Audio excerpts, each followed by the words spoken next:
contemplating the rumors that the corpse specter is impervious to harm from gold and iron. It can only be refined with true fire or sealed using soul extraction techniques. Hanli observed that the creature had not truly perished, it was merely restrained by an enigmatic golden talisman. It was likely that the specter's restoration of vitality would not occur in the near future. With this thought in mind, Hanli's gaze shifted to the jade box that lay beside the corpse specter, a flicker of curiosity igniting in his eyes. Since the specter was suppressed here and had not been reduced to ash, it must have been sealed using soul extraction methods. The way the specter clung to the jade box, coupled with the golden talisman that specifically countered it, implied that this box contained its very essence. Yet, if that were the case, how could the specter's corporeal form still move freely and engage him in conversation, displaying such high intelligence as to coax him into opening the box? Was it possible that the soul extraction had not been thorough, leaving remnants of its spirit within? Additionally, why did the specter possess the spirit eye jade, a treasure of significant worth? Had it acquired it only after being trapped in this place? As these perplexing thoughts swirled in Han Li's mind, he furrowed his brow, beset by a myriad of unanswered questions. However, after a moment's reflection, he resolved not to dwell on these uncertainties any longer and began to scan the surroundings, seeking an escape. To refine the corpse specter with true fire would require at least the cultivation level of the nascent soul stage, and even several months of sustained effort would not guarantee success. Despite possessing such cultivation, Hanli had no inclination to engage in such demon-slaying endeavors. His intention was simply to distance himself from this place, leaving the specter to remain confined in solitude. As for whether others might later stumble into this predicament, deceived by the specter once again, that was beyond his concern. When the time came for the specter to break free, numerous eminent sects would undoubtedly be drawn to address the matter. However, after casting a glance around, Han Li's attention returned to the jade box. After scrutinizing the golden talisman for a moment, he hesitated but then suddenly extended his hand, summoning the jade box to his grasp. Without showing any signs of hesitation, he stowed it away in his storage pouch. The intricate runes inscribed on the golden talisman were exceedingly peculiar, and he intended to study them thoroughly upon his return. As for whether he would attempt to open the box, that decision would only come when he had reached the pinnacle of the nascent soul stage, feeling utterly invincible. If there truly resided within it the specter's essence or other formidable spirits, with the aid of the exorcising thunder and soul-crying beast, combined with his future prowess, he would have no cause for trepidation.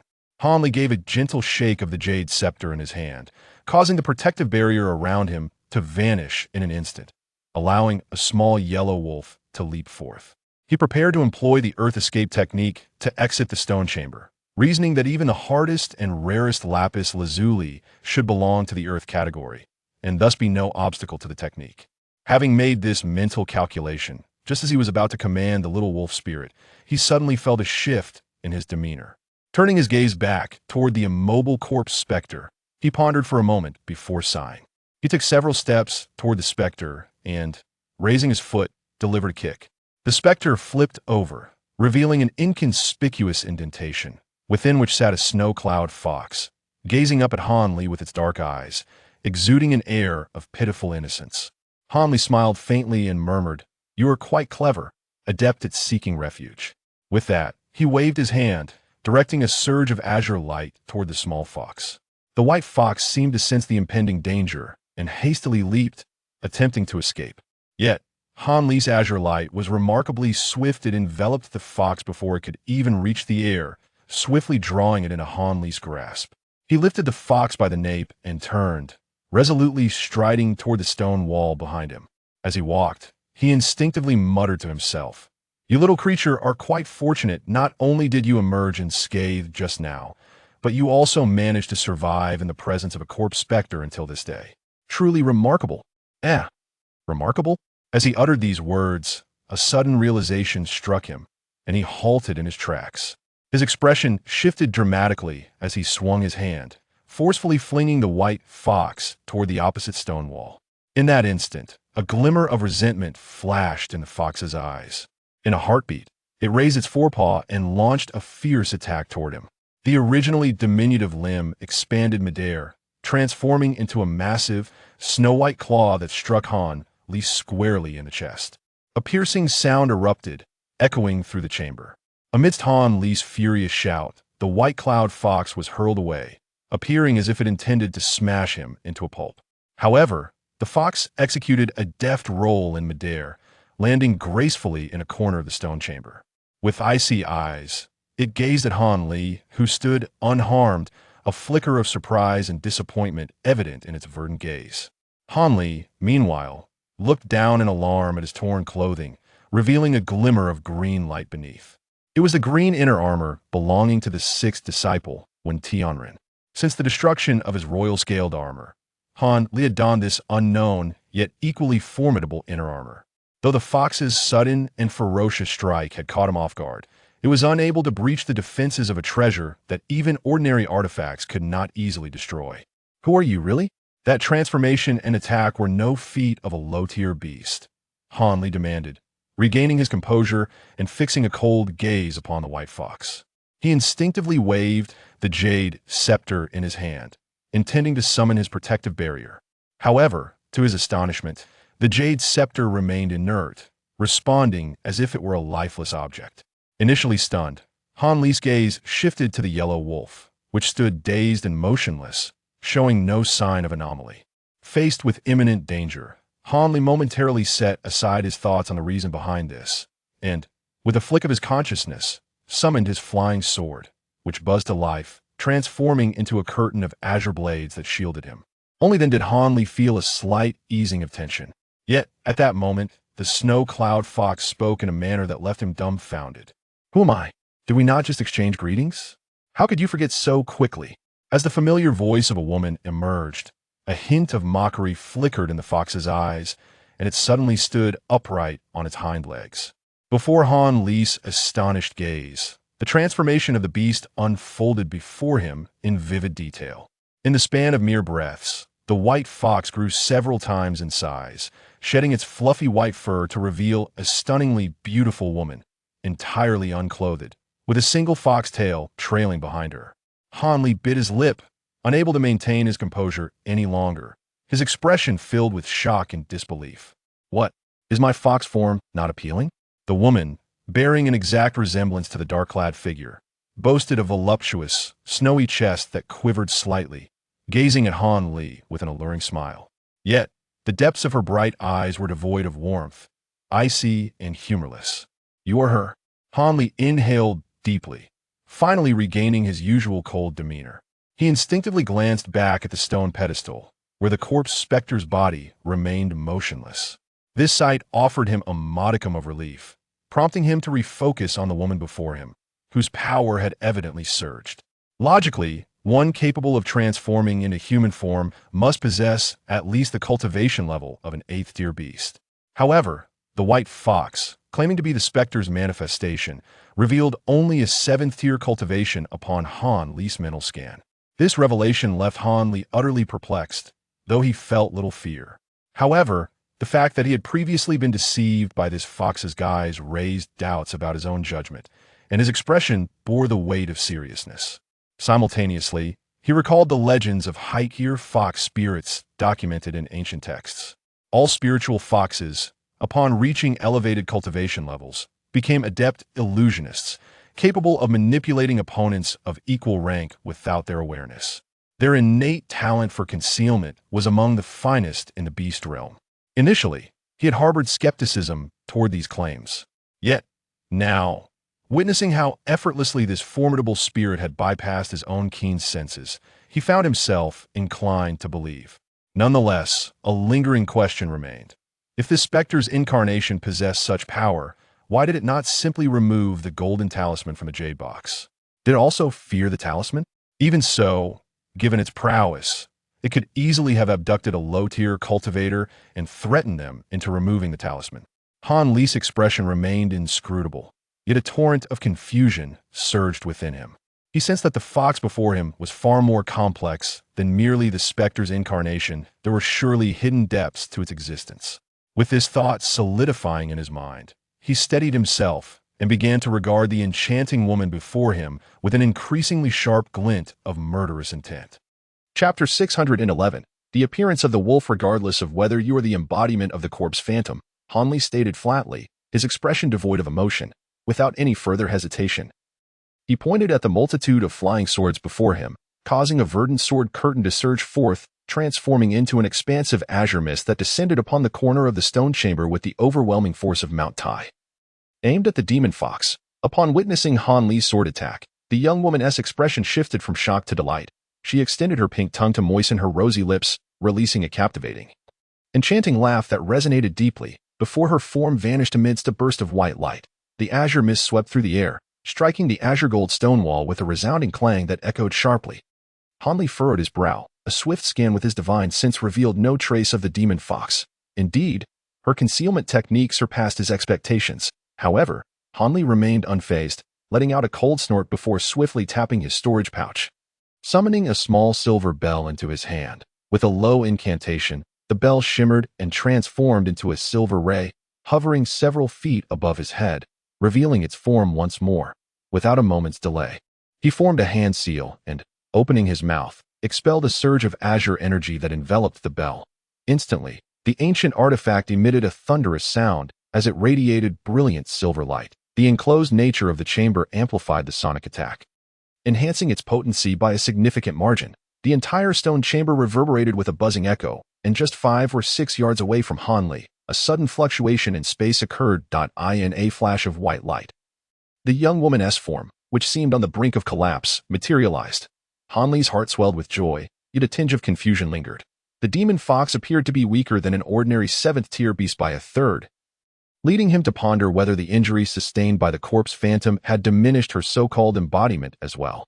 While these thoughts crossed his mind, he did not hesitate to flick his finger, unleashing 5 streaks of azure sword energy that shot forth in an instant. The several-foot-long azure beams pierced through various parts of the young woman's body. With a cry of anguish, she toppled to the ground, crimson blood pooling beneath her fair form. The ease with which he succeeded left Han Li momentarily stunned. Just as he hesitated, a sudden warmth enveloped his palm, gripping the jade talisman, followed by a brilliant red light erupting from his body, casting a vibrant crimson shield around him. Almost simultaneously, in what seemed to be an uninhabited corner, several slender silver threads shot forth, striking the newly formed shield with perfect precision, thwarting their intended target. The astonished exclamations of both men and women resonated simultaneously. Han Li, taken aback, quickly regained his composure and directed a streak of azure light towards the source of the silver threads. In that instant, a melodious, enchanting laughter filled the air, and the young woman reappeared, lightly pressing her chest, at one corner of the stone chamber. Han Li's expression darkened as he turned to glance at the spot where the young woman had fallen, only to find it utterly vacant, devoid of any trace of her presence. An illusion.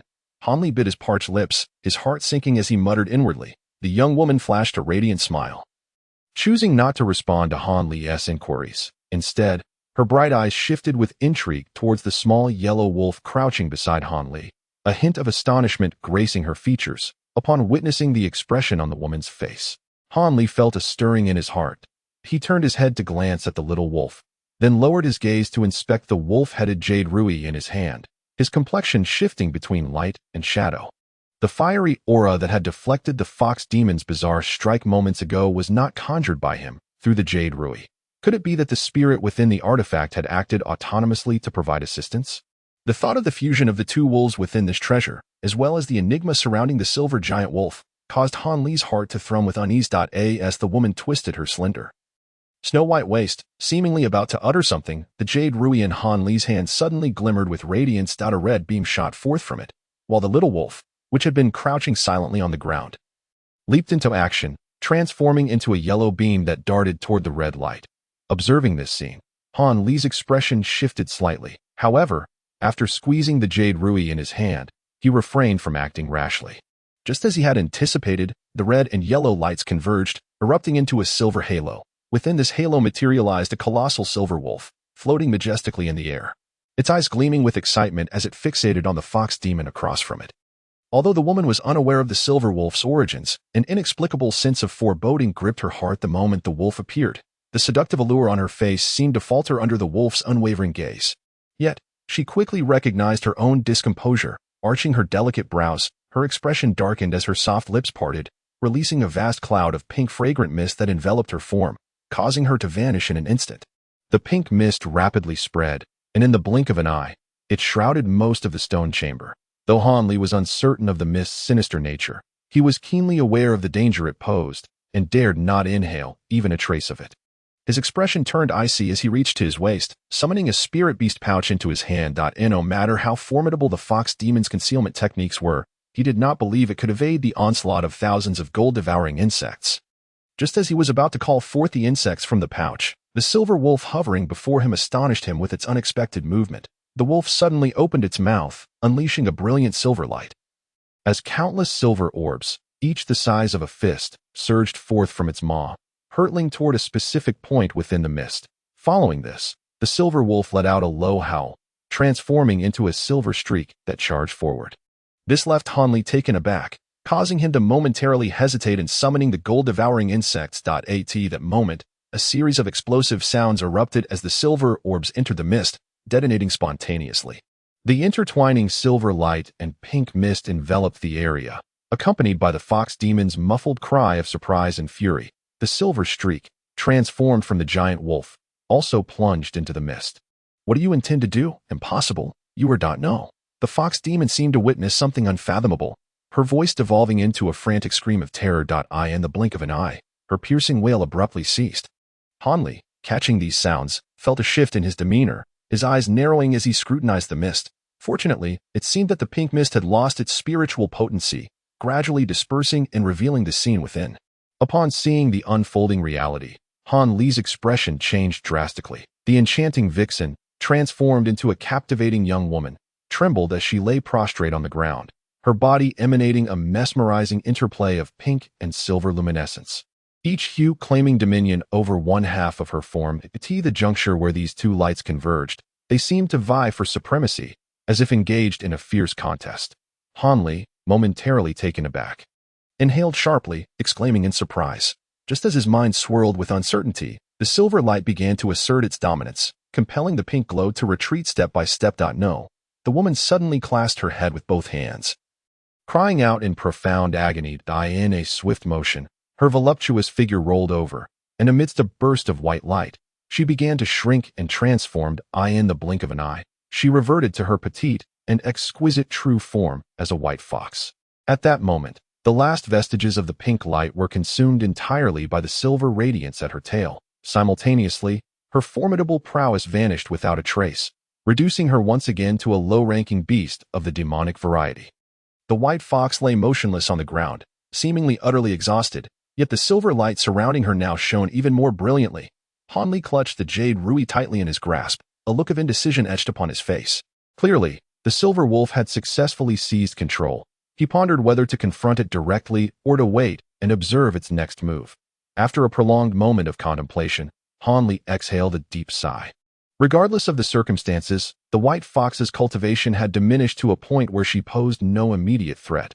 Thus, he need not resort to drastic measures. Moreover, judging by the silver wolf's previous defensive action, it seemed to harbor no ill intent towards him. Naturally, Hanli was keen to uncover the true origins of this entity. He had never encountered a spirit possessing the ability to act autonomously.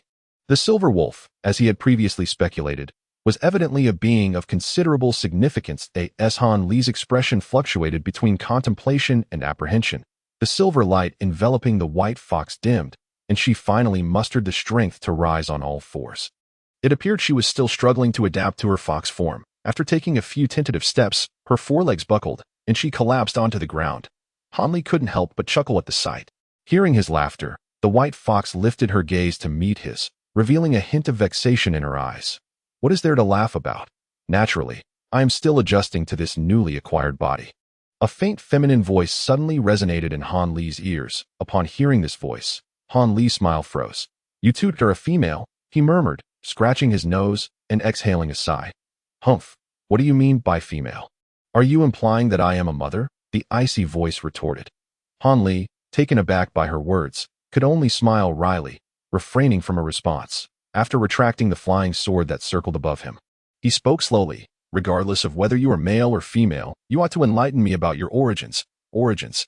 Am I not merely the spirit of the treasure in your possession?" The white fox half squatted, gazing at Hanli with a calm expression. Of course, I recognize you as a spirit. However, I have never heard of a spirit capable of seizing control, Hanli replied, his voice growing cold as he furrowed his brow.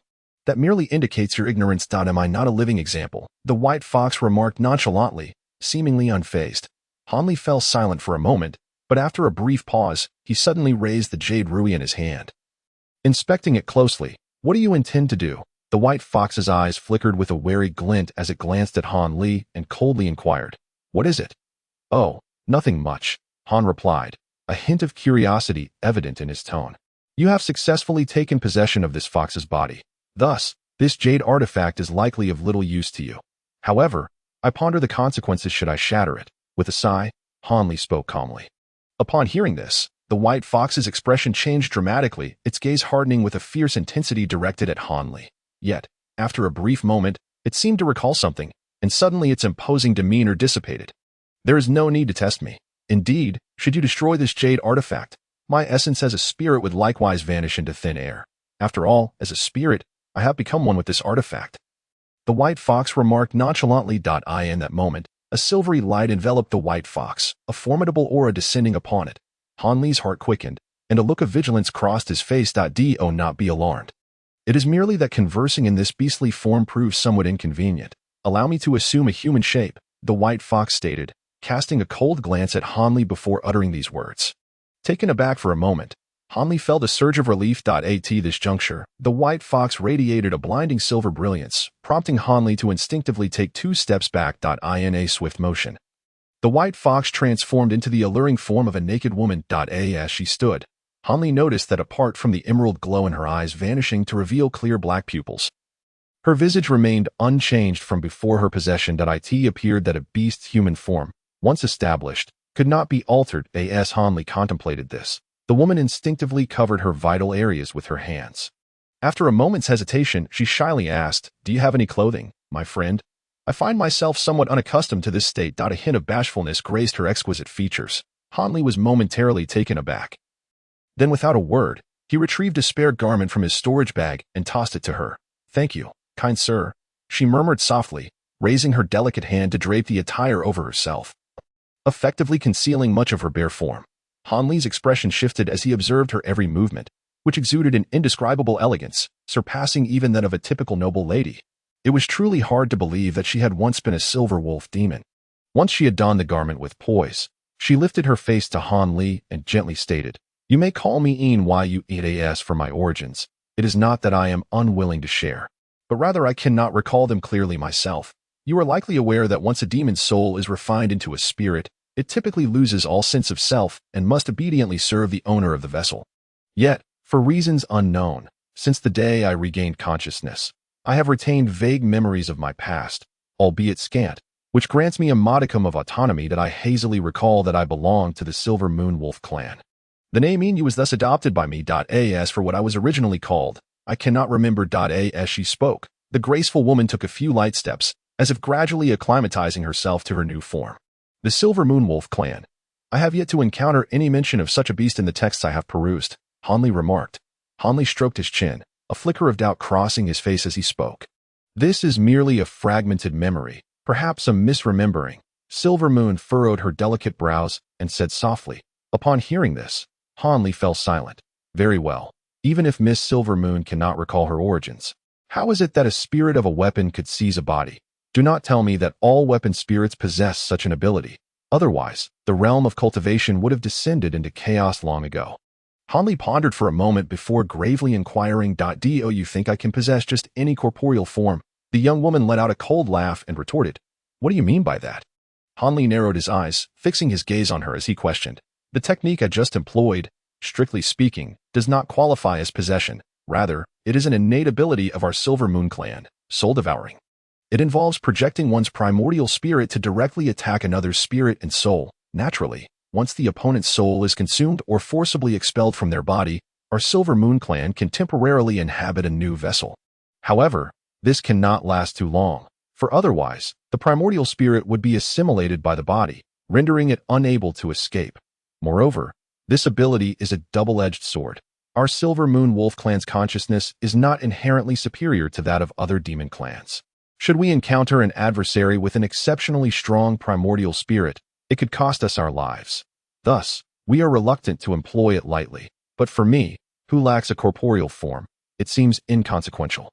Silver Moon's lips parted slightly, uttering words that startled Han Li.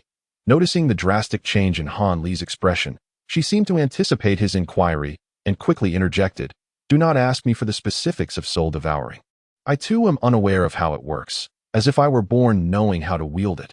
Rest assured, this soul devouring comes with numerous stringent limitations and cannot be performed at will. Furthermore, I am not the original Silver Moon body. Executing this innate ability in the form of a spirit is nearly impossible, were it not for the fortuitous encounter with this four-eyed spirit fox. I would not have been able to seize a body. Otherwise, I would have remained within the Jade Rui I. In my recollection, this four-eyed spirit fox seems to be inherently restrained by our Silver Moon Wolf clan. And additionally, this fox's body had already been possessed once by the split spirit of that corpse ghoulish, making it not the original owner of the vessel. Hence, I was fortunate enough to succeed in my attempt." Silver Moon spoke calmly. "Four-eyed spirit fox. Is that not the same as the snow cloud fox?" Han Li scrutinized the beauty of her eyes, noting no peculiarities, and could not help but inquire with curiosity. "The four-eyed spirit fox refers to the state of this fox after reaching full maturity. Its innate magical eyes, in a certain sense, are even more terrifying than our Silver Moon Wolf clan soul devouring. With but a faint smile, it can annihilate its foes without a trace. Yet, on the surface, it does indeed resemble an ordinary snow cloud fox. Unfortunately, once it employed its technique, my avatar immediately recognized it." Silver Moon smiled subtly, revealing a hint of alluring charm. "The fox had just attained the level of a 7th-grade demon beast. Is that not considered full maturity? Moreover, since it has not yet broken through to the 8th-grade transformation stage. How could it transform into human form ahead of time? Moreover, just moments ago, your cultivation fluctuated in a manner reminiscent of that fox spirit before it was possessed. Pray, do not tell me that you, too, possess the ability to conceal your cultivation like the fox, rendering it undetectable to me." Han Li pressed his lips together and posed the question that had been troubling him the most. "Hee. Indeed, you have quite a few inquiries, my friend. However, I must confess, I have not engaged in conversation with another for many years, so such matters seem trivial to me. As for why the fox spirit transformed prematurely, I am truly at a loss. It is likely that the corpse demon, sensing an unfavorable turn of events, employed some arcane technique to forcibly graft a portion of its own cultivation onto this fox incarnation. Thus, the disparity in cultivation levels came to be. The true cultivation of this four-eyed fox spirit remains that of a bona fide low-tier beast. Furthermore, due to restrictions, even though this fox has been endowed with additional cultivation, it cannot stray too far from the corpse demon's physical form. As for my own transformation into human form, I am utilizing a similar esoteric art, allowing me to temporarily elevate my cultivation to the level of a 7th or even 8th tier beast.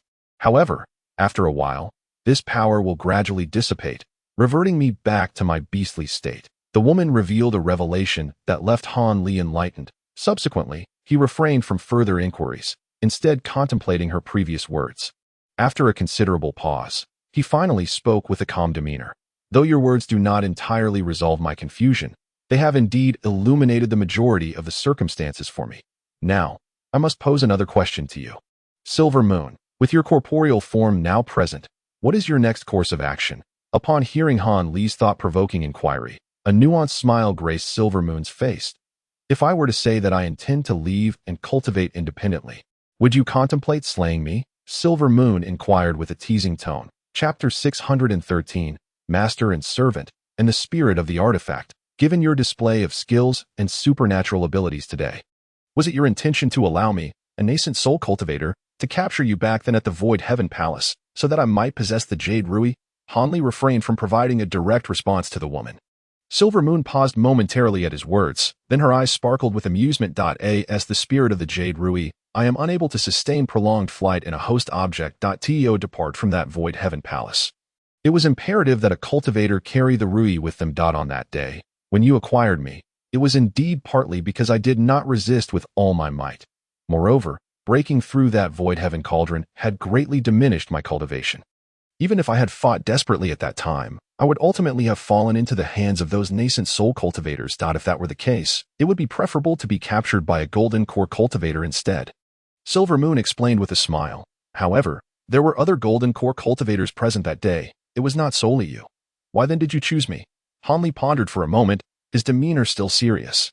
Are you referring to the young man with the surname Wu and the one practicing the ghostly cultivation techniques, both of whom perished in the struggle for the Void Heaven Cauldron?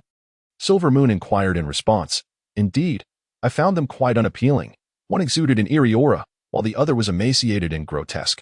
Although you are not the most captivating, you are at least somewhat pleasing to the eye. Is this reason sufficient? As Inu delicately pursed her cherry lips and smiled, she spoke with a tone that was both earnest and somewhat playful. Hanli, upon hearing her, found himself caught in a mix of amusement and exasperation. Since you are unwilling to speak, I shall not press you further. Allow me to pose one final, crucial question. After I brought this jade talisman out of the Sutian Hall, have you, my friend, been observing all my actions over the years through your storage pouch? Upon mentioning this matter, Han Li's voice grew cold, and the temperature in the room seemed to plummet by several degrees. Indeed, I have taken note of every detail regarding your techniques and treasures, large and small. Even that mysterious, heaven-defying bottle is well within my understanding. The smile on the young woman's face faded, replaced by a serious expression. Although she had her suspicions, the confirmation from her lips caused Han Li's demeanor to shift dramatically. His expression darkening at once, he regarded the woman opposite him with a frigid gaze, lost in contemplation of potential countermeasures. Are you perhaps contemplating silencing me? After all, if the great sects of cultivators were to discover the existence of such a heaven-defying treasure, it is likely that you would find yourself without a grave. Inu seemed unfazed by Han Li's icy demeanor, continuing to speak with a calm smile. Upon hearing her words, Han Li narrowed his eyes, his gaze sharpening like the edge of a blade. Since you are fully aware of this, do you not fear that I might simply destroy your vessel? Should you perish entirely, you would surely have no secrets left to divulge. Han Li's voice was laced with menace. Given your current artifacts and abilities, even before I manifested my soul absorption, I would have likely been no match for you. Now that I have invoked this technique, the strength of my vessel's spirit has diminished significantly post-absorption. Should we engage in combat, I would be fortunate to possess a mere 30% chance of victory, especially with your vessel still in your possession. Reducing you to nothingness is but a fleeting thought for you. Inu shook her head, speaking calmly about matters of life and death, her composure unwavering. Han Li let out a cold snort, saying nothing further. The woman, undeterred, continued, your restraint thus far, refraining from striking me, has pleased Inu immensely. Perhaps you may not be the epitome of virtue, but you clearly discern between enmities and alliances. Were it not for my timely intervention against that fox demon's attack, I suspect you would have never granted me the opportunity to engage in such lengthy discourse. A slight smile graced her lips, an expression of subtle triumph. Even if I offer you a chance, should you fail to persuade me, I shall not hesitate to act. I will not allow the knowledge of the bottle's existence to fall beyond my control. Han Li did not deny her assertion. Rather, he coldly acknowledged it. Very well, your sentiments align perfectly with my intentions. If you were not a decisive individual, you would hardly have made it far in the realm of cultivation. I would not have intervened to save you just now. After all, I would not wish for a newly acknowledged master to perish so swiftly. Inu's face revealed a glimmer of admiration. To recognize someone as your master, what does that imply? Do you truly believe that by merely professing allegiance, I would allow you to go free? Han Li was momentarily taken aback, but soon replied with a cold smile. Of course, it is not such a simple matter to my knowledge. Your Qingzhu Fengyan sword does not yet possess a spirit, does it? Inu can extract the main primordial spirit from this ancient treasure and temporarily serve as the spirit of your flying sword. This way, Brother Han's innate treasure will not only gain tremendous power, but my life and death will truly rest in your hands. Surely, that should put your mind at ease. After all, as your spirit, if I were to harbor even the slightest malicious intent towards you, you would be able to sense it. Moreover, even if I were to attain a certain level of power, I could not stray too far from you. You need not worry, I shall not suddenly vanish without a trace. The young woman, her bright eyes shimmering with brilliance, uttered words that astonished Han Li. Upon hearing this, Han Li furrowed his brow and pondered for quite some time before asking noncommittally, can a spirit detach from its vessel? Even if it can, I am curious as to why my friend is willing to become my spirit. Do not tell me it is merely to repay me for bringing you out of the Void Heaven Palace. Other spirits, sluggish and dull, cannot naturally detach from their vessels. But I am different. With my willing consent and your assistance, it is entirely feasible. Of course, separating from the vessel will undoubtedly bring me great suffering. Yet, that is a concern for another time. As for my purpose, it is simply that after seizing a new body, I wish to no longer be bound as a spirit. Do not find my words contradictory. My willingness to be your spirit now is solely to eventually attain true freedom. The young woman sighed softly before elaborating. What do you mean? Could you elaborate further? Hanli inquired, his interest piqued, and his expression softening slightly. The specifics are unclear to me, but the remnants of my memories vaguely suggest that if I were to regain a body and cultivate a certain secret technique, once the master of the vessel reaches the legendary transformation god stage and enters another realm, it seems I might achieve freedom. Until then, I shall be at your service. However, if you were to perish midway or face imminent demise, I would seek another practitioner.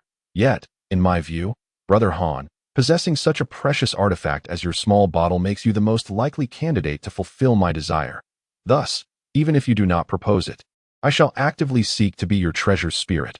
After hearing these words, Han Li's expression fluctuated between joy and concern. After a long pause, he exhaled deeply and said, regardless of whether what you say is true, I find no better means to control you beyond this method. Since you are willing to serve as my spirit, I shall not refuse. However, I must first impose a temporary restriction upon you. As enlightening a spirit is not something to be done hastily, that I need to prepare adequately. By the way, how far can you venture from your vessel without consequence after seizing a new body? Han Li seemed to recall something that I can currently only operate within 100 miles of you. But as this fox demon's cultivation increases, that range should expand, the young woman replied, her eyes lighting up with joy upon hearing Han Li's agreement. Responding obediently to his inquiries, what happens if you exceed that range? Han Li asked, his expression grave and his inquiry thorough. If it exceeds this range, the primordial spirit, summoned by the vessel, will automatically flee back to the magical artifact. However, my friend, there is no need for concern regarding any inconvenience in bringing me along. I possess a secret technique that allows me to temporarily seal within a spirit beast pouch, ensuring its safety. As long as I am released during cultivation or when tasked with a duty, there will be no issue. In terms of combat, I can either manifest as the spirit of the artifact or directly use this fox demon to assist you in repelling enemies. The choice is entirely situational. Upon hearing Inyu's response, Han Li displayed a look of satisfaction that he then nodded and said, well, in that case, I will first know. This won't do. My spiritual power is depleted, and I can no longer maintain my human form. Ling Yu's expression changed abruptly, interrupting Han Li's words. Immediately, a silver light enveloped her, and her form shrank dramatically before Han Li's eyes, transforming into the small white fox. Its body swathed in what now appeared to be excessively large garments belonging to Han Li. Observing this, Han Li could not help but smile bitterly. Yet without a moment's hesitation, he formed a hand seal, sending several flashes of azure light into the white fox's body, temporarily imposing a restriction on it. Shortly, I will carry you out and temporarily entrust you to those disciples of the Fallen Cloud sect. However, once we part ways, you should make your escape. After all, for these few chi refinement stage disciples, fleeing poses no challenge for you. I shall await you along the way, Han Li stated, lifting the white fox by the scruff of its neck, speaking with a measured tone. Chapter 614, Departure and Return. Very well. However, how do you intend to deal with this corpse ape? The white fox communicated to Han Li with its mind. I will first attempt to see if the gold-devouring insects can consume it. If not, it matters little. I shall simply allow this creature to perish on its own. Moreover, I have taken the jade box that likely contains its master soul, so it cannot cause any significant trouble. Han Li remarked, glancing at the corpse ape cloaked in green fur, his tone indifferent. He then slapped his waist with one hand, summoning a spirit beast pouch into the air. Countless gold-devouring insects surged forth, transforming into a vast tricolor cloud of insects that descended upon the corpse ape. The sounds of gnawing filled the air, yet Han Li observed coldly for a moment before noticing several of the gold-devouring insects suddenly dying one by one, their originally tricolor shells instantaneously morphing into a verdant green hue. Such potent corpse poison, Han Li murmured, his expression shifting slightly. After a moment's hesitation, he began to hum softly, causing all the flying insects to return to the spirit beast pouch. Although the corpse poison on this creature may not rank among the 10 deadliest poisons in the world, it is undoubtedly beyond the capabilities of your still-evolving gold-devouring insects to withstand. The white fox remarked after contemplatively rolling its eyes. Han Li snorted softly, casting a cold glance at the corpse ape, his brow furrowing. This creature possesses a remarkably resilient physique, likely surpassing that of the poisonous dragon from long ago. The flesh on its body has only been slightly breached by the gold-devouring insects. At this rate of consumption, It would require a loss of at least 10% of the tricolor gold-devouring insects to completely eradicate this monster. Naturally, Hanli would not engage in such a losing venture. Let us depart, Hanli declared without further hesitation. It seems we have no choice. Leaving this corpse ape behind might prove useful in the future. The white fox nodded in agreement. Subsequently, a flicker of otherworldly light emanated from his body, giving birth to a diminutive yellow wolf. The moment this little wolf appeared, it immediately opened its mouth towards Hanli and the white fox, enveloping them in a radiant yellow glow, causing both the man and the fox to abruptly vanish from the stone chamber. Outside the mountain cliff, Brother Wang and Kuei Huan, along with others, stood there with expressions of anxiety etched upon their faces. None of them possessed the earth escape technique, leaving them to wait idly for Han Li's return. Brother, do you think Han Shidi will succeed?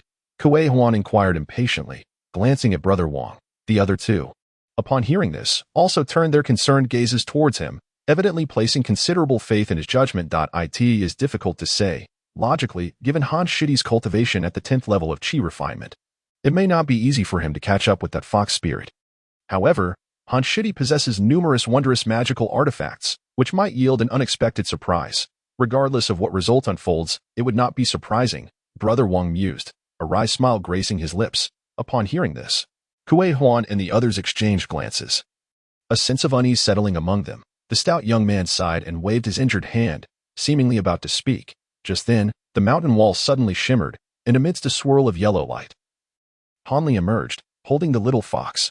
Han Shidi, you truly captured this little creature. The group immediately surged forward, their voices a cacophony of excitement, and joy.its nothing. This fox spirit was indeed quite cunning, managing to loop around inside. Had it not exhausted its spiritual energy in the end, I fear we would not have succeeded so swiftly. Hanli replied with a faint smile, lifting the white fox and tossing it to Kuei Huan, who caught it with a look of delight. Kuei Shidi, be cautious. Do not let it escape again, the stout young man hastily warned from the side.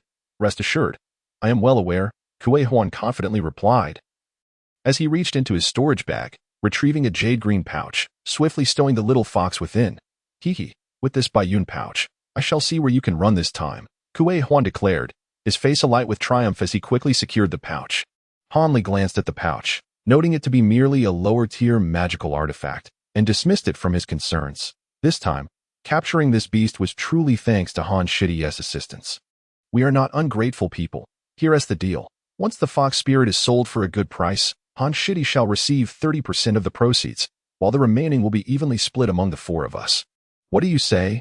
Brother Wang stated earnestly, disregarding the small fox within the pouch. Upon hearing this, Hanli smiled faintly, recognizing the sincerity of their intentions as they acknowledged his prowess. He nodded in agreement, saying, let Brother Wang make the decisions. I have no objections. Although the other three felt somewhat reluctant to part with their share of spirit stones, they understood that without Hanli's intervention, their efforts would have been for naught. Thus, none raised any objections. After exchanging a few polite words with Hanli, he promptly excused himself, citing urgent matters, and departed from the four of them, soaring alone towards the direction of the sect. Following a brief discussion, Wang Shixiang and his companions resolved to seize the opportunity and make their way directly to a marketplace situated in the central region of Yunming Mountain. There, they anticipated that the diverse disciples from the three factions would enable them to sell the snow cloud spirit fox at a considerably high price. Consequently, the three of them set off in the opposite direction to Hanli, departing the marsh with exuberance. Not long after Hanli parted from the group, he casually descended upon a small hilltop. Subsequently, he settled upon a stone, closing his eyes to cultivate his energy. With the jade rui in his possession, he was confident that the white fox would be able to sense its location and find its way to him autonomously. Approximately half an hour later, Hanli's expression shifted, and he opened his eyes. Almost simultaneously, a flash of yellow light erupted from the ground before him, and the white fox leisurely emerged. Your movements are rather swift, Hanli remarked, gazing at the white fox with a non-committal tone. It is not that I am quick, but rather that those individuals underestimated me by using a low-grade spirit tool to contain me. They likely remain oblivious to my absence, the white fox replied, lifting its head with a playful grin adorning its features. However, in doing so, the disciples of Luoyun's sect have indeed wasted their efforts. Perhaps, I shall bestow them a favor when the opportunity arises. Hanli maintained a stoic expression as he responded, if that is the case, they have turned misfortune into fortune. The white fox shook its head slowly, musing, Enough of such trivial chatter. Transform your form to a smaller size and conceal yourself within my sleeve. We shall return now. With a flick of his sleeve, Han Li instructed.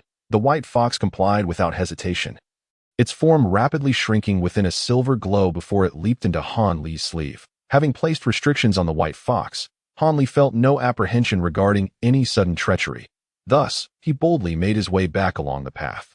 Rather than heading directly to his cave dwelling, Han Li guided the white fox beneath the main peak of Luoyun sect. The process of refining a spirit tool required several materials and specific auxiliary items. The marketplace located at the foot of the mountain should possess the items he needed. He intended to return to his cave and commence this endeavor immediately, until he successfully bound this demon spirit, who referred to itself as Silver Moon, as a spirit tool. He would remain unsettled. The journey to procure materials proved to be quite smooth for Han Li. After casually locating a materials shop, he efficiently gathered all the necessary items. Although these materials were somewhat uncommon, they were not particularly rare or precious, so no one inquired about Han Li's intentions in purchasing them. With the materials and the white fox in tow, Han Li soared contentedly towards the medicinal herb garden. However, upon reaching the airspace above the garden, he noticed two individuals waiting for him just outside the garden's restrictions. Point one was Kue Huan, whose face was etched with sorrowful expressions, while the other was Wang Shixiang, whose countenance was grim. Seeing this, Han Li sighed inwardly. He was well aware of the reasons for their presence. Yet, feigning ignorance, he descended not far from the two. Upon sighting Han Li's return, Wang Shixiang and Kue Huan exchanged awkward glances, their expressions revealing their discomfort. My esteemed friends, what brings you back so swiftly? Have you managed to sell the snow cloud fox? Han Li inquired, stepping forward with an unchanging demeanor. We, a few senior brothers, are afraid we may have let Han junior brother down. After a moment of hesitation, Brother Wang forced a smile and addressed Han Li. Oh, what happened? Did something happen with that snow cloud fox? Han Li asked, his jaw dropping, eliciting a startled reaction from the two across from him. Han junior brother, how do you know about this? Kue Huan inquired, his eyes widening in surprise. Chapter 615, The Sword Testing Conference. Upon hearing Kue Huan's words, Han Li merely smiled faintly and replied calmly, between the three of us senior brothers, our only vested interest lies with that fox. If not this matter, then what else could it be? Han Li's demeanor was composed. Kue Huan, upon hearing this, opened his mouth, appearing somewhat at a loss for words. On the other hand, Brother Wang sighed and said, indeed, Han junior brother is exceptionally astute. It is true that the snow cloud fox has encountered some trouble. A few of us senior brothers intended to sell this beast as soon as possible, so after parting ways with you, we headed to the market. However, after walking a short distance, I felt an unsettling sense of anxiety, prompting me to ask Kue junior brother to open the Baiyun bag for a look. As it turns out, here, Brother Wang paused, a peculiar expression crossing his face. The fox had mysteriously vanished without a trace from the Baiyun bag, which is indeed quite bizarre. Kue Huan interjected, filled with frustration. Vanished without a trace. Han Li furrowed his brows, contemplating the true implications of this statement. Witnessing Han Li's demeanor, Brother Wang felt a wave of dismay wash over him. Although Han Li's cultivation level was not high, he was proficient in talisman crafting and possessed some marvelous magical artifacts. Thus, Brother Wang had resolved to cultivate a good relationship with him. However, before he could formally establish such a friendship, they found themselves in this awkward predicament. If he were affluent, he could easily cover the cost with his own spirit stones, leaving a favorable impression. Yet, like his fellow disciples, he was also short on spirit stones, making it difficult to win Han Li over. With this thought, a fleeting look of dejection crossed Brother Wang's face, yet he still mustered his spirit and said, I understand this matter may be hard to believe, but it truly occurred. Regardless, it was you, junior brother, who entrusted that spiritual fox to us, and now it has suddenly vanished. I owe you an explanation for your spirit stones. I have already sent the other junior brothers to sell that Huang Jing, and they will promptly deliver the spirit stones to you. Moreover, the share you were originally entitled to will be compensated as soon as our resources are more plentiful. As Brother Wang finished speaking, Kue Huan's expression changed, and he anxiously exclaimed, Brother, this amounts to quite a significant sum for us. Even if we all pitch in, it will take at least 2 to 3 years to gather enough. During that time, without spirit stones to purchase elixirs, won't our cultivation be hindered? Brother Wang shook his head, seemingly on the verge of saying something.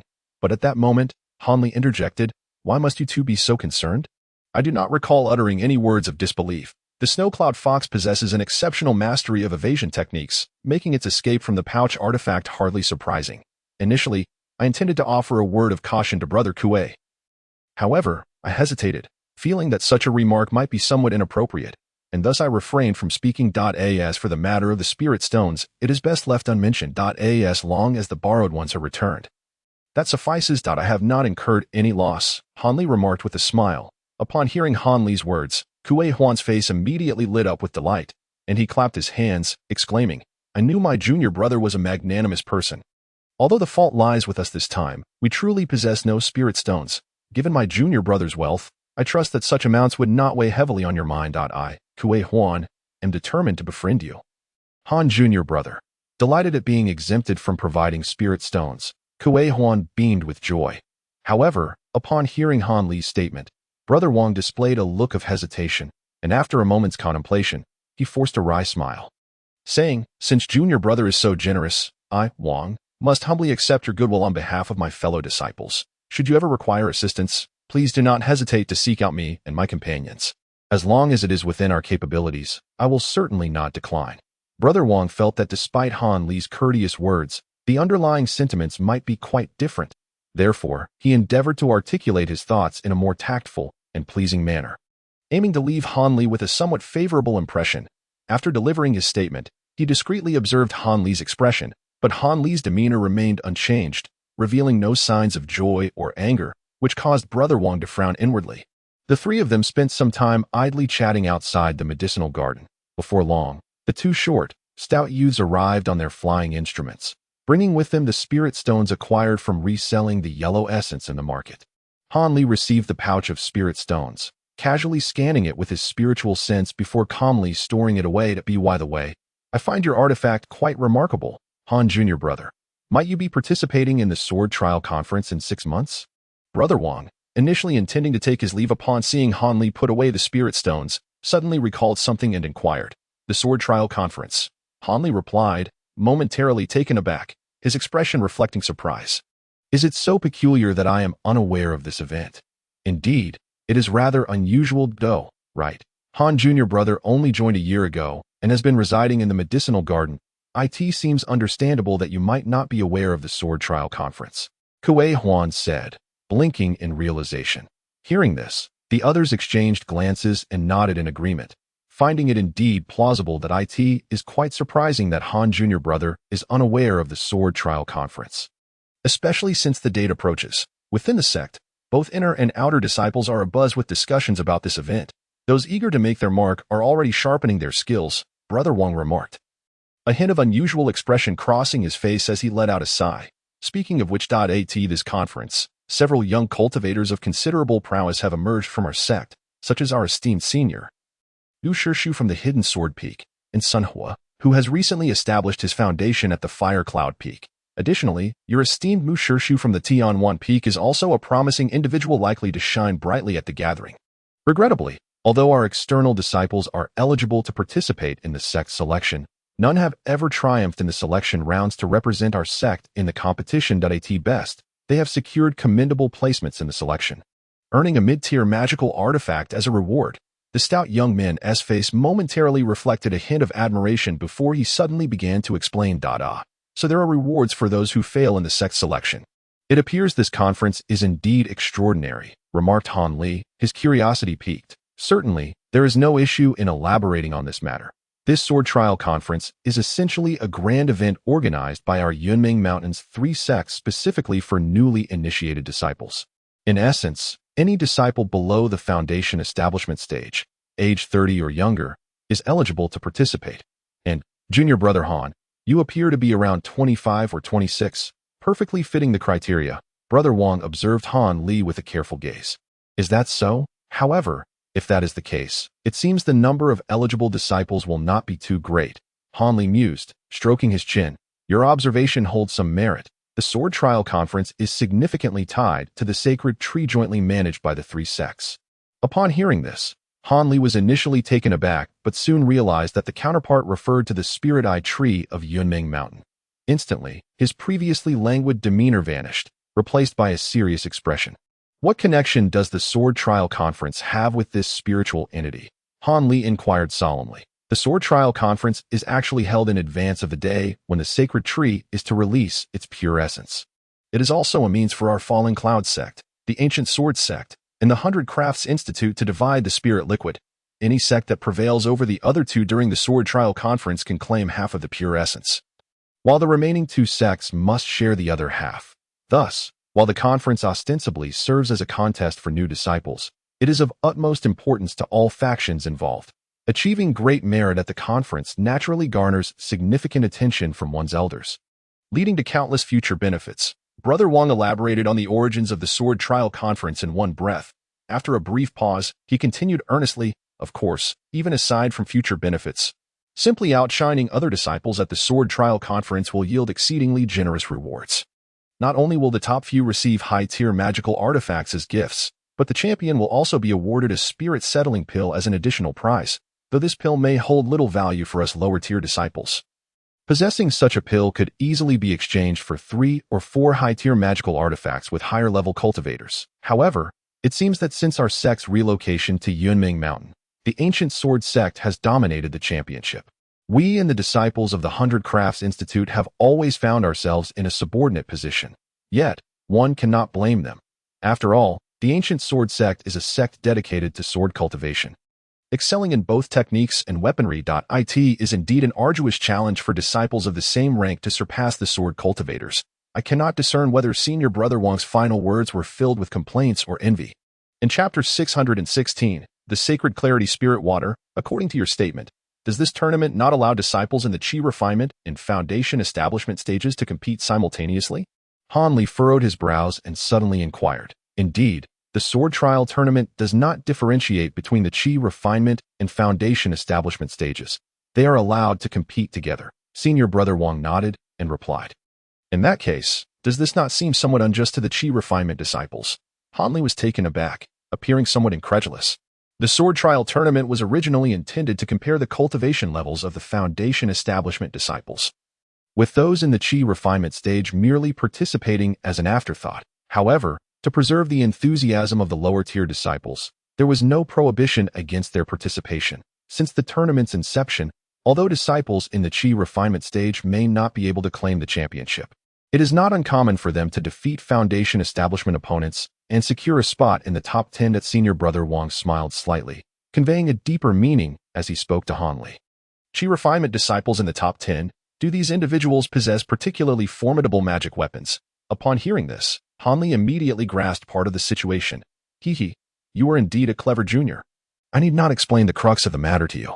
Among the 3 sects, who among the Golden Core elders does not have descendants? Sometimes, to ensure their close ones achieve commendable rankings, they will naturally provide them with powerful magic weapons for use.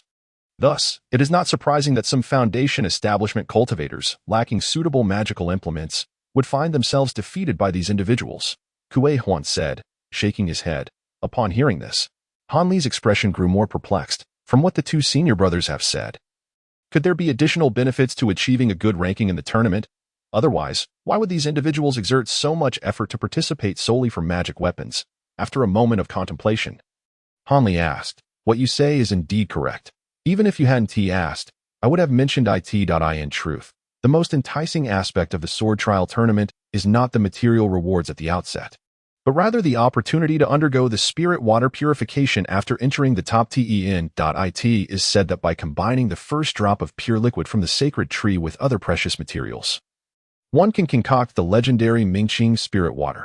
Although this water does not enhance cultivation, it allows one's eyes to pierce through fog and stone, granting unimaginable mystical abilities. This is the true reason they strive desperately to enter the top 10. Without such a benefit, the allure of top-tier magic weapons would hold little appeal for those from prominent families or those with elder relatives to support them. After all, although the spirit-stabilizing pill is precious, there is only one. Senior Brother Wang gradually revealed the greatest benefit of the Sword Trial Tournament for individuals. Mingqing Spirit Water. Han Li raised his eyebrows, murmuring the name. He had encountered the mention of this spirit water in numerous texts, but he never anticipated that the 3 sects of Yunming Mountain would be capable of concocting it. This revelation was indeed unexpected and quite captivating.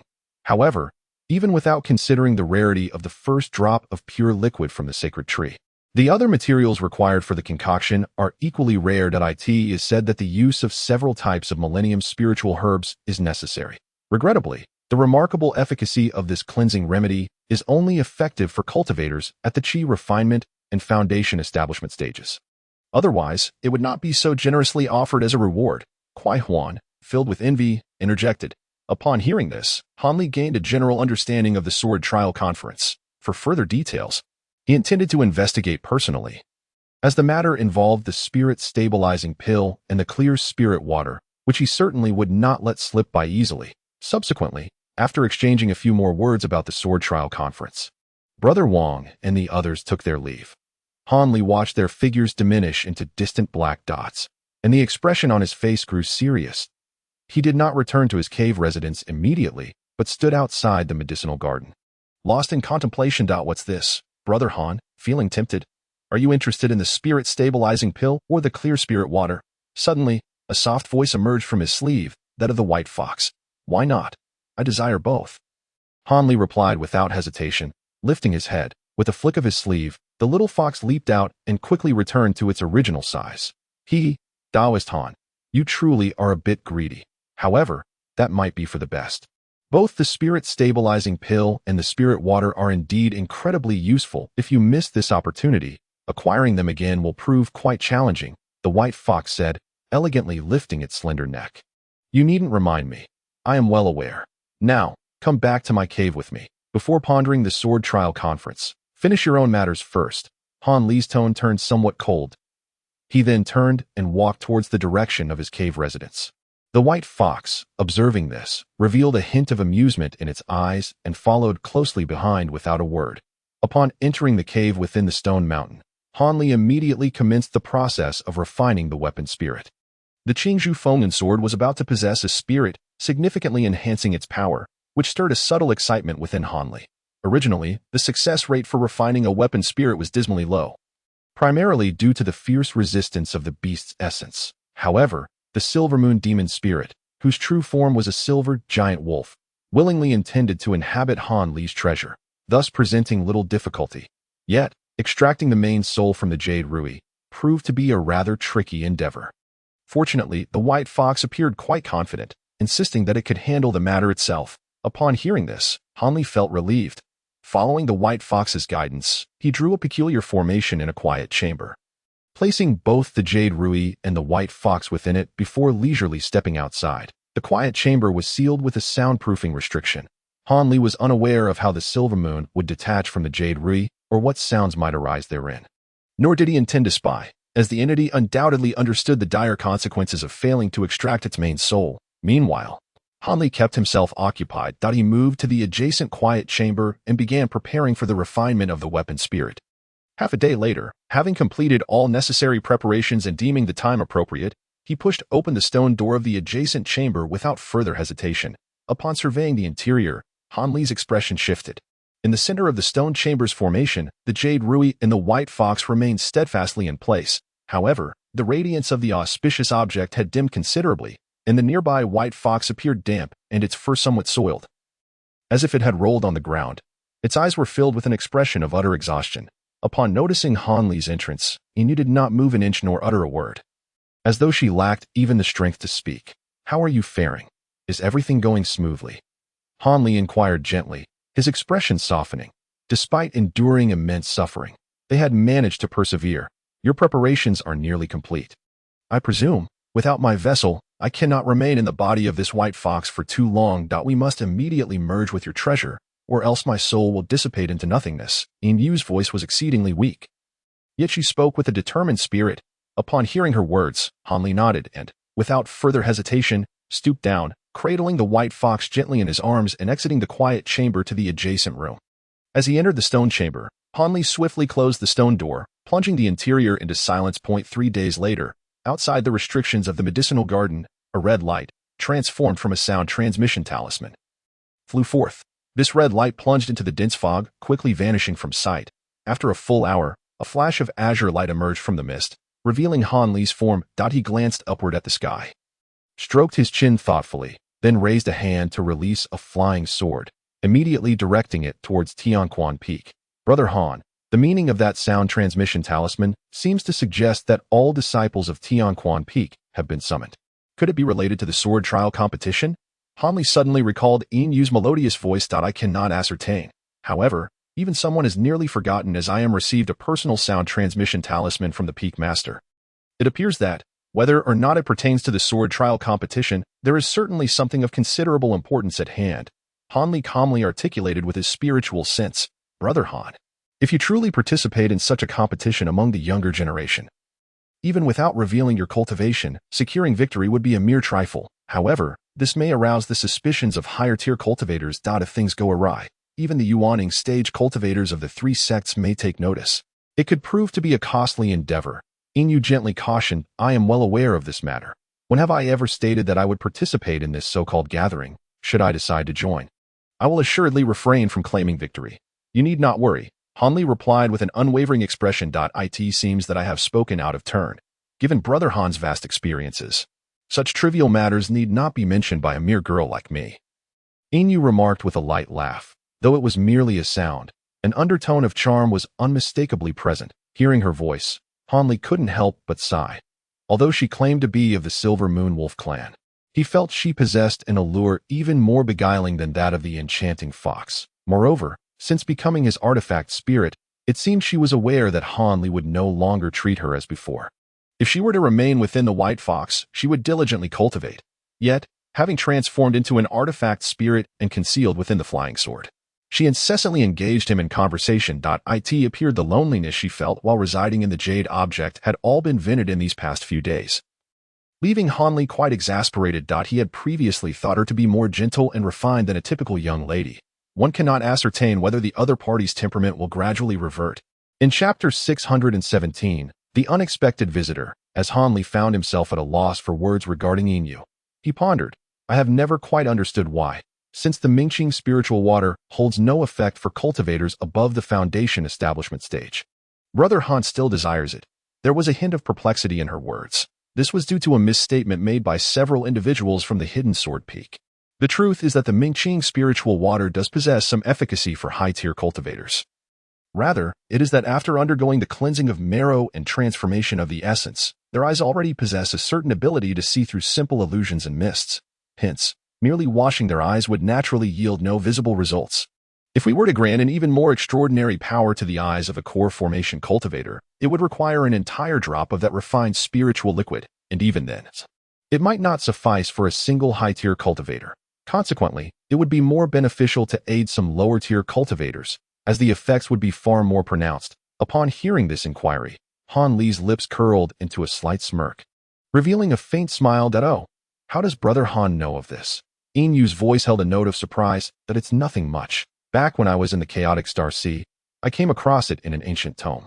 It should not be false, Hanli replied. Does Brother Han imply that he wishes to? Yu gasped softly. Indeed, I intend to seize this opportunity to approach the spirit eye tree and see if I can acquire the spiritual root of this spirit wood. Then I would return and use a small vial to hasten its growth. At that time, regardless of the quantity of Mingqing spiritual water and spirit fixing pills, I should be able to obtain them. Of course, I will also find a way to acquire both formulas, Hanli stated leisurely. Brother Han's method is indeed a lasting solution. This way, all you need to do is to place within the top 10. Although it may still seem abrupt, it is certainly much more secure than vying for the championship, Yu concurred. Hanli smiled. Just as he was about to say something further, his gaze swept to the side, and he involuntarily uttered a soft exclamation. In the distance, a crimson haze shot forth, within which a graceful woman was faintly enveloped, her visage reminiscent of peach blossoms, yet her demeanor as cold as frost. It was the female cultivator surnamed Mu, who had previously placed him in the medicinal garden and ceased further inquiries. As she approached, she too noticed Hanli's striking visage suspended in midair, revealing a hint of surprise. However, her expression quickly returned to normal as she slowed her speed and came to a halt beside Hanli. Have you also received the message to go to Tianquan Peak? She inquired with an exceptionally indifferent tone. Yes, Master Mu. I wonder if you know what has transpired. Why has the Peak Master summoned all disciples? Hanli replied with a calm expression. I do not know. But it should be related to the sword testing conference. The woman replied tersely, then glanced at the flying sword beneath Hanli, frowning slightly as she suddenly remarked, although this flying sword of yours is a high-grade artifact, It is not a specialized flying tool. Allow me to use the Tianqing belt to take you along. It will save us time. Without waiting for Han Li's response, the woman activated her red ribbon-like artifact, which swelled suddenly, transforming into a swath of crimson mist that enveloped Han Li. Taken aback by the situation, Han Li had no intention of resisting as she pulled him onto her artifact. And thus, they soared away together amidst the red glow. Did I impart to you the mystic art of Xianbing? Have you devoted yourself to its mastery? Although this technique does not enhance your foundational skills, with a modicum of success, it will empower you to wield several formidable water-based spells. You have successfully established your foundation. Furthermore, this technique can seamlessly transform into your primary cultivation method. Engaging in further practice will only be beneficial for you. As the woman soared through the air on her vessel, she cast a glance at Han Li, her expression devoid of emotion as she spoke. After hearing her words, Han Li found himself at a loss for words.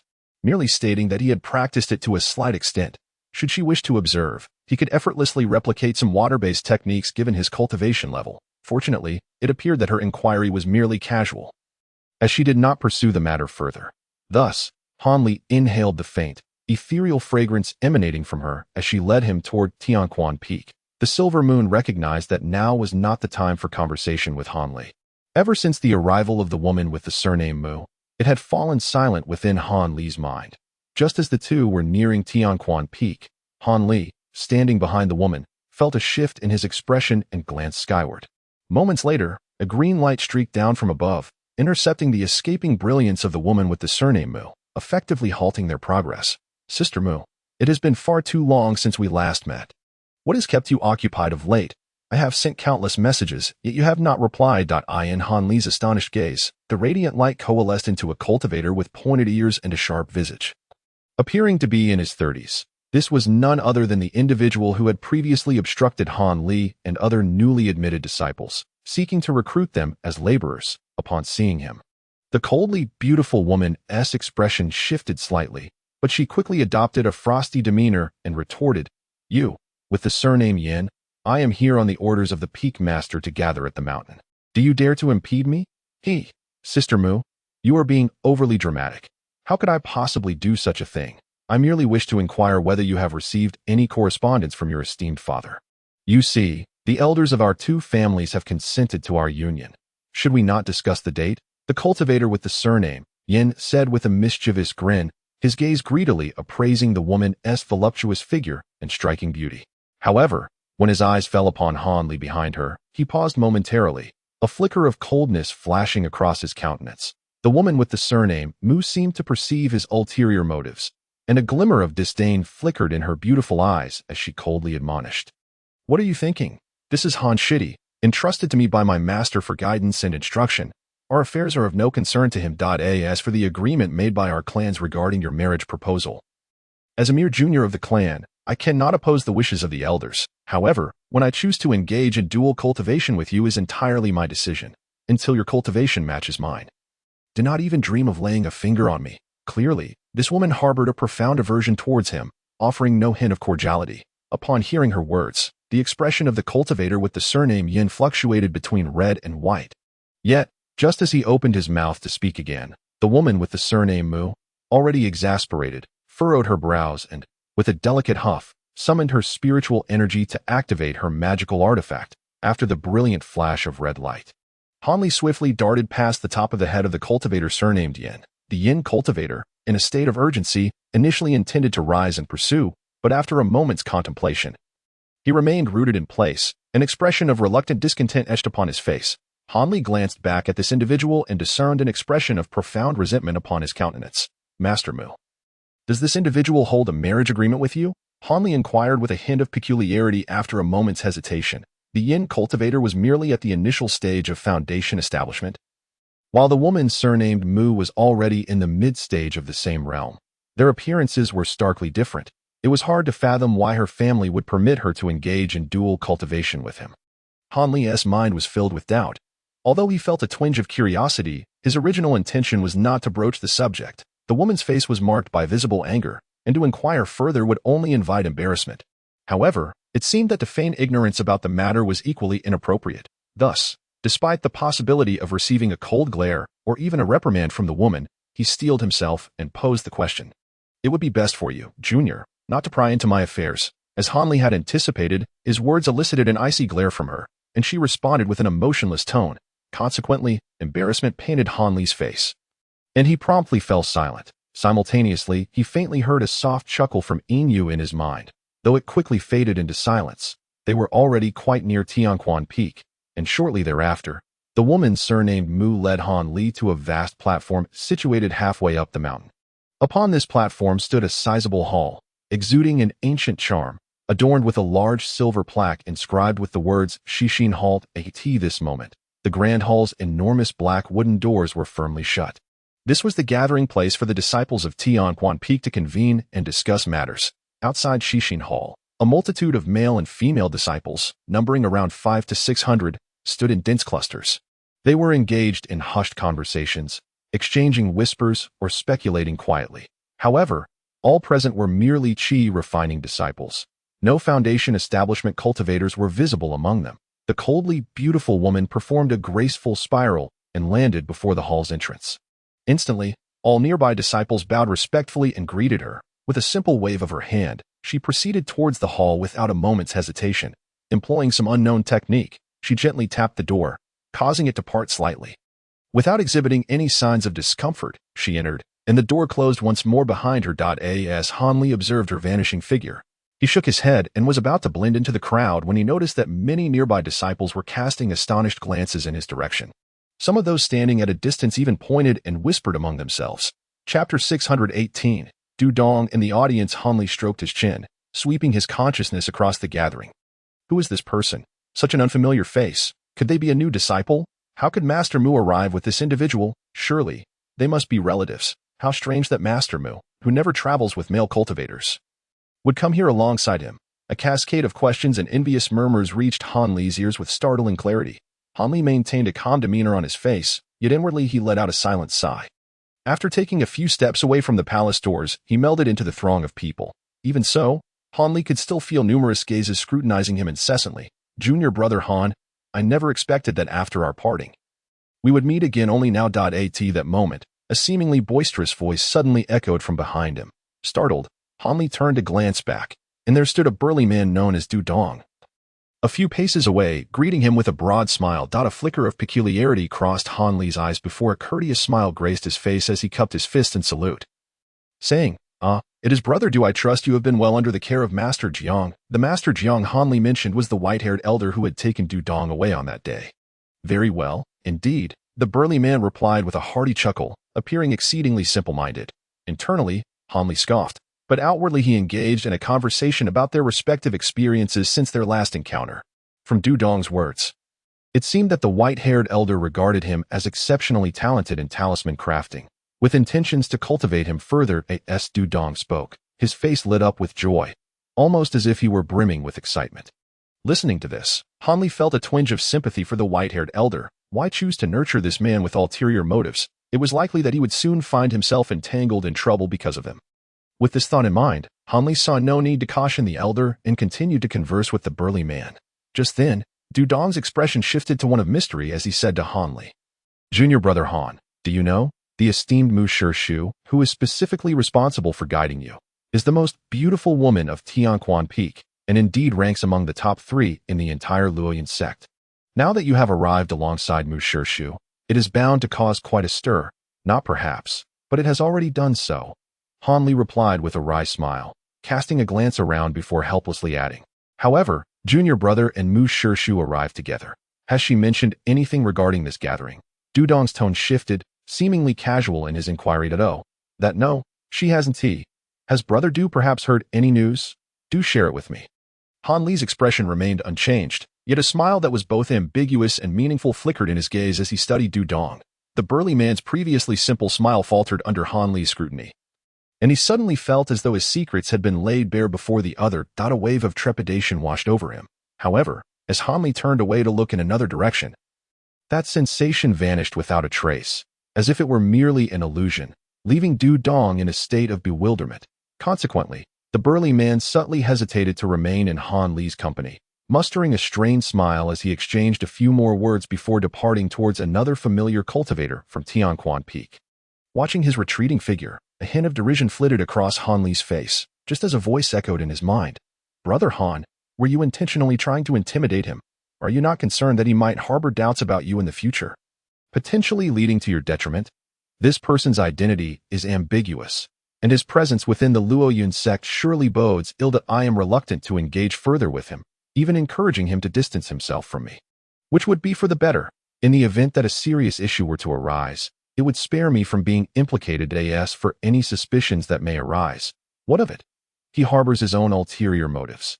What can he truly do to me? At most, he would merely exercise extra caution around me. Even if he were to attempt a covert attack, do you believe this individual could succeed? I have no intention of obstructing his plans. I simply wish to avoid any further entanglements with him. Han Li slowly responded with his thoughts. Upon hearing Han Li's words, Inu fell silent, clearly acknowledging the reasonableness of Han Li's statement. After all, if Du Dong were to engage in any underhanded schemes within the Falling Cloud sect, should such matters come to light in the future, those brothers and sisters who are too closely associated with him would inevitably attract the attention and suspicion of the sect's higher-ups. This is certainly not something Han Li would welcome. Thus, during the ensuing time, Han Li surveyed the gathering of lower-ranked disciples in solitude. Among them were a few old friends, both male and female. Age did not necessarily correlate with cultivation level. Some younger individuals had already reached the 12th or 13th level of Qi refinement. Among them were also several young women of considerable beauty, drawing attention amidst the crowd. However, it seemed that each eligible female cultivator was invariably accompanied by several male cultivators of similar age. Clearly, the Fallen Cloud sect, much like other sects, highly favored young and attractive female cultivators. Just as Han Li was deep in thought, the temple doors finally swung open. A commanding voice emerged from within, instilling a sense of reverence. Disciples of Tianquan Peak, please enter the hall. This calm, masculine voice belonged to the Peak Master of Tianquan Peak, a mid-stage Jedon cultivator whom Han Li had encountered previously. Upon hearing this voice, the disciples outside immediately bowed in unison, respectfully stating, "We comply with the order of our revered ancestor."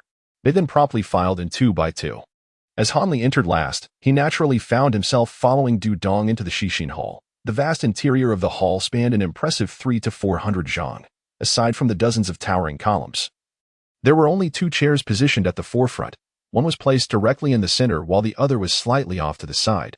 The rest of the space was starkly empty, with the columns adorned with polished, diamond-shaped moonstones that radiated a soft, pale white light.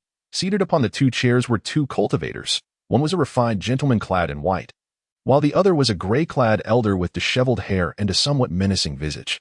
Slightly in front of the 2 chairs stood over a dozen foundational stage cultivators, arranged in 2 orderly rows. The exceptionally cold and alluring Mu surname woman and the youth surnamed Yu, who had led Han Li into the hall, stood in the same row, while the Miao surname youth, who had tested them with the heart inquiry talisman, occupied the foremost position in the opposite row, his face still bearing a sickly pallor, as if he were frail and delicate. As soon as the disciples entered the grand hall, the 2 seated figures greeted them in unison. "We pay our respects to Ancestor Xn and Ancestor Yu."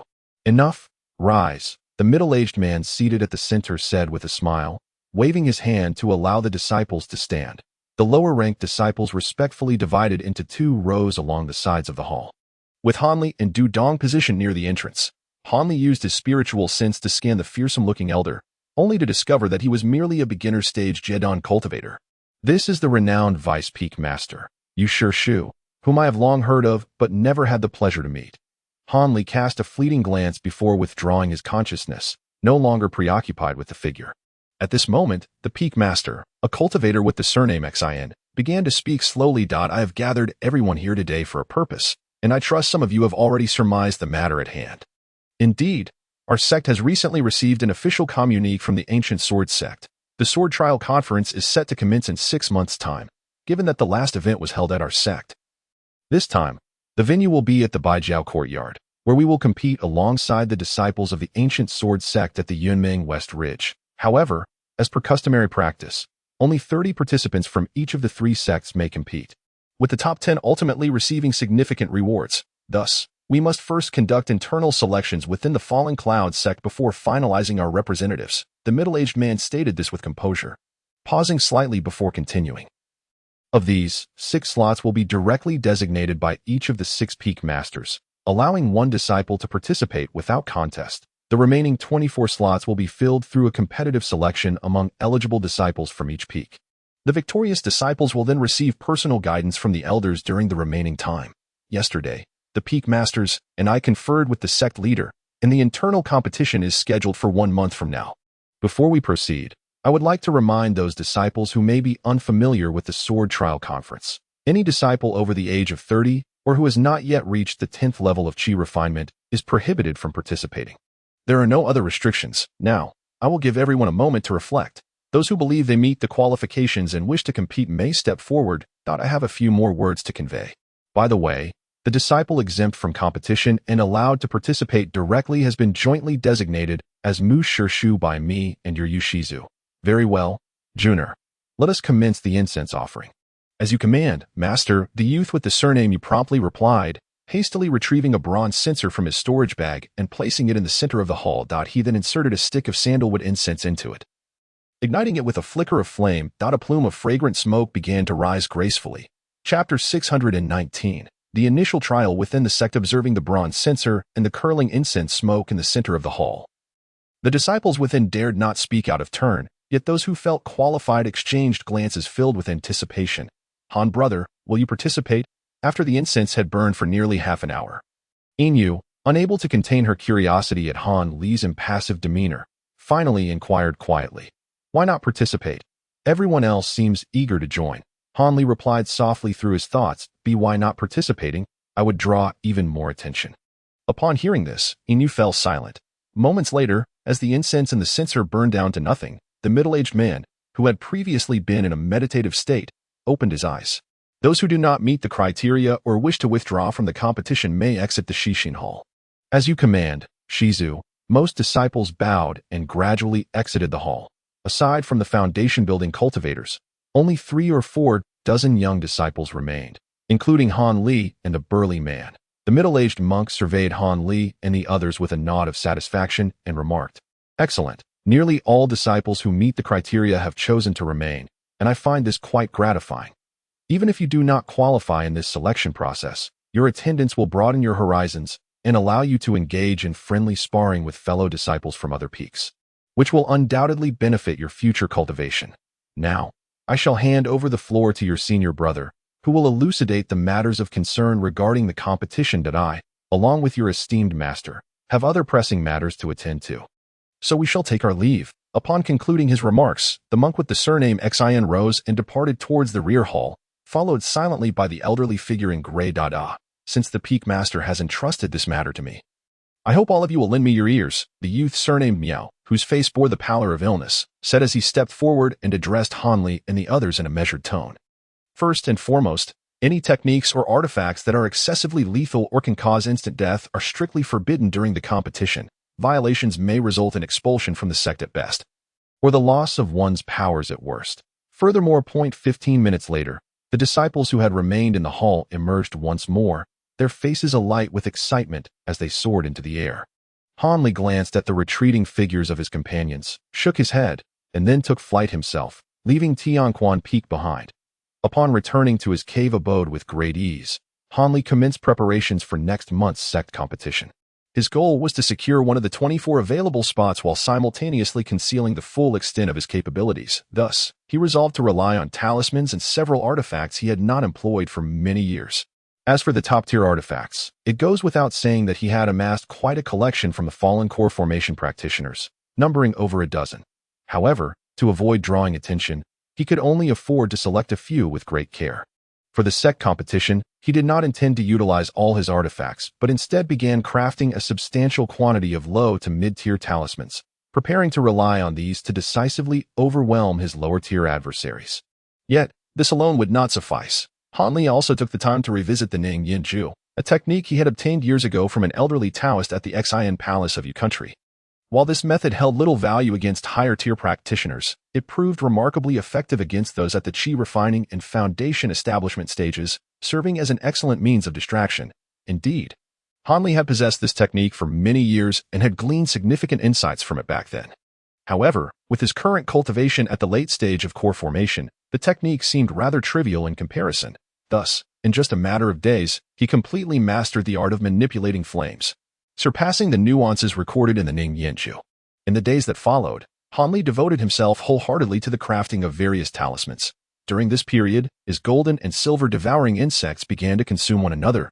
Upon catching a glimpse of this, Hanli felt a surge of joy. He believed that the devouring insects, even if not fully evolved, were surely not far from reaching the fabled stage of consuming all things. Conversely, the neighboring wailing beast continued to be a source of vexation for Hanli. As it remained in the spirit beast chamber, soundly asleep with no indication of awakening, fortunately, through the resonance of the Ming Hun pearl within him, he discerned that the beast was not in any grave danger. Otherwise, he would have been quite concerned.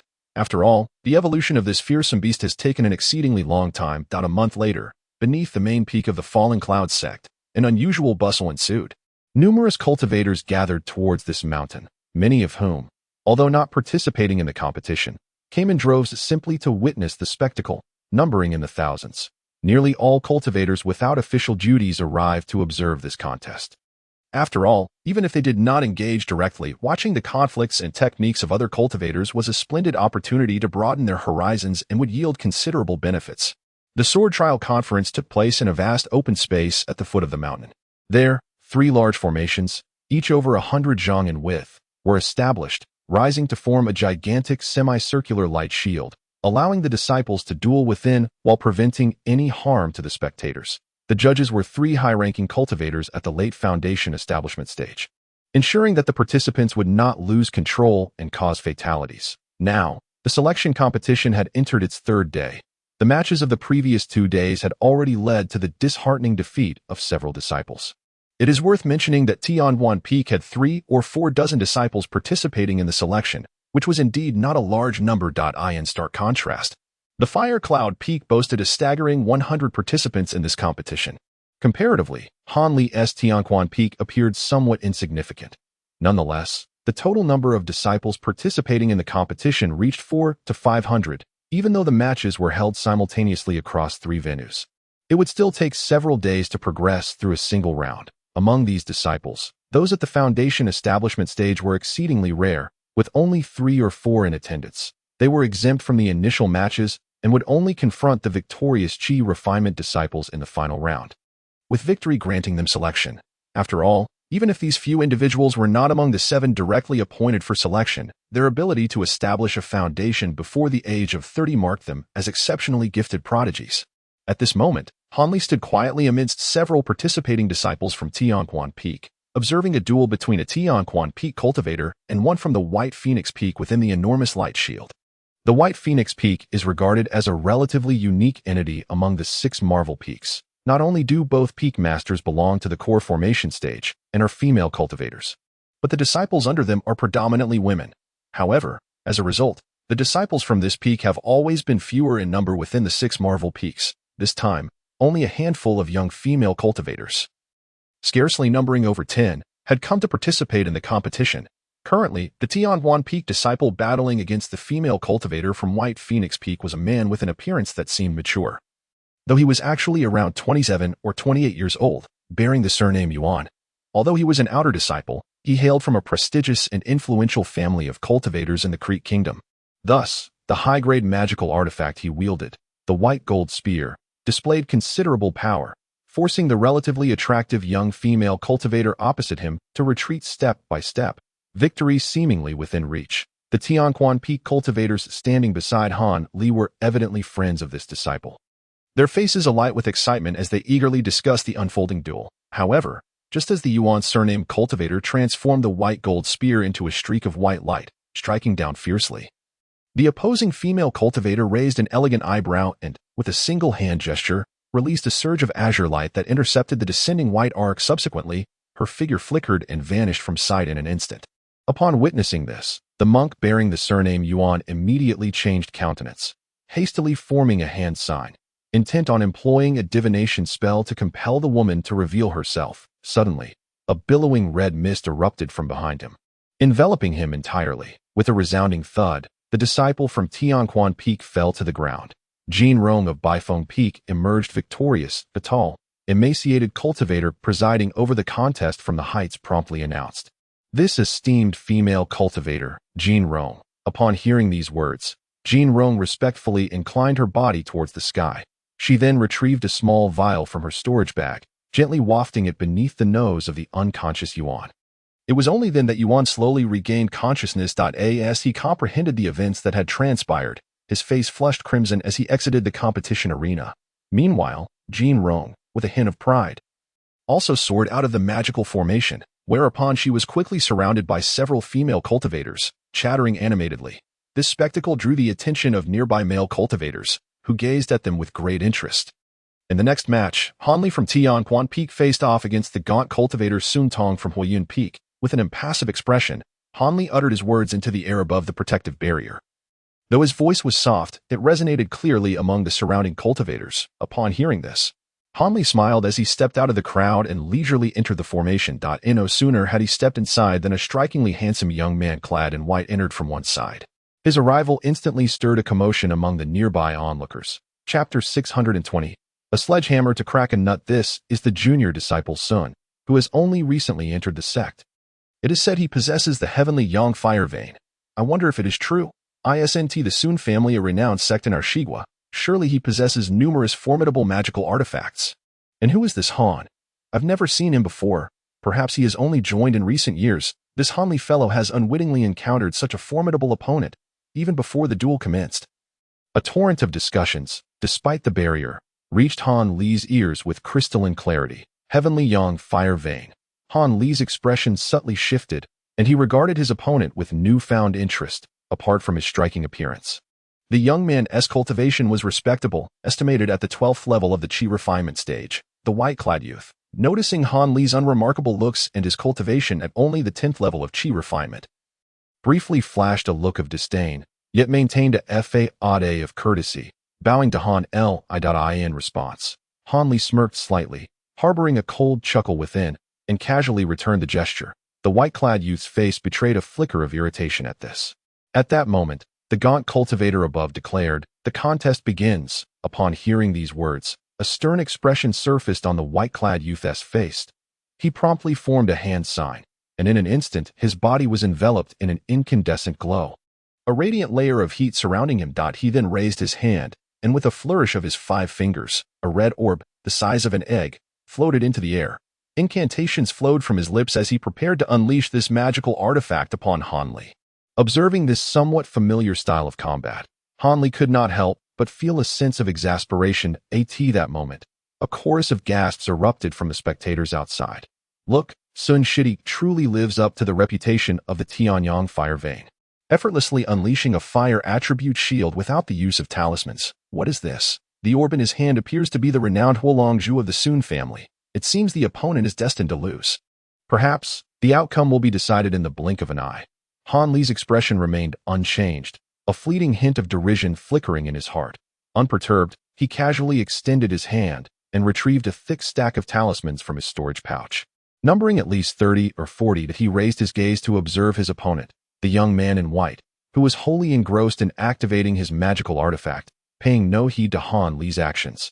Seemingly brimming with confidence in his shield. Given this, Han Li decided to forego any further courtesy. After rubbing his hands together, he simultaneously thrust them outward. The crimson glow erupted as 3 or 4 dozen fireballs, each the size of a fist, surged forth from his hands in a frenzied rush, hurtling towards the densely packed opponent. A chorus of astonished gasps erupted from the onlookers at this moment. The fire orb floating above the white-clad youth had begun to manifest flames, ready to unleash an attack. Just as he reveled in his good fortune, he was startled by the sudden exclamations from the crowd. Curiously, he looked up only to witness the astonishing sight of dozens of fireballs colliding with the shield. A cacophony of explosive sounds erupted, and blinding red light flashed before his eyes, rendering him nearly blind. The crystalline shield enveloping him lasted but a few seconds before shattering painfully as the searing flames threatened to engulf him entirely.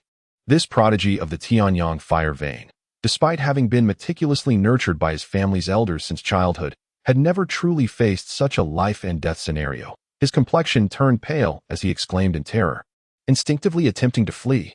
Yet, at that critical moment, the youth felt a sudden tightening around his neck, and his body was abruptly lifted into the air. The flames surged beneath him in a tumultuous wave.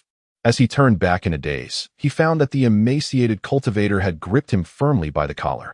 Han Li of Tianquan Peak, victorious, the gaunt cultivator declared coldly that it was only then that the youth comprehended his defeat. Having been easily bested by mere low-tier fireball talismans, his face turned ashen. Meanwhile, the other observing cultivators, after their initial shock, exchanged bewildered glances. It is worth noting that even the simplest low-tier fireball talisman typically costs at least 1 spirit stone. Yet, this individual had casually thrown out 30 or 40 in one go. This signified a loss of 30 or 40 spirit stones in a single battle. Such extravagance could hardly be deemed lavish. Describing him as a spendthrift would not be an exaggeration. After all, a decent low-tier magical artifact would only cost about the same. Could it be that this person was willing to squander his entire fortune merely to secure victory within the sect? Under the peculiar gazes of the other disciples of the Lian sect, Han Li offered a slight bow to the emaciated cultivator before calmly exiting the barrier as for the white-clad youth surnamed Sun. He cast a resentful glare at Han Li's retreating figure, filled with discontent, but under the cold scrutiny of the gaunt cultivator, he had no choice but to leave in defeat, since the first round of the competition had concluded. Han Li found little interest in observing the duels of others and returned to his quarters. The first round quickly came to an end 2 days later, with many exhilarating battles leaving the disciples of the Luoyun sect thoroughly engrossed. Han Li's match, where he defeated his opponent using dozens of low-level fireball talismans, naturally rendered many speechless, while simultaneously evoking deep envy within their hearts. They all assumed that Han Li must be a disciple of a prominent family, capable of such grand displays. Overall, this battle allowed Han Li to gain recognition among a portion of the observers, thus acquiring a modicum of fame. In the second round of the competition, Han Li was called to the arena quite early. With his turn arriving on the afternoon of the first day, he calmly took his place in the center of the arena once more. Whispers erupted among the disciples who had witnessed his previous duel.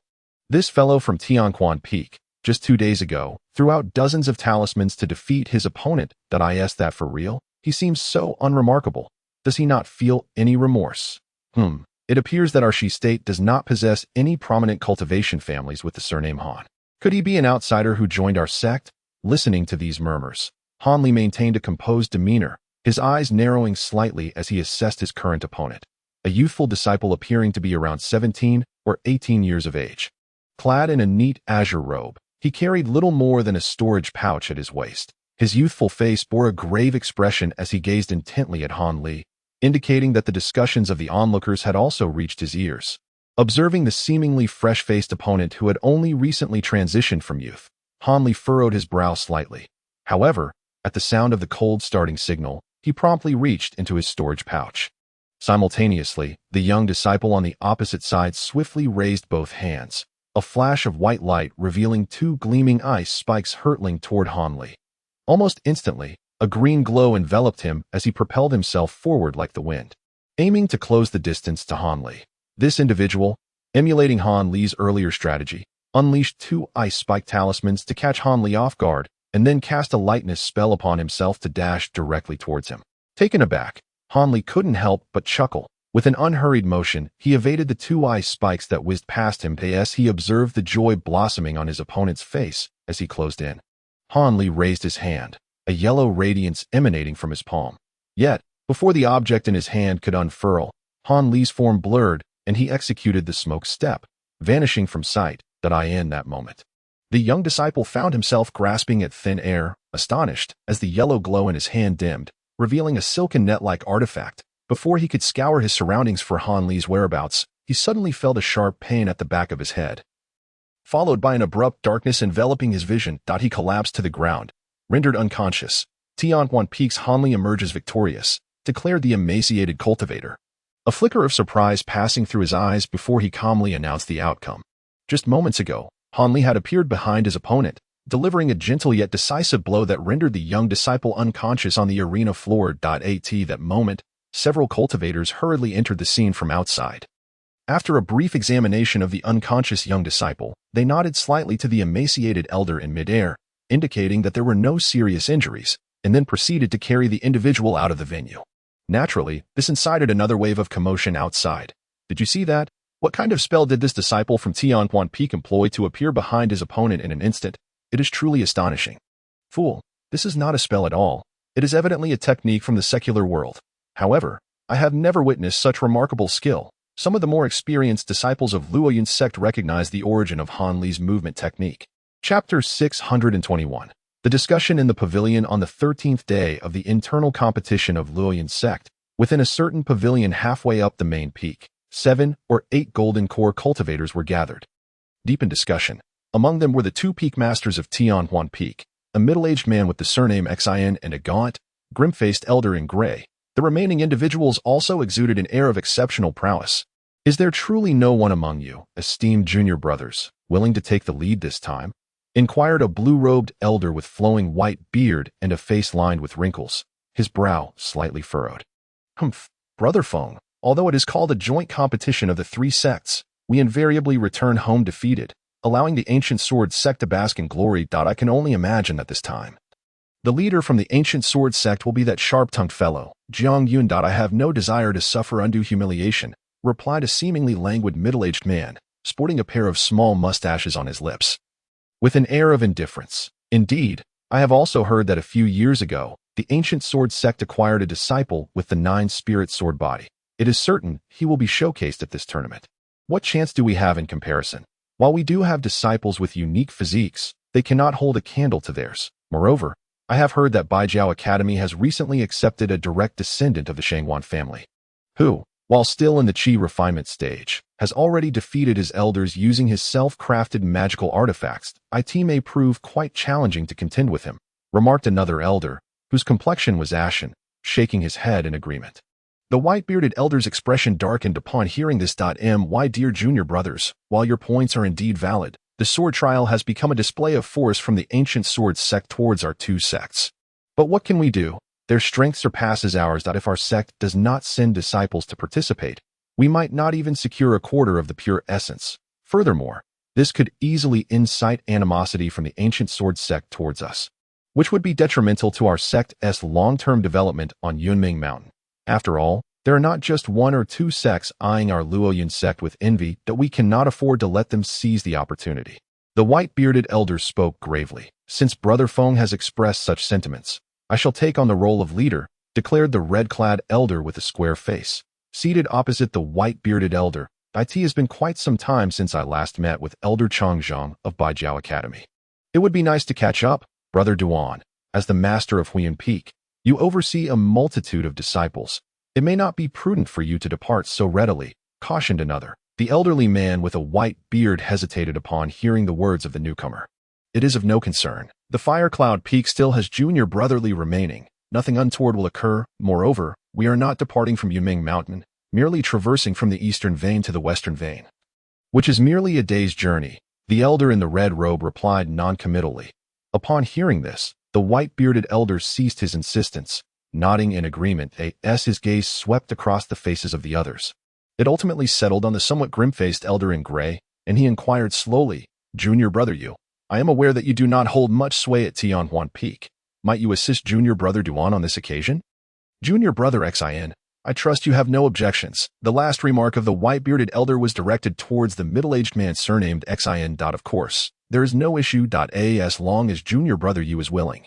The middle-aged man replied with a faint smile. The cold visage of the gray-clad elder shifted slightly upon hearing this, and after a brief pause, he succinctly stated, Very well, I shall go. Upon hearing this, the white-bearded elder's face brightened, and he continued, The team for this undertaking will be led by junior brother Duan, with junior brother Yu and sister Song from Baifeng Peak assisting.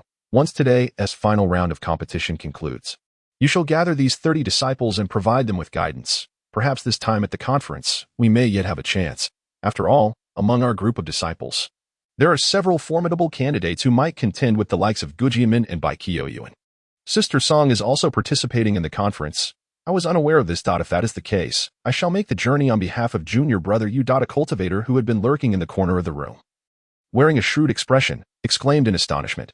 The other cultivators in the loft were similarly stirred, with 2 or 3 displaying expressions of regret. Humph, junior brother Ming, what do you mean by that? Just a moment ago, I spoke at length, yet you did not step forward to say a word. Now, upon hearing that Sister Song is going, you immediately leap into action. To be frank, the condition for Sister Song's willingness to lead the team is that I must not disclose her participation to anyone first. Otherwise, given her temperament, how could she easily leave by phone peak? The white-bearded elder's expression darkened as he spoke. This elder had reached the later stage of the core formation realm, while the shrewd cultivator seemed to be only at the initial stage. Thus, upon the elder's change in demeanor, the latter immediately lowered his head in silence, refraining from further debate. The few others who had been tempted exchanged glances, uncertain and unwilling to voice any further comments.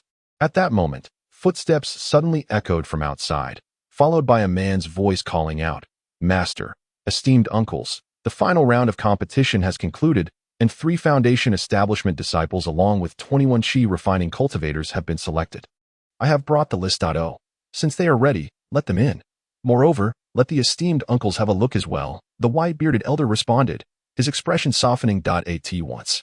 The man outside answered respectfully. He then pushed open the door and entered. He was a man in his 30s, of handsome appearance and tall stature. Here lies the final list and details of the 24 victors. A man retrieved a white jade tablet from his bosom and presented it to the elder with both hands. "Let me have a look first." The elder nodded slightly, accepted the jade tablet, and briefly scanned it with his divine sense. Though the elder's face revealed a hint of astonishment after merely glancing at it. "What is the matter? Is there something amiss with this list?" The monk in the red robe, with a curious expression, inquired. The others also turned their astonished gazes towards the elder. "It is nothing of concern. My fellow disciples, take a look for yourselves." Upon uttering these words, the elder's countenance returned to normal, and he tossed the jade tablet to a nearby elderly man with a sallow complexion. After perusing the tablet, this man, too, exhibited a look of surprise, yet he refrained from voicing any thoughts and passed the tablet on to the others. In a short while, every individual had scrutinized the jade tablet, their expressions fluctuating between various emotions. The middle-aged man from Tianquan Peak, after examining the tablet, displayed an even more frequent glimmer of astonishment in his eyes. "I never expected that our Tianquan Peak would have 6 individuals selected this time. It truly leaves the rest of us peaks feeling quite embarrassed. It appears that Brother Xian has indeed excelled in nurturing his disciples." The middle-aged man, sporting a pair of whiskers, sighed and spoke slowly. "It seems Brother Xian is determined to secure victory in this sword trial competition. Hence the considerable effort invested in cultivating these disciples," the smooth-talking monk added with a tinge of envy.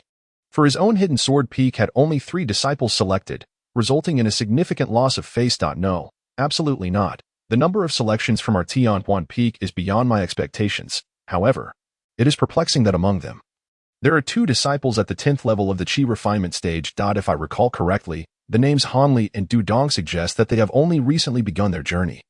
How could they have made it to the end? This is rather strange. The middle-aged man from the Xian clan pondered for a moment before inquiring with an unchanged expression, "How did they prevail?" "Master Gao," upon hearing the uncle's inquiry, the newly arrived male cultivator immediately responded, "The methods by which these 2 triumphed are quite straightforward. The disciple named Du Dong possesses a formidable ice attribute top-tier magical artifact. This unknown artifact seems to be both offensive and defensive in nature, complementing his cultivation technique. Every opponent he faced was instantly immobilized by the artifact upon their initial encounter. After several rounds, no one was able to withstand even a single blow. Oh, what kind of artifact is this? Please describe it for us." The middle-aged man with whiskers interrupted, intrigued. "It resembles a wheel, approximately a foot in diameter, adorned with a crescent moon pattern. Once activated, it emits a dazzling white light and can instantly unleash an ice attribute shield, as well as a freezing attack resembling a great bird. This seems akin to the treasured artifact of the Du family, the Cold Moon Wheel, which was said to have perished with the entire clan 200 years ago. Could it be that Du Dong is a descendant of the Du family?" The whiskered middle-aged man remarked with surprise as his eyes darted. "Indeed, it is highly probable. After all, the Du family was once a significant lineage. It is not impossible that some direct descendants escaped this calamity, choosing to conceal their identities. They may have thought that their former enemies would no longer pay them any heed after so many years. Thus, the desire for a comeback arose." The elder with white beard stroked his beard and said leisurely, Chapter 622, The Ghostly Shadows Wailing Souls. "What my senior brother says is quite reasonable. However, since this Du Dong possesses the Cold Moon Wheel, it is not surprising that he made it to the final round. But what about that fellow named Hanli? Could he also possess a high-grade magical artifact?"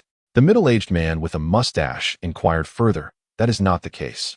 Although it remains uncertain whether this Han nephew wields a high-grade magical artifact, he certainly demonstrated remarkable generosity in his actions. The man, who was in the late foundation establishment stage, said with a bitter smile, "What do you mean? What does his generosity in the contest have to do with anything?" The ashen-faced elder inquired with a hint of curiosity. This Han nephew, in his very first move, threw out over 30 fireball talismans, causing his opponent's protective shield to shatter before they could even summon their magical artifact, leading to their defeat. In the subsequent rounds, he displayed techniques from the mundane world along with a clever method of manipulating flames, which, when combined with the talismans, barely allowed him to overcome his opponent and claim victory. The man explained, "Setting aside the techniques and methods, there is nothing particularly strange about that. Many individuals are adept in their own arts before joining a sect. However, utilizing so many talismans at once certainly requires a substantial amount of spirit stones. While it may not be significant for us, it is rather extravagant for him as a chi refining stage disciple. Have we investigated this disciple further?" the white-bearded elder inquired, his expression slightly somber. "We have, according to several lower-tier disciples who have interacted with him. Although he is a loose cultivator, he appears to be quite proficient in the art of talisman making and possesses some wealth, thus enabling him to use low-tier talismans so liberally," the young man replied respectfully. That makes sense. It seems neither of these individuals poses any issues. However, since this person has some knowledge of talisman making, it would indeed be more suitable for him to be assigned to the Fire Cloud Peak, the elder murmured as his expression softened. "Brother Feng, that assertion is not entirely accurate. Our Heavenly Spring Peak also has disciples skilled in talisman making. It would not be difficult to support this individual," the brother named Duan remarked. "You cannot be serious about wanting him, can you?" the practitioner with the surname Xin said with a slight smile. "Haha, adding one more talisman-making disciple to our Fire Cloud Peak makes no difference. We will not encroach upon Brother Xin's disciples." The red-clad practitioner waved his hand dismissively. The middle-aged man with the surname Xin could only smile in silence. For the rest of the time, these core formation stage cultivators discussed various matters within the sect before bidding farewell and departing. Hanli had already returned to his cave dwelling on his small stone mountain. Standing outside the spirit beast chamber with an unusually grave expression, his gaze fixed on the stone chamber within. Just a short while ago, he had concluded the final round of the competition and was conversing with several disciples from Heavenly Spring Peak who had come to congratulate him on his victory when the resonating soul pearl within him suddenly began to heat up intensely. This took Hanli by surprise, but he quickly realized that the wailing soul beast within his cave had finally reached its final stage and was calling for him. Overjoyed, Hanli naturally had no time to engage further with those Heavenly Spring Peak disciples. He hurriedly bid them farewell and returned to his cave. Yet, as soon as he stood outside the spirit beast chamber, he was taken aback by the scene within the stone chamber. I gazed into the stone chamber. I was struck by its sudden transformation into a dim and foreboding realm, shrouded in an eerie darkness, where spectral energies flitted about like shadows, accompanied by an unsettling chill that seeped from every corner. The howling spirit beast had vanished without a trace, yet in one corner of the chamber lay an oval cocoon-like entity, approximately a yard in size, glossy and obsidian in hue, pulsating with flickering dark rays as if harboring something vital within. Without a moment's hesitation, Hanli surmised that the howling spirit beast resided within this enigmatic black cocoon. That a flicker of excitement coursed through him, tempered by a newfound caution, rather than recklessly entering the chamber. Hanli chose to sit cross-legged outside the spirit beast chamber, reflecting on the ancient texts he had perused which advised that during a spirit beast's evolution, it was paramount for its master to remain nearby without intervening unless the creature's life hung in the balance. Thus, he resolved to adhere to this counsel. Time passed gradually, tinged with his underlying anxiety. Initially, Hanli estimated that it would take several days for the howling spirit beast to complete its metamorphosis and emerge from its chrysalis. However, to his astonishment, as dawn broke on the second day, the black cocoon began to exhibit signs of transformation. While seated in meditation, he was suddenly roused by a delicate cracking sound. Though faint, it filled him with elation as he opened his eyes. Before him, the icy wraith-like energies seemed drawn away with great force towards a corner of the chamber, the very location of the black cocoon. In an instant, the interior was illuminated by a dazzling brilliance, prompting Hanli to instinctively shut his eyes. That a familiar yet alien aura abruptly materialized within the stone chamber. With a raised brow, Hanli sprang to his feet, lightly tapping the stone door, which swung open. As he stood at the threshold, his gaze swept across the room, revealing that the once mighty black cocoon had shriveled into two halves, utterly devoid of contents. The other corners of the chamber were barren as well. Taken aback, Han Li was about to extend his spiritual sense to investigate when a shadow coalesced in one corner of the room, followed by a low rumble as a dark figure surged towards him. Startled, Han Li instinctively attempted to evade, yet a sudden resolve held him in place. In the next moment, a cold, diminutive creature darted into his embrace, which he instinctively grasped. What was this? As he beheld the creature in his hands, a look of astonishment crossed his face. Before him was a miniature monkey, roughly the size of a fist, undoubtedly the evolved form of the howling spirit beast. At first glance, the creature appeared unchanged aside from its fur, which had transitioned from silvery white to an inky black.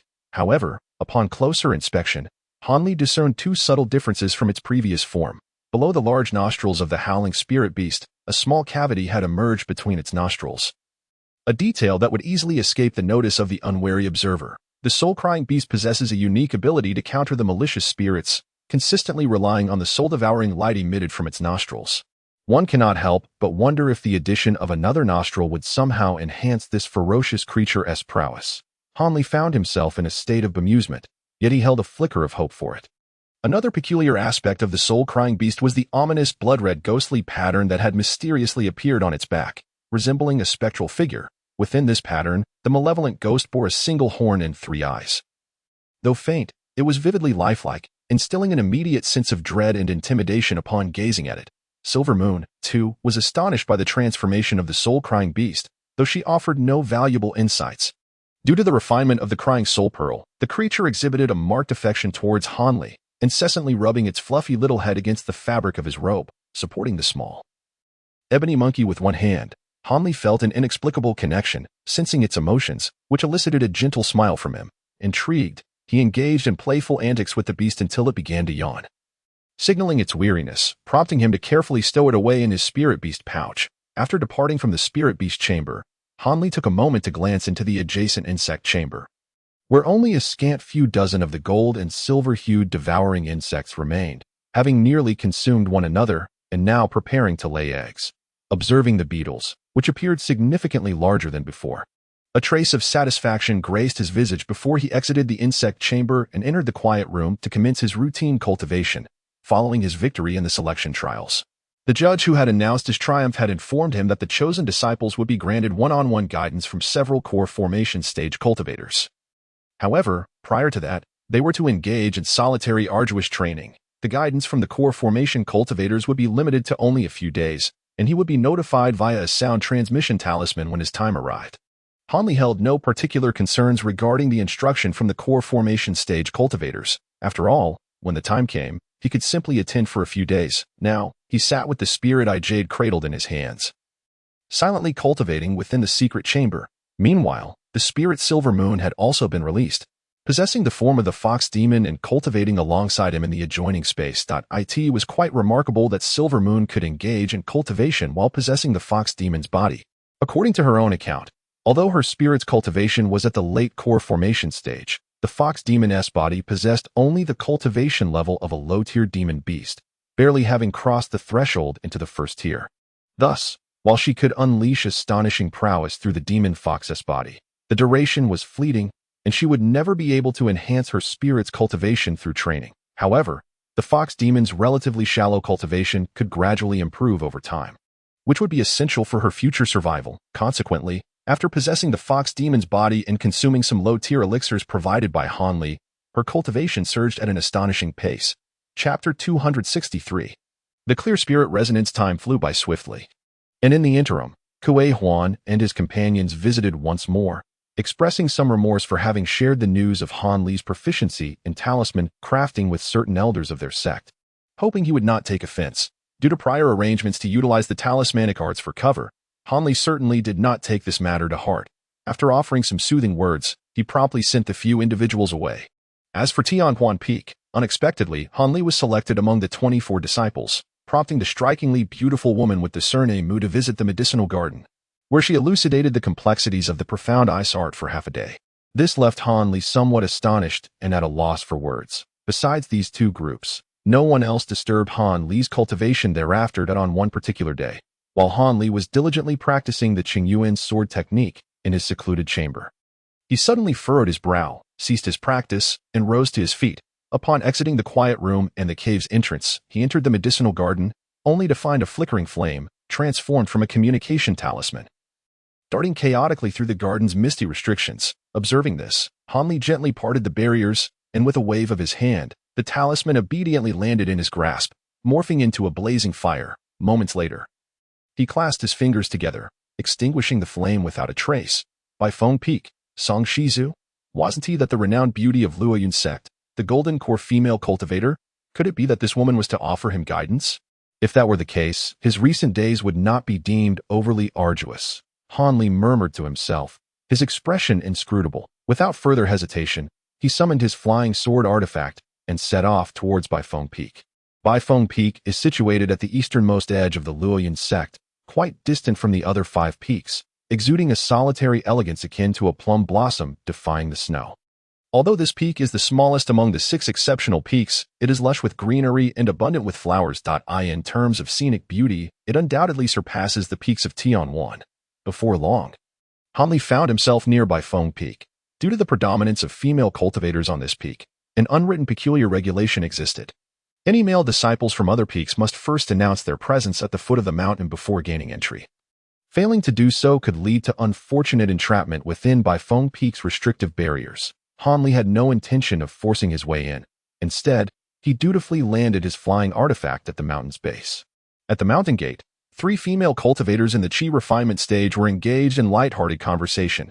Upon noticing Hanli, an unfamiliar male disciple, they curiously regarded him. I am Hanli from Tianquan Peak, here to receive guidance from Song Shizu. I kindly request you to announce my arrival, he said, bowing respectfully to the female disciples. You are Hanli. The master has already instructed us regarding you. You may proceed directly to the Chaofeng Pavilion at the peak. The master is awaiting you there. A young female cultivator with a few freckles on her face replied with a light laugh upon hearing Hanli's words. Grateful for the information, Hanli expressed his thanks and swiftly took his leave, soaring into the air. However, shortly after he ascended, the 3 female disciples, perhaps assuming Hanli could no longer hear their conversation, began to speak freely. Is this Han disciple truly one of our sect's participants in the sword testing conference? His cultivation level seems rather low. Moreover, he appears quite ordinary, hardly remarkable. You may not know this, but I watched this Han disciple's competition. Let me tell you, hearing this, a wry smile crossed Han Li's face as he retracted his consciousness, shook his head, and continued his ascent towards the peak's summit. Baifeng Feng was not particularly tall, and in the blink of an eye, Han Li had soared to the summit. Here lay a flat expanse of approximately 100 feet, surrounded by drifting white clouds and abundant spiritual energy. Resembling a celestial paradise. In this ethereal domain, a solitary pavilion stood majestically. The pavilion rose about 20 feet high, divided into 3 levels, crafted entirely from an unknown whitewood, devoid of any paint or color. Exuding an air of elegance and antiquity, Hanli descended before the pavilion and, without hesitation, declared aloud, "Disciple Hanli pays respects to Master Song." As soon as the words left his lips, he sensed a faint trace of divine consciousness sweep over him. Hanli feigned ignorance, maintaining a composed demeanor. After a brief moment, a gentle and melodious voice emanated from within the pavilion. "Since you have arrived, please ascend to the 2nd floor. I shall await you here." "At your command," Hanli replied succinctly, taking a few steps forward to gently push open the wooden door. The entrance yielded easily, revealing a vacant 1st floor, devoid of any furnishings save for a seemingly functional array for cultivation. After a quick glance, Hanli ascended to the 2nd floor. The 2nd level was equally sparse, featuring only a few wooden racks cluttered with various magical artifacts and jade slips, alongside a few chairs and a low stone table. As Hanli emerged onto the 2nd floor, he beheld a woman clad in blue seated upon a chair, her gaze fixed intently upon a stack of weathered bamboo slips on the table. Seemingly engrossed in her studies, her cultivation appeared to be at the nascent stage of the core formation realm. Hanli hesitated for a moment, poised to speak, when the woman lifted her head, revealing a breathtaking countenance that stirred his heart. "Are you Hanli?" she inquired calmly, appearing to be in her mid-20s. "Yes, master," Hanli replied, bowing his head. "Since you have made it here, it is indeed your fortune. I shall dedicate myself to guiding you. However, during your stay at Chaofeng Pavilion, you are permitted to linger for only 3 days. Once the 3 days have elapsed, you must depart this pavilion and Baifeng Feng. During this time, your understanding shall depend entirely on your own fortune." She spoke, her exceptionally clear and luminous eyes fixed on Hanli. For reasons unknown, despite her modest cultivation, Hanli felt as though his very soul was being scrutinized under her penetrating gaze, leaving him momentarily startled. It was noteworthy that, given the current strength of Han Li's divine consciousness, experiencing such a sensation was utterly perplexing. Clearly, she had employed some form of mind-probing technique. Without overthinking, Han Li maintained an outwardly respectful demeanor while swiftly circulating the Great Yin method to safeguard his mind. As Han Li remained on high alert and bewildered, a flicker of peculiar light flashed in the blue-clad woman's clear eyes, and she gently closed them, a trace of weariness gracing her features. Recite the cultivation mantra that you have been practicing. Then, proceed to the first floor and wait. Do not ascend again unless instructed.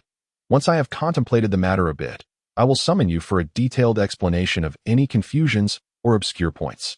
Let us begin, she instructed softly. Yes, disciple has been practicing the Xianbingju given by Uncle Mu. This technique. Han Li maintained his composure as he began to recite slowly. After a cup of tea's worth of time, he finally completed the recitation. The blue-clad woman nodded slightly and gestured for Han Li to temporarily descend. After Han Li performed a respectful bow, he silently exited the second floor. The woman in blue gazed at his vanishing silhouette. Her brow slightly furrowed as she remained motionless in her chair. However, moments later, her delicate brows lifted, and she slowly rose to her feet. With a wave of her hand, a blue soundproof barrier materialized around her. She then took out a communication talisman, whispering a few words with an air of composure before casting the talisman out of the barrier, where it transformed into a fiery light that shot directly out of the window, vanishing without a trace. At the midpoint of the mountain at the peak of the falling cloud sect, within the loft where foundation building cultivators had previously gathered, an elderly man with white beard stood leisurely by the window, gazing into the distance. Suddenly, a glimmer of brilliance flashed in his eyes as a streak of fire hurtled toward him from the heavens above. The old man remained silent, raising a hand as a stream of white mist shot forth from his palm, ensnaring the red light and transforming it into a roaring flame. Within the firelight, the brief voice of the woman in blue echoed, Han Li is untroubled, but Du Dong harbors secrets. Secrets, indeed. I sensed something was amiss. The Du family had long-standing ties with the Fu family, who wielded great power in the 100-Craft Academy. Naturally, if he were truly a descendant of the Du family, he should have bowed at the gates of the academy. Not come to my falling cloud sect, the old man murmured coldly, a hint of frost creeping into his demeanor. However, Sister Song's clear spirit insight technique has grown increasingly formidable. Whether I could withstand it, aside from the two uncles, is a matter of considerable uncertainty. The white-bearded elder seemed to contemplate something further, murmuring with a trace of envy. Over 2 months later, in the western mountains of Yunming, within a vast valley surrounded by towering peaks, thousands of disciples clad in various colored garments from the 100-Craft Academy gathered excitedly in the central square, chattering animatedly and creating a ruckus. Many were craning their necks to gaze at the sky, their faces displaying impatience as if anxiously awaiting something. Chapter 264, The Three Factions Sword Trial, Part 1. At one end of the square, at the forefront of the thousands of disciples, stood 7 or 8 cultivators of foundation building and above, exuding an air of calm. Behind them were dozens of men and women of foundation building rank and higher, the esteemed leaders, elders, and various officials of the 100-Craft Academy. They're coming, exclaimed an eagle-eyed disciple, spotting something in the distance, his excitement palpable. Instantly, all the lower-ranked cultivators looked up in unison, eyeing the far-off sky. Lights flickered, followed by a multitude of colorful orbs soaring closer. It's the ancient sword sect. They fly using their sword artifacts, someone shouted, igniting further commotion among the crowd. As the word spread, the crowd became even more agitated, many pointing at the approaching lights. Their expressions varied. Silence. What a disgrace this is. Do you wish to make a spectacle for the other two factions at our expense? Bellowed a burly elder standing at the forefront of the crowd, his expression darkening. His voice resonated throughout the square, instantly quieting the previously boisterous disciples, as the vast square fell into an abrupt hush. Seeing this, the burly elder's countenance softened slightly in satisfaction. The other foundation-building cultivators exchanged knowing smiles, seemingly unfazed by the scene. At that moment, the cultivators from the ancient sword sect descended upon the square above. Though it cannot be said that all traverse with swords in hand, there are but a scant few who do not wield any weaponry at all. To my astonishment, Brother Fu and his companions have personally come forth to greet us. I, Jiang, am truly taken aback. Among the cultivators of the ancient sword sect, a diminutive elder in his 50s or 60s, who had been soaring ahead, let out a hearty laugh before descending first. Beside him were a scholar clad in green robes and a young woman in white, both of whom shared smiles, suggesting they were a couple of exquisite harmony at that moment. The remaining youthful lower-tier cultivators of the ancient sword sect also gracefully descended on their flying instruments. This time, it was Brother Jiang Yun who led the group. And it was only fitting that Brother Fu and others came forth to extend their welcome, especially given the presence of the illustrious couple known as the White Jade Twin Swords. The robust elder, maintaining his usual demeanor, clasped his hands in greeting to the three. Very well, let us refrain from excessive flattery, lest we provide fodder for the laughter of the younger generation. However, it seems the disciples of the Falling Cloud sect have yet to arrive. Their interest in the Sword Trial Conference appears to be waning. Could it be that repeated failures have left them feeling somewhat disheartened? The Jiang cultivator seemed to harbor some disdain for the Falling Cloud sect. Speaking with an air of schadenfreude, upon hearing this, the elder of the Fu clan revealed a hint of a bitter smile. Their 100 Crafts Academy is not akin to the ancient sword sect, and he dared not engage lightly in such discourse. Should it reach the ears of the higher-ups in the Falling Cloud sect, it would surely stir a tempest, just as the Fu elder pondered how best to respond. A middle-aged man in a verdant robe standing behind him suddenly interjected with a grin. There is no need for such impatience, Taoist Jiang. I have heard that the envoy from the Falling Cloud sect includes the renowned fairy song of White Phoenix Peak, a beauty rarely seen among our three factions. Alas, this fairy song has always kept a low profile, and few from our two sects have had the pleasure of encountering her. Today, it seems we shall finally get to indulge in that long-held desire. You speak of the fairy song of White Phoenix, I presume. Her beauty is legendary, and I have been aware of her renown for quite some time. If indeed she is leading the contingent, then waiting a while longer would be no burden, Jiang Yun replied, his eyes alight with intrigue. The male and female cultivators of the ancient sword sect exchanged looks of astonishment upon hearing this.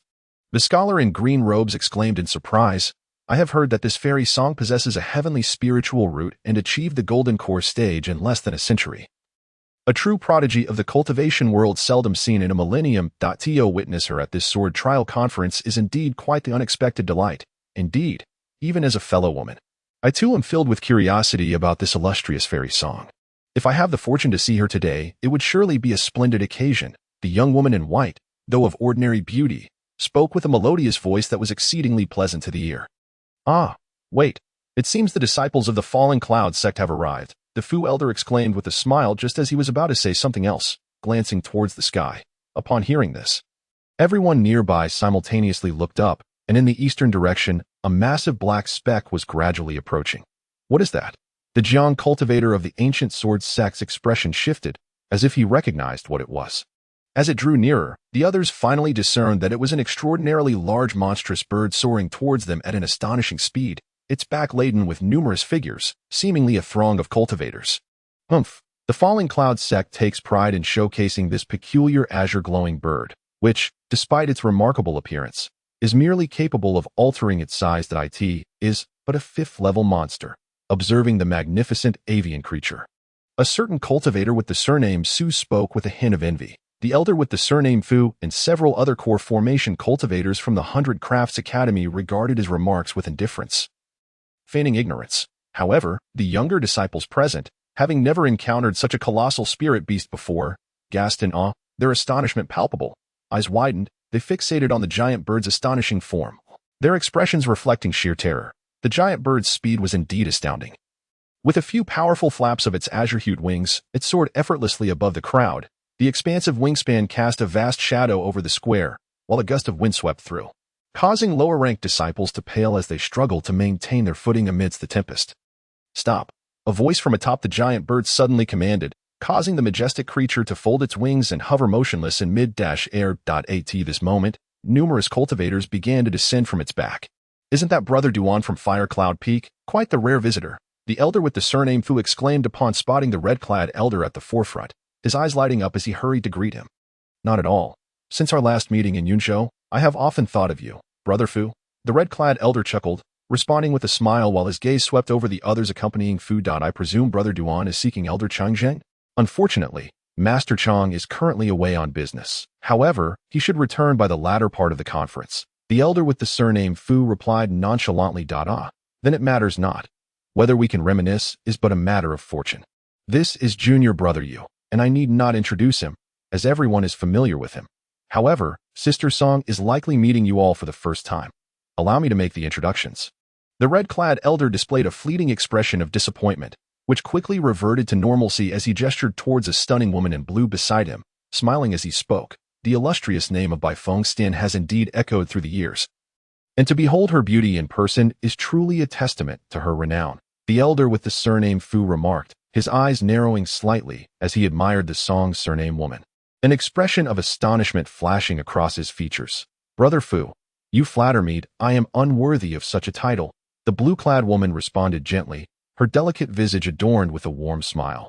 Her tranquil and charming demeanor left several lower-ranked male cultivators nearby utterly captivated, their expressions revealing traces of infatuation. Even among the higher-ranked cultivators, a flicker of fervor could be detected in their gazes. At that moment, the red-clad elder and his companions also noticed individuals from the ancient sword sect and approached them to exchange pleasantries.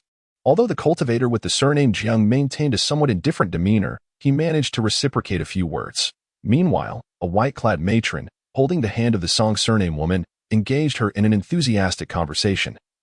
As if they were sisters, the blue-clad woman consistently responded with grace and poise, her courteous demeanor leaving no room for criticism. The subsequent proceedings unfolded smoothly. After welcoming the two sects, the 100 Crafts Academy allocated 2 expansive courtyards for the Ancient Sword sect and the Fallen Cloud sect, allowing them to rest adequately for a day before the formal competition commenced the following day. But on that tranquil evening, the following morning heralded the commencement of an intensely fierce competition among the 3 sects. The contest was divided into 3 groups, with each sect selecting 10 participants to form a team alongside 20 disciples from the other 2 sections. Each group would engage in head-to-head matches, from which only the top 4 would advance. Subsequently, the 12 selected disciples would draw lots to engage in magical duels, ultimately determining the final victor and the top 10 contestants. Given the limited number of disciples, it was only natural that the matches would not occur simultaneously across multiple venues. Instead, they would take place sequentially in the same arena.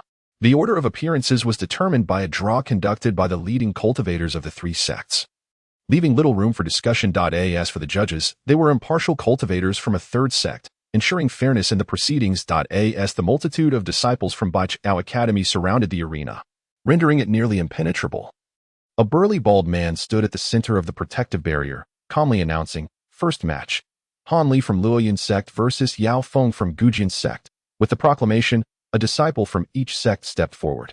Upon recognizing their opponents, the onlookers erupted into a flurry of murmurs and excitement. Surely, I must be mistaken. One was at the 11th level of Qi refinement, while the other was at the nascent foundation stage. The disparity in their cultivation levels is simply too vast. The disciple from Gujian sect, who bore 2 swords strapped to his back, regarded his opponent with a look of surprise, which was quickly replaced by a flash of disdain. For him, defeating such an opponent would require no effort whatsoever. Meanwhile, his adversary, a young man clad in a green outfit with an unremarkable appearance, furrowed his brow, appearing somewhat troubled and perplexed. Outside the protective barrier, the core formation cultivators from the 3 sects refrained from mingling with the disciples, instead congregating in a small, open area, engaged in leisurely conversation. Brother Duan, does Luoyun sect truly intend to forfeit this sword testing conference? How could a disciple at the 11th level of Qi refinement pass the internal selection? Surely, you aren't merely using him to fill the ranks, remarked Jiang Yun from Gudrun sect, unable to stifle a chuckle upon seeing the youthful disciple from Luoyun sect.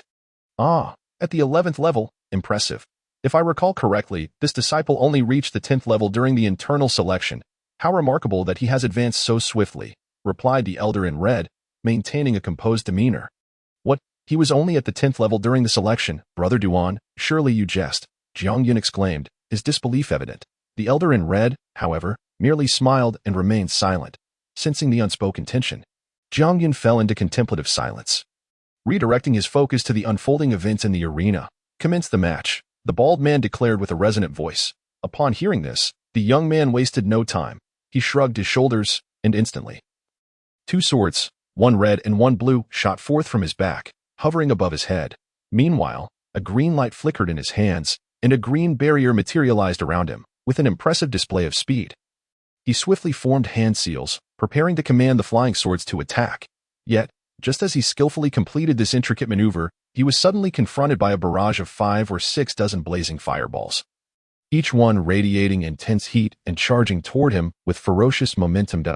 Yao Feng gasped, his face draining of color in sheer shock. However, he truly lived up to his status as a foundational stage cultivator.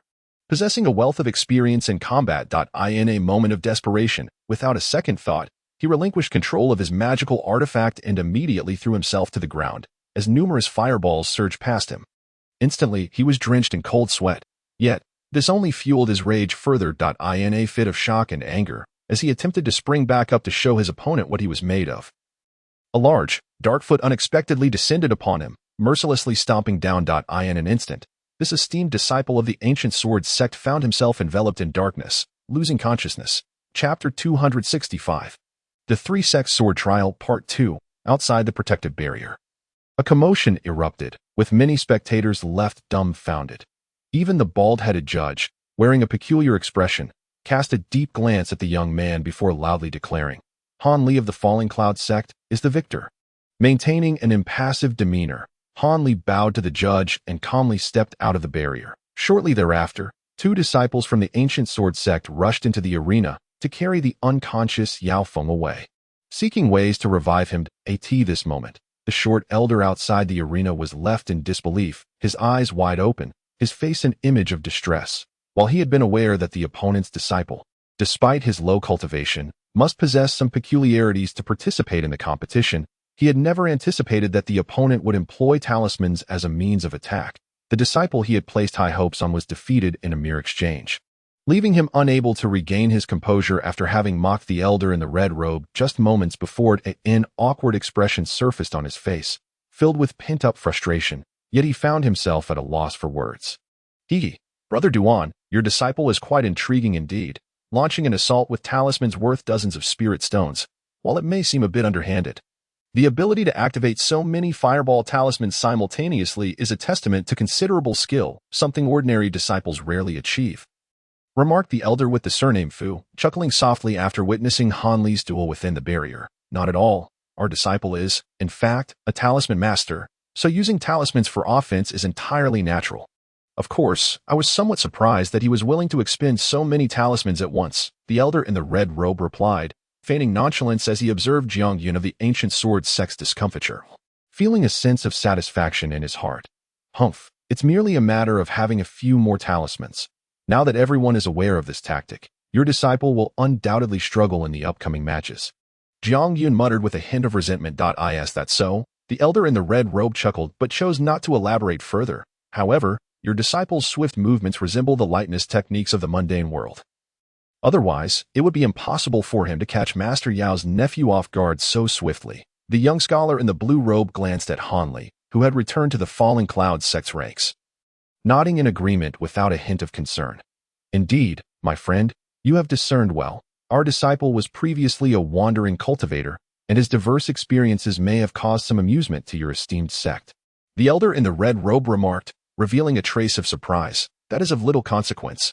I have also held a fascination with the martial techniques of the mundane world in the past and have conducted some research. While such techniques may be of little use to higher-tier cultivators, if employed skillfully by a chi-refining stage disciple, they can indeed enhance one's strength by a margin. Moreover, the disciple of your esteemed sect exhibits such remarkable skill, as if he has undergone considerable real combat experience. The defeat of our sect's disciples, therefore, is not without justification, remarked the Confucian scholar with a smile. As the esteemed individuals from the three sects engaged in their leisurely discourse, the referee in the arena had already been replaced by a gray-clad elder from the Falling Cloud sect, who, with an impassive expression, announced the second match from the 100 Arts Institute, Wantiancy versus from the Ancient Sword Institute.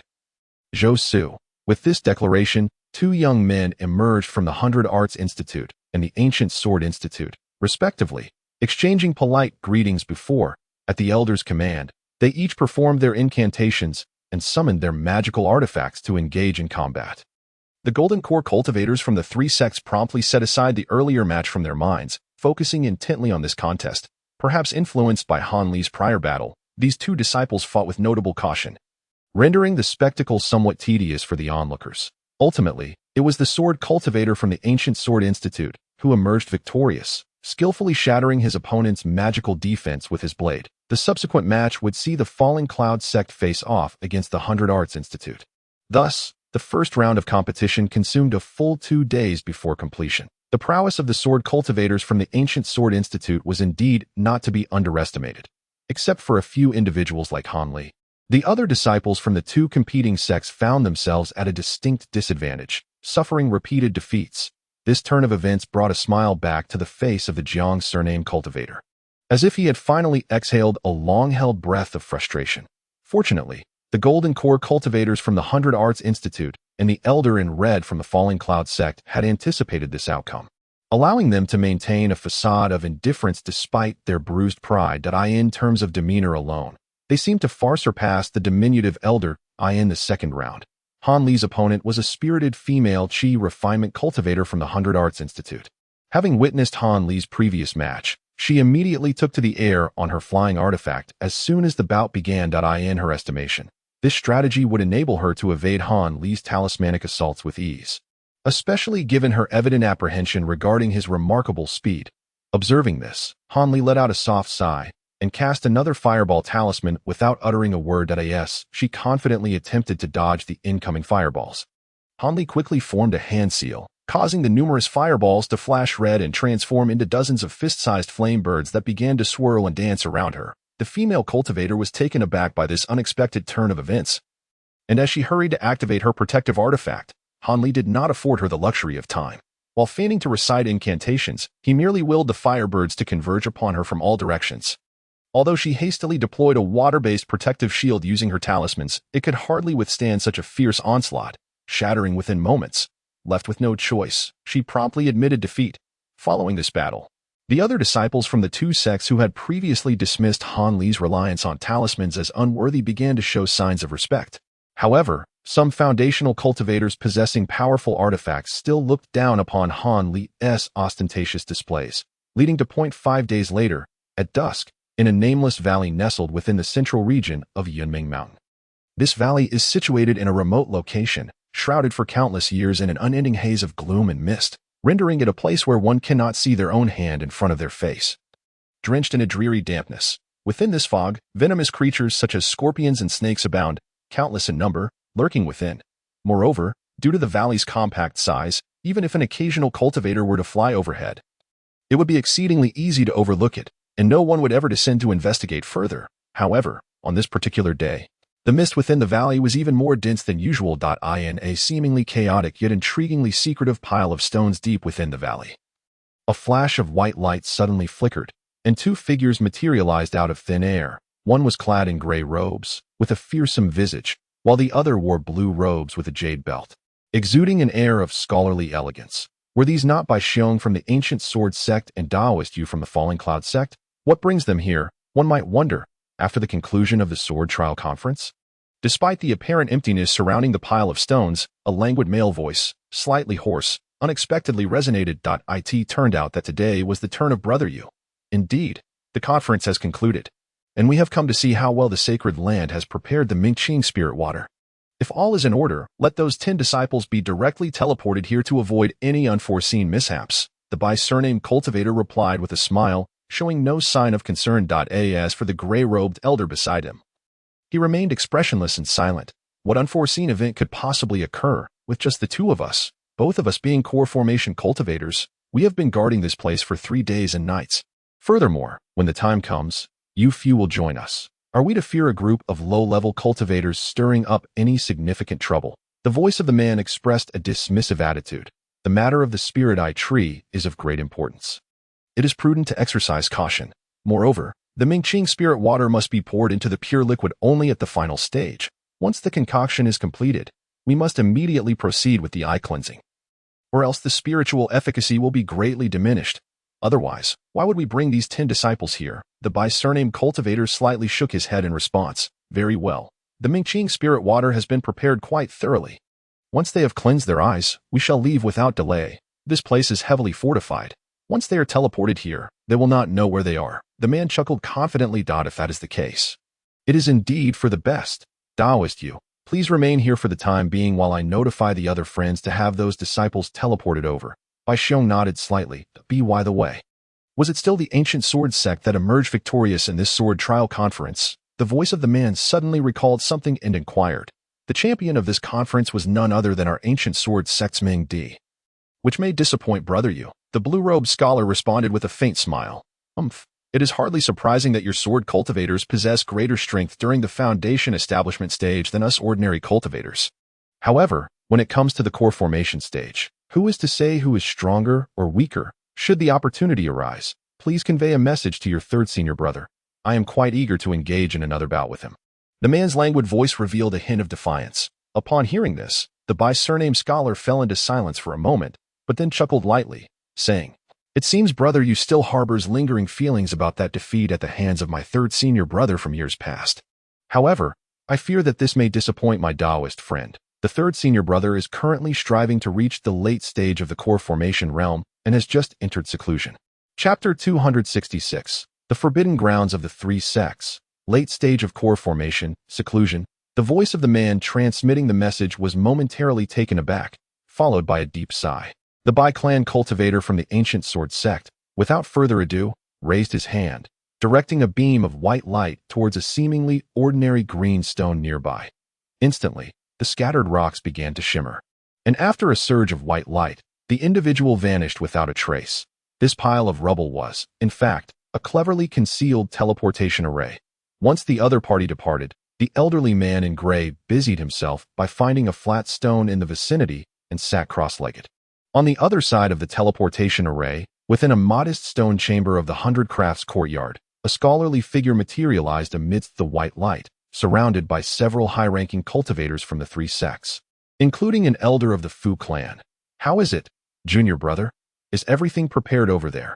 Upon seeing the scholar's form appear, the Jiang clan cultivator inquired without hesitation. "Rest assured, senior brother, everything at the Holy Land is in order. We can teleport there now," the scholar replied with a smile. "That's excellent. I would trouble brother Duan to bring in those 10 juniors that AS agreed. Each of our three sects will send one core formation cultivator along. Elder Wang will accompany us, and the Falling Cloud sect already has Master Yufeng on board. Brother Jiang, who is accompanying you from your side?" The Fu clan elder nodded in satisfaction and spoke. Without a second thought, the elderly man in red pushed the door open and stepped outside. "What is there to see at the Holy Land? It's not as though we haven't been there before." "Let Junior Bai make the trip," the Jiang clan elder replied indifferently. "Very well, that Dio remember.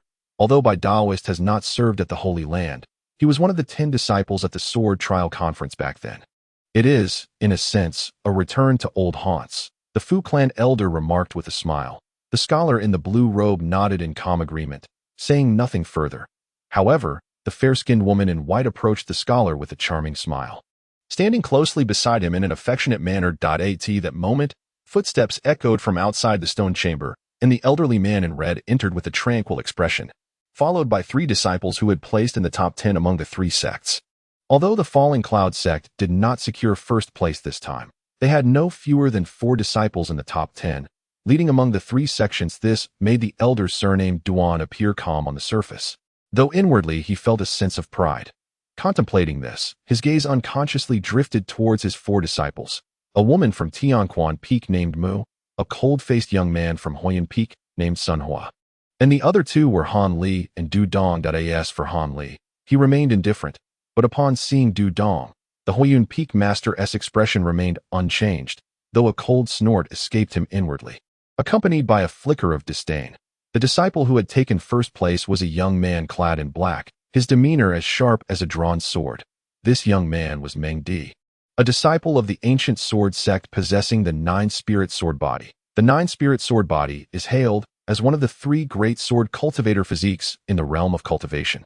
And this was no trivial matter. With a top-tier sword in hand, no opponent could withstand the onslaught of his sword chi, securing his victory with absolute dominance. Reflecting on this, the elderly man in red couldn't help but feel a twinge of jealousy towards the fortuitousness of the ancient sword sect. Han Li observed the assembly of core formation experts in the room with a cold, unperturbed gaze. After achieving a flawless victory, he deliberately lost to a formidable opponent from the 100 Crafts Institute, who was at the foundation establishment stage. This maneuver allowed him to join the ranks of the other 5 defeated contenders, competing for the 7th to 10th positions. Ultimately, he presented the appearance of having nearly exhausted a talisman, barely managing to pass through, and secured the ninth place DS for the individual named Dudong. It remains uncertain whether his intentions aligned with his. He similarly faced defeat in the fourth round, subsequently conceding to him and finishing in the last position. This left Han Li momentarily speechless. The highest-ranked disciple of the Cloud All sect was a youth named Sun Hua, whose cultivation was notably impressive, earning him the third place. However, from Han Li's perspective, aside from the black-clad youth who claimed the first position, if this individual's magical artifacts were to complement his techniques, defeating the disciple from the 100 Crafts Institute who placed second would pose no challenge whatsoever once the competition concluded. Each of the top 10 disciples received a top-tier magical artifact. The black-clad youth, Meng Di, was additionally bestowed with a jade box containing a spirit-fixing pill. Upon seeing the jade box, Han Li instinctively made a decision. Should his endeavors proceed smoothly, acquiring the spiritual root and formula from the Spirit Eye tree would suffice. However, if unsuccessful, he would not hesitate to borrow this item from the esteemed disciple of the Ancient Sword sect. After all, possessing the spirit-fixing pill would significantly ease the process of forming the nascent soul. As Han Li pondered this, the elder with the surname Fu began directing the disciples to teleport. The young cultivators from the three sects were aware of their destination, and most of them wore expressions of joy. Amidst the flashing white light, the white-clad cultivator and a ruddy-faced middle-aged disciple from the 100 Crafts Institute were the first to be transported. Subsequently, the other disciples followed suit in pairs. After a brief moment of dizziness, Han Li and the others found themselves in a desolate stone pile shrouded in thick fog and damp air. With his eyes narrowed, Han Li instinctively released his spiritual sense to probe the area. But as soon as his awareness extended a few dozen zhang, it was swiftly thwarted by a formidable barrier. A chill ran through his heart as he realized that a powerful formation had been set up in this place, making it prudent to achieve their objectives discreetly. The elder in gray, upon confirming that they had all arrived, stood up unhurriedly. Raising a hand, he executed a yellow talisman spell that vanished into the mist. The surrounding fog began to churn violently. Then, facing their direction, the mist suddenly cleared, revealing a moss-covered stone wall not far away, appearing as though it had not been visited by anyone. Listen closely, the white-clad scholar cautioned, his voice cold. Since the spiritual water has been refined, it must be used immediately for eye cleansing, which is why you have this opportunity to enter the three sects' forbidden grounds. Otherwise, even we would not be permitted near this place under normal circumstances. Once you enter, you may only remain for a day and a night. By the second day, you must depart immediately. Additionally, the restrictions inside are severe. Do not wander recklessly, or you shall face the consequences. The lower-ranked disciples readily acknowledged his words. That moment, a voice echoed from the direction of the green stone wall, the same voice that had initially transmitted a message. Very well. Any instructions can be given once you enter. I shall now open a passage in the Great Formation for you. As the man with the surname you finished speaking, the stone wall shimmered like a water surface, followed by an eruption of green light that rendered it impossible to gaze directly upon. After a brief moment, as the crowd regained their composure and turned their gaze forward, they were taken aback to discover that the azure stone wall had inexplicably vanished, replaced instead by a colossal stone door. Firmly sealed shut, the surface of the door was adorned with a plethora of intricate talismans and incantations, shimmering in a riot of colors, pulsating with an unceasing ethereal glow, suggesting that an immense array of formidable prohibitions had been inscribed upon it. Surrounding the door was an additional several layers of hazy golden light, enveloping it in such a manner that it was utterly inaccessible. Before this towering gate, standing with hands clasped behind his back, was a monk clad in yellow robes. He appeared to be in his 40s, with thick, dark eyebrows that arched ominously, and his countenance bore a strikingly fierce aura that instilled profound trepidation in ordinary onlookers, who dared not meet his gaze. Brother Yue's ghostly malevolence technique seems to have made significant progress. It appears that brother has been diligently cultivating near the sacred tree, achieving remarkable advancements in his cultivation, murmured a middle-aged monk from Baiqiao courtyard, exhibiting a hint of envy as he observed the yellow-robed monk's intimidating presence. Though his words were softly spoken, they reached Brother Yu's ears with crystal clarity. The yellow-robed monk rolled his eyes in exasperation and retorted without reservation, "Humph. If you are willing to remain confined in this forbidden area for 50 or 60 years, you too may enter and endure the rigors of cultivation. I fear, however, that you may not possess the patience for it." Upon hearing this, the middle-aged monk from Baiqiao courtyard displayed an awkward expression. "I was merely speaking offhandedly. Brother Yu, along with our two esteemed brothers, is indeed toiling here under great strain. Very well, no need for further discussion. This prohibition was jointly established by several of our sect's nascent soul elders through combined incantations. My ability to dispel it will only last a brief moment. So you should seize the opportunity. As soon as the yellow-robed monk finished speaking, he flipped his palm, revealing a yellow token. His expression turned grave as he began to chant incantations. The token suddenly radiated a brilliant yellow light, and a cascade of golden mist erupted forth, swiftly dissolving the surrounding barriers, revealing a passageway of several meters in size. Everyone, proceed quickly. Move with haste, urged the scholar, who wasted no time in transforming into a streak of white light. Shooting through the opening, the elderly man in gray robes and the middle-aged monk from Baiqiao courtyard followed suit, issuing similar commands before darting forward. Seeing this, Han Li and the others felt compelled to act without delay. Swiftly following suit on their flying devices. As the group arrived before the stone door, the yellow-robed monk let the luminous aura of his token dissipate, after casting a glance at a few individuals. He coldly instructed them to follow closely. Subsequently, his fingers danced with fervor, forming intricate hand seals, before he abruptly turned and thrust his hands forward. Two beams of crimson and yellow light shot forth, striking the heavily warded stone door. Instantly, the previously sealed azure door illuminated with flickering runes, and with a deep, resonant hum, it began to open slowly, revealing a long, rectangular passageway within. Without uttering another word, the yellow-robed monk strode forward into the opening, followed closely by the others. After a brief exchange of glances, Han Li, positioned among the disciples, maintained an appearance of indifference, yet his consciousness swept over the surroundings with keen vigilance. The square passage appears to have been hewn directly from the heart of the mountain, using some arcane artifact. Not only are the walls remarkably smooth, but every few steps reveal intricate and esoteric inscriptions etched into the surface. Although he is unable to study them in detail at this moment, he understands that these markings are far from mere ornamentation. The passage is not particularly long.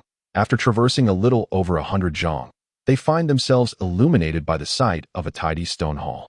This hall measures approximately 50 to 60 zhang in width and stands about 7 or 8 zhang high, truly a spacious venue. In the center of the stone hall rests a large azure stone platform, several feet in size, etched with a grid of intersecting lines, resembling a colossal chessboard, adorned with black and white pieces scattered across its surface, seemingly at a critical juncture. Flanking the chessboard are an elderly man and a young boy, both seated, each holding black and white pieces. The elder, a long-faced gentleman clad in brocade, appears to be in his 50s, while the boy, no more than 7 or 8 years old, exhibits rosy lips and pearly teeth, reminiscent of a youthful spirit incarnate.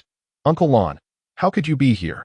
Upon seeing the boy, the white-clad cultivator gasps, exclaiming in surprise, and hurriedly approaches to pay his respects.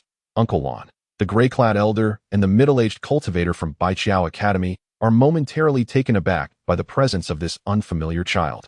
But their expressions shift dramatically upon hearing the white cultivator's address. A glance at the boy's bare feet and golden rings suddenly conjures images of a legendary figure from tales of old. "I am Du Hui, a humble disciple of Yushan, here to pay my respects to Senior Lon." Both men, startled, instinctively bow in reverence. "Rise," the boy commands with an air of authority. "Do you not see that I and my nephew who are engaged in a critical game?" Remain silent. Any matters can wait until I finish this match. Despite his delicate appearance and youthful voice, his words carry an unexpected gravitas. "At your command," the 3 golden core cultivators reply in unison, standing nearby with their hands clasped, refraining from any signs of discontent. The long-faced elder, who had been playing chess with the boy, offers a faint smile but remains silent, while the yellow-clad cultivator, having entered the stone hall, takes his place behind the boy, adopting a demeanor of a devoted disciple. The young cultivators who followed in their wake are thrown into a frenzy upon hearing these 3 venerable masters refer to the 7 or 8-year-old boy as uncle. Instantly grasping the implications of such a title, their eyes widen in astonishment, fixating intently on the child, their hearts racing with excitement. Upon encountering the boy, Han Li is momentarily taken aback himself. This is undeniably a genuine early-stage nascent soul cultivator. How could he be present in this place? However, he quickly regains his composure. Though he is not a match for an early-stage nascent soul cultivator, escaping from the situation would not pose a significant challenge. Moreover, He believes that the boy's presence here is not directed at him. Thus, while maintaining an impassive exterior, Han Li silently contemplates the potential ramifications of the boy's arrival on his plans. After nearly a quarter of an hour of intense gameplay, the long-faced elder finally nudges the chessboard and respectfully declares, "Senior Lon, your chess skills are unparalleled. I am no match for you and willingly concede." Upon hearing these words, the youth's face revealed a hint of joy. Yet soon after, his dark, glistening eyes darted around suspiciously as he remarked, "Hu Shiji, you are not truly intending to concede, are you? I must remind you, when playing chess with me, one must never hold back. How could a junior dare to deceive a senior? It is indeed true that your chess skills have surpassed those of the past," quickly retorted the elderly man with an elongated visage. "Hee, I too believe my chess prowess has significantly improved compared to before. It appears that my practice with those few esteemed chess masters from the mundane world has not been in vain." The youth responded, a broader smile gracing his features. "Very well. Let us put away the chess pieces. We have important matters to attend to." The youth suddenly retracted his smile and shifted the subject. He then turned his slender form to face the group of cultivators who had been waiting patiently, blinking his strikingly clear eyes as they scanned over the faces of several core formation practitioners. Ultimately landing on the scholar. "By Shiji, how many years have you been a member of the ancient sword sect?" The youth inquired leisurely. "I have been a disciple for over 100 years. The by surname cultivator replied, momentarily taken aback and somewhat perplexed, yet he answered truthfully, "Over 100 years, that is quite a burden you carry." An unusual expression flashed across the youth's face as he sighed softly. "Master, what do you mean by that?" The scholar in the azure robe's countenance shifted slightly, but he quickly forced a smile. "What do you mean? As the esteemed disciple of the righteous Hao Ran Pavilion, you have remained in our sect for such a lengthy period. The ancient sword sect cannot accommodate someone of your stature. Have you not considered returning to visit your master?" The youth fixed his gaze upon the scholar, his voice laced with a chilling undertone. Upon hearing these words, the by surname scholar's face turned ashen. The gray-clad elder and the middle-aged practitioner from the 100 Craft Institute exchanged astonished glances.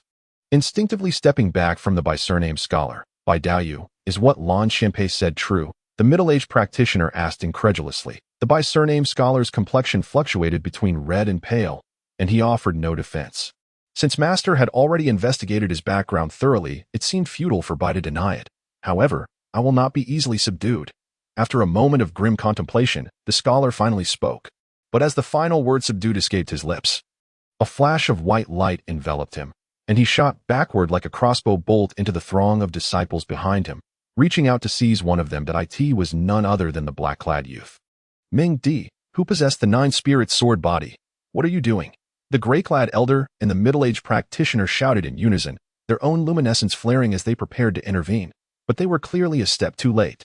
Undeterred by the sudden turn of events, Ming Di swiftly raised his hand, unleashing a chilling sword aura to cleave at the massive hand. Yet, the disparity in cultivation levels was too great. The sword aura struck the luminous hand without inflicting any damage. And in an instant, it was shattered and dissipated. Just as it seemed Ming Di would be captured by the scholar, the by surname cultivator trembled and collapsed to the ground. The luminous hand immediately transformed into a radiant glow. Vanishing without a trace, the black-clad youth stood there, momentarily stunned and at a loss.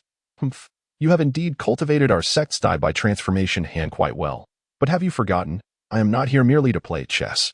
The youth, with an expressionless face, rubbed his small hands together and murmured softly, "I in the stone hall." Apart from Han Li, no one could discern how this youth had acted or how he had subdued the Confucian scholar.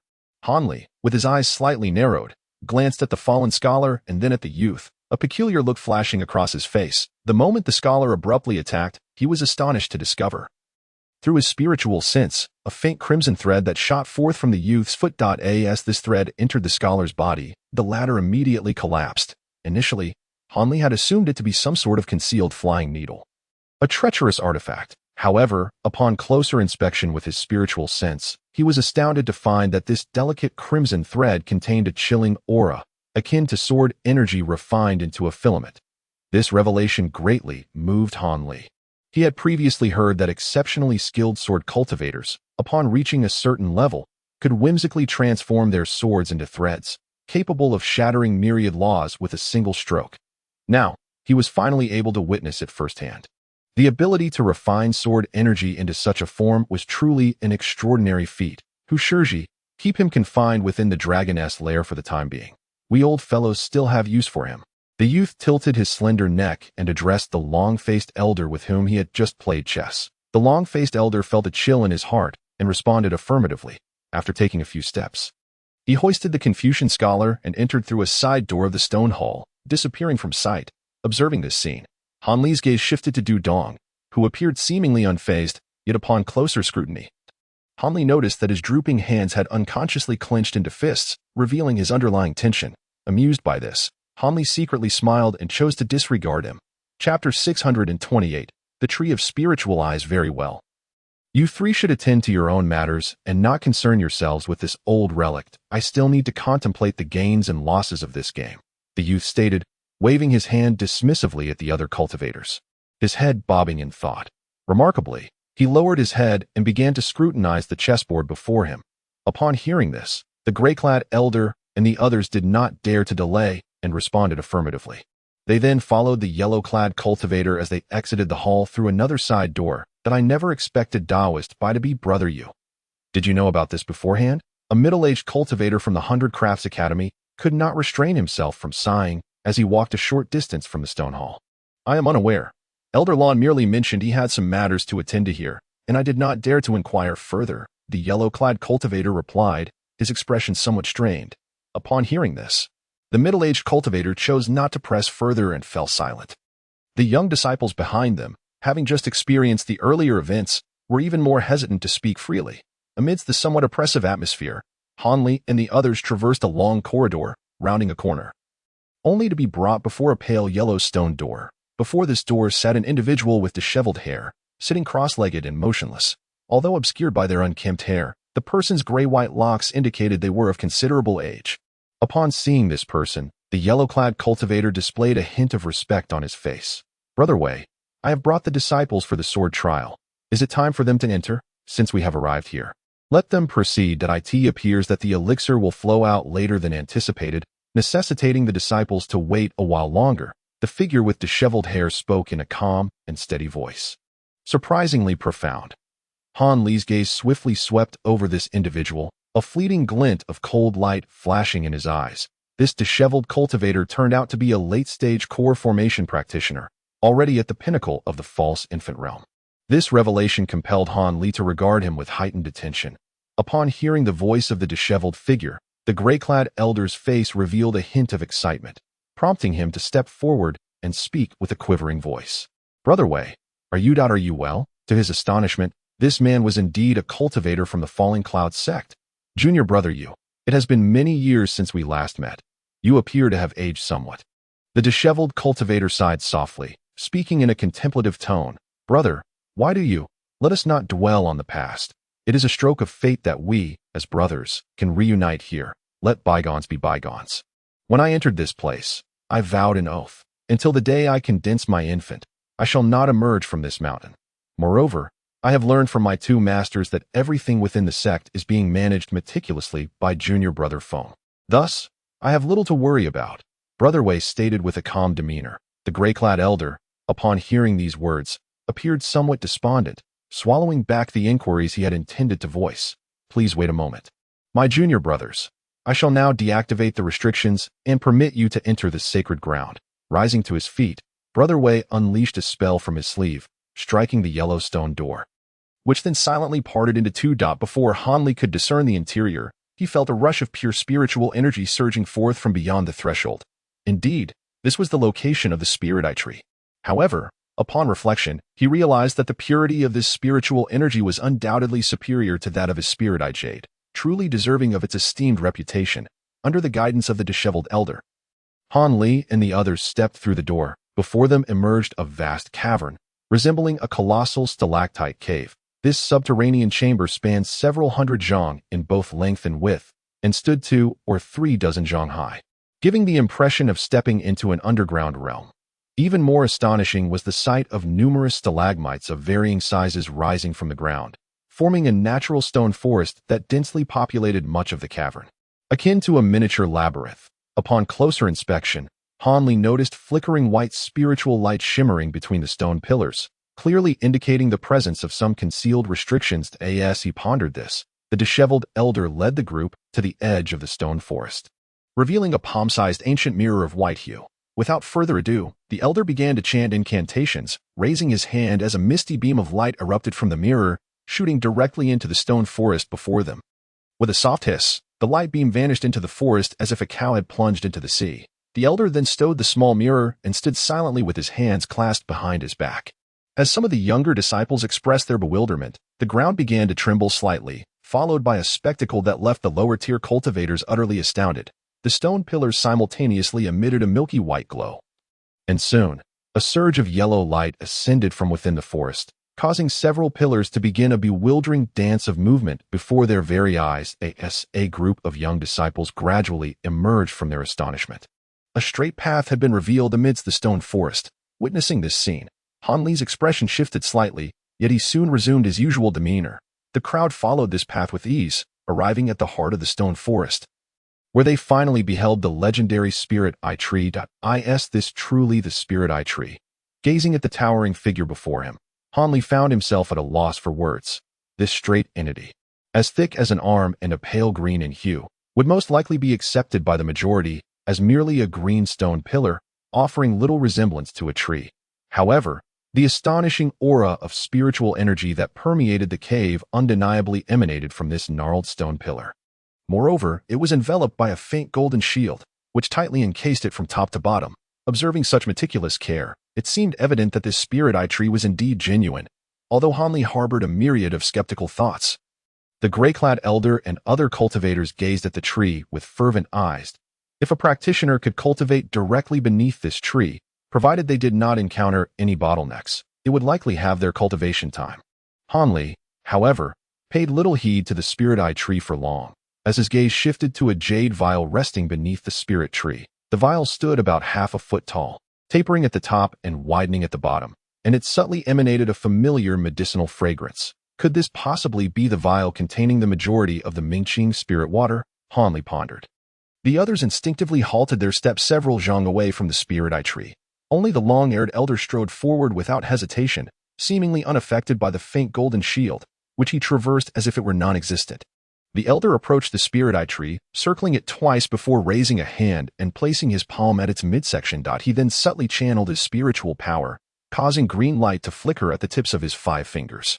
Observing this, the others outside the shield, though most were unaware of the elder's intentions, instinctively held their breath, fearful of disturbing the long-haired cultivator. After a brief moment, the elder shook his head slightly and withdrew his fingers, the green light vanishing in an instant. The pure liquid within the spirit tree had not yet reached the optimal extraction time. They would need to wait another 3 to 4 hours. Before that, you should sit nearby and rest for a while. I will complete the final steps in the preparation of the Mingqing spirit water and await the moment to drip it into the pure liquid. The long-haired elder calmly stated after turning his head. Everything shall proceed as Brother Wei suggests. The middle-aged cultivator and the one in yellow nodded in agreement, and the elder had no objections either. Thus, Han Li and the other young disciples, under the instruction of the few cultivators in the core formation stage, settled down cross-legged at the center of the stone forest. Some closed their eyes to rejuvenate, while others practiced their breathing techniques. Meanwhile, the long-haired elder bent down, grasping the jade vial beneath the spirit tree. With a casual flick of his sleeve, the faint golden shield suddenly emitted a blinding radiance, obscuring any view of the interior. While the others appeared indifferent to this development, Han Li furrowed his brow and inwardly called upon the spirit named Yin. Han Ge, did you summon me? Is there something you require? Yin's voice drifted softly. Did I recall your expertise in earth evasion techniques? Could you covertly burrow underground and infiltrate that golden shield? Do not concern yourself with any tasks.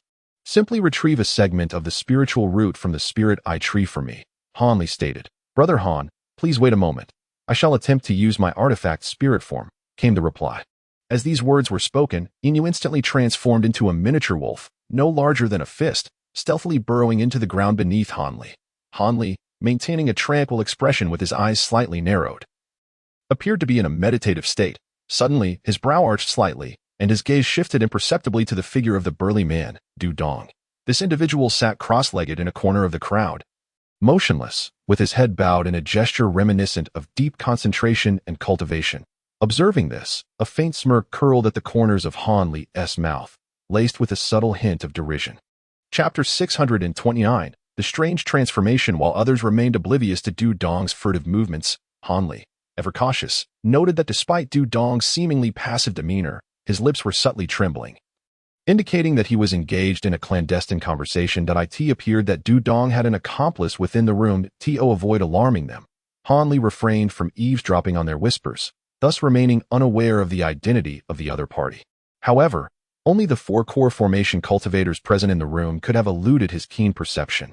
Hanli's mind raced as he scrutinized each of these individuals, yet he could not ascertain which among them was the most suspicious. At that moment, a voice resonated in Hanli's mind, belonging to Inyu. Brother Han, the roots of the Spirit Eye tree are similarly encased in a protective light barrier. While I possess the means to forcibly penetrate this barrier, I cannot guarantee that I will not disturb the core formation cultivators within. Would you like me to proceed with breaking through? Do not act recklessly. Such forceful measures should only be employed as a last resort. Hanli advised. I anticipate that chaos will soon ensue in this place. We can make our move afterwards. Inyu, return at once. Without hesitation, Hanli dismissed the suggestion, summoning Inyu back. Upon hearing Hanli's command, Inyu showed no signs of defiance, silently slipping back into Hanli's being. Subsequently, Hanli closed his eyes, remaining vigilant to Du Dong's actions while refraining from any further movements. Time passed, and Du Dong remained silent, eventually lifting his head to scan the surroundings, a flicker of something peculiar flashing in his gaze. Hanli's heart quickened as he pondered whether Du Dong would take action, but unexpectedly, Du Dong lowered his head once more, and nothing transpired. Hanli was momentarily taken aback, puzzled by the situation. Just then, a thunderous sound echoed, akin to the very heavens collapsing, as the entire cavern began to tremble violently. All seated cultivators abruptly opened their eyes in shock, exchanging alarmed glances. The elder in gray, along with 2 other cultivators, displayed expressions of surprise. The cultivator in yellow furrowed his brow and hastily moved toward the stone door. But before he could reach it, the cavern entrance swung open of its own accord, revealing a long-faced elder with a grim countenance stepping inside. Brother Hu, what has transpired? The yellow-clad cultivator inquired urgently. It seems we have indeed been compromised. Suddenly, a group of elusive cultivators emerged outside, launching an assault on the formation beyond the valley. Among them were not only those at the core formation stage, but seemingly also aged masters at the nascent soul stage. It appeared that they were either members of the Righteous Path Alliance or the 6 sects of demonic cultivation. No other faction would dare to undertake such a bold maneuver. Senior Lan has already ventured out to oversee the grand formation. However, given the enemy's overwhelming numbers, I urge you all to assist me. We need only leave Brother Wei here to guard this place. As for the matter of cleansing the eyes of these disciples, we shall postpone it for now. Taoist Yu, please escort these disciples to the quiet room. During this time, should anyone dare to enter the sacred tree cave, Brother Wei, you are permitted to kill without mercy. The long-faced elder spoke with an air of lethal intent. I understand. Brother Hu, you take the others to confront the enemy. I will keep watch here, came the calm response from the elder with flowing hair within the protective barrier. Upon hearing this, the long-faced elder relaxed slightly and nodded, promptly leading the gray-clad elder and the middle-aged man from Baichao Institute out in haste. The cultivator in yellow, observing this, turned to Hanli and the other disciples, issuing commands without reservation. You all heard. The matter of cleansing the eyes is to be delayed for now. Follow me to the quiet room to hide for a moment. He then strode away without a backward glance. The young disciples, not daring to delay, hurriedly followed suit. Hanli noted that Du Dong had obediently followed the other disciples out of the stone forest and into the cave, exhibiting no unusual behavior. He couldn't help but let out a silent scoff. He too discreetly joined the throng. Since even Du Dong, with his dubious intentions, remained so composed, why should he feel anxious? However, the events unfolding outside were certainly intriguing, and it seemed rather too coincidental. Could it be that Du Dong maintained some connection with those outside? Hanli felt a flicker of doubt lingering in his mind. Moments later, after the 10 disciples had been led in a winding route by the cultivator in yellow, they were ushered into a larger stone chamber, where they were given a few instructions before he hurriedly departed, clearly intending to join the battle. At that moment, the sounds of explosions grew louder in the distance, and the ground trembled more violently, as if a fierce battle was raging outside. Although the young disciples felt a tinge of anxiety, they instinctively gathered into small groups according to their sects and began to whisper amongst themselves once the cultivator in yellow had left. Hanli, Du Dong, the woman with the surname Mu, and Sun Huan naturally found themselves standing together. That I never expected that Uncle Bai from the ancient sword sect was actually a spy for the Righteous Path Alliance. How foolish I was to regard him with such admiration, believing he was merely a core formation cultivator from a loose sect. Sun Hua lamented, as if he had long harbored this thought. Do you truly believe that it is so easy for loose cultivators to reach the core formation stage without the backing of a significant family? How many possess the opportunity to advance to this level? You, however, are a genuine loose cultivator that I have heard that several families are keen to invite you to join them. Perhaps you should consider selecting one to align with. It would undoubtedly provide you with considerable assistance in your cultivation. The woman with the surname Mu remarked coldly, casting a detached glance at the youth.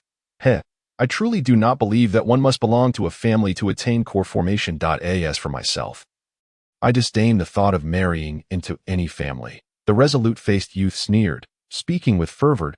He then subconsciously stole a few glances at the striking beauty of the cold woman, a glimmer of eagerness evident in his eyes. The woman of the Mu surname appeared utterly unconcerned by the situation, refraining from interjecting further. However, this masterby, when spoken of, was indeed a pitiable figure. Du Dong unexpectedly spoke up from the side. Pitiable? Junior brother Du, what do you mean by that? Sun Hua inquired, momentarily taken aback, a hint of perplexity gracing his features. The woman of the Mu surname, her bright eyes shimmering with a flicker of azure light, turned her gaze towards the burly man before her, equally astonished. Du Dong, upon hearing this, chuckled, dismissing the two with his usual naive demeanor, and instead, his gaze shifted to Hanli, whom he queried ominously. Junior brother Han, do you think there is merit in what I have said? I cannot say, Hanli replied, devoid of any alarm, his expression unperturbed. I do not know this master by well enough to render a judgment. Is that so? Yet I cannot shake the feeling. Junior brother Du, you are being rather audacious. Did you not hear my inquiry directed at you? Du Dong attempted to elaborate, but Sun Hua, noticing his junior's disregard for the question, could not help but express his annoyance. What are you shouting for? I am not deaf. Your question was heard, yet I have no interest in responding to such trivialities. Du Dong cast a sidelong glance at the youth, a glint of coldness flashing in his eyes, and suddenly, his face contorted into a fierce grimace. What? Who exactly are you? The woman of the Mu surname finally sensed something amiss, her delicate visage darkened, and her slender fingers subtly pressed against her storage pouch as she coldly inquired. At this moment, the other disciples from the two sects also recognized the abnormality among them, their expression shifting to one of astonishment as they turned their gazes towards the unfolding scene. He, the direct disciple of the demon path's Qianhuan sect. Are the two of you satisfied with this answer? A chilling voice suddenly resonated from outside the chamber. Then, with a thunderous crash, the door of the quiet room splintered into numerous shards, sending fragments scattering in every direction. The disciples within were taken aback, hastily retrieving their magical artifacts, adopting a defensive posture as a familiar figure materialized amidst the wreckage. Masterby, a disciple from the ancient sword sect, exclaimed in unrestrained shock upon recognizing him. His countenance shifted dramatically, disbelief etched across his face. The other disciples stood gaping, equally at a loss, for they had witnessed this individual being subdued and imprisoned in the past. How could he possibly appear here now? Moreover, he bore no semblance of being restrained in power, appearing rather invigorated. Why did you take so long to arrive? If you had not shown up soon, we would have already taken action. Du Dong, seeing the by surname cultivator's arrival, displayed no surprise, instead coldly interrogating him. Humph, how could you fathom the might of that old monster GNC? Although I was prepared, I was indeed captured at that time. Had you not repeatedly assured me that he would not take my life due to his reservations, do you think I would have collaborated with you? The by surname cultivator retorted without reservation. We too did not anticipate that this old monster would take matters into his own hands. Nevertheless, everything has proceeded as anticipated. Master Fun and the esteemed Qin from your esteemed pavilion should be able to buy us sufficient time. Upon hearing the exchange between the two, the other young disciples, though unaware of the specifics, sensed that the situation was turning dire. A disciple of the ancient sword sect displayed remarkable cunning, transforming into a streak of red light as he propelled himself towards the stone door. Intent on making his escape, however, just as he soared past the white-robed cultivator, a fierce aura erupted from the scholar's countenance, and a blinding white light flashed in an instant. A scream pierced the air as the disciple and his artifact were swiftly cleaved in two, his lifeless body crashing to the ground with a thud. Chapter 630, The Grand Luo Thousand Transformations Technique and the Celestial Fox's Bewildering Magic. Upon witnessing the sudden demise of their fellow disciple, the faces of the remaining cultivators turned ashen. Colorful protective shields and defensive artifacts were hastily summoned, with most of them fixated on the scholar, too fearful to divert their gaze even for a moment. In that tense moment, No one dared to act recklessly. The woman of the Mu clan, her expression drastically altered, quickly distanced herself from Du Dong, summoning her ribbon-like artifact to envelop her in protection. As for Sun Hua, he subtly retreated a few steps at the moment the scholar appeared, his gaze darting incessantly between the scholar and Du Dong, his countenance reflecting profound trepidation. Han Li silently maneuvered to a corner of the quiet room, his eyes flickering with uncertainty as he observed the unfolding scene, lost in contemplation. Suddenly, Du Dong's aura surged dramatically. His entire being was enveloped in a shroud of black light, intricate black runes appearing upon his face and neck. Then, amidst the radiance, his form expanded, transforming into a towering giant of 2 zhang in height, his visage grotesque, with emerald eyes, as his cultivation level surged to the mid-stage of core formation.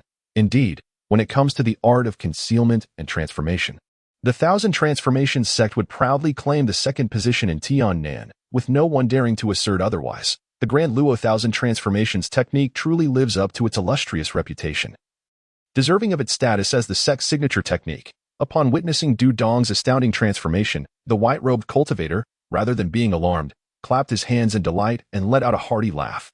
Humph, the giant, now transformed from Du Dong, snorted coldly, refraining from verbal retorts. Instead, his sinister gaze swept across the others before settling once more on Han Li, a glint of menace flashing across his face, with a swish and a thud. The room's cultivators beheld the giant's form flicker, and amidst a whirlwind, he advanced towards Han Li, who was ensconced within his protective shield.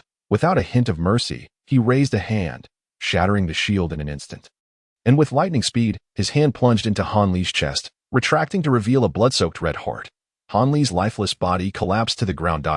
The remaining disciples gasped at this gruesome spectacle, a mixture of rage and horror flooding their hearts as they feared the unleashing of a massacre upon them.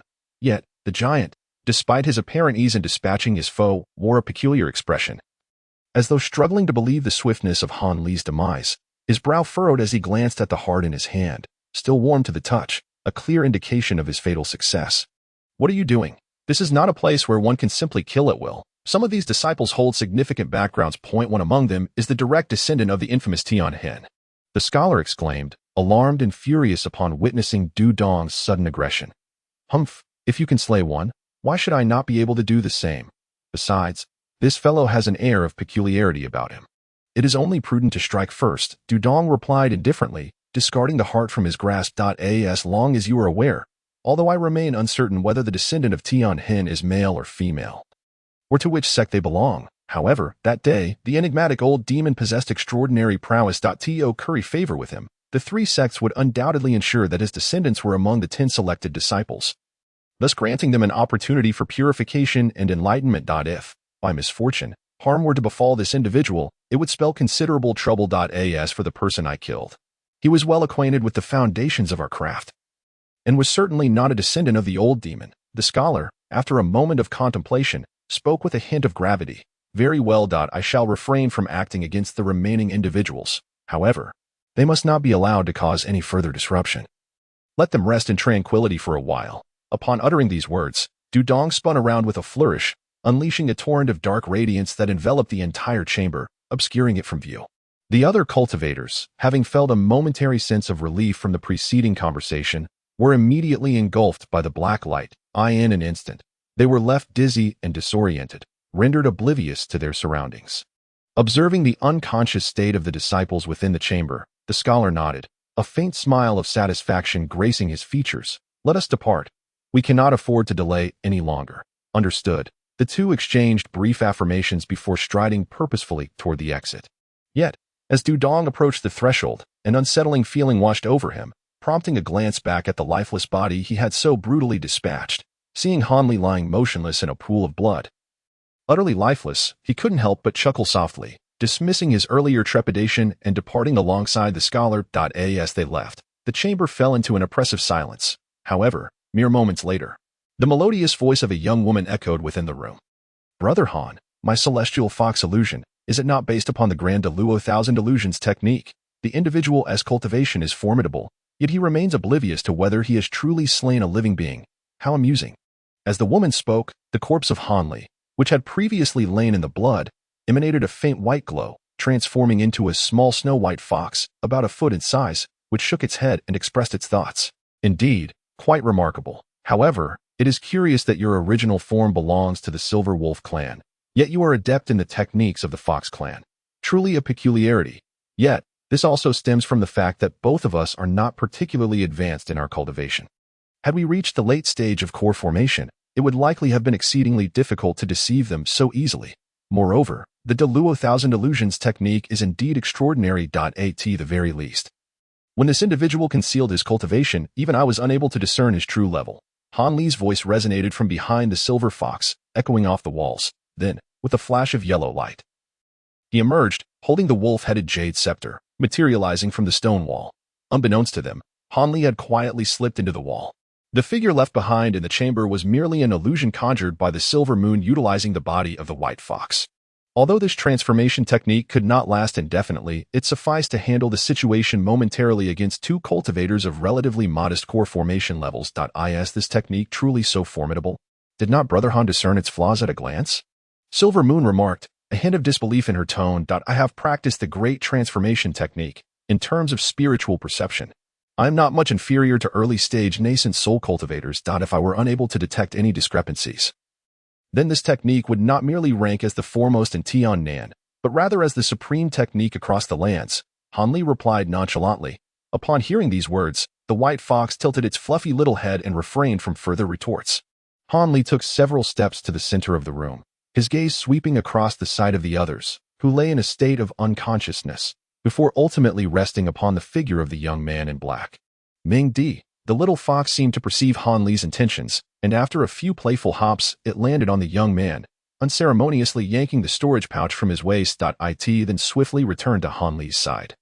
Presenting the pouch with an air of obedience, Han Li smiled faintly and graciously accepted the storage pouch without hesitation. Subsequently, with a sweep of his divine sense, he retrieved the jade box containing the spirit-fixing pill.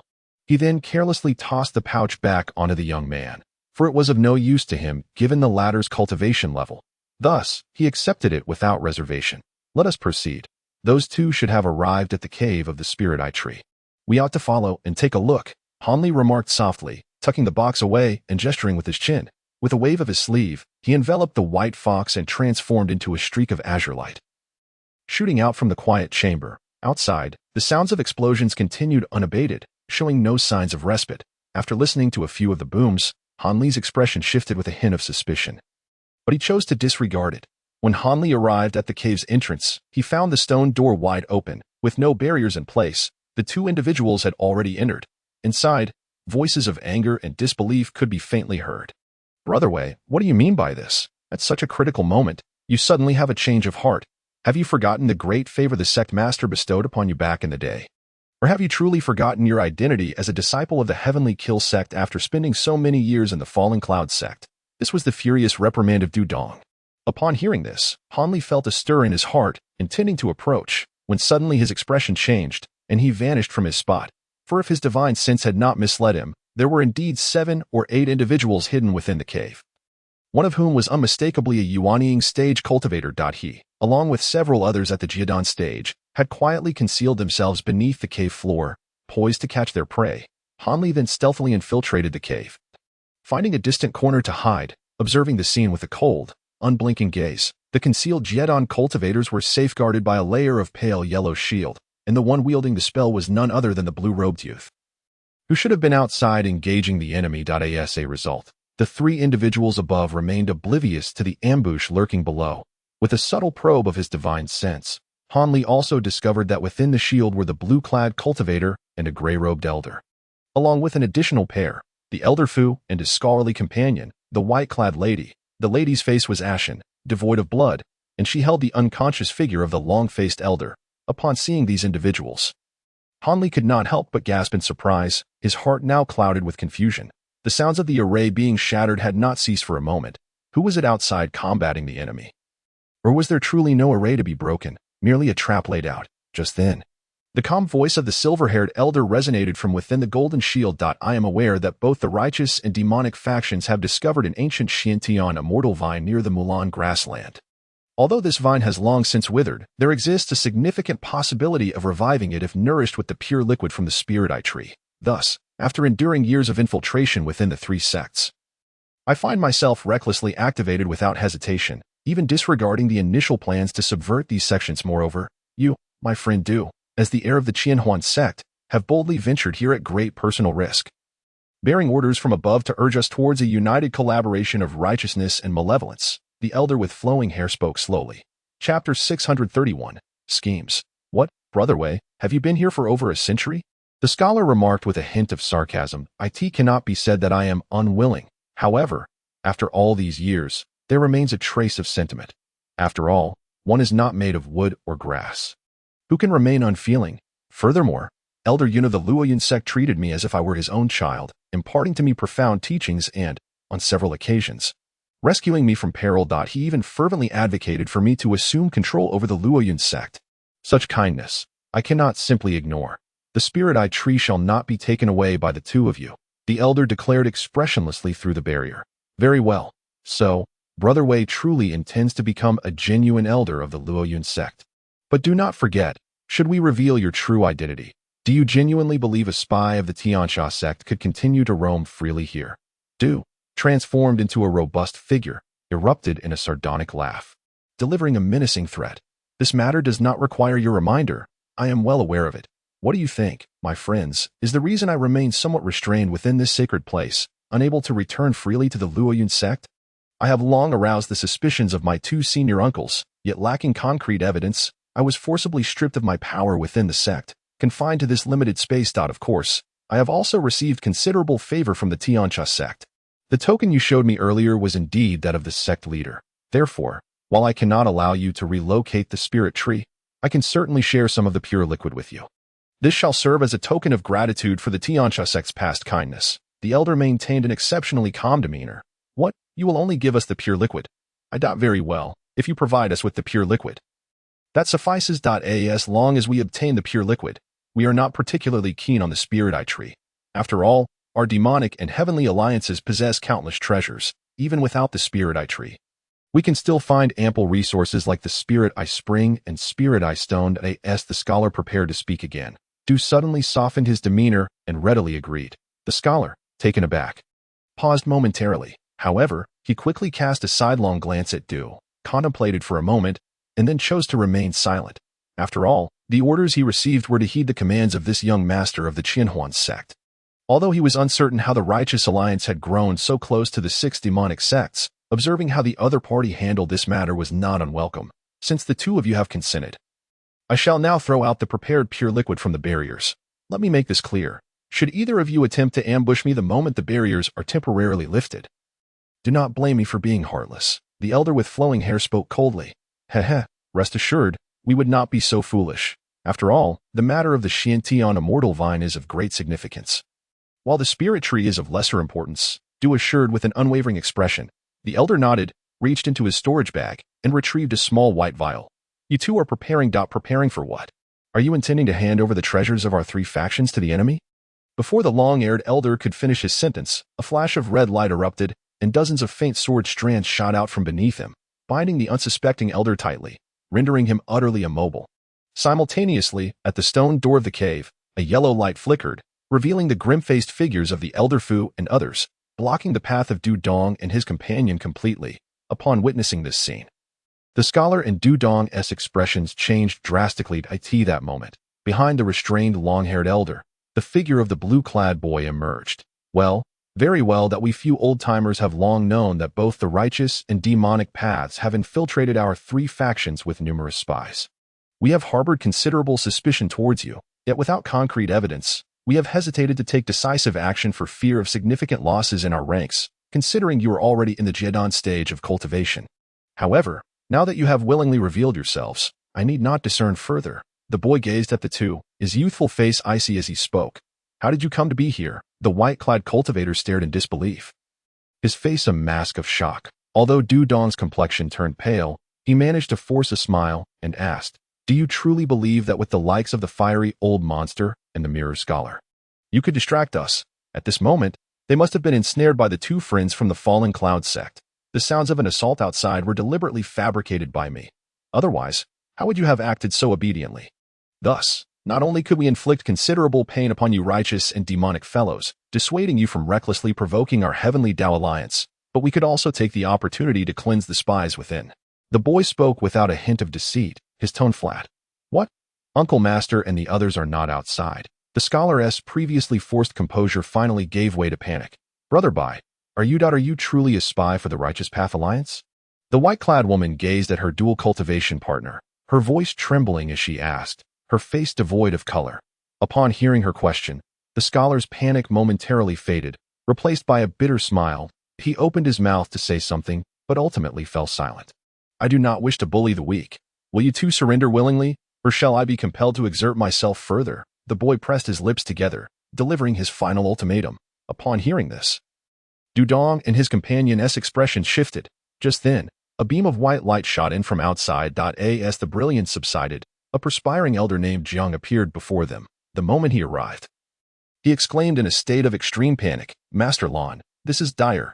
Senior Qing from the Falling Cloud sect has sent a communication talisman. They, along with the dispatched cultivators, have fallen into an ambush by the Demonic Path's Heavenly Calamity sect and the Thousand Illusions sect, and they are currently embroiled in a fierce battle, urgently requiring reinforcements. At this revelation, the room erupted in chaos among the cultivators of the three factions. Weren't the three factions supposed to ambush the enemy? How have they ended up ensnared in an ambush themselves? The boy was equally taken aback, but after a moment of contemplation, he erupted in furious curses. You cunning demonic wretch, how dare you play us old-timers with such tricks? Just wait until I get my hands on you. After uttering these words, the boy wasted no time and unleashed a fiery red beam from his mouth, contemplating the swift elimination of the two individuals before him.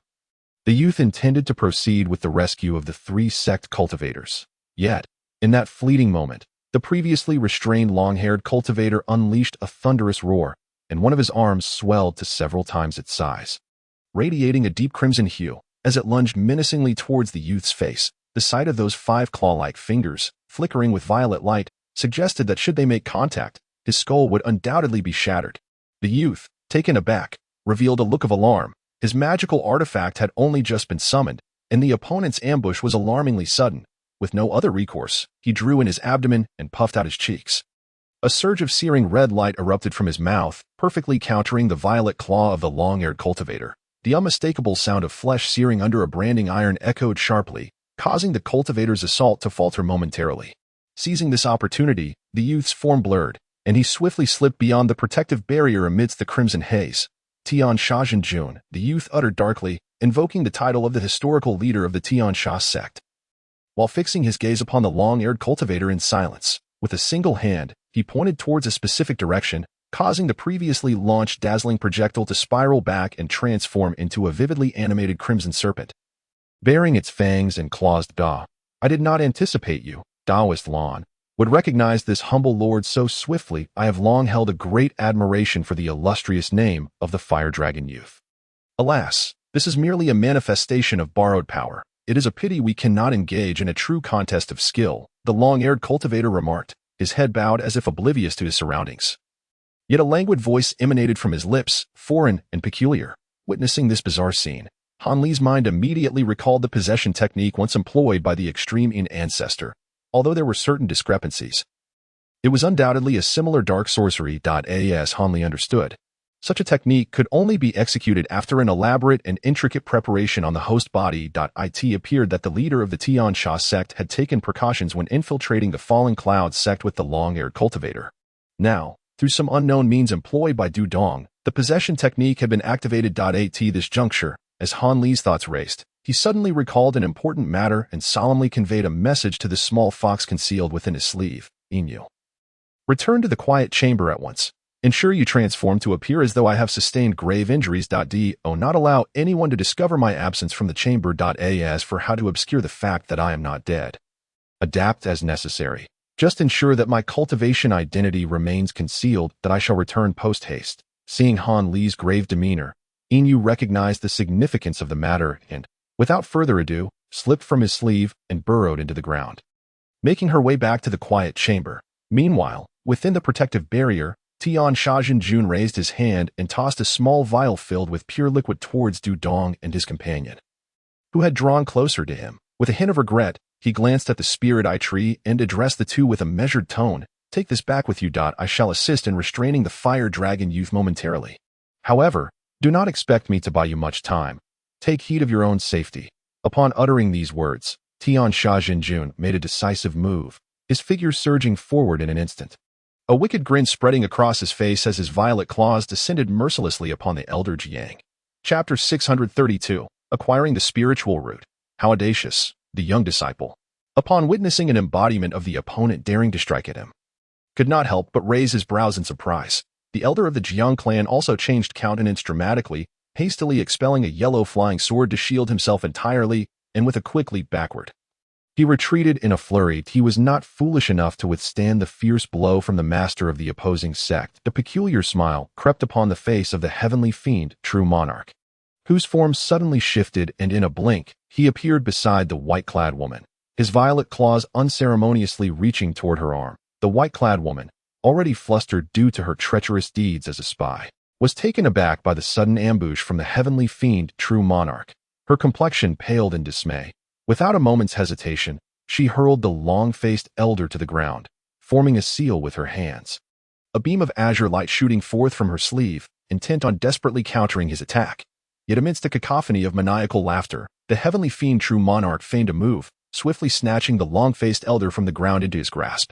Subsequently, he clenched his hand into a formidable fist, violet light flickering wildly, and with a swift motion, he retaliated against the incoming fiery red sword thread. A muffled grunt echoed as the old demon staggered back 2 steps. However, he seized the opportunity to effortlessly return to his original spot, still holding the long-faced elder aloft. Unbeknownst to the long-faced elder, he had been manipulated in some manner, and he subsequently leaped up to express his gratitude to the heavenly fiend true monarch. "Thank you for your benevolent rescue, true monarch. Humph. Were it not for the insufficient manpower here, risking a major incident, would I bother to save a mere junior of the righteous path? Whether you can preserve your life depends solely on your own abilities." After uttering this cold snort, the heavenly fiend true monarch moved once more, dashing towards the blue-clad disciple with intent to ensnare him, thereby creating an opportunity for Du Dong and the others to escape. "Come, the external restraints have been tampered with by me.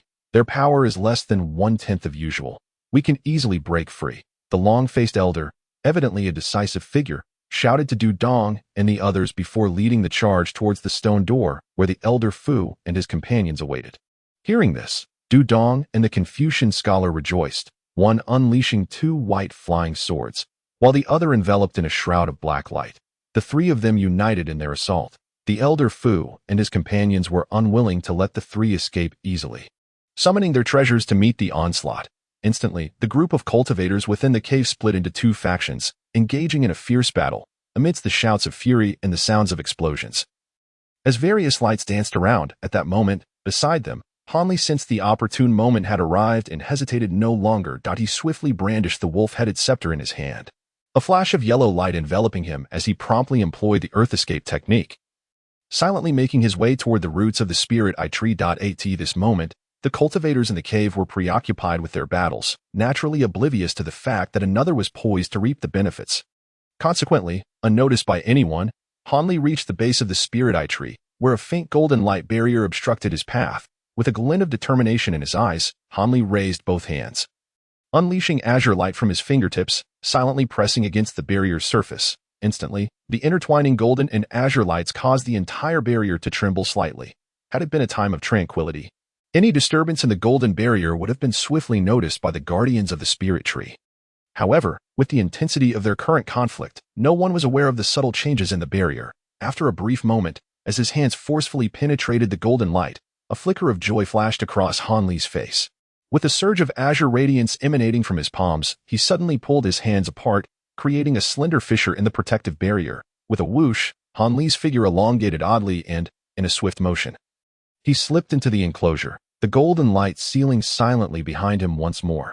Gazing at the roots of the spiritual tree before him, Hanli's face displayed a rare expression of delight. Despite the trunk of this spiritual tree not resembling a conventional tree, its roots took on a form akin to that of ordinary trees, albeit in an unusually vibrant emerald hue. A tremendous explosion erupted from the ground, followed by the ominous sound of falling debris. The very ground around Hanli trembled violently, indicating that someone had unleashed a formidable technique. At that moment, The frantic voice of the elder with the surname Fu rang out from the ground, urging, "Hurry and pursue those few. We must not allow them to escape." The sound of air being torn apart echoed, followed by the hearty laughter of the heavenly fiend true monarch. "Brother Lon, how formidable is the power of my purple Luotian technique! Although it is cast through another's body, as long as I am willing to expend this vessel's essence blood. It would be a trivial matter to entangle you for a moment or two, you old fiend. You care so little for your own disciples," came the response, cold and devoid of emotion. Yet Hanli could detect a flicker of fury within the youth's tone. "My disciple? Does this rebellious apprentice still consider himself a disciple of the heavenly fiend sect?" From the tone of his words, it seems he regards himself as a disciple of the fallen clouds sect instead. "So be it. This alleviates many of my concerns. Old Ghostlon, where do you think you're going?" The heavenly fiend true monarch, who had initially appeared quite composed, suddenly shifted his tone, exclaiming in surprise, "Humph. I have no interest in entangling with an avatar. Those little devils should not think of leaving Yunmeng Mountain with that pure liquid." The next moment, the youth's voice faintly echoed from afar, revealing that he had already fled outside the cave. "To leave so easily, you must be dreaming," the heavenly fiend true monarch growled, seemingly pursuing him out of the cave. In the blink of an eye, aside from Hanli, there was no one else in the vicinity.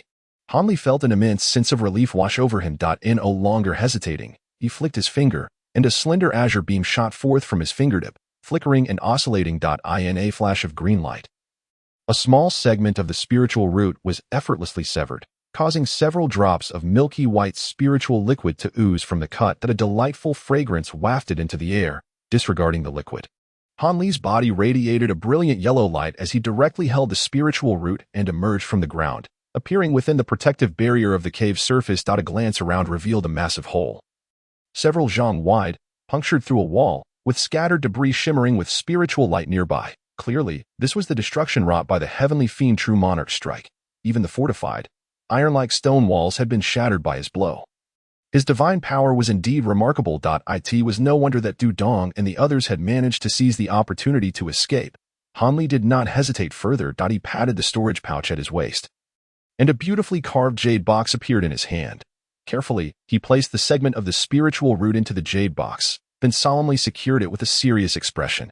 Having completed this task, satisfaction illuminated Hanli's face. Subsequently, he yearned to break free from the confines and ascertain whether he could catch up with the fleeing, long-haired cultivator and his companions. After all, although he had obtained the spiritual roots, he still needed to explore the possibility of acquiring the methods for refining the Mingqing spirit water and the Dingling pill, despite the fact that the true monarch of Dian had temporarily possessed the long-haired elder. Such possession could not endure indefinitely. He would surely meet his demise at the hands of the youth and would not escape too far. Just as Hanli's hand shimmered with a blue radiance, poised to press against the light barrier once more, his expression suddenly shifted, revealing a hint of astonishment. He furrowed his brow and turned, retreating behind the spirit tree. There lay a yellow mat and a square stone platform, approximately a foot in length, upon which rested a jade slip emanating a faint green glow. After a moment of contemplation, Hanli meticulously scanned these items with his spiritual sense, discovering no concealed prohibitions upon them. With a swift motion, a wisp of azure mist emanated from his palm, enveloping the green jade slip and drawing it into his grasp. Hanli regarded the jade slip intently, remaining motionless as his spiritual sense began to probe the information contained within. After a considerable pause, he withdrew his spiritual sense, his face a mixture of astonishment and suspicion. The slip contained records of the long-haired cultivator's cultivation techniques and insights regarding elixirs, including the methods for refining the Dingling pill and the Mingqing spirit water, which were clearly detailed within. Grasping the jade slip, Hanli felt a sense of bewilderment. It was remarkable that this elder with the surname Wei had foreseen his impending demise and thus left behind this slip, presumably for someone else. However, the slip was conspicuously placed behind the spirit tree, seemingly intended for the disciples of the Falling Cloud sect. What special significance could this imply? After contemplating the jade slip, Hanli suddenly retrieved a blank jade slip from his storage pouch and swiftly began to replicate the contents of the green slip. With his current cultivation level, the duplication was completed in no time. He returned the green slip to its original position and stored the replicated one in his pouch, then strode purposefully towards the golden barrier.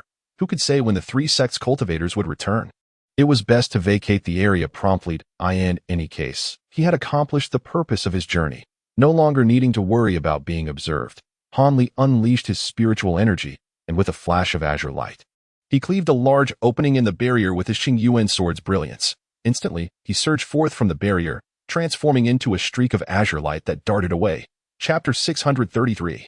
Return. Upon Han Li's silent return to the quiet chamber, he found the disciples still sprawled in various states of unconsciousness. It was only natural. During such a critical moment of combat, there would hardly be a concern to those engaged in the confrontation. After all, no matter how exceptional their talents, they remained merely low-level disciples, unworthy of further consideration. The white fox had transformed into his likeness, feigning unconsciousness in its original spot. However, upon seeing Han Li's return, it promptly reverted to its small fox form and leapt into Han Li's wide sleeve. Well, did you succeed? No one seems to have come here. It appears my concerns were unfounded. Silver Moon chuckled softly from within the sleeve. Indeed, I succeeded. Yet, I would rather err on the side of caution than risk revealing my identity, Han Li replied nonchalantly. However, how will you handle the matter of not having perished? That could be somewhat troublesome. Silver Moon inquired, shifting the topic lightly yet with evident concern. How to handle it? To speak plainly, it is simply a matter of addressing it. Han Li appeared to be utterly indifferent to the matter at hand, treating it with an air of nonchalance. What is there to explain?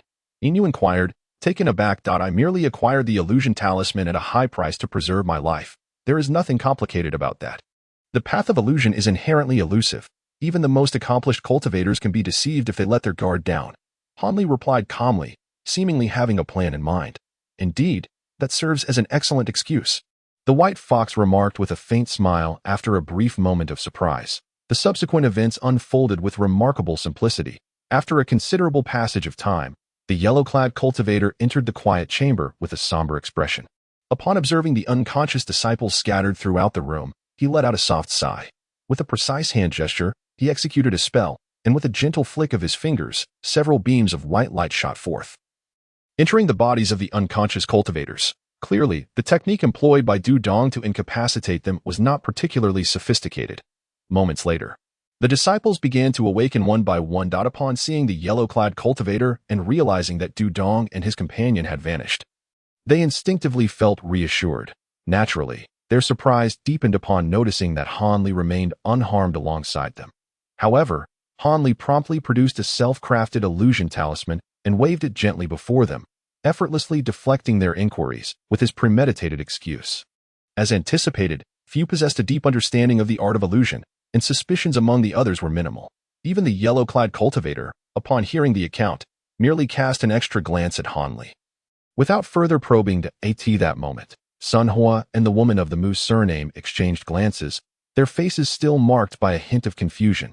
After all, Du Dong's initial remarks to Han Li, followed by his swift and ruthless actions, left them somewhat bewildered. Han Li, sensing their skepticism, felt no concern. After all, they had no evidence to substantiate their doubts, and it was unlikely they would speak ill of him based solely on their unfounded suspicions. Additionally, Du Dong's aggression had been an attack rather than an overture of friendship.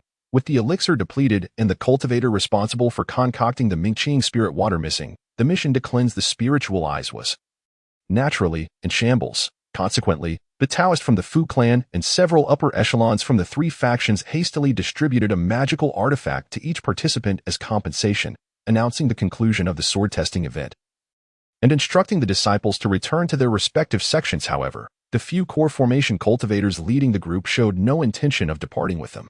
The disciples observed the grave expressions and anxious faces of these core formation cultivators, particularly the elderly figure in red from the Yunmeng sect, who appeared particularly troubled. Even a fool could discern that something significant had transpired during their unconsciousness. Although the lower-ranked disciples, including the woman of the Mu surname, were filled with frustration and discontent, they had no choice but to obediently return to their sect. Upon their return to the Luoyun sect, Han Li and the others were promptly summoned by several high-ranking members of the sect, who inquired in detail about the events that had transpired in the forbidden area. Afterward, with grave expressions, they dismissed them and imposed a strict gag order.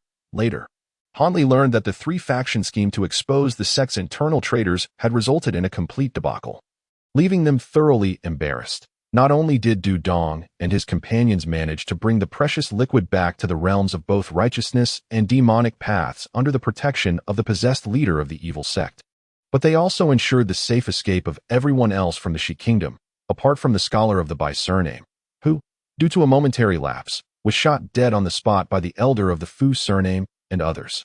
When the possession of the leader of the evil sect expired that day, the long-haired cultivator was captured by a young disciple. Ultimately, there was no further news of him, leaving his fate, whether he was killed or imprisoned, a mystery. The two nascent soul elders of the Liao Yun sect, along with a number of core formation cultivators from the three sects, were severely ambushed by the formidable forces of the demonic path's Qianhuan sect and the Tiansha sect. Not only did several core formation cultivators suffer casualties, but one of the nascent soul elders of the Cheng surname returned gravely injured after being besieged by several cultivators of the same rank. Although his life was not in immediate danger, he had undoubtedly sustained significant damage to his vitality. This incident sent shockwaves through the three sections. They naturally exerted considerable pressure through the Tian Dao sect upon both righteous and demonic factions. However, neither side acknowledged the occurrence of such events. Consequently, after a lengthy debate, the three sects received no explanation whatsoever. This left the upper echelons of the three sects in a state of helplessness. Fortunately, the Tian Dao Alliance, through its undercover agents within the ranks of the righteous and demonic factions, discovered that although the precious liquid was returned, its quantity was either too insignificant or entirely ineffective. After being applied, the Xian Tian immortal vine remained withered, failing to revive in the slightest. This news finally allowed the three sects and other members of the Tian Dao Alliance to breathe a sigh of relief. Consequently, all parties heightened their vigilance, and the atmosphere, which had been calm for over a century, grew tense once more, as if conflict could erupt at any moment. Meanwhile, upon returning from the upper echelons, Hanli promptly returned to his cave on the Little Stone Mountain. Upon his arrival, he immediately transplanted the spiritual root of the Lingyan tree near the 9-curved spiritual ginseng. After all, both were treasures of heaven and earth, and placing them closer together might facilitate mutual nourishment. In the following days, Hanli fended off several inquiries from his fellow disciples regarding the Sword Trial Conference before immersing himself in rigorous cultivation. Perhaps influenced by the Sword Trial Conference, he unexpectedly broke through the bottleneck of the Diyenju.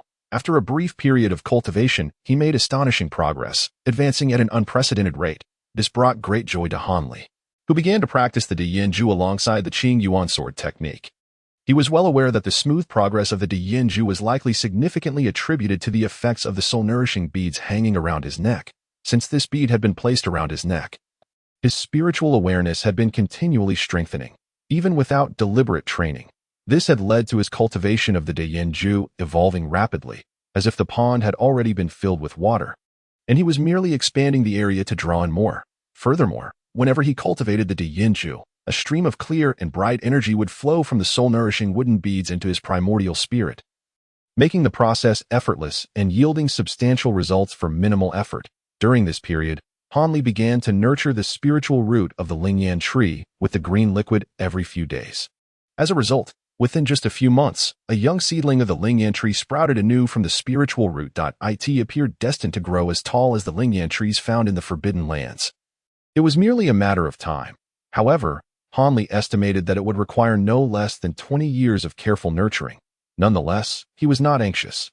After all, reaching the stage of false infant also required a similar amount of time. Moreover, he already possessed a spirit elixir in his possession. The urgency was of little consequence. The mere thought of the black-clad youth rummaging through his storage pouch, only to find the elixir vanished into thin air, brought a wry smile to Hanli's lips. He had gone to great lengths to acquire the spirit eye tree, with the primary purpose of concocting the renowned Miqing spirit water.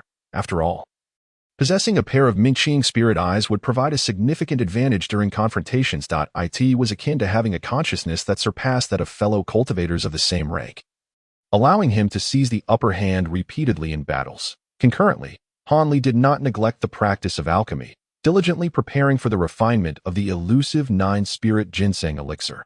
Thus, as Hanli immersed himself in rigorous cultivation and alchemical endeavors, time gradually slipped away. During this period, unless absolutely necessary, he refrained from stepping outside his cave dwelling. Even during critical moments of cultivation, when seclusion was imperative, he would release Silver Moon, allowing it to assume his form to handle occasional visits from fellow sect members while he continued his meditative practices. Fortunately, Silver Moon's fox spirit form, having consumed a copious amount of elixirs, advanced in cultivation at an astonishing pace. and its illusionary skills became increasingly adept, never revealing a flaw. Initially, the woman of the Mu surname harbored some doubts regarding Hanli. Yet as he maintained a low profile within the Fallen Cloud sect following the Sword Trial Conference, her suspicions gradually faded. She began to regard him as an ordinary disciple in the Qi refinement stage, no longer perceiving anything unusual about him. Consequently, Hanli felt more at ease in the Fallen Cloud sect. In the blink of an eye, over 20 years had passed since Hanli took on the identity of a Qi refinement disciple within the sect. The day of his Golden Core formation was finally approaching. Chapter 634. The Formation of the Golden Core, Part 1. Within the alchemy chamber of the cave on Little Stone Mountain, Hanli exhaled a plume of azure flame, roughly the width of a finger. The cauldron floated at the center of the chamber, revolving in a continuous motion upon a mystical array. Hanli's entire being radiated with spiritual luminescence. His expression tinged with tension. As time progressed, a faint aroma of medicinal herbs began to permeate the chamber. After inhaling a few whiffs of this fragrance, Hanli felt invigorated, a glimmer of joy illuminating his face. When the aroma transformed from subtle to rich, a flicker of brilliance sparkled in Hanli's eyes. Suddenly, he formed a hand gesture, and the flame vanished in an instant as he softly uttered the word open. Instantly, a spell shot forth, striking one corner of the array with precision. The array emitted a low, resonating hum, and several beams of red and green light burst forth, shooting towards the silver cauldron. The small cauldron trembled slightly, and the lid opened of its own accord, revealing a milky white pill emerging from within. This pill, the size of a thumb, was translucent and glimmered with spiritual light, surrounded by wisps of milky white spiritual mist, resembling an omen of divine herbal essence. Upon witnessing this pill, Hanli could not contain the ecstatic expression on his face. The 9-spirit ginseng elixir had indeed been successfully refined, after several prior failures. Should this attempt also end in failure, the precious agate horn and accompanying demon grass would truly be insufficient for another TRY.AS for the most critical 9-spirit ginseng.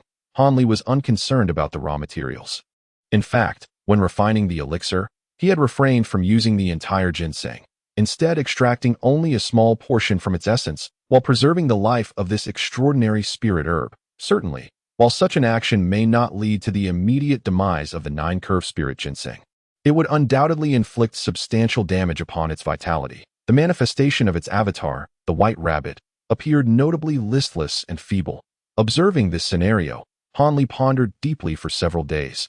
Ultimately, after meticulously arranging multiple layers of protective formations, he administered the ripening green liquid to the 9-curve spirit ginseng. To err on the side of caution, Hanli initially employed a diluted version of the green liquid, gradually increasing the dosage in a cautious manner, fearful of any unforeseen mishap. After all, this was a celestial spiritual entity capable of manifesting an avatar, which was distinctly different from ordinary spiritual herbs. Remarkably, upon the introduction of the green liquid, the ginseng's vitality truly began to recover, showing no signs of discomfort.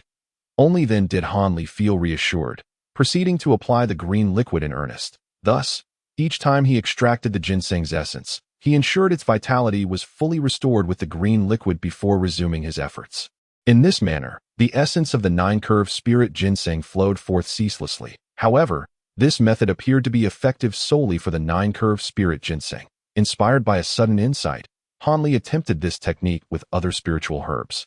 But the results were rather disappointing, proving less efficient than direct ripening. At present, Hanli delicately pinched a milky white pill between his fingers, scrutinizing it closely. Its appearance and fragrance seemed to match the descriptions recorded in the alchemical formula. Yet the true efficacy could only be discerned upon consumption during the formation of the nascent soul. With a soft sigh, Hanli carefully placed this hard-won elixir into a jade box he had prepared earlier, securing it safely before exiting the alchemical chamber. Having mastered the 4th layer of the Great Yin Decision 5 or 6 years prior, Hanli experienced a significant enhancement in his spiritual awareness. As for the Qing Yuan sword technique, he had reached the consummate 9th layer merely months ago, propelling his own cultivation into the false nascent stage. Now, Hanli found himself fully equipped, both in terms of elixirs and techniques. Yet he lacked the final impetus. However, Hanli did not hastily embark on the process of condensing his nascent soul immediately upon the completion of the spirit ginseng elixir. Instead, he ventured forth from his cave abode, seeking solitude in a secluded and picturesque spot along the Yuming mountain range, where he quietly sat in meditation, remaining utterly still. During this period, he meticulously reflected upon the entirety of his past experiences.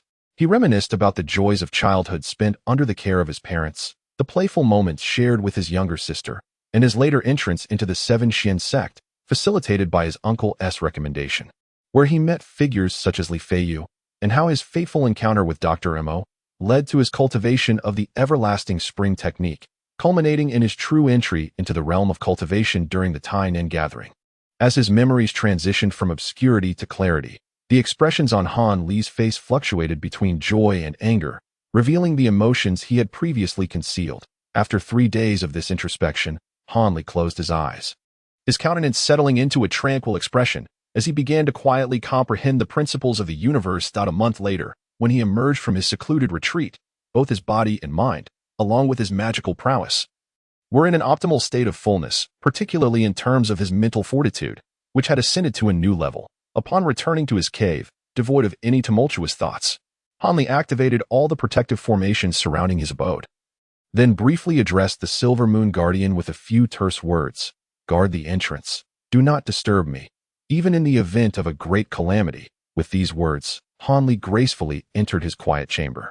Subsequently, the stone door fell silently, a radiant white light shimmering upon it, revealing a layer of dense runes. Within, Han Li activated another layer of restrictions to prevent any unforeseen disturbances during the process of forming his nascent soul. Although Han Li did not explicitly state his intentions, how could Yin be unaware of the significance of what was to transpire? Instantly, a complex expression crossed her face, imbued with a mixture of envy, longing, and reluctance. After gazing at the tranquil chamber in silence for a considerable time, she finally sighed and departed from the vicinity. Now, she and Han Li were intricately linked, despite her own private thoughts. She hoped fervently for his success in condensing the nascent soul point. 3 months later, in the skies 100 miles away from the medicinal garden, a woman of the Mu clan slowly approached. Her beautiful visage marred by an absent-minded expression, as if burdened by an array of thoughts. The mere contemplation of the ultimatum imposed by several elders of her family, mandating her marriage to a man of the Yin clan, cast a shadow over her future. Were she a core formation practitioner, those so-called elders would never dare to dictate her path. Rather, they would treat her with utmost respect. After all, the significance of a core formation cultivator to a family is abundantly clear to all. The patriarch of the Mu clan, in a bid to marry his grandson to the headstrong daughter of the Yin clan, resorted to the absurdity of a marriage exchange, thereby binding her to a ludicrous engagement. Though she was strikingly beautiful, the mere thought of this situation ignited her fury, causing her to bite her jade-like teeth in frustration. Yet, she had always been strong-willed, feigning indifference. In truth, how many could fathom the turmoil and helplessness that brewed within her? The Mu woman had initially harbored commendable plans. Since she could not overtly defy the family elders, she aimed to delay the wedding date as much as possible, hoping to fortuitously achieve core formation before the marriage. Should that occur, she could naturally disdain the arranged engagement. However, despite her extraordinary talents, the prospect of achieving core formation within a mere 2 to 3 decades was utterly implausible, even with her relentless efforts. She had only just begun to step into the later stages of foundation building. To reach the realm of core formation and commence the process of forming her core would demand at least another 2 to 3 decades of arduous cultivation and patience. While she could endure, the elders of the Mu clan could not afford to wait. Ultimately, they tore away the facade of civility and began to overtly coerce her into setting a wedding date.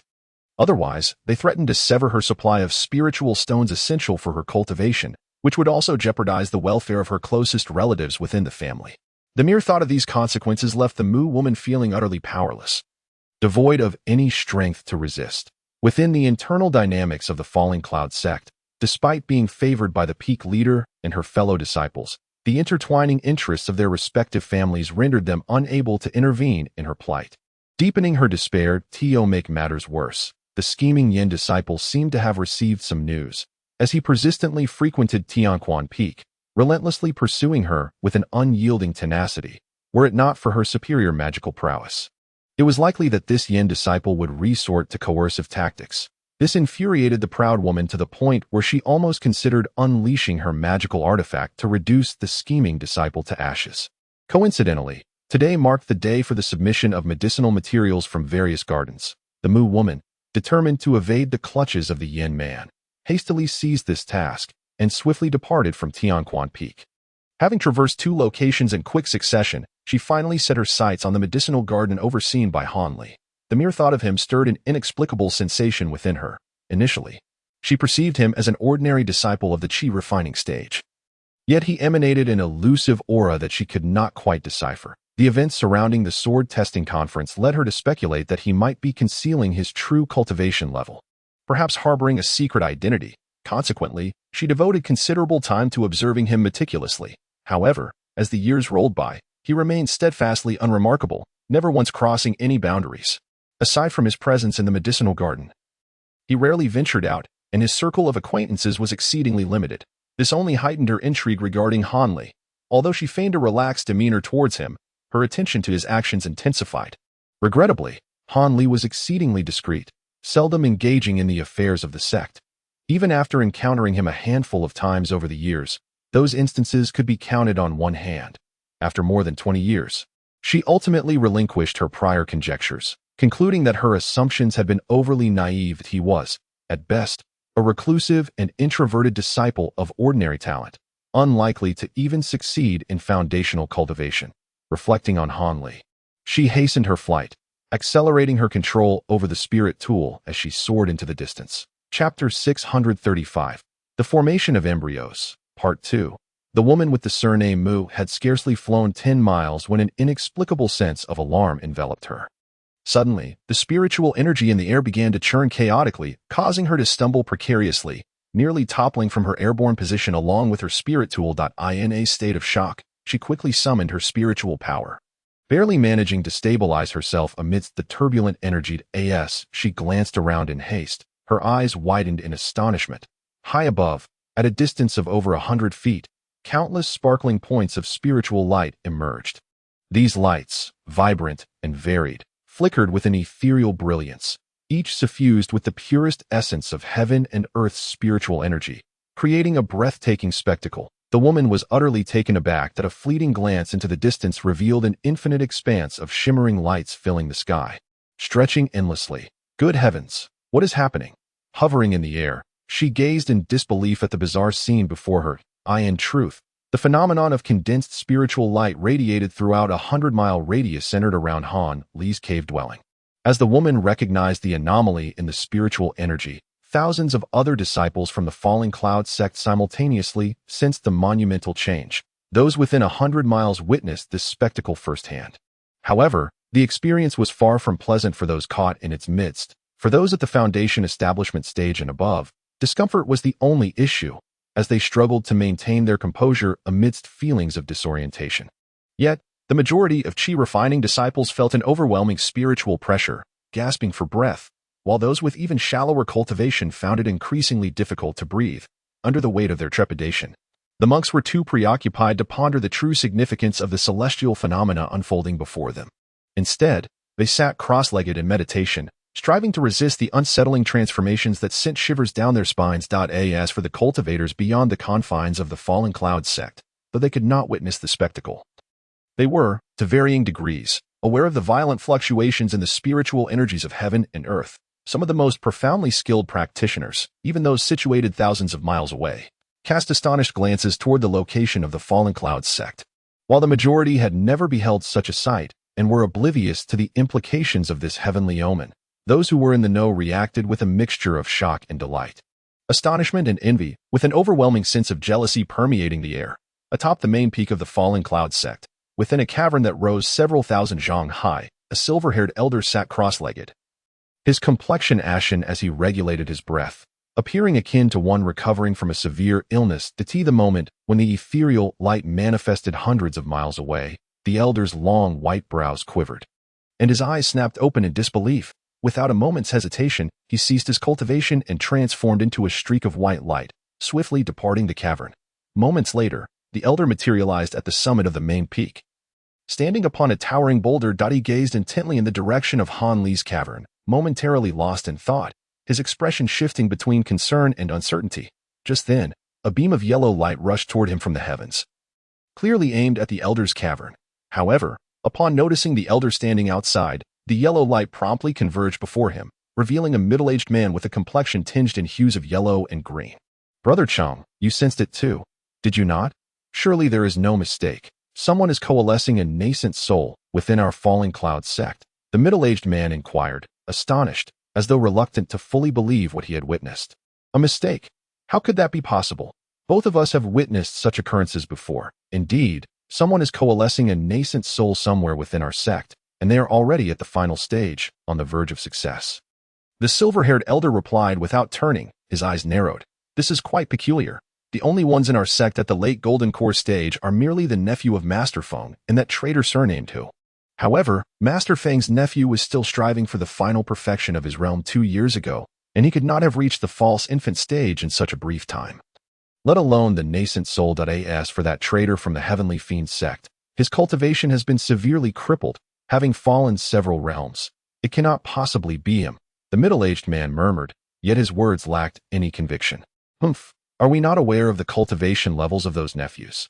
Though this practitioner is indeed forming a nascent soul within our falling cloud sect, he may not necessarily be one of our own. It is entirely possible that some audacious individual has stealthily infiltrated or blended into our sect. After all, the abundant spiritual energies of Yumeng Mountain make it an optimal location for such a feat. The silver-haired elder remarked, his few words elucidating much about Han Li's identity. Brother, what shall we do now? Shall we simply watch as he successfully coalesces his nascent soul? The middle-aged man frowned, expressing his reluctance. Indeed, you speak wisely. My junior brother. We shall do nothing but await the outcome. While it remains uncertain whether this individual can withstand the final trial of heart demons, any interference at this stage would be futile. The elder concluded, the process of confronting one's inner demons seems to stretch on for months, if not years, for those who have achieved the nascent soul stage. Yet for us, it is merely a fleeting moment. Has Brother L forgotten the harrowing experience of facing his own inner demons during his own nascent soul formation? The silver-haired elder's complexion was pale, yet his demeanor remained composed. Forget? How could one ever forget? That ordeal is something I truly wish to avoid reliving. The torment of inner demons manifests most vividly in that which one fears the most. Were it not for the calming elixir I consumed at the time of my nascent soul formation, I surely would not have endured such a mental crucible. Upon hearing the elder mention the inner demons encountered during nascent soul formation, the middle-aged man shivered involuntarily, his expression darkening significantly, as if he had just heard something profoundly unsettling.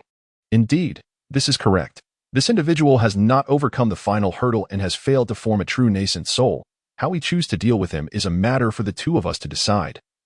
There is no need to rush. However, if he has indeed fortuitously stepped into the nascent soul realm, it is too late for us to intervene, and we need not commit any acts that could provoke hostility. It would be wiser to observe the situation quietly and await the outcome.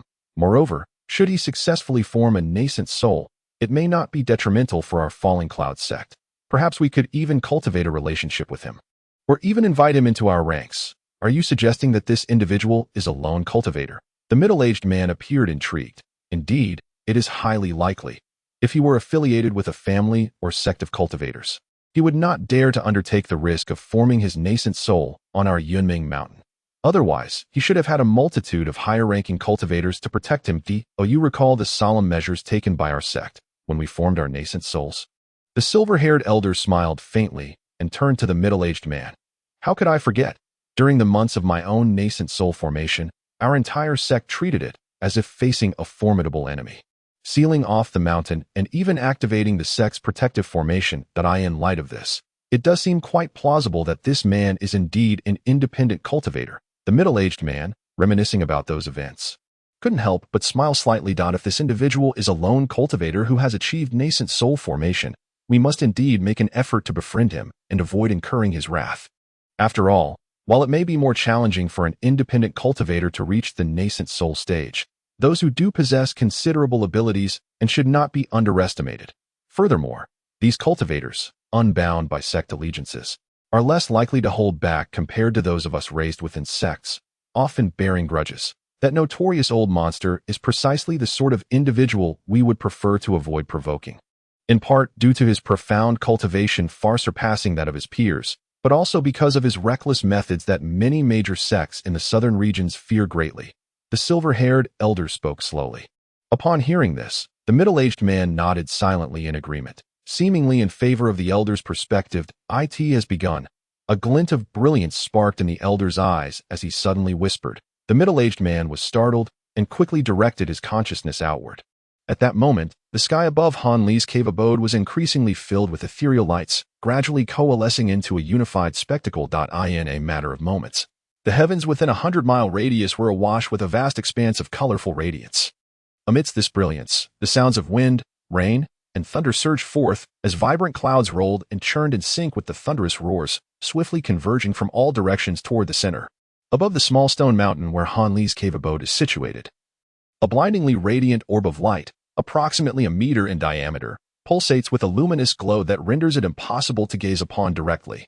Suddenly, a thunderous roar reverberates through the air, causing the entire stone mountain to tremble violently. In the next moment, a column of azure light erupts from within the mountain, piercing the luminous sphere high above. Instantly, ominous clouds gather around the colossal orb, bringing forth a tempest of wind, rain, and lightning. As the orb begins to contract and morph within the darkening clouds, a dazzling display of multicolored spiritual light flickers, becoming ever more resplendent. Nearby cultivators, having arrived at the foot of the small stone mountain, exchange bewildered glances, unsure of how to respond to the astonishing celestial phenomenon unfolding above them. Before long, amidst the astonished gazes of the onlookers, the immense orb condenses into a crystal-clear sphere, roughly the size of a fist. The overwhelming and terrifying spiritual energy emanating from it causes the nearby cultivators to pale, instilling a profound sense of caution and trepidation among them. With a soft pop, the sphere suddenly transforms into a vibrant cloud of multicolored mist, expanding to a diameter of several meters, and swiftly descends into the stone mountain, disappearing from sight. Concurrently, the stormy weather phenomena vanish in an instant, restoring tranquility to the surroundings. The nearby cultivators, now utterly perplexed, stare at one another in confusion. At that moment, a sound reminiscent of a dragon's roar emanates from within the mountain, ascending to the heavens, causing the very fabric of reality to shudder. An ethereal figure, towering at approximately 100 feet, materializes above the stone mountain. This apparition shimmers with 4 hues of spiritual light, its limbs impressively robust. However, the brilliance emanating from its visage renders it impossible for anyone to discern the giant's features, instilling an overwhelming sense of reverence that prevents any from daring to look up. What further terrifies these cultivators is the slight nod of the giant's head, followed by 2 piercing beams of light sweeping across the crowd, rendering them breathless in an instant. The sound of bodies collapsing resounds as several cultivators find themselves weighed down, as if a mountain were pressing upon them.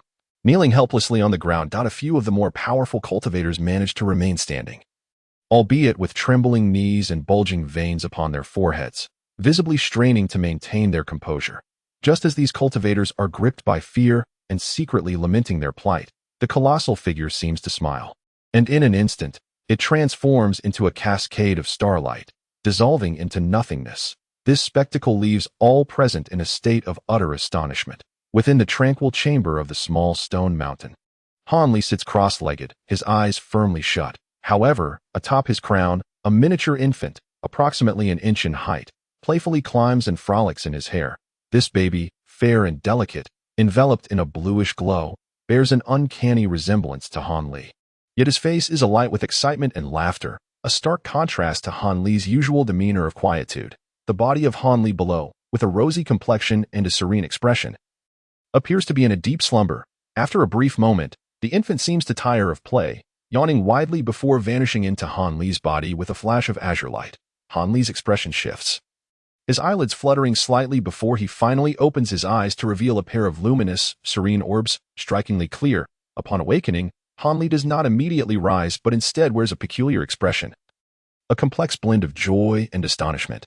Suddenly, he raised a hand and scrutinized it repeatedly beneath his eyelids. Then, he lifted one hand to touch the top of his head, his face adorned with an expression of disbelief. After a considerable interval, equivalent to the time it takes to brew a pot of tea, the excitement on Han Li's visage gradually faded. Returning to his usual demeanor, he cast a glance around the tranquil chamber, stretched lazily, and finally stood up. With a flick of his finger, a beam of azure light shot towards the stone door. Instantly, the entrance to the quiet room shimmered with brilliance, rising silently into the air. "Congratulations, Master, on achieving the formation of your Yuan-Ing." To his astonishment, Yin had transformed into the alluring visage of a beautiful woman, standing outside the tranquil chamber. Upon seeing Han Li emerge, she immediately bowed respectfully. her tone and manner of address imbued with an unexpected reverence. "Master, it seems that fellow Daoist in you has genuinely acknowledged my status now." Han Li mused, though he found it quite reasonable. Her cultivation had always been on par with his. Had he failed to solidify his infant, she would not have genuinely yielded to him. "Your words ring true, Master. Now that you have successfully formed your Yuan-ing, you have undoubtedly entered the ranks of the foremost cultivators in this realm. Your lifespan has now extended to over 1,000 years. Given that you are merely 200 years of age, with a touch of fortune and opportunity, I believe it is not beyond the realm of possibility for you to reach the transformation stage." Inu remarked, her radiant countenance imbued with a grave expression. "Discussing the transformation stage is exceedingly distant for me. Countless Yuan-ing stage cultivators remain ensnared in the initial phase, unable to advance even a fraction." Han Li replied, shaking his head nonchalantly, "That I possess quite a bit of faith in you, Master," Inu said, playfully pursing her lips and smiling alluringly, her charm captivating. Han Li, however, displayed a look of indifference in response. Outside the stone mountain, the previous cultivators and those who had arrived subsequently had gathered in numbers exceeding 1,000. They circled the mountain, their flying vessels hovering in the air as they engaged in hushed whispers. Given their limited knowledge and experience, they could not fathom the significance of the celestial phenomenon they had just witnessed, merely speculating wildly. Nevertheless, the events that had transpired had ignited a flicker of impatience and excitement among them. Han Li's medicinal garden at the foot of the stone mountain had also drawn considerable attention. There were those who had boldly breached the restrictions to investigate, yet aside from common herbs, the place was utterly devoid of any figures. The woman of the Mu surname had mingled among the crowd and arrived here as well. Witnessing the unfolding events nearby, an indecisive expression flickered across her face. She faintly sensed that the celestial omen seemed to be somehow connected to Han Li that moment. Several beams of light of varying colors hurriedly approached, and as the brilliance faded, 5 or 6 solemn-faced core formation cultivators became visible. At the forefront stood the elderly man of the Feng surname, his expression as dark as water. Beside him were the red-robed elder, a stunning woman of the Song surname, and several other unfamiliar cultivators. "All disciples, heed my words. The area within 10 miles of this mountain is temporarily designated as a forbidden zone. Anyone lingering in the vicinity shall be considered in violation of sect rules and will face severe punishment," the elder of the Hu surname declared, his brows arching upon seeing so many low-tier disciples present, his tone chillingly stern. The low-ranking disciples of the Falling Cloud sect, upon hearing that their esteemed ancestor had issued such a decree, were filled with perplexity yet could only comply in unison, swiftly departing on their flying instruments. The area was instantly left desolate. Mu disciple, you shall remain for the time being. A seemingly ordinary core formation cultivator suddenly whispered a few words to the elderly man of the Hu surname. Gesturing toward the medicinal garden below, the elder's expression shifted, prompting him to call back the departing woman. "I shall heed the instructions of my esteemed uncle." The woman of the Mu surname, taken aback, promptly turned and soared before the several core formation cultivators, her face displaying a respectful demeanor. "Mu disciple, I have heard that this medicinal garden falls under your purview," the elder of the Feng surname inquired, his expression softening. "Indeed, this garden is managed by a qi refining disciple named Han Li." The woman replied candidly. "Qi refining? Where is this person now?" the elder asked. "As for that, I do not know. Just moments ago, several senior brothers ventured into the garden to take a look, but that disciple was not present." The woman of the Mu surname hesitated momentarily before responding. "Han Li. Could it be that external disciple who ranked within the top 10 at the Sword Trial Conference over 20 years ago?" the elder in the red robe asked with a hint of surprise. "What you say is correct. It is indeed that disciple," the woman replied, fully aware of the Sword Trial Conference that the other had participated in. The fact that an external disciple could place within the top 10 was indeed peculiar. Could it be that the recent manifestation of the nascent soul phenomenon was truly instigated by this individual? The elder of the Feng surname murmured, gazing at the stone mountain with a complex expression. The surrounding core formation cultivators also wore solemn expressions. The stunning woman of the Song surname, in particular, appeared contemplative and remained silent.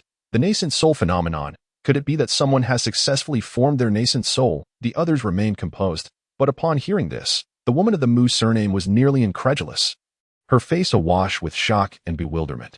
"Brother Feng, considering the unusual spectacle we just witnessed, that individual has indeed succeeded in forming their nascent soul and is now a core formation cultivator. How should we respond to this person?" the elder in the red robe asked slowly, Although he is a newly ascended nascent soul cultivator, he is no longer someone we can confront. I suspect that our two esteemed uncles will soon personally handle this matter. For now, our utmost priority is to avoid provoking him, though. Our two esteemed uncles have already arrived. The elder of the Feng's surname, after a moment of contemplation, suddenly relaxed and exclaimed. The others felt a sense of relief and quickly lifted their gazes. They beheld two radiant figures approaching swiftly from the heavens, one clad in white and the other in yellow. Upon witnessing this scene, the cultivators, led by the elder of the Feng's surname, promptly divided to stand aside, their faces reflecting reverence. Leave this matter to us. You all may proceed with your own tasks and need not linger here. The silver-haired elder and the nascent soul cultivator of the L surname spoke nonchalantly upon their arrival before the core formation cultivators. The elder of the Feng surname and the others complied, hastily departing from the vicinity of the stone mountain. Naturally, the woman of the Mu surname dared not linger either. After bowing deeply to the two esteemed ancestors, she promptly flew away. However, before her departure, she couldn't help but glance back toward the medicinal garden. Could it truly be that the one who formed the nascent soul was that Hanli? As she thought of Hanli, her mind became a tumultuous whirl, her jade-like face revealing a complete sense of confusion. Within the confines of the cave dwelling, Hanli was engaged in conversation with a lady transformed from the silver moon. His expression relaxed. Suddenly, a long and aged voice resonated from outside. This is Cheng Tiankuan of the Fallen Cloud sect. Congratulations on your Yuanying formation, my friend. May I and my junior brother enter your abode for a discussion? Upon hearing this transmission, Hanli furrowed his brow. Inu, please lift the restrictions and allow the two elders from the Fallen Cloud sect to enter. This matter must be addressed sooner or later. However, once the restrictions are lifted, you should refrain from showing yourself. After all, despite your adeptness in concealment and illusion, your demonic aura cannot be concealed from a Yuanying stage cultivator. Hanli instructed with an unwavering demeanor. Understood, Master, Inu replied respectfully, gracefully moving towards the exit. Moments later, the two elders of the Fallen Cloud sect, waiting outside the stone mountain, were taken aback as the seemingly ordinary rocky landscape transformed before their eyes. A vast expanse of green mist suddenly enveloped the entire small mountain, shrouding it in an ominous aura, with runes swirling about, clearly indicative of formidable restrictions. The silver-haired elder exchanged a glance with the Lu surname cultivator. Both unable to suppress a bitter laugh. It was quite a disgrace that, as guests of this cave dwelling, they had been entirely oblivious to the powerful formation established by the host. Such an admission would inevitably invite ridicule from their close friends. At that moment, a soft voice emerged from the mist. Han, have intruded upon your esteemed sect's spiritual grounds for cultivation without prior greeting, and I sincerely apologize. That I hope you will not take offense. I shall now lift the restrictions. Please enter for a discussion. Hanli's words were gracious and polite. Haha, my friend, you are too modest. To choose our Fallen Cloud sect as your sanctuary and to achieve Yuanying formation here is indeed our sect's fortune. How could we harbor any dissatisfaction? It is only regrettable that we arrived in haste and have not prepared any congratulatory gifts for your achievement. The silver-haired elder responded with a hearty laugh. Seemingly unfazed. My brother just.to achieve formation in this place. I, Hanli, am already deeply indebted. Hanli replied calmly. As his words left his lips, the green mist surged violently, parting to reveal a passageway of 2 to 3 zhang in width. Upon witnessing this, the silver-haired elder and his companion showed no hesitation and swiftly flew into the passage, arriving instantly before a grand stone door. The stone door stood wide open, revealing a young man clad in a green robe. Appearing to be in his 20s, with an ordinary visage yet a smile gracing his lips, Hanli, who had come forth to greet them. Esteemed friends, please enter. Hanli smiled at the two, ushering them into the cave dwelling. We are intruding, the silver-haired elder and his companion expressed, not wishing to stand on ceremony. After a slight bow, they followed Hanli through the stone door. Subsequently, the green mist outside churned once more, causing the passage to vanish from sight, and the restrictions reformed as before. Although the two elders sensed this occurrence, they remained untroubled, knowing they were within the confines of the Fallen Cloud sect. After traversing a short distance with Hanli, they entered a spacious hall. Please, esteemed friends, partake in the spiritual tea I have brewed. After Hanli and the two others took their seats, he stirred his consciousness, summoning a colossal ape puppet that carefully carried a tea tray, gradually making its way into the room.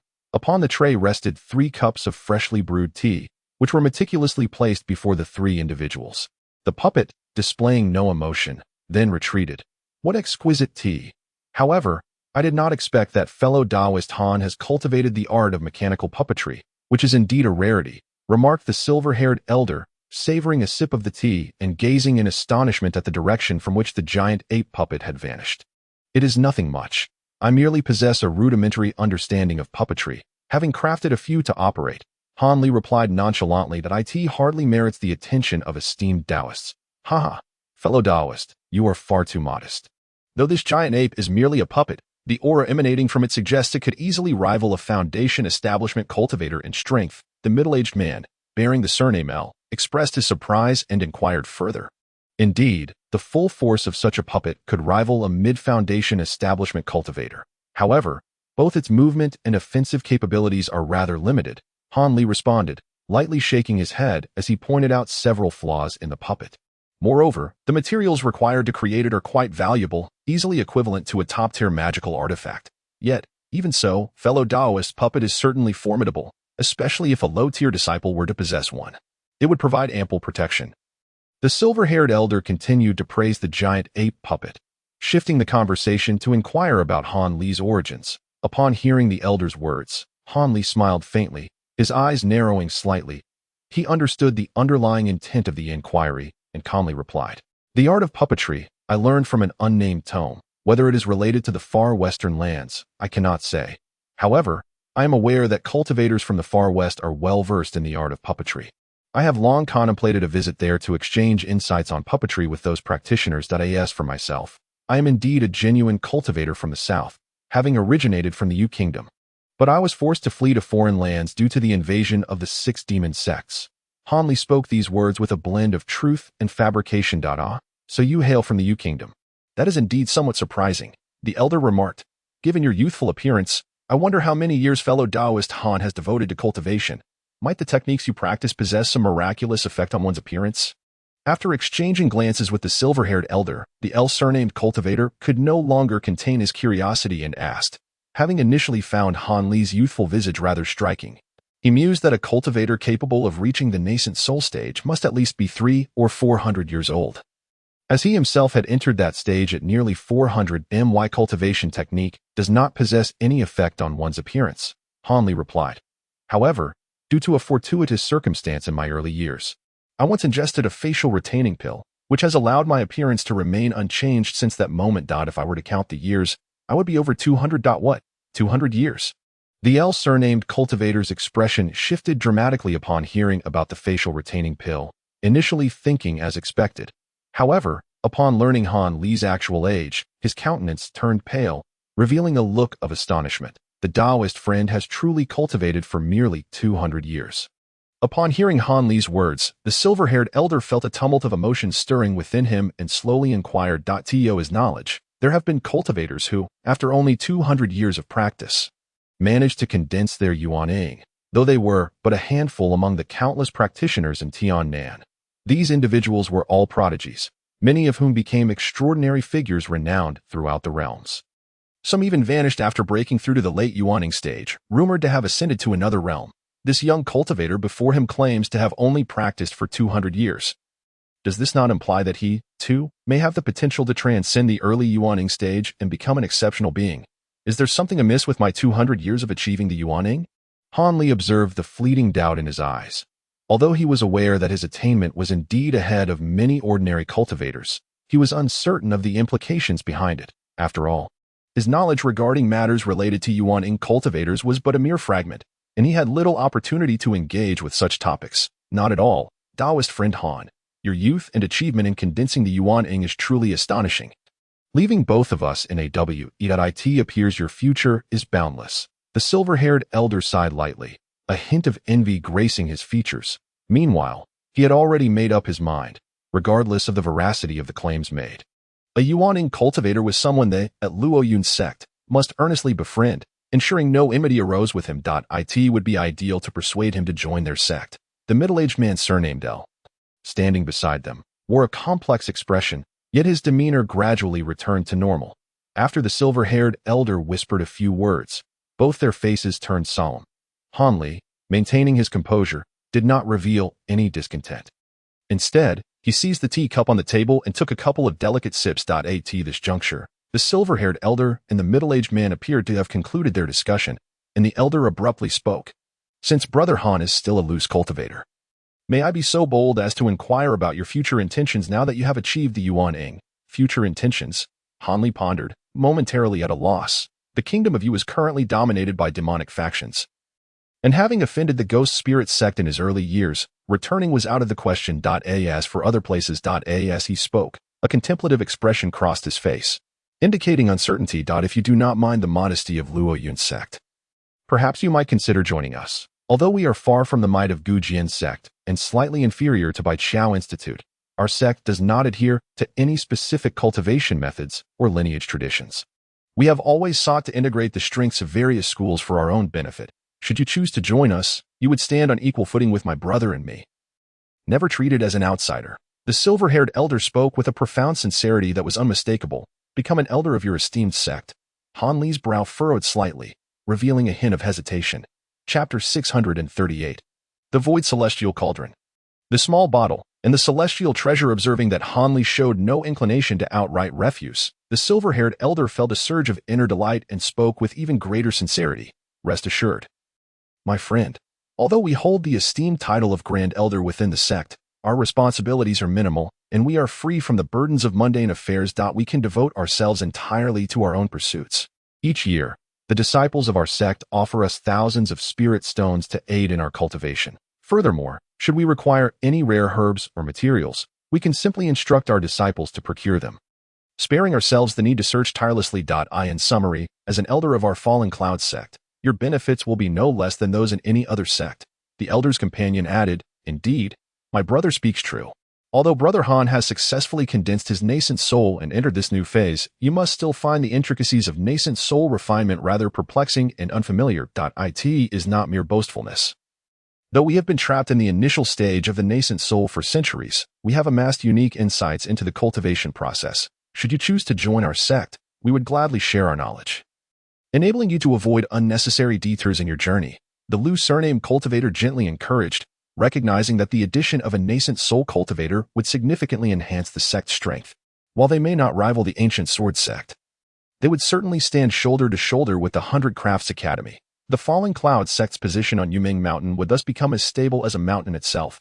Listening to the two elders' invitations, Han Li felt a flicker of temptation toward the conditions proposed by the Lu surname cultivator. He understood that having the guidance of someone who had refined their nascent soul for centuries, right after his own success, could save him decades, if not over a century, of arduous cultivation.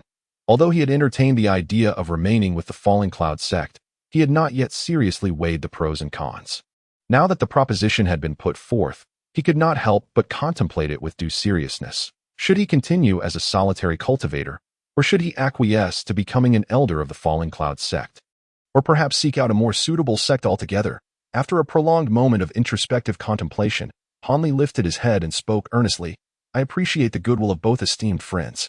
However, this matter is of great significance, and I have only recently succeeded in condensing my nascent soul, leaving me somewhat unsettled. I hope you will allow me a few days to deliberate, after which I shall provide my response. Upon hearing Han Li's words, the silver-haired elder exchanged a glance with his companion, and after a brief moment of consideration, the elder replied somewhat sheepishly, I apologize. It appears my fellow cultivators and I have been a bit hasty. This matter, indeed, warrants your careful consideration. Thus, I shall designate this area as a restricted zone for a few days, to prevent any disciples from disturbing your tranquil cultivation. We shall return to visit you in 3 days' time. After speaking, the two elders engaged in a few more casual exchanges with Han Li before tactfully taking their leave. Han Li politely escorted them to the entrance of his cave dwellings, then returned to the main hall, his brow furrowed in deep contemplation, lost in thought. Outside the hall, a white shadow flickered, and the silver moon, having reverted to her white fox form at some point, gracefully entered the room. What is it?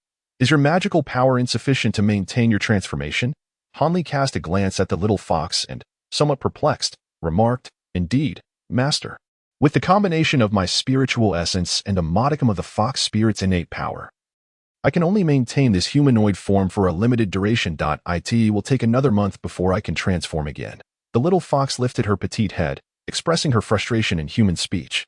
Once you truly advance to an 8th level beast, you will be able to assume a humanoid form indefinitely. There is no need to rush, Hanli replied calmly. That is true that I have endured for many years within the cauldron.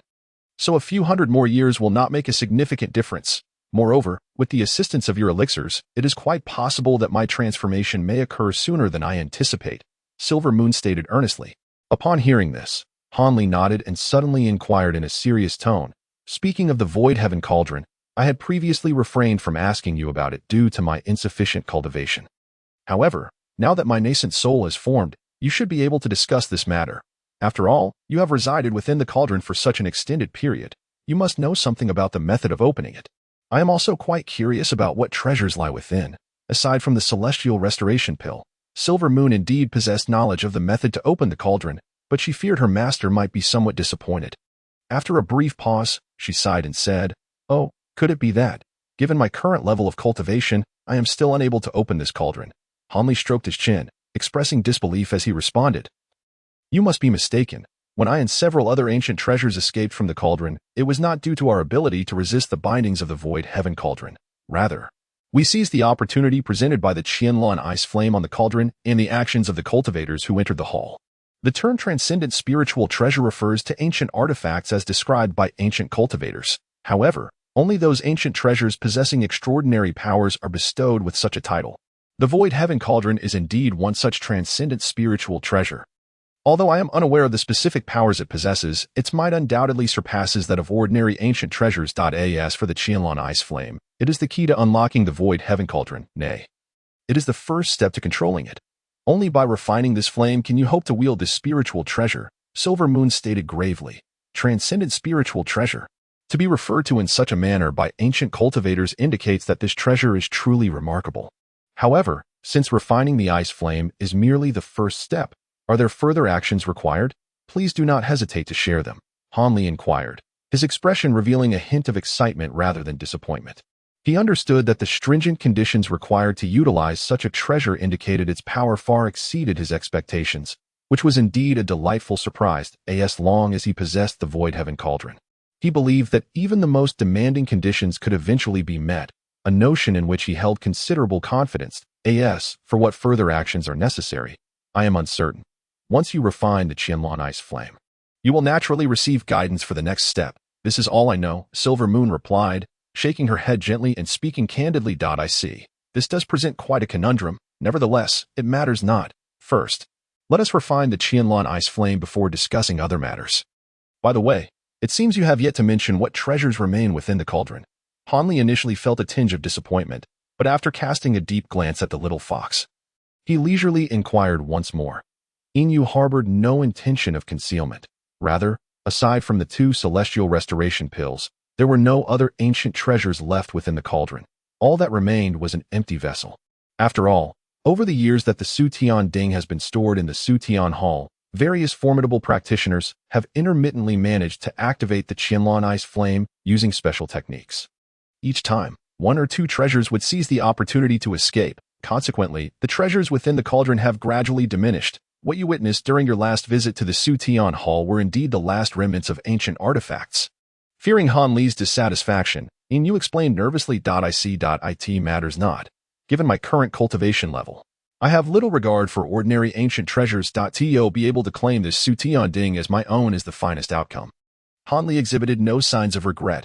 Instead, he spoke with a serene demeanor, as if he had anticipated this development. The master's ability to remain so unconcerned is truly admirable. What you say is indeed accurate. As far as I know, even in ancient times, there were at most 50 or 60 artifacts worthy of the title spiritual treasure. Each of these items possessed formidable abilities akin to overturning rivers and mountains or shifting stars.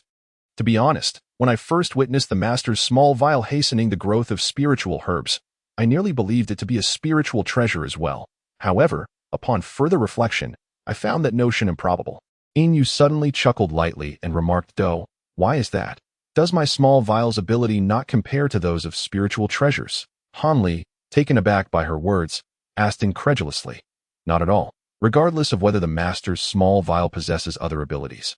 The mere fact that it can hasten the growth of spiritual herbs is enough to overshadow all spiritual treasures. After all, while other spiritual treasures may wield immense powers, they must still adhere to the laws of this realm.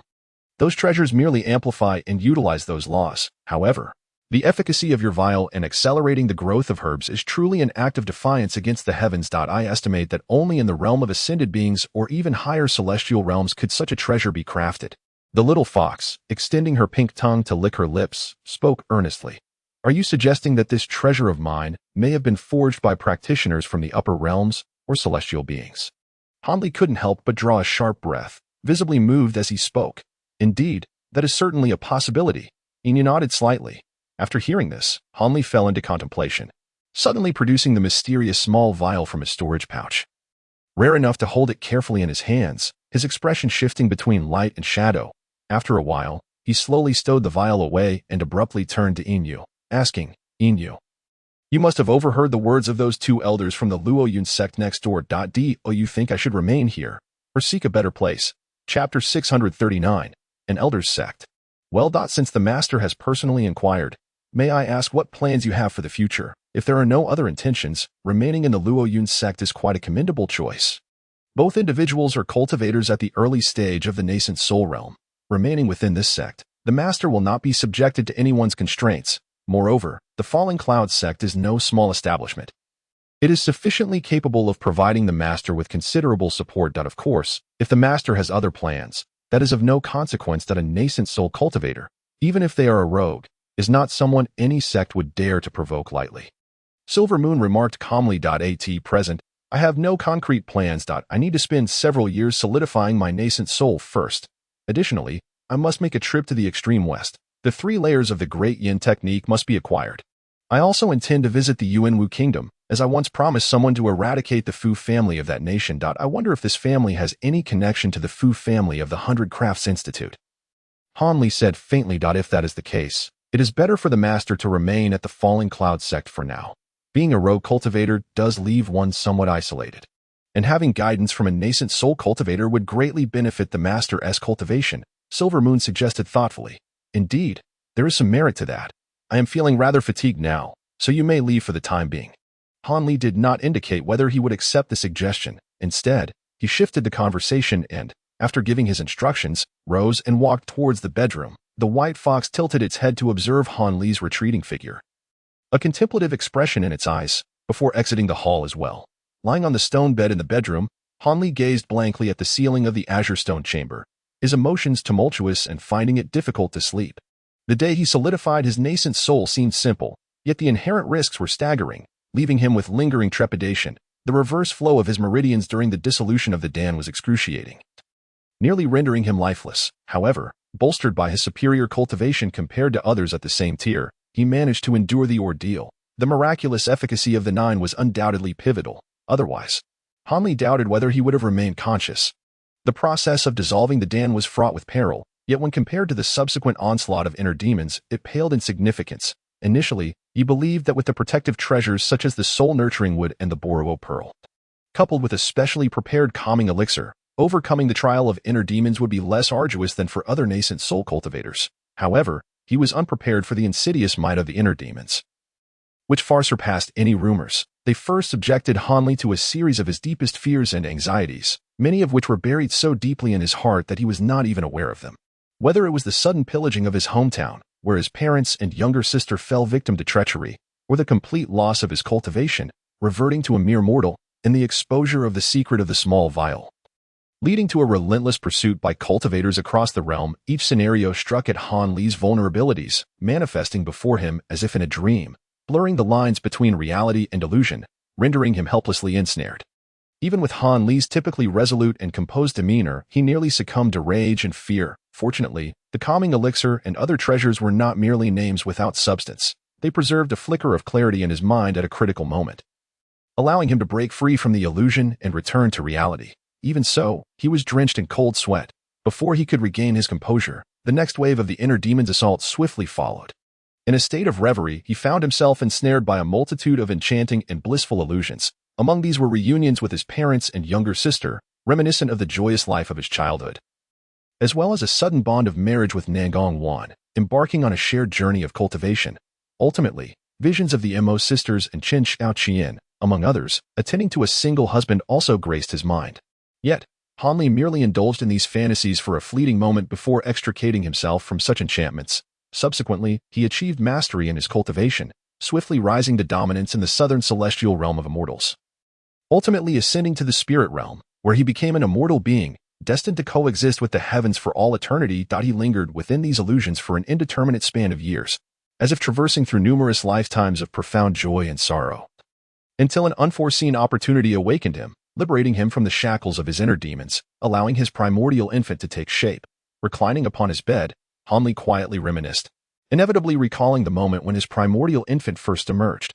As his infant took form and soared from the crown of his head, he distinctly sensed that the infant was indeed a part of himself, yet he was utterly unable to command its movements. Merely an observer as it frolicked atop his head, reminiscent of a carefree childhood. In that instant, an overwhelming sense of tranquility enveloped him, causing all worries and troubles to dissipate, as if he had entered a state of profound simplicity and authenticity. Upon reflection, Hanli understood the rationale behind such occurrences. Being newly formed, his primordial infant was not yet in harmony with his spirit. Once the infant fully solidified and his cultivation advanced, such experiences would naturally cease. As he turned restlessly, fatigue from the birthing of his infant overtook him, and he drifted into a drowsy slumber. Remarkably, he found himself enveloped in an exquisite dream, seemingly transported back to a quaint village nestled in the mountains. Joyfully racing about with his elder brother and younger sister, before returning home to share laughter and meals with their parents. What a splendid dream it was! 3 days hence, when the silver-haired elders arrived in tandem, Hanli no longer hesitated to agree to join the Fallen Cloud sect.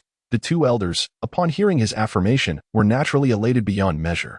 They immediately proposed convening a grand assembly within the sect, inviting high-ranking cultivators from other sects to celebrate Hanli's induction. Upon hearing this, Hanli vigorously shook his head in refusal, insisting on a modest affair, merely notifying the other 2 sects of Yunming Mountain. After all, the elder cultivators from those sects would inevitably cross paths eventually. He preferred to maintain a low profile and avoid drawing excessive attention to himself, but the silver-haired elders found this somewhat unorthodox. They understood Hanli's aversion to extravagance and acquiesced to his wishes. Subsequently, Hanli accompanied the 2 silver-haired elders to the grand hall atop the Six Wonders Peak, where they summoned a number of core disciples in the foundation establishment stage. Among them, a portion recognized Hanli as a disciple from the Qi refining stage. They had already caught wind of the news over the past few days, aware that a newly emerged foundation establishment cultivator was set to join their Fallen Cloud sect. And through various analyses, they had pieced together Hanli's identity. Upon finally encountering him, though they may have harbored their own thoughts, each individual displayed utmost respect, with no hint of discord evident in their demeanor. Upon encountering his former masters, including the red-clad elder and the 2 peak lords of Tianhuan Peak, Hanli was repeatedly addressed as Uncle Han with an air of familiarity, although his demeanor remained composed. He found the situation somewhat amusing. With a casual wave of his hand, he signaled for them to rise, harboring no intention of causing them any trouble. However, as his divine sense swept across the gathering, he noticed that the woman surnamed Song exhibited a hint of complexity in her expression and a slight hesitation in her voice when addressing him as Uncle. It made him wonder if she recalled the day when she had attempted to probe his mind, only to return empty-handed. Given Hanli's current level of cultivation, he had no inclination to dwell on her thoughts. After conversing with the core formation cultivators, the silver-haired elder promptly declared that he could choose any location rich in spiritual energy within the entire Yiming mountain range to establish his cave abode, and it was not necessary to reside atop the few peaks of the sect. Upon hearing this, Hanli graciously accepted the offer. The following day, after a thorough search, he settled on a moderately sized mountain peak to the east of the Falling Cloud sect. While this peak was neither particularly imposing nor the most spiritually abundant, it was a rare letter peak. In addition to the main peak, 3 smaller surrounding peaks provided an excellent environment for arranging formations and prohibitions. Hanli was quite satisfied with this choice. Establishing a cave abode was an effortless task for him, and even though this would be the largest cave he had ever constructed, it took merely half a day to complete. Once the cave was ready, Hanli promptly set up a formidable temporary formation using array tools on each of the 3 smaller peaks. Instantly, a shroud of mist enveloped the surrounding area for several dozen miles. Naturally, Hanli was not entirely pleased with these restrictions. He had already resolved that once he comprehended a more advanced method of array formation, he would re-establish the prohibitions. After completing these tasks, Hanli returned to the original medicinal herb garden of the Fallen Cloud sect. intending to relocate some items from his old cave abode. To his surprise, upon arriving at the site, he found a graceful and alluring figure waiting for him in the herb garden at the foot of the rocky mountain. The moment she saw Han Li, she promptly adjusted her attire and performed a deep bow, her cherry lips parting to implore. Mu Peeling acknowledges her lack of discernment and sincerely apologizes for any past offenses against Senior Han. I humbly request a favor. I hope that you might take me as your disciple. I assure you that I will serve you faithfully for life, never straying even a fraction. Upon uttering these words, the typically radiant and proud woman stood by with her hands lowered, revealing a hint of nervousness and an expectant glimmer in her bright eyes. Chapter 640, A Falsehood Becomes Reality. You wish for me to take you as a disciple? Do you truly believe I would accept a foundational female cultivator as my student? Out of consideration for our previous acquaintance, I shall overlook your impetuousness this time. But do take care in the future, Han Li responded coldly, scrutinizing the unexpectedly beautiful woman before him.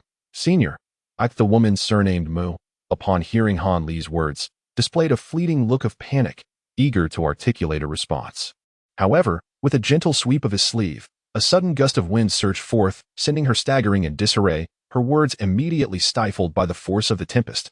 Once she steadied herself, she began to search for Han Li, only to find the space before her devoid of his presence. He had vanished without a trace. Witnessing this, the young woman wore a crestfallen expression, remaining rooted in place for an extended moment, reluctant to depart. After all, this unexpectedly reappeared Senior Han was her sole lifeline at this juncture. Meanwhile, Han Li had already entered the small stone cave, unhesitatingly making his way to the chamber of insects. There lay nearly 10,000 gold-devouring insects, their bodies resembling pure gold. These were the evolved versions of the silver gold devouring insects that had been successfully hatched over 2 decades ago. The silver sheen on their exoskeletons had now diminished to mere pinprick-sized specks. If not for the meticulous scrutiny beneath his eyelids, one would scarcely perceive any glimmer of silver amidst the golden hue. This indicated that these devouring insects were but a step away from complete maturation. While this discovery thrilled Han Li, it also left him with a tinge of disappointment, nonetheless. The formidable nature of these quasi-golden insects truly broadened his horizons. He had previously placed 100 or so tricolored devouring insects alongside the newly evolved golden ones, only to witness the latter consume their smaller counterparts entirely within moments, in terms of both veracity and resilience. These new devouring insects vastly outclassed the tricolored ones. As they approached maturity, they began to exude a terrifying aura of malevolence, reveling in their bloodthirstiness, which starkly contrasted their former demeanor. He was convinced that had he not implemented a control mechanism in advance, these insects would have ruthlessly turned against him. Yet, he sensed that the new devouring insects exhibited signs of losing control. It appeared that another evolution would render them beyond the reach of ordinary control techniques. Despite this contemplation, Han Li proceeded with his usual method, selecting the largest of the silver-gold insects for isolated nurturing, aiming to hasten their evolution into the mature spirit insects reminiscent of the primeval era. However, judging by the progressively lengthening durations of their advancements, it was likely that the final step would take no less than a century to complete.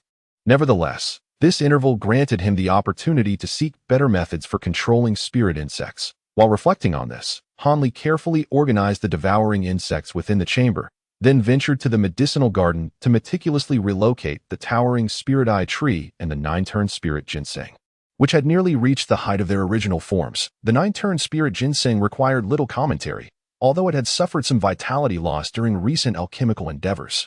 Han Li had subsequently restored much of its vigor with a green liquid. Now, it was in a satisfactory state. As for the spirit eye tree, after years of nurturing, it was on the cusp of producing its precious liquid. Han Li eagerly anticipated the creation of abundant Mingqing spirit water from this essence, curious to discover the extraordinary abilities that would manifest after cleansing his eyes. Aside from the spirit insects and the medicinal plants in the garden, he could not be bothered to tidy up the miscellaneous items, choosing instead to depart the cave with haste. As he soared overhead the medicinal garden, Han Li instinctively glanced down once more. The woman with the surname Mu remained standing before the medicinal garden, gazing towards the direction of the stone mountain, her delicate lips slightly biting in a display of unwillingness, oblivious to Han Li, who had discreetly flown overhead. Han Li shook his head lightly. Resolving such matters seemed merely a trivial task for him. However, he was reluctant to project an air of authority so soon after becoming the esteemed elder of the Fallen Clouds sect. After all, both the Mu and Yin families were significant cultivation clans within the Creek Nation. Given the rather indifferent relationship he shared with the young woman, he had no justification to intervene. It wouldn't do for disciples of the Fallen Clouds sect, who had previously known him, to approach him with their troubles, expecting him to unhesitatingly take on their burdens.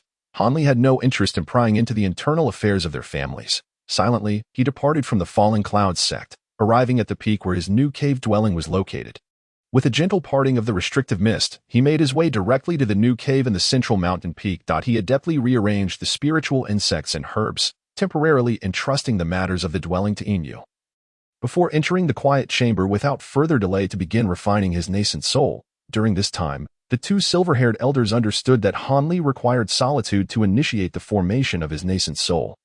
So they refrained from disturbing his cultivation. After 100 days, Hanli successfully completed the formation of his nascent soul and achieved a preliminary unity of mind and soul. Should his nascent soul emerge now, he would effortlessly command its every movement. Upon exiting the quiet chamber, Hanli found Inyu, as customary, transformed into a young woman, respectfully awaiting him outside.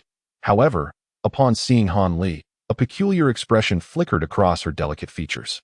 "What seems to be the matter? Do you have something to tell me?" Hanli inquired, furrowing his brow. "Master, shortly after you entered the quiet chamber for half a month, that elder Mu has come here again.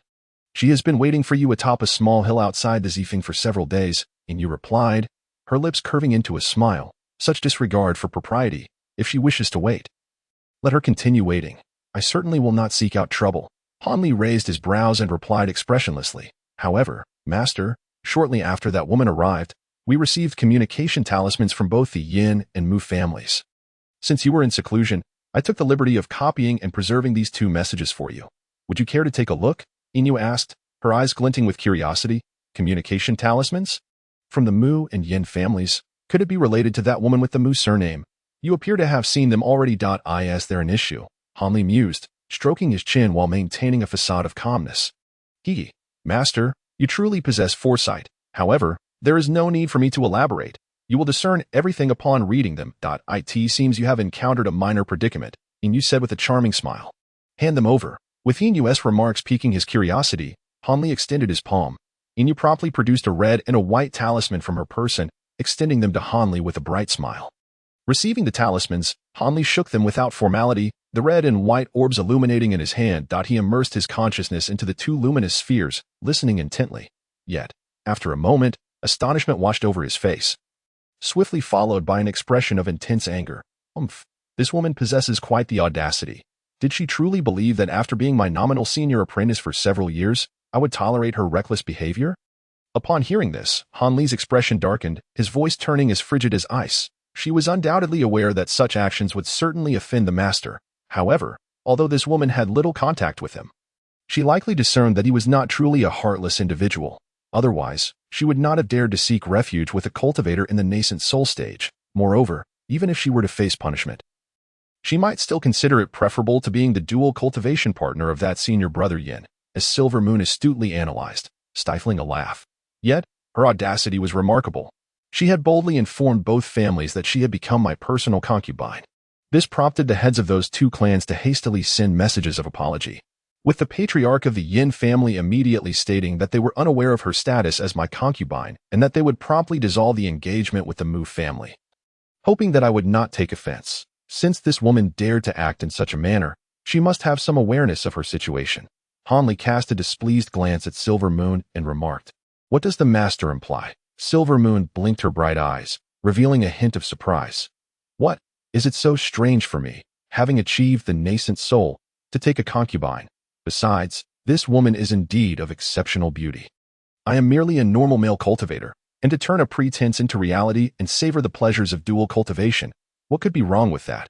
Hanli stretched lazily, exuding a sense of languor as he spoke, though a cold smirk lingered at the corners of his mouth. But the master has always been indifferent to women, and previously rejected such fortuitous encounters multiple times, like that Miss one, and even earlier.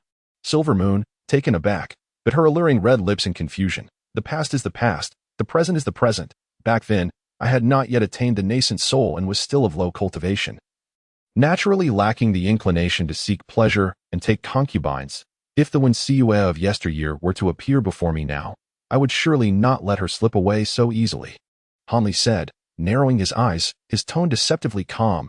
as if he were utterly serious. Upon hearing this, Silver Moon was momentarily stunned into silence.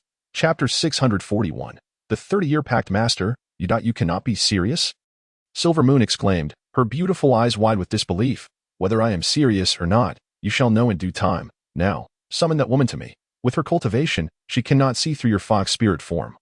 Han Li commanded ambiguously, as you wish, Master, Silver Moon replied, brimming with suspicion, yet responding with respect. Han Li then turned and made his way to the main hall. After a brief interval, Silver Moon entered gracefully. Accompanied by a somewhat haggard-looking Mu Peeling, that it seemed that the woman had not fared well during this short time. Master, I have brought Miss Mu, Silver Moon said respectfully as she approached Han Li. Understood. You may leave, Han Li replied with indifference, nodding slightly. This servant takes her leave. Silver Moon cast a sidelong glance at the Mu woman, offering a faint smile as she exited the hall. Greetings, Senior Han. Mu Peeling said, performing a respectful bow before falling silent, her demeanor one of submission, ready to accept whatever punishment Han Li might bestow. Observing her disposition, Han Li furrowed his brow slightly, his gaze sweeping over her stunningly beautiful face. You must be aware of the purpose for which I have summoned you. Your reckless and audacious words have left an indelible impression of arrogance upon me, a mere novice who has just entered the realm of the nascent soul. Among those esteemed families of cultivators, after all, it is rather unbecoming to seize a female cultivator, already betrothed, as a concubine. Of course, given my current cultivation level, neither the Mu nor the Yin families would dare to voice any complaints, and I would not let it trouble my mind. Yet, this does not imply that I will tolerate your brazen audacity. You have come to realize that you may face my retribution, have you not? Han Li exhibited no signs of anger. Rather, he spoke with an unwavering calmness, enunciating each word deliberately. Forgive me, esteemed senior. This matter indeed stems from my reckless audacity, the Mu Maiden replied, her complexion pale as she raised her delicate head. Since you have openly declared yourself to be my concubine, I cannot remain an indifferent party or clarify the so-called rumor. Otherwise, those cultivator families will surely perceive me, a newly appointed elder of the Fallen Cloud sect, as weak and easily bullied, incapable of protecting even a female cultivator in the Foundation establishment stage. Furthermore, I trust this rumor has already spread throughout the entire realm of cultivation. Tell me, how shall I deal with you? Han Li said slowly, his gaze flickering. I have no words to offer. Whatever you decide, esteemed senior, I shall harbor no grievances, the Mu Maiden replied, biting her apricot-colored lips and speaking softly. Since the cultivators outside now believe you to be my concubine, I shall present you with two choices. The first is to openly serve as my concubine while, in truth, you will be my maid for 20 years, subject to my commands. Once the time has passed, and the matter has faded from view, I shall grant you your freedom. However, as a maid, do not expect any assistance in your cultivation from me, Han Li stated solemnly. And what, pray tell, is the second option? The Mu Maiden inquired, her countenance revealing a hint of disappointment as she raised her head in curiosity. The second path, as you have suggested, is to genuinely become my concubine, serving by my side for all eternity, with no possibility of betrayal. I am not one to be miserly with my intimate companion. Naturally, when I am in good spirits, I may offer some guidance in your cultivation. However, I must inform you beforehand that should you choose to become my concubine, I shall place a forbidden divine spell upon you, to prevent any sudden inclinations towards treachery. After all, while you may willingly accept this position today, should you change your mind tomorrow, any of my secrets could easily fall into the ears of others.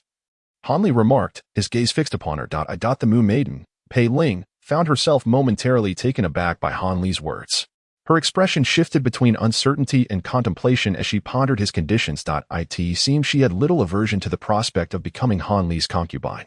I understand that you have always held yourself in high regard. Even though I am a nascent soul cultivator, I may not be the ideal partner in your eyes. Yet, this is of no consequence. For you, my friend, need not be my perfect companion. However, this does not hinder me from taking you as my concubine. If you wish to receive my protection and advance further along the path of cultivation, such sacrifices are hardly excessive. Moreover, through these years of acquaintance, you are aware that I am neither a violent nor a capricious individual. Even with the forbidden divine spell in place, you shall not suffer in my presence. Thus, it is not an injustice to you.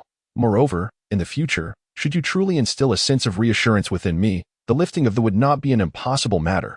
Otherwise, you might as well serve as my maid for the next 20 years. Time would pass in the blink of an eye.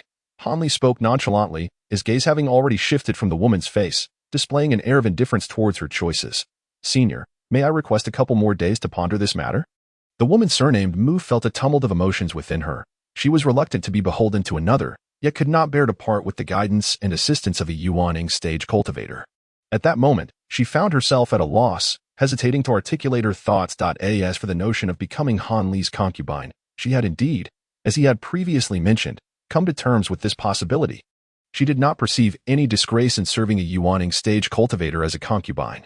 After all, should any Yuaning expert express a willingness to choose a female cultivator at the foundation establishment stage as a concubine, a multitude of young and beautiful female cultivators from various sects would likely be entranced for quite some time. Very well, you may descend the mountain for now. Return here in 2 days. This duration should suffice for your contemplation. Han Li nodded graciously, devoid of any intent to impose difficulties, and summoned Inu. After Mu Peeling offered her respects and took her leave, she vacantly exited the hall under Inu's guidance. Moments later, Inu gracefully re-entered. Master, the conditions you proposed are rather... she remarked, her bright eyes shimmering with a playful glint. What exactly are they? Han Li replied, maintaining an unperturbed demeanor. Are they too stringent? Is it not merely aligning with this woman's desires? I shall then possess a young and beautiful concubine. He cast a glance at Inu, his expression unchanged, stringent. Certainly not. It is merely that this woman possesses a firm resolve towards the Tao, yet carries an air of pride. This truly places Miss Mu in a predicament. However, given the multitude of secrets held by the master, should he truly wish to accept this woman, the would indeed be quite necessary. Inu sighed softly, speaking in a contemplative tone. Inu, I sense you harbor quite an affection for this woman. Han Li suddenly scrutinized Inu's alluring form, somewhat taken aback as he inquired. Affection is perhaps too strong a term. Yet, her temperament evokes a sense of familiarity within me, reminiscent of someone very dear from my past. Inu, momentarily stunned, offered a wry smile. Upon hearing this, Han Li nodded, refraining from pressing further. Subsequently, Inu, with remarkable tact, chose not to mention the woman surnamed Mu again, instead engaging Han Li in a discussion regarding the refinement of Qianlan ice flame, which was indeed Han Li's primary concern. 2 days later, Mu Peeling was once more led into the hall by Inu, where she encountered Han Li. So, have you made your decision? Will you serve as my maid for 20 years? Or shall I impose thee upon you? Han Li inquired directly, his gaze fixed upon her. I have contemplated this matter, and in the realm of cultivation, to serve as a concubine to a Yuaning stage cultivator is, for one of my lowly status, a stroke of fortune. However, should I become your concubine, I hope you can grant me a promise. If you agree to this condition, I am willing to accept the devoting my life to remain by your side. Clearly, this enchanting woman had reached a firm resolution, inhaling deeply before speaking calmly. Conditions? Pray, do enlighten me. Upon hearing this, Han Li's expression remained unchanged, as though he had anticipated her response. I am aware that Senior Han is not a person of hasty desires. Therefore, I hope that you would kindly agree to my request. After accepting me as your concubine, please refrain from taking my primordial Een for the next 30 years. Currently, I am at a crucial stage in my cultivation, and whether I can achieve the golden core depends on these 30 years. The purity of my maidenly body is of utmost importance in my practice. This is also the reason why Pei Ling is unwilling to marry at this moment. Once the 30 years have passed, regardless of whether I succeed in forming my golden core, I shall formally join you in the path of dual cultivation. I wonder if this young woman feels that the conditions I proposed are somewhat excessive, or if the subsequent mention of dual cultivation has made her feel shy. As soon as the words left my lips, a blush blossomed on her face, rendering her even more alluring. 30 years. Very well, I accept your terms. Upon hearing this, Han Li not only displayed no signs of dissatisfaction, but rather, a glimmer of brilliance flashed in his eyes before he readily assented. Thank you, Senior, for your graciousness. Upon witnessing Han Li's swift agreement, Mu Peiling appeared slightly taken aback, then joyfully exclaimed, In a couple of days, I will officially inform the other 2 elders of our sect about your acceptance as my concubine. However, since we shall only engage in dual cultivation after 30 years, I will establish a smaller side cave residence on one of the peaks for you to temporarily reside and cultivate. During my free time, I will visit to offer you guidance. After a brief moment of contemplation, Han Li added, Yes, Pei Ling will heed all of your instructions, Senior. She clearly expressed her satisfaction with this outcome and readily agreed without a second thought. From now on, as my concubine, you need not address me as Senior anymore. Simply refer to me as Young Master. After all, I am merely over 200 years old, which is considered youthful in comparison to a lifespan of over 1,000 years. Han Li's expression softened, and with a half-smile, he remarked that he scrutinized the strikingly beautiful woman once more, his gaze somewhat unrestrained, yet tinged with a hint of admiration. Chapter 642. The Phoenix Cultivation Technique. At your command, young master. Mu Peiling's face flushed slightly. You may return and prepare, selecting a peak to establish your cave residence. Here is the token that grants access to the nearby formation's restrictions. Keep it on your person, and you may freely enter and exit the array I have set up. Once everything is arranged, I will cast a binding technique upon you, and only then will you officially become my concubine. However, let me make myself clear. I do not care if you had any romantic interests or ideal partners in the past. Once you become my concubine, you must sever all ties completely. Should you maintain any lingering connections, do not blame me for being unkind. If you are having second thoughts, now is the time to reconsider. Han Li's previously brazen gaze softened as he produced a purple jade token from his possession and placed it on the table. His voice turning cold. Pei Ling had devoted herself to arduous training since entering the sect, wholeheartedly focused on her cultivation. So how could she have had any romantic interests? Moreover, since she has made her decision, she will not waver. Without a moment's hesitation, the enchanting woman extended her delicate hand and gracefully accepted the jade token. Han Li nodded in acknowledgement and refrained from saying more. He then summoned a giant ape puppet to escort Mu Peiling out of the hall. Upon seeing the puppet, a look of surprise flashed in her eyes, astonished by its apparent strength, and she pondered the whereabouts of the white-clad maid who had vanished. However, she was also aware that some matters were best left unexplored, and thus she prudently refrained from inquiring any further, following the puppet out of the cave. If the master intended to take this woman as a concubine as a form of punishment, why then agree to a 30-year pact? Could it be that the master harbors ulterior motives? Once the enchanting, aloof woman departed, a figure emerged from a seemingly vacant corner of the grand hall. Shrouded in a haze, silver moon. At that moment, she had reverted to her white fox form. Indeed, there were plans afoot. In truth, even if this woman chose not to speak, I would not lay a finger on her until after the formation of my golden core. Han Li remarked without denial, his tone calm. And what might be the reason for that? The white fox leaped onto the table before Han Li, her pair of jet-black eyes darting about mischievously, complemented by her snowy white fur, rendering her exceedingly adorable. Observing this, Han Li smiled faintly, appearing in good spirits. He did not respond immediately. Instead, he retrieved a pink jade slip from his waist and placed it upon the table. Do you recall the storage bag I acquired from that young master of the 6 realms? He inquired. This jade slip was found within it. Upon further examination, I discovered it contains records of various dual cultivation techniques of the demonic path.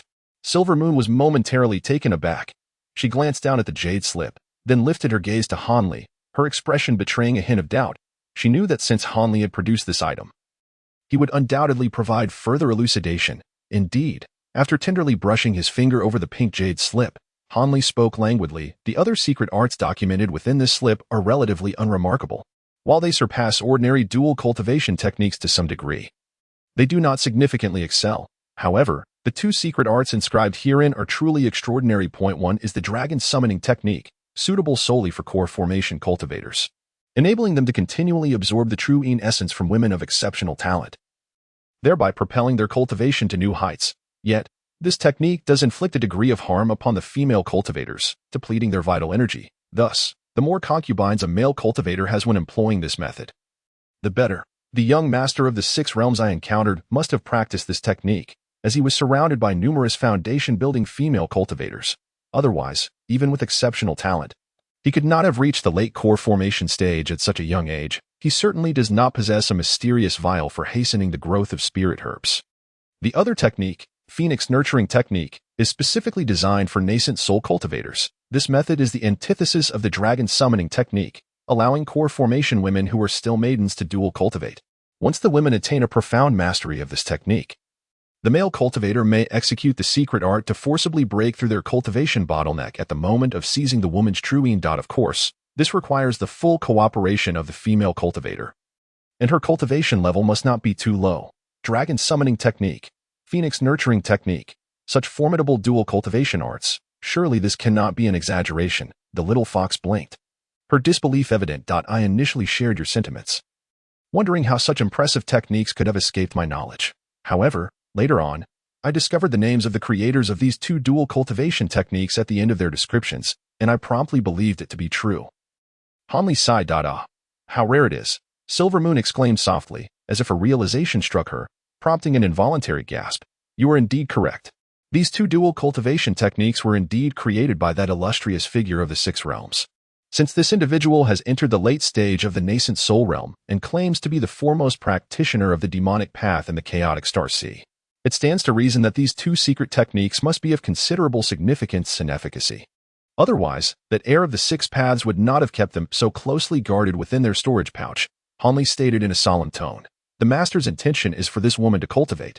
The white fox tilted its fluffy head and asked hesitantly, Indeed, I wish for her to practice that Infing Piyuan Gong alongside her alchemical foundation once she forms her core, and when I reach a bottleneck in my cultivation, I will be able to give it a try. After all, upon entering the nascent soul stage, the availability of medicinal pills to aid in cultivation diminishes significantly, and thus, the progress in one's cultivation becomes painfully slow. It is evident that among nascent soul cultivators, a significant majority remain in the initial stage, with only a scant few advancing to the mid-stage, underscoring the arduous nature of breaking through the bottleneck in the later stages. Therefore, regardless of the authenticity of this method, I must endeavor to try it. Regrettably, as stated above, this technique for breaking through the bottleneck through dual cultivation is only effective upon its initial use. Subsequent applications of this secret art will yield no results. Of course, the use of this secret technique will also confer certain benefits to the female participant, albeit not to the same extent as the male cultivator. Otherwise, do you truly believe I would be idly passing time by taking this woman as a concubine?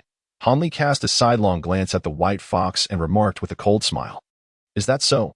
I genuinely thought that upon achieving the nascent soul, the master would be overtaken by desires and seek to gather a harem, Silvermoon remarked, seemingly relieved, with a light chuckle, upon hearing this. Hanli's expression bore a non-committal air. Although I will impose a restrictive spell upon this woman, it is best that she remains unaware of the hidden matters within the cave for the time being. While the restrictive spell allows me to control her life and death, human hearts are treacherous. Being kind to her does not guarantee her gratitude. That I would rather approach her with a cautious mindset than be naively betrayed. This Uncle Moo is a clever person, but I shall observe her for a while longer. If she is genuinely devoted to me and harbors no ulterior motives, I shall not treat her unfairly and will assist in her cultivation. After all, aside from other medicinal pills, I still possess a considerable stock of low-grade pills, and you, being proficient in evasion techniques, should keep a watchful eye on her movements during your leisure time. Hanli instructed with an impassive demeanor. Yes, master. I will pay special attention to her while you are in closed-door cultivation, Silvermoon obediently replied. Very well. That will suffice. I believe 30 years should be ample time for me to discern a person's true nature. I hope this woman does not disappoint me, Hanli murmured, his voice growing somber with the final remark. Several days later, when Mupiling ascended the mountain once more, Hanli cast the restrictive spell upon her and presented her with some foundational cultivating pills. The woman, taken aback, was overwhelmed with joy, her beauty blooming like 100 flowers, resplendent and unmatched. She exhibited a demeanor of complete submission towards Hanli, seemingly content to embrace the role of a concubine. Upon learning of Hanli's acquisition of a concubine, the silver-haired elder and another individual came forth to offer their congratulations, each gifting Mupiling a top-tier artifact. Hanli smiled faintly in response, graciously expressing his gratitude. From that point onward, Mupiling took residence on the sub-peak adjacent to Hanli's main peak, and under his guidance, she began to consume the pills and engage in arduous cultivation. Hanli occasionally visited the cave abodes of the two silver-haired elders, humbly seeking their guidance on the path of cultivation at the nascent soul stage, with their sincere intention to accept Hanli's aspirations. The two elders of the Falling Clouds sect shared their knowledge without reservation, greatly benefiting Hanli. He felt that his initial choice had been exceedingly wise. Several months later, the spirit eye tree in the medicinal herb garden began to exude a rich liquid. Naturally, Hanli was overjoyed. He hurriedly followed the alchemical formula obtained from the loose-haired cultivator to concoct the Mingqiang spirit water. With his masterful skills in alchemy, although he faced a few failures initially, he quickly grasped the technique after a single success, making the subsequent attempts effortless. Now, in the alchemy chamber, Hanli was toying with a small vial of freshly prepared Mingqiang spirit water, his eyes shimmering with contemplation. However, soon a resolute expression crossed his face as he opened the vial, and with a flash of azure light from one hand, a brilliant azure liquid flew forth, slowly drifting towards his forehead. When it was mere inches from his brow, the liquid suddenly halted, hovering motionless in the air. Han Li, with his eyes half closed, gazed intently at the spirit water in silence. After a moment, he opened his mouth, and a small wisp of verdant, misty radiance shot forth, enveloping the object before him. The fist-sized spirit water shimmered, and two slender blue threads darted out from the mist, vanishing into Han Li's eyes in the blink of an eye. Instantly, he felt a surge of warmth in his eyes, followed by an icy chill that sent shivers down his spine, prompting him to shut his eyes tightly.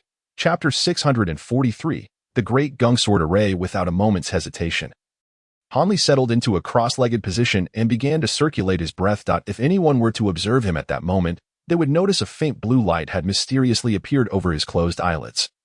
Barely perceptible. It took nearly half an hour for the chilling sensation to gradually dissipate from his eyes. With a long exhale, Han Li opened his eyes after a few involuntary blinks, glancing around instinctively.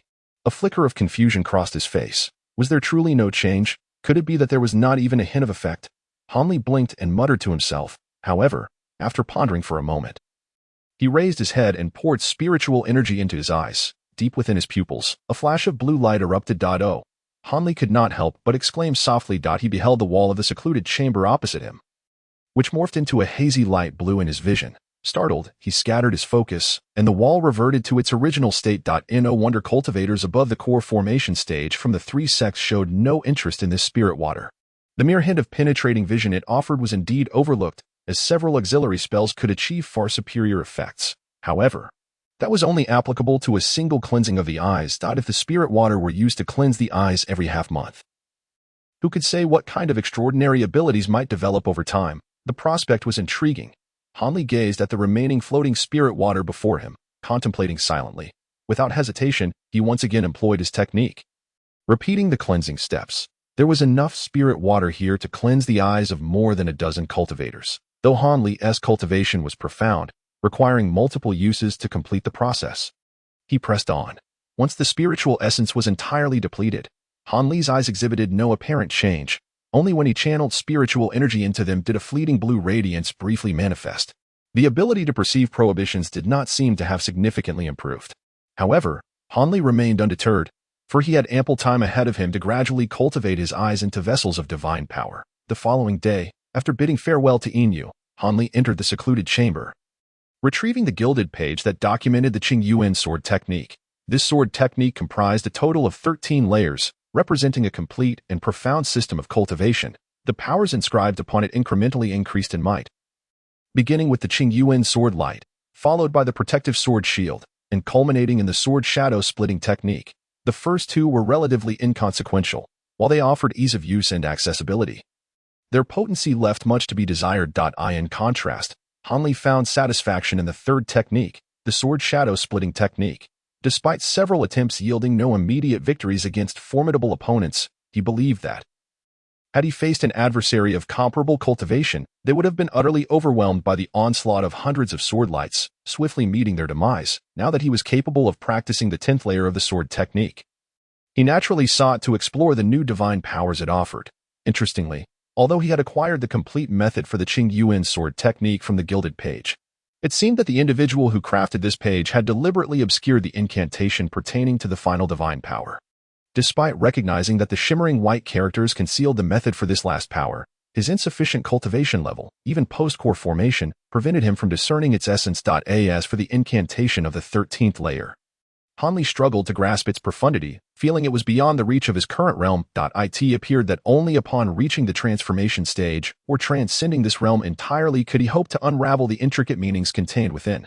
Han Li was not anxious, for it was common practice in the realm of cultivation to impose restrictions on inherited knowledge to deter disciples from recklessly pursuing powers beyond their capabilities. He understood that once his cultivation was sufficient, the path to mastering this divine technique would naturally unfold before him. With his current foundation at the nascent soul stage, he now approached the incantation without trepidation. With this thought in mind, Han Li tossed the gilded page into the air, and as he opened his mouth, a surge of azure light erupted forth, gently suspending the page aloft, maintaining a serene demeanor. He flicked his fingers, directing a flurry of Qing Yuan sword lights into the page, which absorbed the radiant energy in an instant. Given Han Li's profound spiritual power, he no longer required the lengthy intervals typical of the foundation establishment stage to witness a response. Moments later, the page, having absorbed sufficient true essence, began to emit a brilliant golden light, with characters the size of ants gradually manifesting upon its surface. Upon witnessing this development, Hanli hesitated not a moment longer. He gestured towards the gilded page, which swiftly darted into his grasp. Instantly, a multitude of luminous characters surged toward his head through his palm, and Hanli accepted them with unwavering composure. Indeed, the previously obscured aspects of the Qingyuan sword technique now unfolded clearly before Hanli's eyes. Without further contemplation, he promptly stowed away the golden pages and closed his eyes to delve into the newly acquired divine abilities, the Great Gung Sword Array. What is this? How does it relate to formations? Hanli briefly glanced at these unfamiliar concepts, and the words, large as life, immediately surfaced in his mind. Momentarily taken aback, he could not help but display a hint of astonishment on his face. Golden characters, faintly shimmering, emerged one after another within his consciousness. As Hanli became immersed in the comprehension of these incantations, his body remaining motionless. Seated in this manner, 3 days and 3 nights slipped by unnoticed. The expression on Hanli's face was exceedingly peculiar, oscillating between exuberance and deep furrows of worry, occasionally breaking into an odd display of profuse sweating. By the evening of the 3rd day, however, the expression on his face finally settled into a state of calm. After a brief moment, he inhaled deeply, his countenance darkening, and opened his eyes, which now held a glimmer of profound insight. The claims regarding this sword array seemed rather exaggerated. To cultivate to its utmost potential and achieve even a third of the proclaimed might would suffice to dominate the southern skies. Hanli licked his parched lips, murmuring incredulously to himself, as if struggling to believe the profundity of his own understanding. Nevertheless, the realization of this divine ability seemed a distant prospect. The sheer number of sword lights required to establish this array was indeed staggering, necessitating at least 100. It was no wonder that the 2 golden pages comprised one of the incantations and the other the method for refining the Qingzhu Fengyan sword. Both were intrinsically linked and indispensable to one another. The divine ability of sword shadow splitting technique was likely conceived for this very purpose, as it would be impossible to arrange such a sword array otherwise. Hanli pondered silently. Naturally, the greater the power of the flying swords, the more sword lights there would be, thus amplifying the array's might. Hanli estimated that, given sufficient time, he could conjure 4 sword lights from 72 flying swords, forming a grand array of 360 sword lights. While it might be uncertain for late-stage nascent soul cultivators, mid-stage cultivators entering this sword array would either meet their demise or suffer grievous injuries, with no hope of emerging unscathed. Moreover, as his cultivation advanced, the ability to manifest additional sword lights would further increase, making it conceivable to slay even late-stage nascent soul cultivators. However, aside from the necessity of an ample number of sword lights to set up the array, he would also need to refine the Qingzhu Fengyan sword anew, incorporating a material known as Gung essence into each flying sword. Hanli was not unfamiliar with this material. It was a renowned treasure of the cultivation world, rarely seen, and nearly as rare as the refining crystal he had once obtained. In terms of value, for certain cultivators, Gung essence far exceeded that crystal. By incorporating just a small piece of Gung essence into a sword or blade, and with a bit of refinement, the weapon's sharpness and power would be exponentially enhanced, making it an invaluable asset for cultivators wielding flying knives and swords. Yet for Hanli, this posed a significant dilemma. Not only did each flying sword require a substantial amount of Gung essence, but even a small quantity, when divided amongst 72 flying swords, would amount to an astonishing total. Where would Hanli procure such an abundance of this precious metal?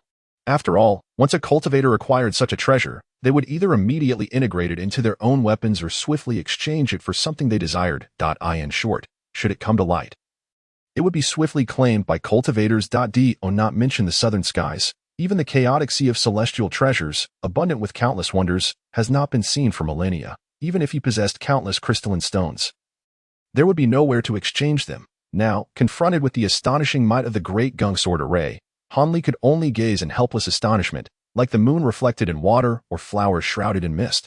After much contemplation in the tranquil chamber, Hanli could only manage a bitter smile, temporarily setting this matter aside. He then retrieved a jade box from his storage pouch. Upon opening the lid, a resplendent golden sphere, accompanied by a faint crackling sound, was revealed. Gazing at this treasure, Hanli's expression turned grave. Having attained a significant level of mastery, he could finally attempt to control this flame. Should he succeed in refining the ice flame, the prospect of acquiring the Void Heaven Cauldron would be greatly enhanced. Chapter 644, Promise and Departure. Faced with something capable of effortlessly annihilating the Yuaning stage of cultivators, Various methods for refining demonic fire surfaced in his mind. Ultimately, he selected a secret technique from the Xian'in scripture, deeming it the most prudent choice. After settling his thoughts, Hanli focused intently on the golden sphere for a moment before extending a finger, confidently pointing. With a crackling sound, a slender arc of electricity suddenly leapt from his fingertip, striking the golden sphere within the box. Instantly, the sphere quivered, emanating brilliant light, and was drawn upward by the arc. Floating to the high ceiling of the chamber, seated below, Hanli gazed up at the golden sphere enveloped in radiance, his eyes slightly narrowed, his fingers deftly performing a series of intricate hand seals. Dense, pale golden arcs of electricity flickered and surged amidst the resounding thunder, forming a protective net of electricity approximately a yard in diameter, encasing the sphere and preparing for action at this moment. Hanli finally exhaled in relief. Then, with a mental command, connected with the protective divine thunder surrounding the ice flame, a piercing shriek erupted, and the surface of the golden sphere dazzled with brilliance. As tiny golden arcs began to leap and dance, ultimately releasing their grip on the sphere. In that instant, within the electric net, a deep blue orb appeared, crystalline and transparent, spinning erratically, observing the Qianlan ice pearl. Hanli held his breath. He had witnessed the immense power of the ice flame this orb once transformed into, and the memory still sent shivers down his spine, now that the ice pearl had revealed its true form. Hanli wasted no time. He opened his mouth and released a green flying sword while simultaneously bringing his hands together and then apart. A robust golden arc surged forth between his hands, crashing into the ice pearl with a fierce intensity. With a crisp cracking sound, the ice pearl shattered amidst the flickering light and darkness, transforming into a mass of blue flames. As these flames pulsed and contracted, they coalesced into a beautiful blue flower the size of a fist, its glistening petals gradually unfurling. Concurrently, a hissing sound erupted as a layer of azure frost mysteriously spread along the walls and floor, rapidly thickening, enveloping the room in an extraordinary chill, as if it were a world of ice mountains. However, Hanli was well prepared for this. Although a look of seriousness flickered across his face, he remained unperturbed. A flash of green light enveloped him, forming a thick protective barrier. With his current yuaning stage cultivation, while this cold was fierce, as long as he was not directly attacked by the ice flame, this protective brilliance would suffice to keep him unharmed. Observing the pale blue chill being repelled by the azure light, Hanli felt a sense of reassurance wash over him.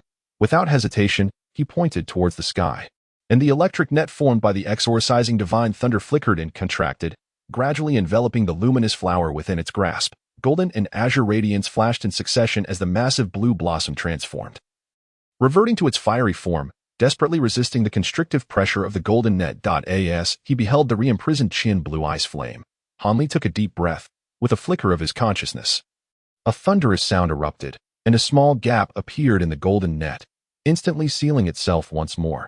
However, in that fleeting moment, a slender wisp of blue flame escaped, darting towards Hanli as if guided by intuition. Seeing this, Hanli's expression remained impassive as he formed a hand seal and closed his eyes. Azure energy surged from the crown of his head, and a diminutive infant, barely an inch tall, materialized amidst the azure light. At that moment, Hanli unleashed his nascent soul. With a taut expression, the infant's gaze fixated on the approaching blue flame. Rubbing its chubby hands together, it raised them, releasing two blinding beams of azure light. Simultaneously, the nascent soul opened its mouth, expelling another orb of light, roughly the size of a fist. In an instant, three streams of azure light surged towards the wisp of blue flame. The azure and blue luminescence flickered and intertwined. With the blue flame swiftly engulfed by the azure light. It struggled fiercely within the azure glow, attempting to extricate itself, but its diminutive size rendered it unable to escape, even as the azure light gradually dissolved around it. For a short time, it remained ensnared. Noticing this, the nascent soul's face broke into a faint smile. It beckoned the azure orb, which carried the blue flame, back towards itself. As it scrutinized the object mere inches away, a mixture of hesitation and trepidation crossed the infant's visage. Yet, after a moment's pause, a glimmer of determination sparked in its eyes, and it grasped the azure orb, unhesitatingly swallowing it whole, along with the blue flame. Subsequently, azure light flickered around it, and the nascent soul vanished once more into the radiant glow. Hanli's physical form, with his eyes tightly closed, trembled slightly, yet his countenance remained unchanged, as if in a deep slumber. However, within his body, the nascent soul sat cross-legged in the dantian, hands forming seals, its small face resolute. A month later, Hanli finally emerged from his secluded chamber, his expression somewhat somber. The Qian blue ice flame was indeed formidable. Even a mere wisp had taken him an extended period to refine. However, due to its excessively frigid nature, it would require a year or so of internal cultivation before he could truly master it. To prevent unforeseen circumstances, he dared not hastily refine more of the Qian blue ice flame prior to that. As for the refining process, Hanli had not received any indication of unlocking the Void Sky Cauldron. Likely due to the insufficient quantity of the flame he had assimilated, the reason for his emergence from seclusion, rather than continuing his meditative practice, was to pay a visit to the two silver-haired elders and ascertain whether they possessed any information regarding the essence of metal. Moreover, he intended to take his leave from the Falling Cloud sect for a time and journey to the Yuanwu Kingdom. He planned to fulfill a promise made to Xin Rian years ago, seizing this opportunity to bring closure to that matter. After all, given his current cultivation level, annihilating a cultivation family would pose little challenge. Interestingly, the Fu family of the Yuanwu Kingdom had some connection to the Baijiao Courtyard's Fu family. It was said that the Fu family of Yuanwu was a distant branch of the Baijiao Courtyard's Fu family, though as time passed, the two clans had gradually grown apart. When the Yuanwu Kingdom fell into the hands of the demonic path, the esteemed Fu family, being one of the nation's premier clans, unhesitatingly aligned themselves with the malevolent forces. This act incited considerable dissatisfaction among the Fu family members who were part of the Celestial Alliance, leading to a complete severance of relations between the two factions. Consequently, Hanli felt a greater sense of ease, although the Yuanwu Kingdom had succumbed to the dominion of the demonic path. With his current cultivation at the nascent soul stage, how many practitioners within this realm could truly harm him? Upon exiting his cave dwelling, Hanli decided to pay a visit to the branch cave of Zifeng. As he swept his divine sense across the area, he discovered Mu peeling in solemn meditation within a stone chamber, her countenance faintly glowing, indicating a significant advancement in her cultivation compared to before. Hanli silently nodded in approval, choosing not to disturb her practice, and discreetly departed, making his way towards the main peak of the Falling Cloud sect. Half a day later, Hanli emerged from the cave of the silver-haired elder, somewhat disheartened, as he had not gleaned any precise information regarding the coveted Gung essence. However, the elder informed him of a grand trading event, deemed the foremost in southern heaven, to be held 2 years hence in the Yu Kingdom of the Nine Nations Alliance. At this event, rare treasures from all over southern heaven would be showcased, attracting nearly half of the nascent soul cultivators from the region. After reaching this stage of cultivation, these practitioners required exceptionally precious items, rendering common materials and spiritual herbs unworthy of their attention. Thus, they could only seize such opportunities to exchange with their peers. The reason for hosting the trading event in the Yu Kingdom stemmed from its status as a neutral power within the Nine Nations Alliance, which faced the constant threat posed by the Mulan sorcerers, posing no risk to the other three major factions and alleviating concerns among attending cultivators. Hanli now placed his hopes on this trading event to procure the Gung essence he desired. Otherwise, he remained uncertain about how to forge the Grand Gung Sword Array. Did he truly have to venture to the legendary Great Jin Empire? That would indeed be a considerable distance. After inquiring about the Gung essence, Hanli refrained from revealing his intended destination, merely stating that he had completed his nascent soul formation and planned to travel extensively for a time, thereby bidding farewell. The silver-haired elder, hearing this, exhibited no suspicion, briefly discussing the power dynamics among the nations and mentioning several notable nascent soul cultivators, including a few formidable old monsters to be avoided at all costs. Among them was the infamous Tian Hin, a name Hanli had previously heard. Intrigued by these cultivators, he diligently noted their names and expressed his gratitude before taking his leave. That on the following morning, Hanli gathered several essential items, completely sealing his cave with a formidable array before departing from Yunming Mountain, making his way towards the Yuanwu Kingdom. The Fu family, renowned within the Yuanwu Kingdom, was one of the three prominent clans. Over a century ago, when the demonic forces invaded, this family offered no resistance, instead aligning themselves with the Demon Flame sect among the six sects. As a result, the Fu family emerged unscathed from that great calamity, seizing the opportunity to elevate their influence, ultimately overshadowing the other two families and establishing themselves as the foremost clan in the Yuanwu Kingdom. Over the course of the past century, the Fu family has frequently dispatched its own offspring to join the ranks of the Mo Yin sect.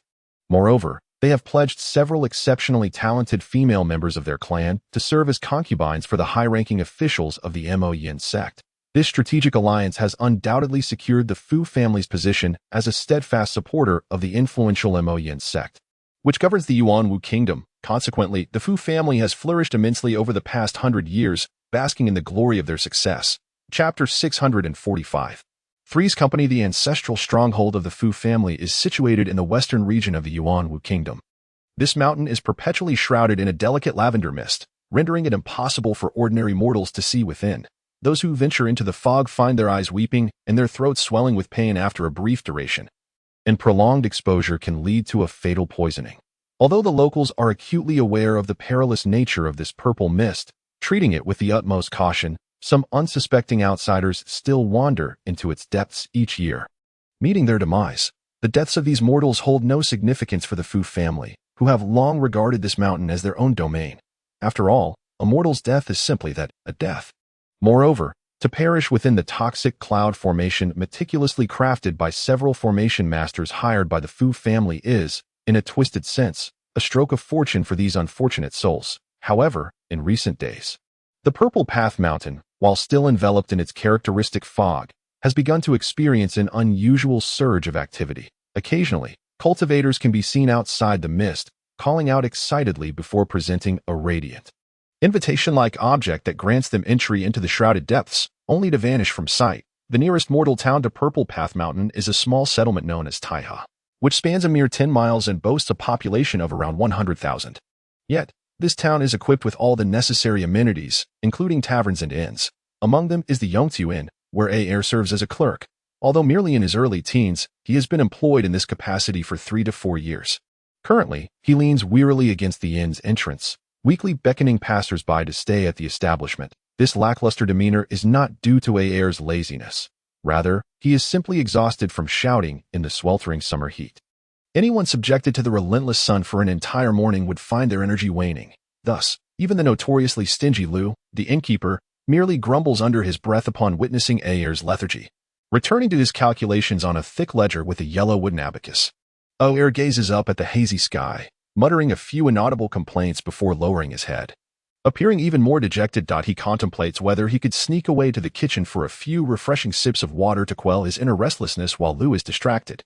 Just then, he suddenly feels a shadow fall overhead, followed by a refreshing chill enveloping him, prompting him to look up in surprise. To his astonishment, he finds 3 peculiar individuals standing before him. Point 1 is short and plump, adorned in a high-crowned robe, resembling a large softball. Another is bald and barefoot, with bulging eyes and a stature of nearly 10 feet, and the last has long hair tied back, a fierce countenance, and icy eyes. Esteemed guests, do you wish to stay at our inn? A. after a moment of surprise, quickly donned a broad smile. With his years of experience in discerning character, he concluded that despite their fearsome appearance, these 3 individuals were undoubtedly generous patrons. Nonsense. We have no intention of staying, one of them replied. Prepare 3 splendid rooms for us, along with a sumptuous feast and fine wines, to be delivered to our quarters. The stout, rotund man, with his small eyes narrowed, tossed a hefty silver ingot into A.'s arms, impatiently adding, "Make haste. Yes, yes, please, esteemed sirs, come in. The food and drink will be ready shortly," A. replied, his enthusiasm unwavering. "Quickly, A. prepare the finest 3 rooms for our distinguished guests," he instructed. Before A. could utter a word, Lu, the innkeeper, who had been observing the entire scene from the entrance, sprang forward like a vigorous man in his prime. Snatching the silver from A.'s grasp, and with a sycophantic smile, declared, "Indeed, esteemed master." Though A. felt a surge of resentment towards Lu's behavior, he could only respond with a reluctant affirmation, silently lamenting the loss of the reward he had anticipated. Were it not for his singular role as an innkeeper and the fact that there were only 2 inns in the city, he would never endure the indignity of serving this miser. After mentally chastising Lu, A. maintained a facade of cheerfulness as he escorted the 3 men to a room on the 2nd floor and then exited. Once A. departed, an unbearable heat enveloped the 3, causing them to feel suddenly uncomfortable. This sensation prompted A. to scratch his head in confusion, and after pondering briefly, he descended the stairs. Still perplexed, the lavish spread of food and drink was soon prepared, and A. assisted his fellow staff in delivering the feast to the room. The 3 men sat silently at the table, each absorbed in their thoughts. A. cast a curious glance their way, only to be met with a chilling gaze from the long-haired cultivator, who seemed to sense something amiss. The intensity of that stare sent a shiver down A.'s spine, making him feel as if he had plunged into an icy abyss. Alarmed, he quickly lowered his head and hurriedly exited the room, his heart racing uncontrollably until he reached the entrance of the inn. Inside, the three men finally began to converse. "Brother Han, why use a fear-inducing technique on a mere mortal? Do you find that lad displeasing?" The stout man inquired with a smirk once he sensed they were alone. "It's nothing of consequence. This young attendant possesses a spiritual root, albeit of mediocre quality. However, advancing to the third or fourth level of chi refinement should pose no challenge for him." The long-haired cultivator replied with an impassive expression. "A spiritual root. Now that is rather unexpected, but judging by Brother Han's words, it seems this attendant's potential is limited. Remarkably, you can discern such qualities without direct contact. Truly impressive," the stout cultivator remarked, a hint of surprise flashing across his face. "That my cultivation is not far superior to yours. I have merely practiced a related secret technique," the long-haired cultivator stated, casting a glance at the stout man. "Brother Han, you are too modest. However, with such qualifications as that young attendant's, there is little hope for advancement in the realm of cultivation. Even if one were to fortuitously cultivate to the foundational realm like you and me, without the support of a sect, we would merely be wandering souls, relentlessly bullied by our peers. We have come to Zidao Mountain not merely for leisure, but to seize the opportunity presented by the ancestral birthday of the Fu family. If we could catch the eye of the esteemed families or demonic sects in attendance, our fortunes would surely flourish. Alas, as loose cultivators, we are only permitted entry into the Fu residence on the day of the celebration. Otherwise, what need would we have to linger here for half a month?" The stout cultivator sighed heavily, a bitter smile gracing his lips. Indeed, the long-haired cultivator nodded indifferently, seemingly reluctant to elaborate further. Observing the long-haired cultivator's demeanor, the stout man exchanged a glance with the bald giant, who then opened his mouth wide to speak. "Brother Han, my companion and I are merely here to celebrate the Fu family's birthday, hence our companionship. However, after traveling together for several days, while we are aware that you are a remarkable loose cultivator, we are curious as to where you previously honed your skills, for we have never heard of your esteemed name." The giant, with his cow-like eyes, gazed intently at the long-haired cultivator as he spoke in a deep voice. Upon hearing these words, the stout man's eyes flashed with intrigue, fixated on the cultivator named Han without blinking. The long-haired cultivator remained unfazed, responding coolly, "I, Han, was once a cultivator from the kingdom of Yu, and have only recently relocated to the kingdom of Yuanwu. It is not surprising that you are unfamiliar with my name. The kingdom of Yu. Isn't that under the jurisdiction of the ghost spirit sect. Brother Han, why not seek your fortune there instead of coming to our Yuanwu kingdom?" The stout cultivator inquired, blinking his small eyes. "How does Brother Luo know that I have not ventured there? It is merely that I have found no path to enter. Furthermore, in the kingdom of Yu, the ghost spirit sect has monopolized power, leaving no room for any other sect's cultivators. Thus, I have come to the kingdom of Yuanwu to try my luck, and to my surprise, upon arriving, I learned of the Fu family's ancestral birthday. This is indeed a rare opportunity that I cannot afford to let slip by." The long-haired cultivator replied with composure. "I see it appears that Brother Han has had his share of hardships." The stout man chuckled heartily, thereafter shifting the conversation to various rumors circulating within the cultivation world. Once the feast was concluded, the long-haired cultivator took his leave to rest in the adjacent room. As soon as the long-haired cultivator stepped out, the stout man's previously cheerful demeanor vanished, replaced by a sinister expression. He suddenly produced a talisman from his robe, performed a series of hand seals, and waved it, causing the talisman to transform into a vast expanse of white light that enveloped the entire room. This talisman was, in fact, a soundproofing charm. "Brother Luo, is what this fellow said true? Is he truly a loose cultivator?" The bald giant inquired anxiously upon witnessing Luo's display of magic. "Loose cultivator? Certainly not. He is most likely a disciple from a minor sect," the stout cultivator sneered, stroking his fleshy chin with a sinister tone. "Did you not see him wielding that flying sword while accompanying us? Moreover, I observed that his waist contained numerous storage pouches, all bulging, some even being spirit beast bags. What loose cultivator could possibly possess such items? He is clearly a practitioner sent out for training from some small sect. Had they been individuals of significant stature, their arrogance would have precluded any agreement to accompany us. Moreover, during our time at Zidao Mountain, he similarly refrained from presenting an invitation. Haha, given the current dominance of the demonic sect, lesser sect practitioners are understandably reluctant to act with bravado, opting instead to identify themselves as loose cultivators and adopting a furtive demeanor.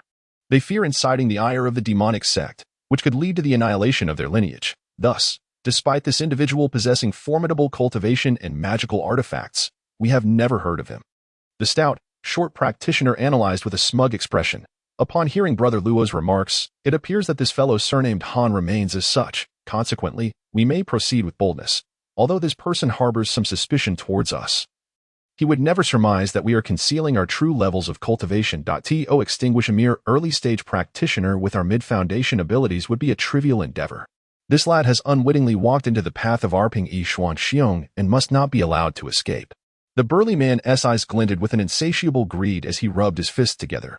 Indeed, however, to facilitate our success, we should strive to lower this individual's guard. A successful ambush would certainly prove more advantageous than a direct confrontation. Therefore, we shall postpone our actions until 2 days before the ancestor's birthday celebration of the Fu family. In the meantime, let us cultivate a rapport with him, only to subsequently unleash our ultimate techniques to eliminate him. The stout fellow licked his thick lips, speaking insidiously. Very well, we shall adhere to Brother Luo's counsel. It seems that even if we cannot join any sect this time, our gains will be substantial. The burly man appeared quite convinced by the stout practitioner, his broad grin revealing his delight. Haha. Indeed, with such a prime target presenting itself, how could we, the Ping Yi Shua Xiong, return empty-handed? The stout fellow chuckled heartily, seeming to regard the disheveled practitioner as already captured. While these two plotted their nefarious scheme of treasure theft and murder, in an adjacent room, separated merely by a wall, the disheveled practitioner sat cross-legged on the bed, his expression devoid of sorrow or joy. Yet, every word uttered by the Peng Yi Xuan Xiong reached his ears without fail. The soundproofing was of little consequence to him, since he has chosen the path of self-destruction. He cannot blame me. The disheveled practitioner's eyes slightly opened, a cold glimmer flashing across them as he murmured softly. He then closed his eyes once more, engaging in breath control and qi refinement. This disheveled practitioner was none other than Hanli, who had altered his appearance. In fact, Hanli had arrived in the Yuanwu kingdom 2 months prior, although he traversed several nations under the control of both righteous and demonic sects. As a nascent soul practitioner, he faced no issues as long as he did not deliberately provoke trouble. Upon reaching the Yuanwu kingdom, he did not recklessly rely on his profound magical powers. Instead, he sought to gather intelligence regarding the Fu family from local loose cultivators and marketplaces.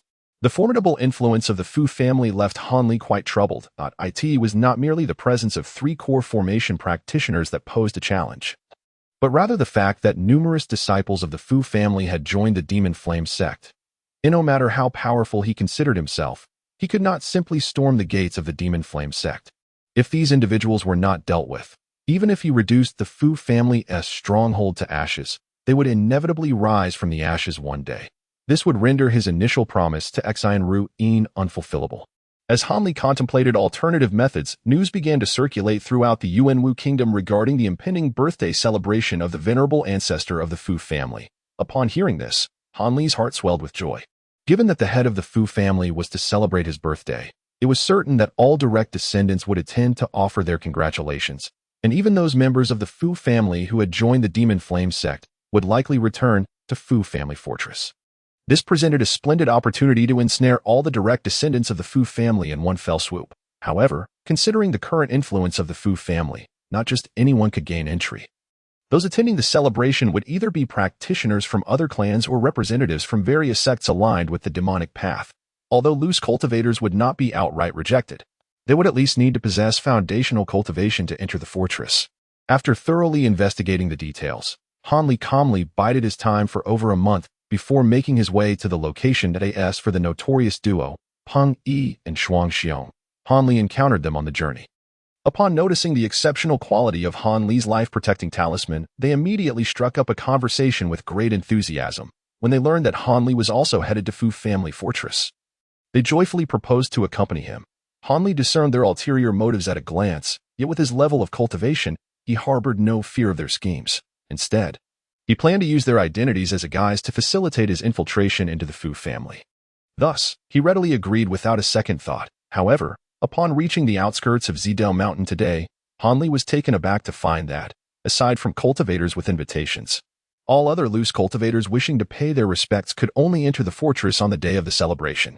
While this surprised Hanli, it was of little consequence. After all, It was only on the day of the celebration that all the Fu family descendants would be present. Acting prematurely might result in some escaping his grasp. Now residing at the inn, he had not yet devised a plan for dealing with the short, stout cultivators, yet these two could hardly contain their intentions towards him. Hanli, amused by the irony, had no intention of showing mercy in the ensuing days. He traversed nearby areas by day with the Peng Yi and Shuang Xiong duo, while retreating to the inn at night to cultivate, with only a few days remaining until the ancestor's birthday. The duo grew increasingly familiar with Hanli, repeatedly addressing him as Brother Han, as if they were long-standing friends. Meanwhile, the number of loose cultivators arriving in the small town to congratulate the Fu family's venerable ancestor began to swell. Although most of these cultivators were accustomed to the rigors of the wilderness, some, having grown accustomed to the comforts of the secular world, took lodgings in the town's limited inns. Consequently, Hanli encountered several other loose cultivators residing in the same inn. However, upon seeing the short, stout cultivators and the bald man accompanying Hanli, the faces of these practitioners turned ashen, and they hastily distanced themselves from the trio, unwilling to engage in conversation. This left Hanli both bemused and amused, for it was evident that the reputations of his two companions had indeed become infamous among the loose cultivators. The short and stout cultivators, observing this reaction, feared Hanli might become suspicious and concocted a story about their discord with these practitioners. Hence they took turns clinging to Hanli, preventing him from mingling with others. Hanli remained noncommittal to their remarks, which led to the stout cultivators harboring fleeting doubts. Yet, their greed ultimately overshadowed their concerns, and they quickly dismissed any misgivings. 2 days hence, the stout and rotund monk, accompanied by the bald giant, cordially invited Hanli to visit a nearby so-called scenic spot, claiming its beauty was extraordinary and not to be missed. Upon hearing this, Hanli discerned that the two were finally preparing to make their move. Thus, he readily acquiesced, and with smiles plastered across their faces, the trio departed the inn and hastened toward the purportedly picturesque locale. As the number of nearby cultivators increased, the two exerted considerable effort to escort Hanli over 100 miles beyond the small town, eventually landing before a secluded and deserted hill. As soon as his feet touched the ground, the stout monk beamed at Hanli, exclaiming, "Brother Han, do you see? Beyond this hill lies a small valley, where clear streams flow and rare blossoms bloom." It is truly. Despite his unremarkable appearance, his eloquence was remarkable, extolling the valley's virtues to the heavens above and the earth below. However, Hanli could not suppress a cold chuckle within. Indeed, a hidden valley lay beyond the hill. But aside from its scenic allure, there were faint fluctuations of restrictive spiritual energy, barely perceptible yet evident to his keen senses that it appeared that these two were seasoned practitioners of treachery, having laid a simple trap within the valley. Should Hanli have been an ordinary foundation establishment cultivator, lured into this formation, he would have undoubtedly faced peril at the hands of these two. This place is quite pleasant, and with no one around, I see no reason to venture into the valley. We could simply conclude our business here. What do you two think? If we were to eliminate someone here and dispose of the body, no one would disturb us, nor would anyone discover the deed, Hanli remarked, his gaze casually sweeping the surroundings before suddenly turning to the two with a seemingly playful smile. "Brother Han, what do you mean by that? Surely you must have misunderstood my brother and me." The stout monk's countenance shifted upon hearing Hanli's words, yet he quickly adopted a facade of feigned astonishment. However, one of his pudgy hands had stealthily found its way to the storage pouch at his waist. The bald giant, after a moment of shock, allowed a flicker of ferocity to flash in his eyes before silently clenching his massive hands, stealthily maneuvering to Hanli's side. Hanli paid no heed to their furtive movements, standing calmly with his hands clasped behind his back, his expression as serene as ever. The stout monk, sensing the unexpected turn of events, felt a surge of unease, an instinctive awareness that things were amiss. Yet, with matters having progressed this far, retreat was no longer an option. He could only covertly signal the giant to prepare for a joint assault. Chapter 647, The Demon Infant. At that moment, a voice rang out, playful and melodious, akin to a child's laughter. "Hee hee, how amusing. I never expected to merely take a brief nap here and witness someone plotting murder and theft. How laughable that two foundation establishment cultivators would target a nascent soul cultivator." Upon hearing this, Hanli's expression shifted slightly, while the stout monk and the bald giant appeared as if struck by lightning, their faces draining of color. "A nascent soul cultivator," the stout monk shrieked, his gaze fixating on Hanli as if he had encountered a specter. "How is that possible? The individual in the nascent soul stage must be a deliberate accomplice attempting to frighten us with falsehoods." The bald giant, equally flustered, suddenly recalled something and shouted hoarsely, attempting to bolster his own courage, yet his body involuntarily retreated 2 paces. He then fixed his bulging eyes, scanning the surroundings in search of the speaking girl, as if finding her would instantly restore his bravery. However, the area was utterly devoid of any presence. That moment, Han Li's astonishment eclipsed even that of the notorious Peng Yishuang, for reasons unknown. Upon hearing the girl's voice, he inexplicably shivered, while the nascent soul that had long slumbered within his Dantian awoke with an expression of palpable tension, fear evident on its small face. More astonishingly, he had just surveyed every inch within a 10-mile radius with his spiritual sense, and there was categorically no fourth individual present. Yet, the girl's sudden utterance was unmistakably nearby. Despite his nascent soul's initial cultivation and the enhancement of the Dian technique, he could not detect her presence. Was her cultivation unfathomable, or was there some other mystery at play? Han Li's throat felt parched. Who dares to play tricks? How audacious to toy with us? The infamous Peng Yishuang. The short, stout cultivator's complexion regained some color, seemingly convinced by the giant's words, and he began to look around nervously. As he spoke, a layer of yellowish light enveloped him, followed by the summoning of a small black shield, which he positioned defensively before him. If this old lady were to let you see me, I might as well end my own life by running into a wall. However, your nascent soul's spiritual sense is rather formidable. If it were just a tad stronger, you might nearly trace my whereabouts. The girl continued unabashedly. Han Li's expression darkened as he listened to her words, while still desperately scanning the vicinity with his spiritual sense. It was exceedingly strange that there was no trace of any cultivator where his senses reached. I feel a bit hungry.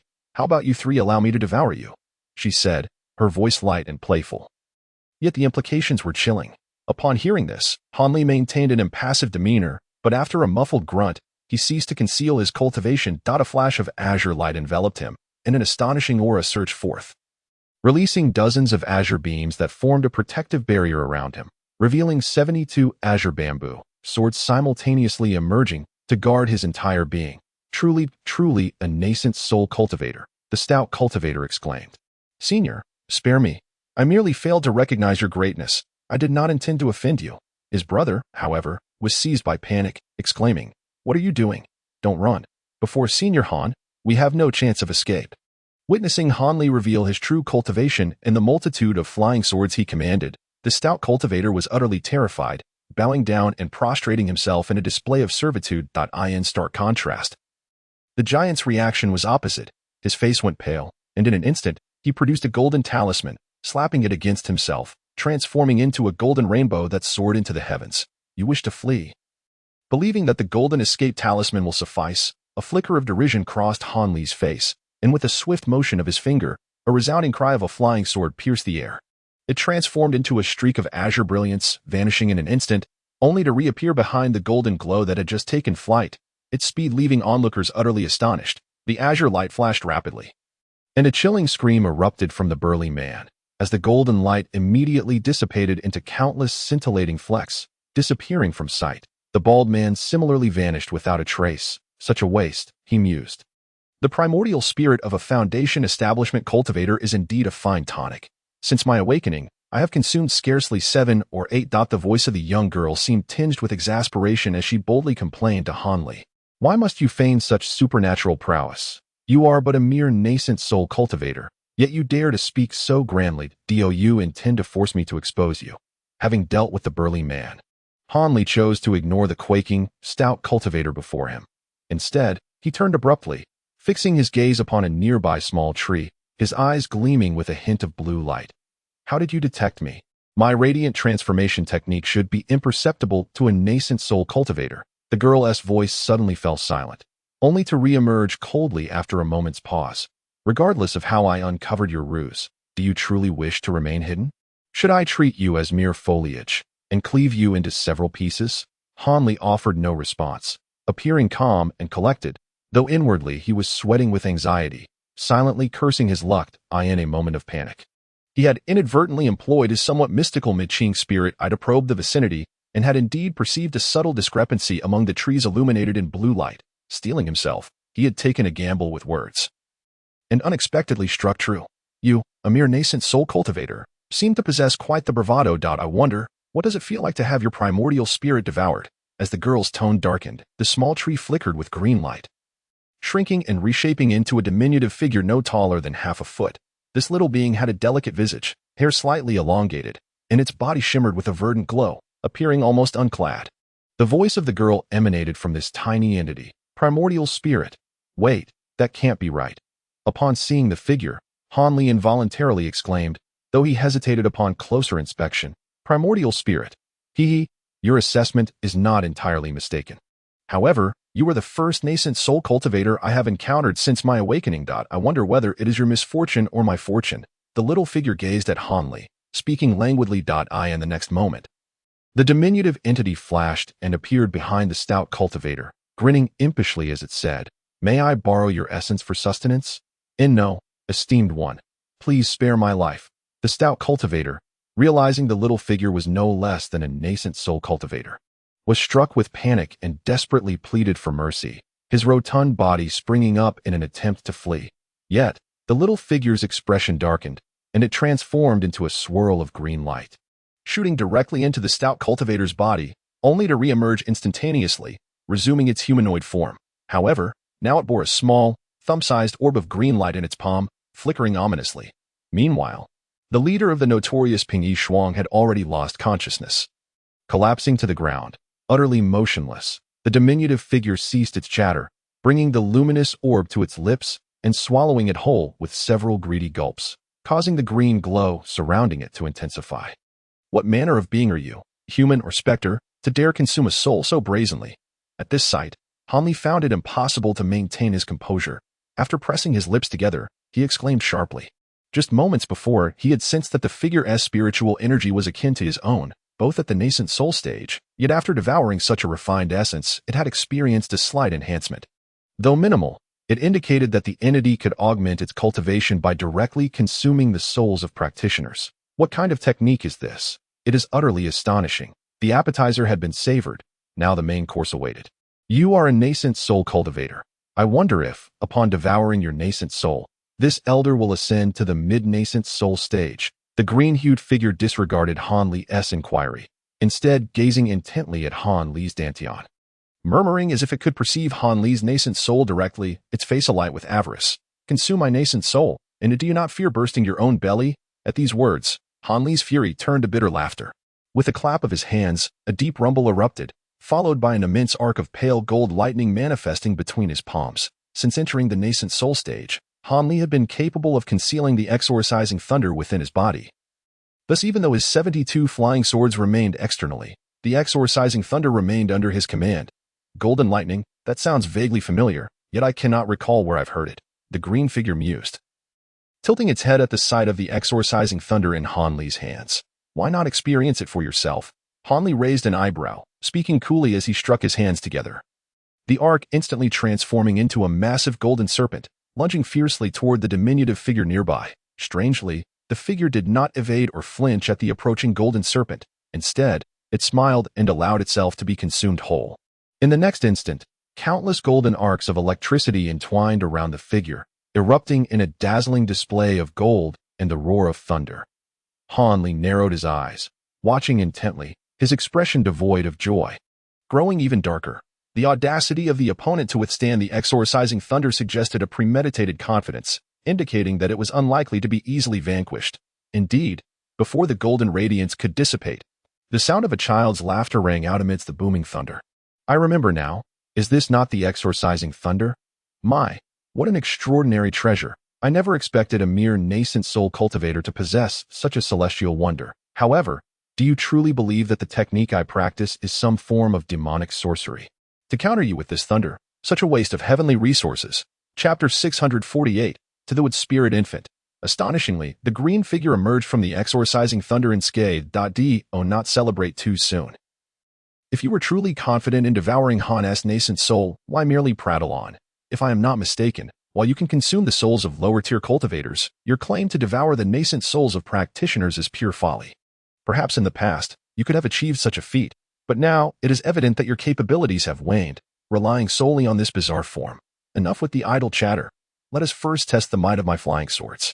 Han Li let out a cold chuckle, and with just a few words, he caused the expression of the diminutive figure to shift dramatically, malevolent glints flashing in its eyes at that moment.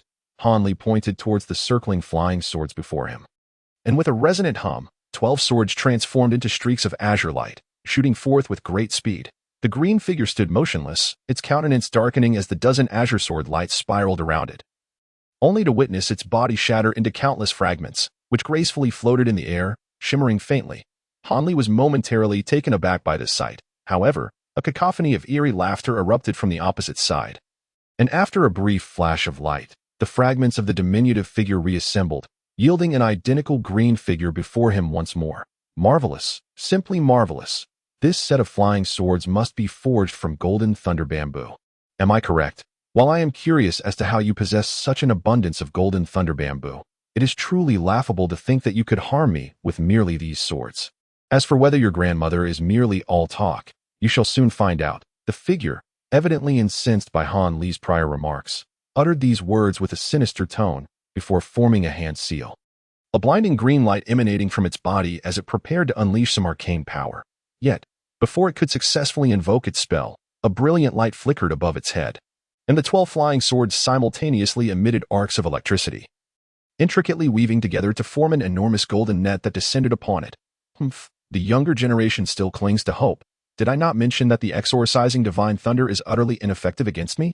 What are you intending to do? The voice of the petite figure turned incredulous, then sharply escalated to a panicked pitch, for beneath the enveloping electric net, rather than bursting apart, it began to constrict instantaneously, swiftly ensnaring the diminutive figure within its grasp, tightening relentlessly. The figure, realizing the peril, flickered with green light and struggled desperately, but to no avail. Moments later, it was encapsulated within a massive golden sphere. Witnessing this, Han Li could not suppress a hint of a cold smile. To condense the exorcising divine thunder into a net was a technique that Han Li had pioneered since the inception of golden thunder bamboo. Previously, even those fortunate enough to possess a fragment of golden thunder bamboo would craft it into magical artifacts, never daring to squander its divine thunder frivolously. Moreover, to construct such a vast golden electric net required no less than a dozen segments of golden thunder bamboo. Without them, it would be impossible to materialize. Even if one had the intent, the conditions to achieve such a feat were simply unattainable. Through years of harnessing the exorcising divine thunder, Han Li had discerned that. In addition to its innate suppression of malevolent sorcery, it also possessed remarkable efficacy in confining and sealing away the energies of the 5 elements, whether against the primordial Shura sacred fire or the later wind spirit force. The exorcising divine thunder could effectively imprison them, preventing any eruption or escape. Such a serendipitous discovery filled Han Li with elation. During his earlier days in the core formation stage, his cultivation had constrained his ability to wield the golden electric net adeptly, leading to its infrequent use in confrontations. However, now, with his cultivation having reached fruition and mastering the 4th layer of the Great Transformation technique, his divine consciousness had considerably amplified, liberating him from such reservations. Although the origins of this diminutive figure remained a mystery, it was undoubtedly not a mere corporeal entity or specter, but rather an anomalous existence akin to a cultivator's nascent soul variant. With this in mind, Han Li resolved to put this technique to the test. The unfortunate little being, though previously aware of the legends surrounding the golden thunder bamboo treasure, remained utterly ignorant of the concealed attributes of the exorcising divine thunder. Otherwise, it would never have relied so brazenly on the form of a demonic infant. In an instant, the haughty individual was effortlessly subdued by Han Li. Upon securing his capture, Han Li displayed a faint smile. With a wave of his hand, a burst of azure mist surged forth, retrieving the golden orb back into his grasp. How dare you confine this elder? Release me at once, or I shall extract your soul and refine your essence. Ensuring you suffer a fate worse than death, the golden orb quivered slightly, emitting the piercing shrieks of a furious young girl from within, a sound most grating to the ears. Extract your soul and refine your essence? It appears you remain blissfully unaware of your predicament. Perhaps a moment of clarity within will serve you well. Han Li furrowed his brow, his expression turning grave as he spoke, with a resounding clap of thunder. The golden arc in his hand shot forth again. Delicate strands enveloped the golden orb layer upon layer, consuming nearly half of the exorcising divine thunder stored within the flying swords. Before Han Li regarded the now considerably enlarged golden orb with a look of satisfaction. Disregarding the frantic tirades of the girl within, he nonchalantly tapped his storage pouch, producing a white jade box. He swiftly placed the golden orb inside, sealing it shut, and retrieved several restriction talismans from his pouch. adhering them to the box without hesitation.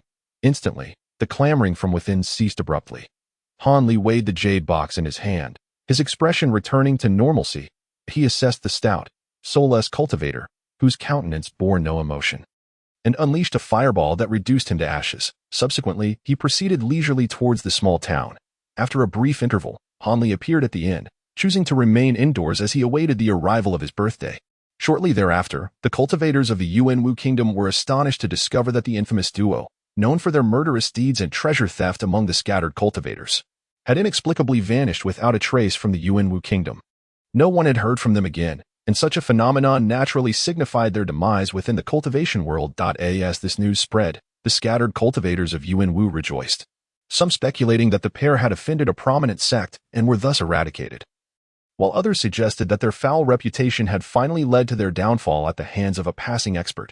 Rumors swirled in abundance. Far away in the Tianluo kingdom, a realm situated thousands of miles from Yuanwu, lay the stronghold of the 6 sects of the demonic path. In the western region of Tianluo kingdom, the Qiling Mountain stretched for tens of thousands of miles, characterized by perilous terrain and teeming with countless spirit beasts and peculiar insects, serving as the entrance to the Spirit Master sect. At the very moment Han Li imprisoned the demonic infant, a thunderous roar of rage erupted from a pitch-black stone chamber within Qiling Mountain. Who dares to confine the wood spirit infant? Summon the disciples of the Spirit Master sect from Yuanwu kingdom immediately. If the wood spirit infant is not found within 3 months, both sins shall be punished, and they shall take their own lives in atonement. Furthermore, exercise utmost caution. Do not allow the demon flame sect to catch wind of this matter. Though the elder within the chamber was consumed by fury, his commands remained clear and structured. Understood, Master Uncle. I shall issue the orders at once, replied a steady voice from outside the stone chamber. And do not forget to send Yunji and Liu to personally make the journey to Yuanwu kingdom. Both of them possess what attribute spiritual roots and are the most suitable candidates to merge with the wood spirit infant. If they approach the spirit infant closely, they might sense something. However, they must exercise caution. Those capable of imprisoning a spirit infant undoubtedly possess formidable powers, far beyond what they can contend with. Once we ascertain who has confined the spirit infant, I shall personally confront this individual. The elder suddenly instructed. Yes, I will personally invite my 2 junior sisters to take action, the respectful young man replied before taking his leave. The sound of his footsteps gradually faded away inside the stone chamber. A deep sigh echoed, and silence enveloped the darkness in the colossal fortress shrouded by purple mist on Zidao Mountain. The current head of the Fu family, Fu Tianhua, appeared exceptionally spirited, his face glowing with vitality. Regardless of whom he encountered among the younger generation of his clan, he exuded a warmth that was exceedingly amiable, leaving many of the younger members, who were accustomed to his stern demeanor, utterly astonished. This was hardly surprising, as the 400th birthday of this venerable ancestor was fast approaching. As the oldest alchemist still living in the Fu family, even the 2 guardians from the Demon Flame sect were scheduled to arrive today to celebrate his birthday. This event promised to elevate the Fu family's prestige once again. The younger members of the Fu family dared not display any negligence. They busily scurried about within the fortress, determined not to allow their ancestor to lose face on his birthday.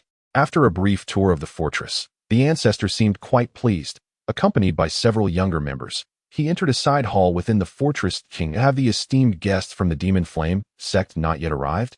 Could it be that something has prevented them from coming to the Fu family? The elder, adorned in a purple robe and possessing keen eyes, reclined leisurely in a grand chair within the side hall, inquiring with a voice that, though not loud, resonated with authority. No wonder he was the one who had managed the Fu family so prosperously over the past century. Reporting to the ancestor, senior son from the Demon Flame sect has already instructed the clan's disciples to convey his message. He and Protector Mo will certainly come in person to celebrate the ancestor's birthday. They are expected to arrive within a day or 2, replied a fair-faced cultivator in his 40s, standing respectfully with his hands clasped, his expression betraying not a hint of carelessness. Indeed, the 2 esteemed seniors, Sun and Mo, have maintained a friendship with the Fu family for over a century. They will undoubtedly arrive on time. Their rising status within the Demon Flame sect is intricately tied to our support. Moreover, we have married our most remarkable 2 women to them as concubines. How could they possibly not come? An elderly man in a brocade robe with delicate eyebrows added with equal respect. I am not concerned about the absence of my old friends, Sun and Mo. Rather, I cannot shake a feeling of unease as the day of the celebration approaches. As if a significant event is on the horizon. I am genuinely worried.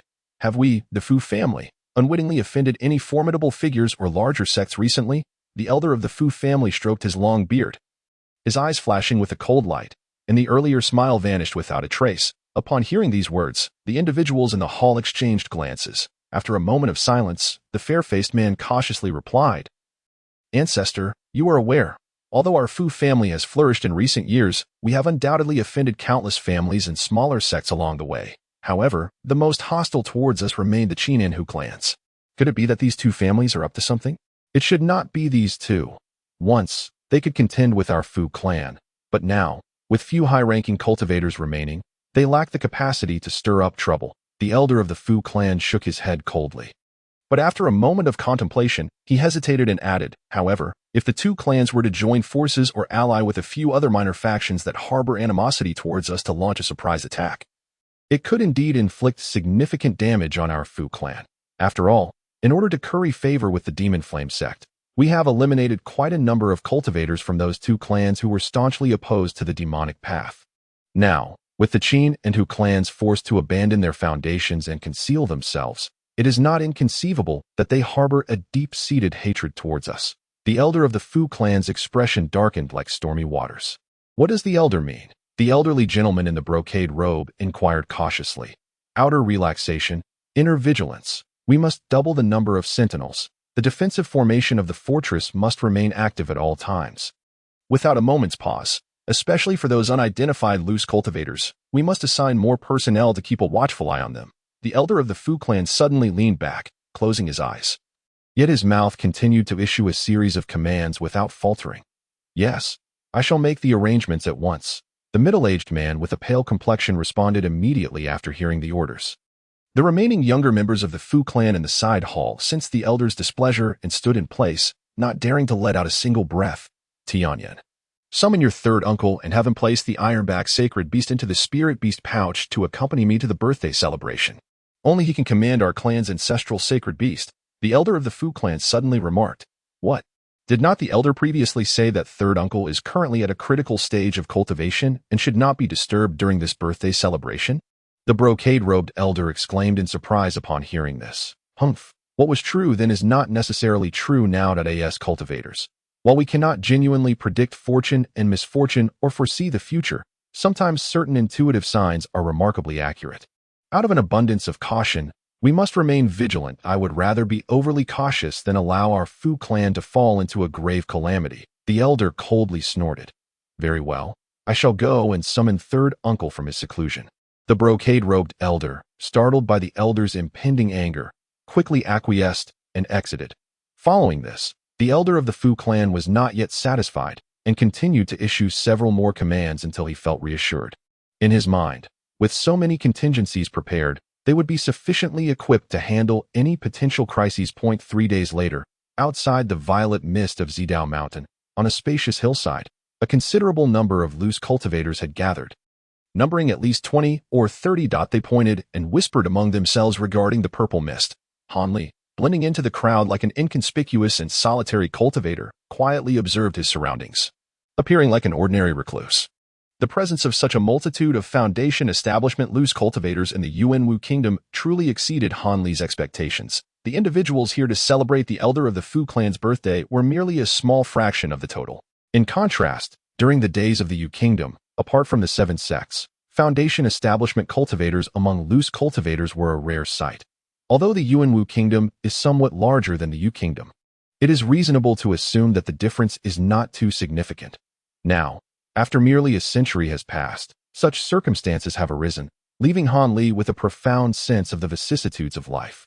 He finds himself quietly astonished by this. Han Li is unaware that prior to the conflict between the righteous and demonic paths, the majority of Foundation building pills were held firmly within the grasp of various sects and families, making it exceedingly difficult for loose cultivators to achieve Foundation establishment. However, with the onset of turmoil a century ago, many sects and families were ensnared in the chaos, and an alarming frequency of exterminations and severed lineages occurred, leading to the disruption of inheritance and the continuation of bloodlines. Consequently, A substantial number of foundation-building pills began to circulate amidst the disorder, although most of these pills fell into the hands of other sects and cultivation families. A considerable portion also fortuitously found its way into the hands of wandering cultivators. This has resulted in a dramatic increase in the number of foundation-building loose cultivators across various nations, forming a considerable force. Remarkably, some of these loose cultivators even managed to consolidate their energies and attain golden core formation through serendipity. Nevertheless, both the righteous and demonic paths, as well as the Heavenly Tao Alliance, have adopted a strategy towards these loose cultivators to absorb those they can and suppress those they cannot. As a result, although the number of high-level loose cultivators has surged, they remain unable to coalesce into a unified force, failing to make a significant impact. While Hanli was pondering this, suddenly, 7 or 8 streaks of red light shot down from the sky, and as the brilliance subsided, a group of male and female cultivators clad in fiery red robes appeared. Leading the group were 2 golden core cultivators, one with a face marked by white streaks and a gourd at his waist, while the other, though unremarkable in appearance, possessed piercing, cold eyes. Flanking them were 2 extraordinarily beautiful female cultivators, with 4 foundation-building disciples following closely behind. They were members of the Demon Flame sect. Upon sighting these individuals, the loose cultivators on the hillside stirred with excitement, and some even murmured in hushed tones. Those were the external affairs protectors of the Demon Flame sect, Sun Hufa and Imo Hufa. The 2 female cultivators beside them were the renowned Fu family twins, who were said to have become concubines to these 2 esteemed elders. The more knowledgeable loose cultivators whispered discreetly to their companions, fearful of being overheard by the Demon Flame sect cultivators. With Han Li's keen spiritual sense, he clearly heard their words. His gaze involuntarily lingered on the 2 golden core cultivators of the Demon Flame sect for a moment longer, before sweeping over the female cultivators beside them. Indeed, they were 2 enchanting beauties. The Demon Flame sect cultivators regarded the loose cultivators with indifference. One disciple of the Demon Flame sect, without a word, approached the mist, raised his hand, and released a sound transmission talisman into the fog, before dutifully returning to stand behind the 2 golden core cultivators. Moments later, the purple mist began to roil and parted to reveal a pathway. Several welcoming disciples from the Fu family emerged with respectful expressions. Seizing this opportunity, Hanli cast a deep glance at the Fu family disciples before expressionlessly retracting his gaze at this juncture. A contingent of Demon Flame sect cultivators entered the purple mist, which then closed once more. Within the next hour or two, more tardy envoys from other families and some middle and small sect cultivators arrived in succession at the hillside, also being received by the Fu family. After a considerable wait, a middle-aged steward emerged from the purple mist, wearing a face full of apologies. That we sincerely apologize for keeping all esteemed friends waiting for such an extended period. It is truly a breach of etiquette on our part. This is not meant to convey any discrimination from the Fu family towards their fellow cultivators. Rather, it is due to the limited space within Fujiabayo, making it quite challenging to accommodate an excessive number of practitioners at once. Therefore, they can only invite their companions into the fortress on the day of the birthday celebration. However, rest assured, as long as one arrives with genuine intentions for our esteemed ancestor, all are treated equally within the fortress. The banquet has long been prepared in the grand hall, so I kindly ask everyone to follow behind and enter together. The steward was quite eloquent, and his words dissipated the dissatisfaction among the wandering cultivators by a significant degree. After exchanging glances, these scattered practitioners said little more and followed the middle-aged steward into the mist. Hanli maintained a calm demeanor as he walked at the back of the crowd, but soon he inconspicuously vanished without a trace. Neither the cultivators in front nor the disciples of the Fu family monitoring the grand array noticed anything amiss, as if he had never entered at all. Several foundational stage cultivators from the Fu family were standing in a splendid hall, smiling as they greeted the guests who had arrived early, ensuring that each individual felt thoroughly satisfied and not neglected.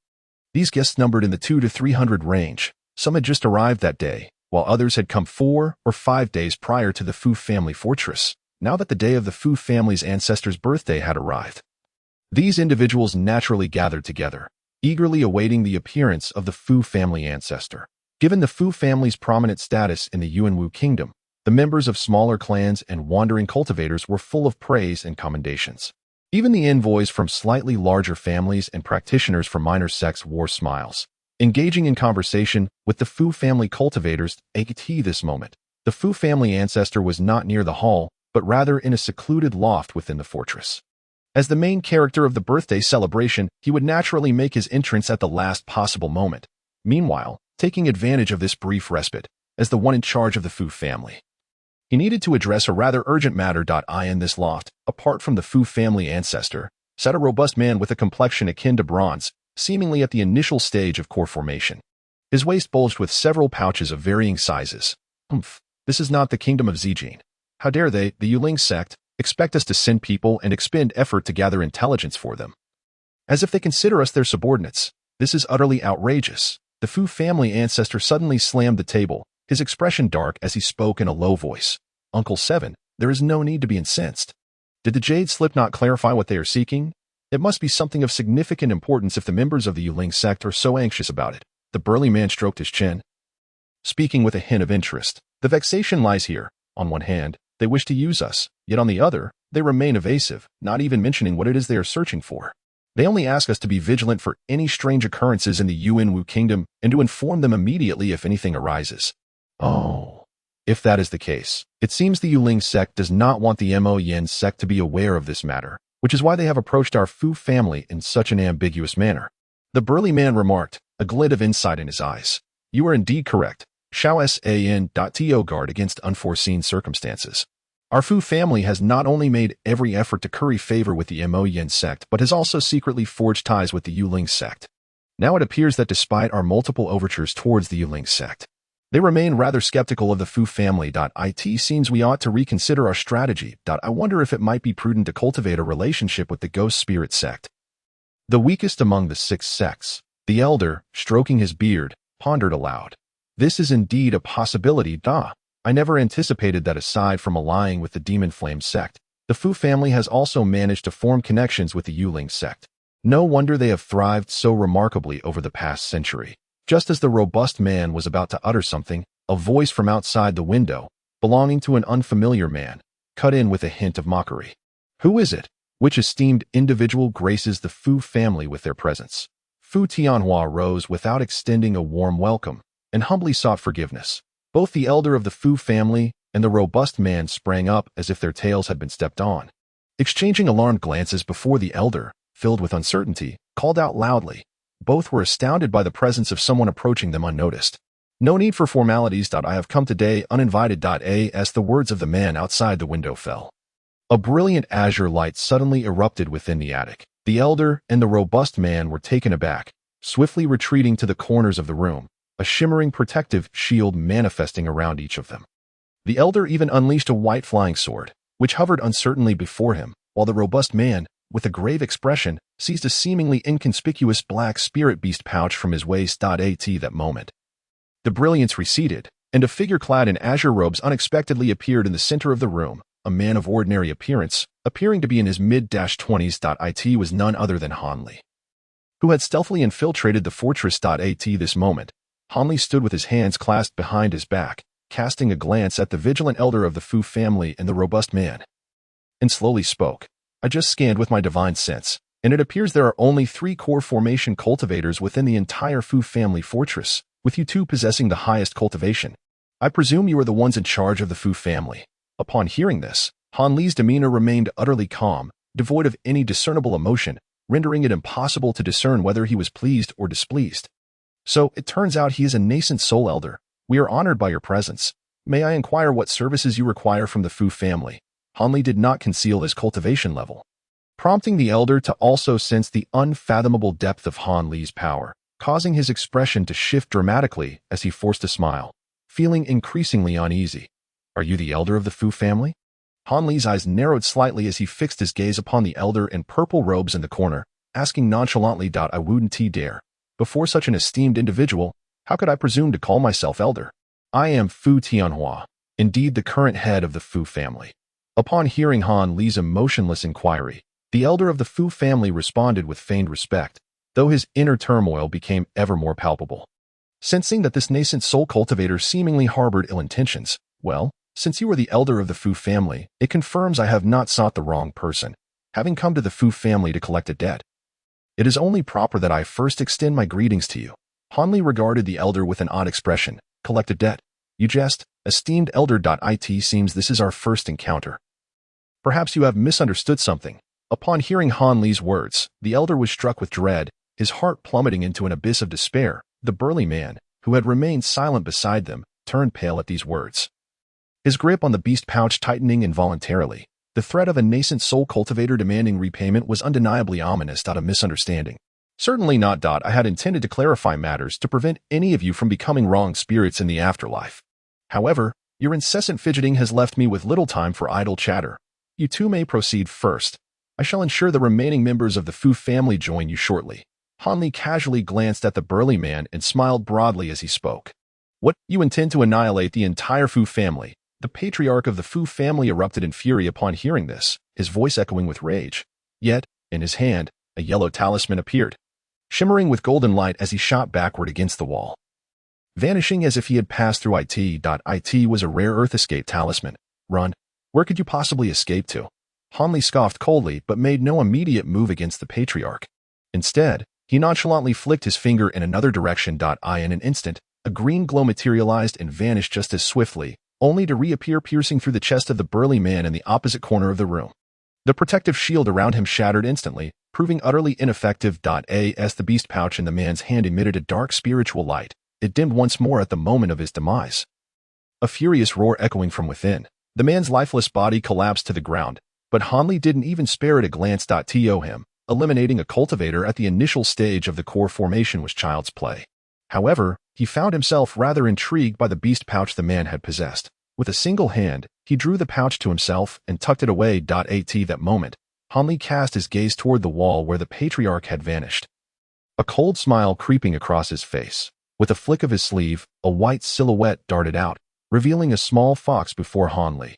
You are adept in earth escape techniques. Thus, I entrust the patriarch's fate to you. With your prowess in artifact spirits and illusion techniques, dealing with a mere mid-core formation cultivator should pose no challenge. Han Li instructed the white fox with an air of indifference. Of course. Master, please wait a moment. I shall return shortly. The small fox's eyes gleamed with pride before it vanished in a flash of yellow light. Han Li then patted one of the beast pouches at his waist, unleashing a torrent of tricolored gold-devouring insects that surged forth, forming a massive cloud of vibrant creatures swirling above his head. Go. Han Li commanded with a low utterance. Instantly, the swarm divided into countless smaller groups, coalescing into dozens of tricolored swords that surged through the window like a swarm. Han Li then settled into a meditative position within the loft, his Yin technique activating as his consciousness enveloped the entire Fu family fortress. The direct descendants of the Fu family were easily identifiable, their clothing and shared cultivation techniques revealing them without question beneath Han Li's perceptive gaze. He paid no mind to the ordinary Fu family members lacking magical roots outside the fortress. Instead, under his mental guidance, all the tricolored flying swords began to dart toward the Fu family cultivators. Immediately, cries of agony and shock erupted, the air thick with the scent of blood that engulfed the entire Fu family fortress. On the other hand, the venerable ancestor of the Fu family was deep underground, hastily utilizing the power of earth escape to flee at this moment. His sole intention was to distance himself from this place. As for the other disciples and juniors within the fortress, he had no desire to ponder their fates, nor did he wish to dwell on them, although he had not witnessed the demise of that burly man of his kin. He could well imagine the outcome. Even with the Fu family's ancestral spirit beast at his disposal, it was sheer folly to expect an escape from a cultivator at the nascent soul stage. If he could merely delay that nascent soul cultivator for a brief moment, the Fu ancestor would consider it a satisfactory outcome. As for the rest of the Fu family, even if he wished to save them, he was painfully aware of his limitations. In truth, he might very well endanger his own life in the process. Thus, self-preservation took precedence. As long as he, the Fu ancestor, remained alive, the Fu family could not be deemed extinguished. After all, beyond the main fortress, there were several other strongholds of the Fu family within the Yuanwu kingdom that if he could reach those places, the Fu family would always have the opportunity for a resurgence. What troubled him most was how the Fu family had provoked this unfamiliar and malevolent nascent soul fiend, who seemed intent on annihilating the entire clan with but a mere utterance. Though the adversary had maintained an air of nonchalance, the mere thought of their demeanor sent a chill through his heart. Chapter 651. Annihilation of the Clan, Part 2. Just as the Fu ancestor perceived that he had escaped the confines of the Fu fortress, a voice interrupted. Your earth escape speed is woefully inadequate. Why not surrender your head to me, so that I may report back to my master? Startled, the Fu ancestor halted in his tracks. Suddenly, a stunningly alluring young woman appeared before him. Mere feet away, her laughter as radiant as blossoms, facing him directly. "You." The Fu ancestor managed to stammer a word, but before he could react, the woman's delicate lips parted slightly, releasing a cloud of rosy fragrance that enveloped him instantaneously. Realizing the danger too late, he hastily attempted to retreat, casting a spell in a desperate bid to escape. Yet, as the sweet scent filled his nostrils, his body weakened, and he collapsed, rendered unconscious despite the protective aura surrounding him. Silver Moon observed the unconscious prey before her, a faint smile gracing her jade-like visage. With a casual wave of her hand, she unleashed a crescent-shaped arc of white light that cleaved through the air, splattering blood in its wake. Within the grand hall of the Fu Fortress, hundreds of guests were engaged in lively conversation. Several golden core cultivators, personally offering their congratulations, were accompanied by higher-ranking members of the Fu family, creating an atmosphere of harmonious camaraderie. Suddenly, a series of blood-curdling screams echoed from outside the hall, causing the vibrant chatter within to cease abruptly. The guests exchanged bewildered glances, and some astute cultivators regarded the Fu family members with wary expressions. "Do not panic, everyone. It is likely a trivial matter. I shall send someone to investigate," proclaimed an elder in a blue robe, seated beside two guardians of the Demon Flame sect, though his expression had shifted slightly.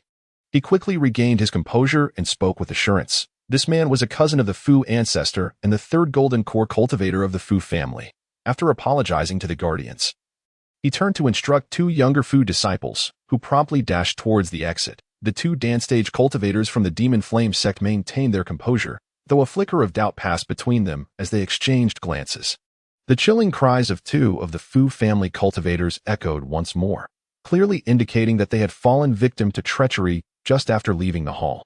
This time, every guest present in the hall heard the commotion distinctly, and their expressions shifted to one of alarm. The elderly man in the blue robe wore an especially grim countenance. After taking a deep breath, he abruptly rose to his feet and declared in a solemn tone, "Disable the hall's restrictions and promptly send word to the ancestral master." A nearby Fu family cultivator, pale as a ghost, responded with a stammer, then retrieved a communication talisman from his bosom that in hushed tones.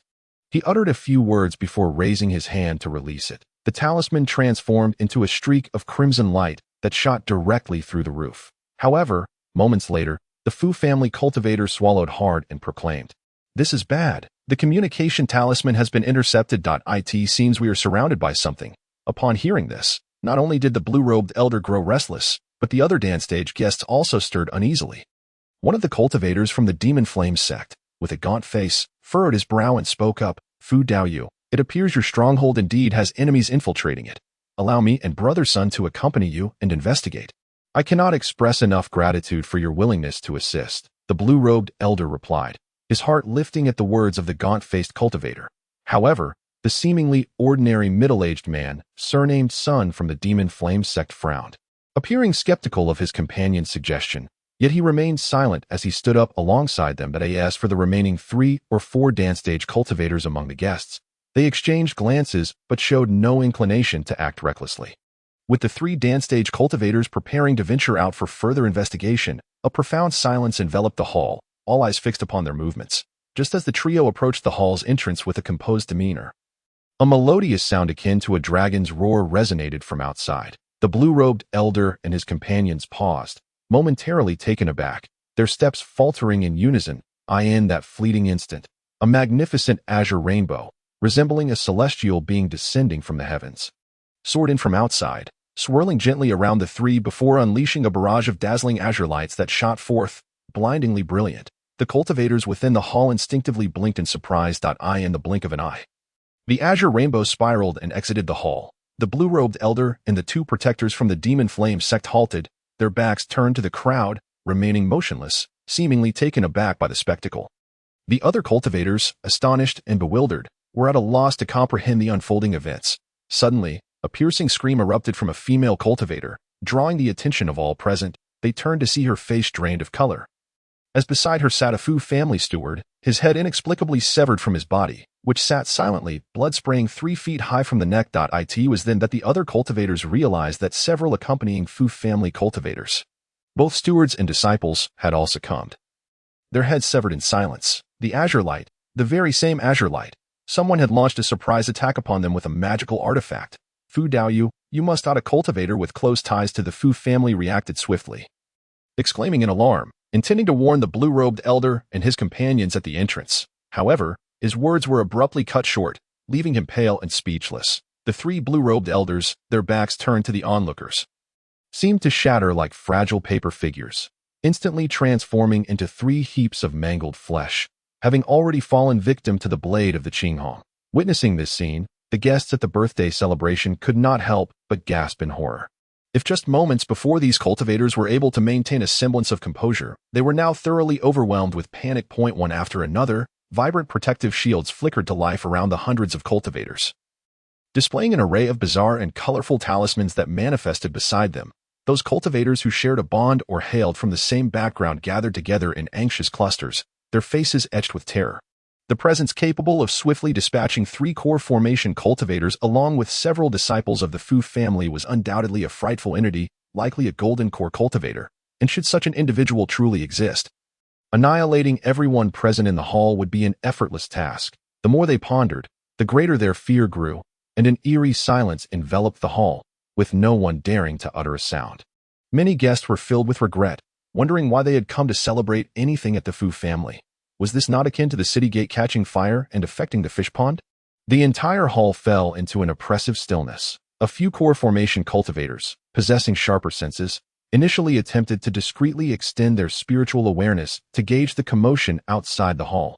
However, the Fu family had erected barriers to prevent any eavesdropping on their secrets, rendering it impossible for their spiritual senses to escape the confines of the hall. As they silently lamented their plight, they could not help but curse the Fu family in their hearts. Amidst the mounting anxiety of the guests, unfamiliar male voices echoed from outside the hall. From this moment onward, for the next hour, no one is permitted to leave this hall. Failure to comply will result in merciless execution. After 1 hour, you may depart at your leisure. The man's voice was simple yet frigid, imbued with an indescribable aura of menace that sent a chill through the hearts of all who heard it. Yet, upon receiving this proclamation, the cultivators within the hall collectively sighed in relief. The tone of the speaker indicated no intent to silence them permanently, prompting a silent sigh of gratitude among the guests. Nevertheless, they were acutely aware that their reprieve stemmed largely from the fact that they had not witnessed the true visage of their assailant, thus sparing them from threats. Thus, they would not recklessly venture outside. As for avenging the Fu family, such notions were laughable. Regardless of their capabilities, who would dare to provoke a golden core cultivator over a mere Fu family? An hour can be both long and short. During this interval, aside from the faint whispers of a few lowly conversations within the hall, the occasional sounds of anguished screams emanated from outside, brief and frantic, marking swift deaths. Clearly, a massacre was unfolding within the Fu family's fortress, and none possessed the power to retaliate. As these sounds echoed, the cultivators within the hall felt a shiver run down their spines, each one quietly speculating what kind of formidable figure or powerful force the Fu family had offended to warrant such total annihilation. Among them were those who mourned the fate of the Fu family and others who reveled in their misfortune. It was merely a brief moment later that the screams from the Fu family fortress finally subsided. Leaving the outside as silent as the hall itself, the cultivators exchanged glances, yet still, no one dared to act rashly. After waiting for a full hour, the voice of the man who had issued the warning did not reappear, prompting a daring cultivator at the core formation stage to step out of the hall first. To his relief, he emerged unscathed. This prompted the other guests to follow suit, rushing out from within with newfound confidence. Chapter 652. The return of old faces. Upon exiting the hall, the internal stronghold of the Fu family lay desolate, save for the pools of blood staining the ground. It appeared that the Fu family's direct line of cultivators had indeed been entirely exterminated, their bodies turned to ash. However, some individuals, using their flying tools, ascended into the sky and, after a brief survey above the Fu family's fortress, discovered that the common folk residing in the outer stronghold, along with some low-ranking external disciples of the Fu family, were still alive and well. They seemed entirely oblivious to the upheaval within the inner stronghold, continuing with their daily activities. It seemed that the assailants either looked down upon these individuals or believed that annihilating the Fu family's direct line was sufficient to ensure the family's obliteration. Having experienced such a shocking turn of events, the remaining cultivators dared not linger. Most scattered cultivators immediately took to the skies, distancing themselves from this perilous place. A small group of remaining cultivators exchanged hushed words before departing one by one. The eradication of the Fu family was a matter of great consequence, whether for those allied with them or those opposed. The news of this incident would undoubtedly incite a commotion. Furthermore, 2 protectors from the Demon Flame sect had also perished in this occurrence. Regardless of whether the perpetrators were truly cultivators at the nascent soul stage, the Demon Flame sect would undoubtedly take action.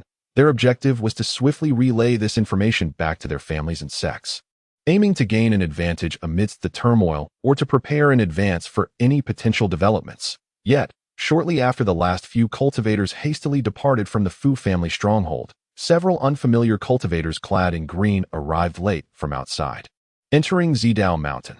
Upon witnessing the Fu family's fortress, now unguarded and its barriers lifted, they were taken aback. At this moment, the outer disciples finally recognized the upheaval within the inner stronghold, and chaos ensued within the Fu family fortress. Seeing the commotion below, with some Qi refinement stage cultivators in a state of panic, the green-clad cultivators exchanged bewildered glances. The news of the first family of Yuanwu country, the Fu family, being annihilated by a mysterious nascent soul cultivator in a single day spread throughout the entire cultivation community of Yuanwu country within a matter of days. The various factions were thrown into an uproar. Among them, the 2 protectors from the Demon Flame sect also suffered losses, prompting the sect's higher-ups to seethe with rage, dispatching numerous personnel in search of this enigmatic assailant. They even claimed that the nascent soul ancestor of their sect wished to confront this individual who had shown such disdain for the Demon Flame sect. However, those with keen insight could easily discern that the Demon Flame sect was mostly posturing, likely to let the matter fade away.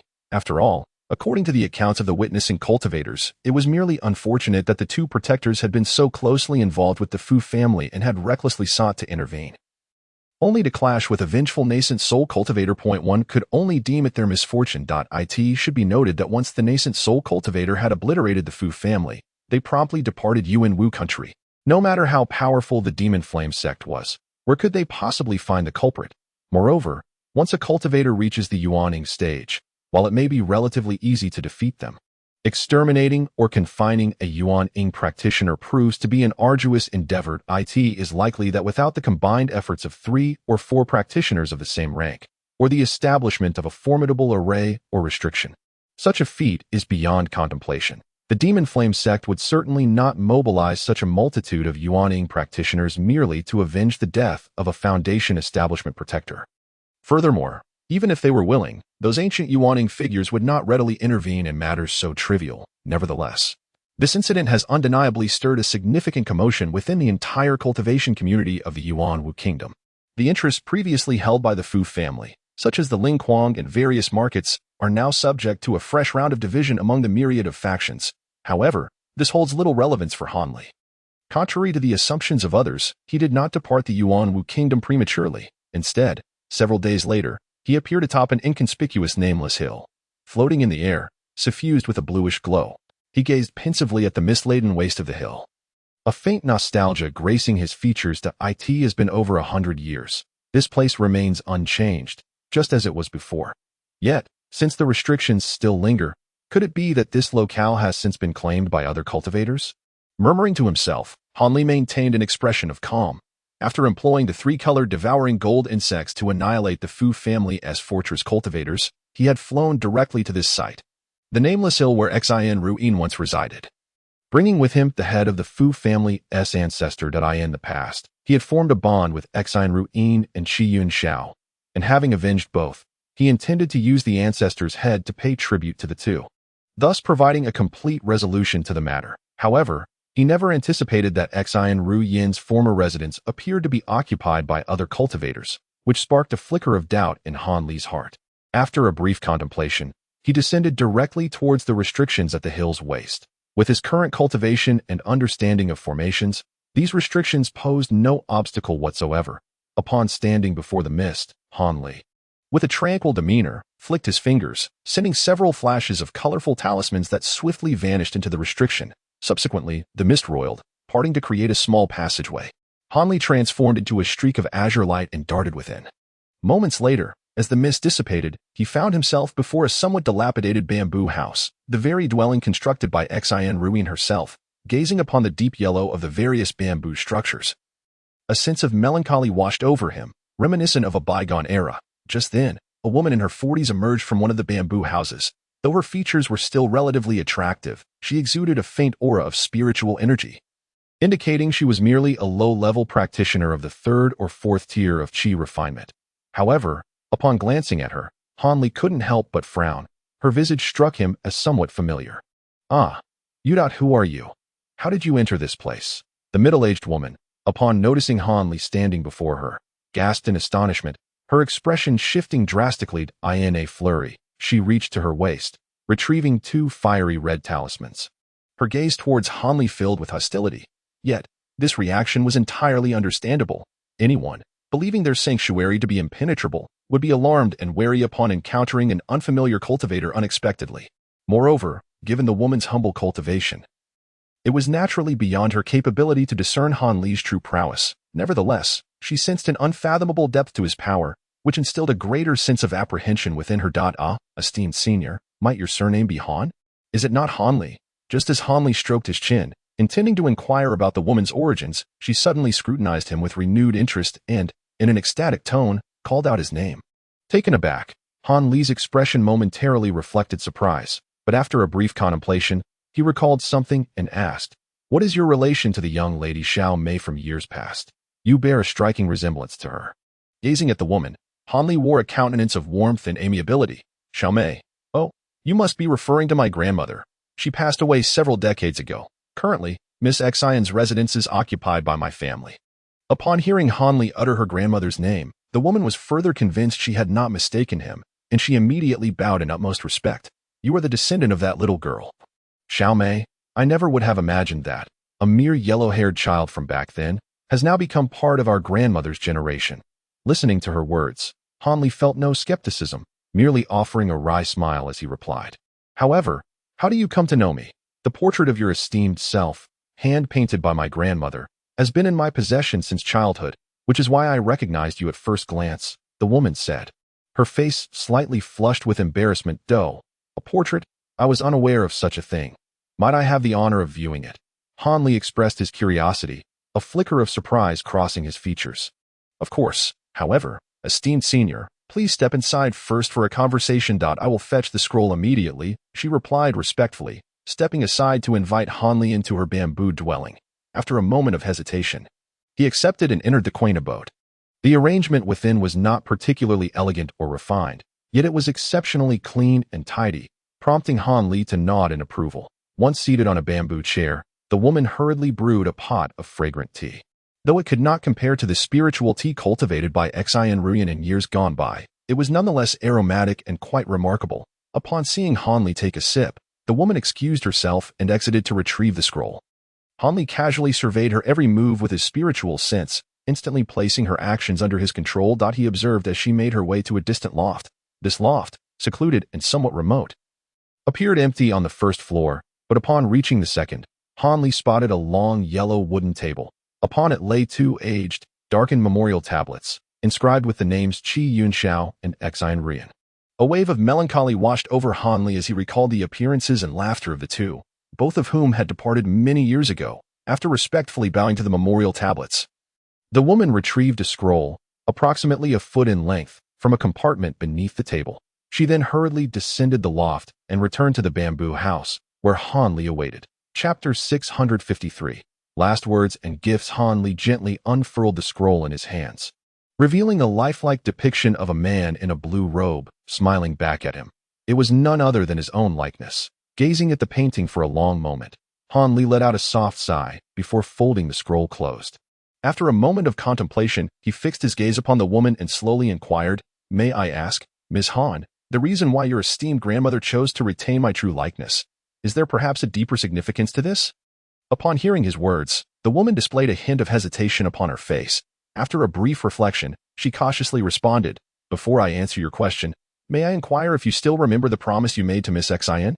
"Of course, I recall. You are aware of this matter as well." A look of surprise flickered across Hanli's face, revealing his astonishment. "In truth, it was entirely due to the insistence of my family that we reside in this location, and the reasons are somewhat intertwined with your past. However, until you fulfill your promise to Miss Xian, I regret that I cannot divulge further details." The woman cast a furtive glance at Hanli. Her heart filled with a sense of unease, and spoke delicately. With a sudden thud, Han Li discreetly retrieved a square wooden box from his storage pouch and placed it squarely on the table.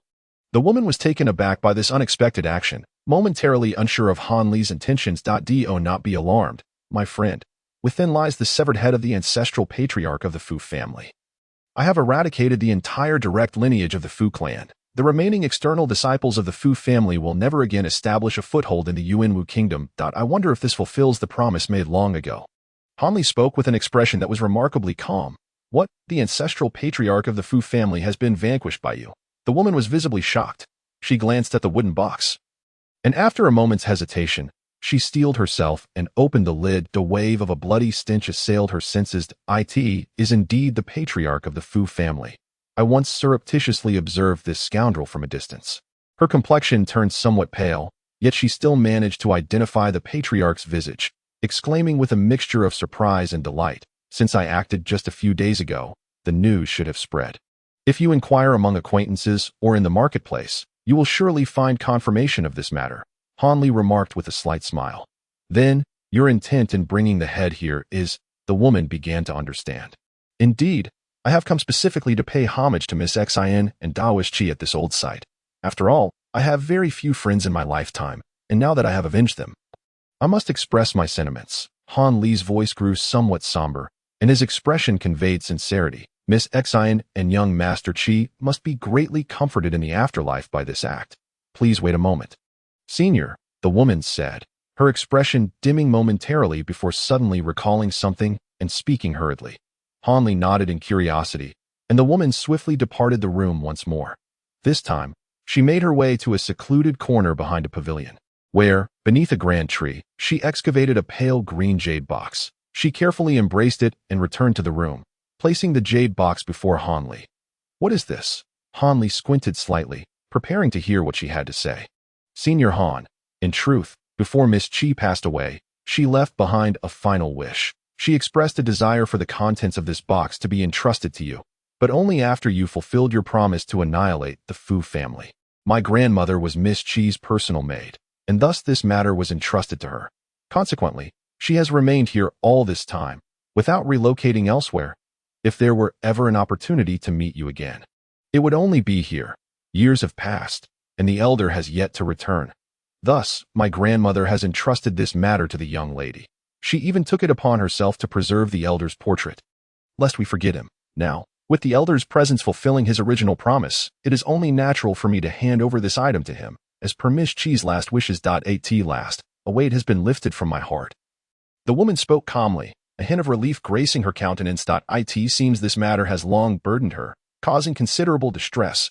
Han Li, moved by her words, glanced at the item on the table, and with a sweep of his consciousness, he examined it, revealing a flicker of surprise on his face. Without further deliberation, he grasped the jade box and leisurely opened its lid. Within, a pale blue jade slip lay serenely, adorned with a yellow talisman. While silver runes of restriction flickered subtly on the surface of the box. At this moment, the woman across from him gazed intently at the jade slip, her face a canvas of curiosity. Has the esteemed friend never encountered this object before? Han Li inquired, lifting his gaze. To be honest, esteemed elder, since Miss Xin left no message, we, the guardians of this item, are forbidden from viewing the jade slip. Out of curiosity, my grandmother did steal a glance at its contents. However, after only a brief moment, she spat blood thrice and fell into a coma for a day and night before regaining consciousness. Following this incident, she promptly procured a high-priced sealing talisman, sealing the jade slip to prevent us descendants from peering into it again. Though I am curious, my cultivation is still far from my grandmother's, and I dare not entertain such thoughts, the woman replied. Upon hearing her words, Han Li nodded, choosing not to comment further. Instead, he blew gently upon the jade slip, releasing a stream of azure mist from his mouth that effortlessly enveloped the talisman, dispelling it with ease. The woman beside him was utterly astonished at this sight. She had attempted to open the talisman out of curiosity when she had the chance, but it had resisted her efforts like moving a mountain. Yet, this elder Han, with merely a breath of spiritual energy, had effortlessly dispelled it, showcasing his immeasurable prowess. It is said that this elder was once at the foundation establishment stage, yet now he has annihilated the entire Fu family and defeated their patriarch. His cultivation must at least be at the late golden core stage, if not at the nascent soul stage, she thought, filled with a profound sense of awe. Hanli had discreetly perused the jade slip, and with a flash of azure light, it vanished without a trace from his hand. Indeed, the contents of the slip will prove to be immensely beneficial. I shall graciously accept it. However, for this matter, it seems I have kept you waiting for many years, which weighs on my conscience. Is this abode solely yours? Hanli inquired, having stowed the jade slip away. That of course not. That my husband is also a cultivator, though his aptitude is rather lacking, akin to my own level of cultivation. Our son, however, is young and possesses decent spiritual roots. Unfortunately, he is yet to encounter a capable mentor, leaving him without the opportunity to join a cultivation sect. Might the esteemed elder consider? The woman's heart raced at Han Li's inquiry, her pulse quickening. While her and her husband's situation was one matter, if their son could become a disciple of this extraordinary individual, it would be a monumental leap for him. Thus, her words became hesitant, unsure if her request might offend this powerful figure. I understand your intentions. Hanli listened only briefly, then waved his hand dismissively, signaling the woman to cease her words. Instantly, a chill swept through her heart. Yet, Hanli, maintaining his composed demeanor, continued, since you are a descendant of Xiao Mei and have preserved this item for me for such a long time, although I do not take disciples, I can offer him an opportunity to establish his foundation. Here, I possess a foundation establishment pill and 2 vials of elixirs that are immensely beneficial during the qi refining stage. Whether he succeeds in establishing his foundation depends on his own fortune. Once successful, he will undoubtedly have great prospects in joining a prominent sect or clan of cultivators. As he spoke, he retrieved 3 small vials from his robe and handed them to the woman. Foundation establishment pill? Upon hearing this, the woman was filled with delight. She expressed her gratitude repeatedly, and in that moment, the disappointment she previously felt vanished without a trace. By the way, during the recent extermination of the Fu family, I also eliminated 2 cultivators from the Mo Yin sect. Although I do not fear them, I wish to avoid unnecessary trouble. May I inquire if your esteemed husband is aware of my past? Han Li's tone shifted as he recalled something. Rest assured, esteemed elder my grandmother instructed me on her deathbed that this matter must not reach another's ears. Fearing it would bring you trouble, that I have strictly adhered to this directive and have not disclosed a word to my husband or son. The woman seemed to understand Han Li's concerns and hastily began to explain. Indeed, I am aware that you have been discreet regarding this matter. I shall first pay my respects to the spirits of Miss Xin and her companion, and then I will take my leave. Han Li nodded in satisfaction and stood up. Esteemed elder, must you depart so soon? Perhaps you could stay a while longer, as my husband and son will soon. The woman also rose, uttering words of entreaty. However, with a sudden thud, a flash of white light appeared behind her, and she collapsed, unconscious. Han Li seemed to have anticipated this, as he flicked his sleeve, and a stream of radiant light emerged, gently catching the woman. At that moment, the white light behind her dimmed, and a silvery figure flickered into existence. A small fox transformed from the silver moon. Its dark eyes whirled around mischievously, displaying a playful expression. Master, why did you make me suddenly incapacitate this woman? Is there something amiss with her, or do you have an interest in her? The silver moon fox inquired with a smirk. Humph, this woman poses no threat. We share some connections, but having glimpsed certain memories today, it is best to quietly erase them. Otherwise, if any information were to leak, it would not only bring me trouble, but also endanger her life. Han Li replied with a cold snort, his tone devoid of warmth. He then ceased further discussion, his expression darkening as he pressed one hand, fingers splayed, upon the woman's head, commencing the execution of a secret technique recorded in the Xian scripture known as dream induction. This technique would seal and alter certain related memories, leaving her with the impression that she had merely encountered a generous elder who fortuitously bestowed upon her a foundation establishment pill and some elixirs. All memories connected to Han Li were to be sealed away. This secret art of altering another's consciousness was far beyond the capabilities of the mind control technique or the former Wuyo needle and Wangshan pill, unless there exists a practitioner whose cultivation far surpasses that of Han Li, who can personally cast spells to dispel the enchantment. There is simply no technique available for such a remedy. Moreover, this particular spell can only be enacted when there is a significant disparity in cultivation levels between the 2 parties. Otherwise, a misstep could result in harm to the recipient's consciousness. Han Li, having assessed the woman's low level of cultivation, felt reassured in performing this technique. After a full quarter of an hour, he finally completed the casting. Yet the woman remained in a deep slumber. Gently placing her on a chair, Hanli seized the opportunity to pay homage at the loft where the spiritual tablets of Xian Ruyan and Qi Yunxiao resided. Conducting a respectful ritual for the two. Only after reducing the head of the ancestral figure from the Fu family to ashes did he quietly depart from the premises. Master, what exactly is contained within the jade slip? It seems to hold great significance for you, inquired Silver Moon, now transformed back into her spirit form and curiously probing within Hanli's mind. It is a tome of formations from the primordial era, detailing several ancient and profound arrays. Given my current mastery of formations, I cannot grasp its intricacies in a short span. However, aside from the formations, it also records a remarkably peculiar secret technique, which I find quite intriguing. Hanli replied as he soared through the skies, his tone leisurely. A secret technique. With your current insights in the complete volume of the Xianing Jing, what could possibly pique your interest? Silver Moon giggled, though her curiosity intensified. Have you ever heard of the renowned divine ability known as One Qi, transforming three purities? Hanli inquired with a faint smile, unperturbed. What? Does it record the supreme arcane skill of this sect? Silver Moon's laughter abruptly ceased, her voice trembling with excitement. Certainly not. Hanli firmly denied. Then why did you bring up this sect's divine ability? Are you intentionally teasing me? Silver Moon pouted. Such an extraordinary secret art could hardly be disseminated so easily. Even the sect itself might be unaware of its loss. Feeling disheartened, Silver Moon continued. Though the secret technique recorded in the jade slip is not One Qi, transforming three purities, it is nonetheless a similar demonic art known as Xian Mu, transforming infants. Hanli's previously calm demeanor took on a peculiar aspect, excitement flickering in his eyes. Xian Mu, transforming infants. What kind of technique is this? I have never heard of it before. Silver Moon paused. Somewhat perplexed that I too have never encountered this technique. Yet it is indeed a genuine method for cultivating a second primordial spirit, capable even of nurturing a second infant spirit. This revelation, Hanli's voice turned solemn. A second infant spirit. Is this true?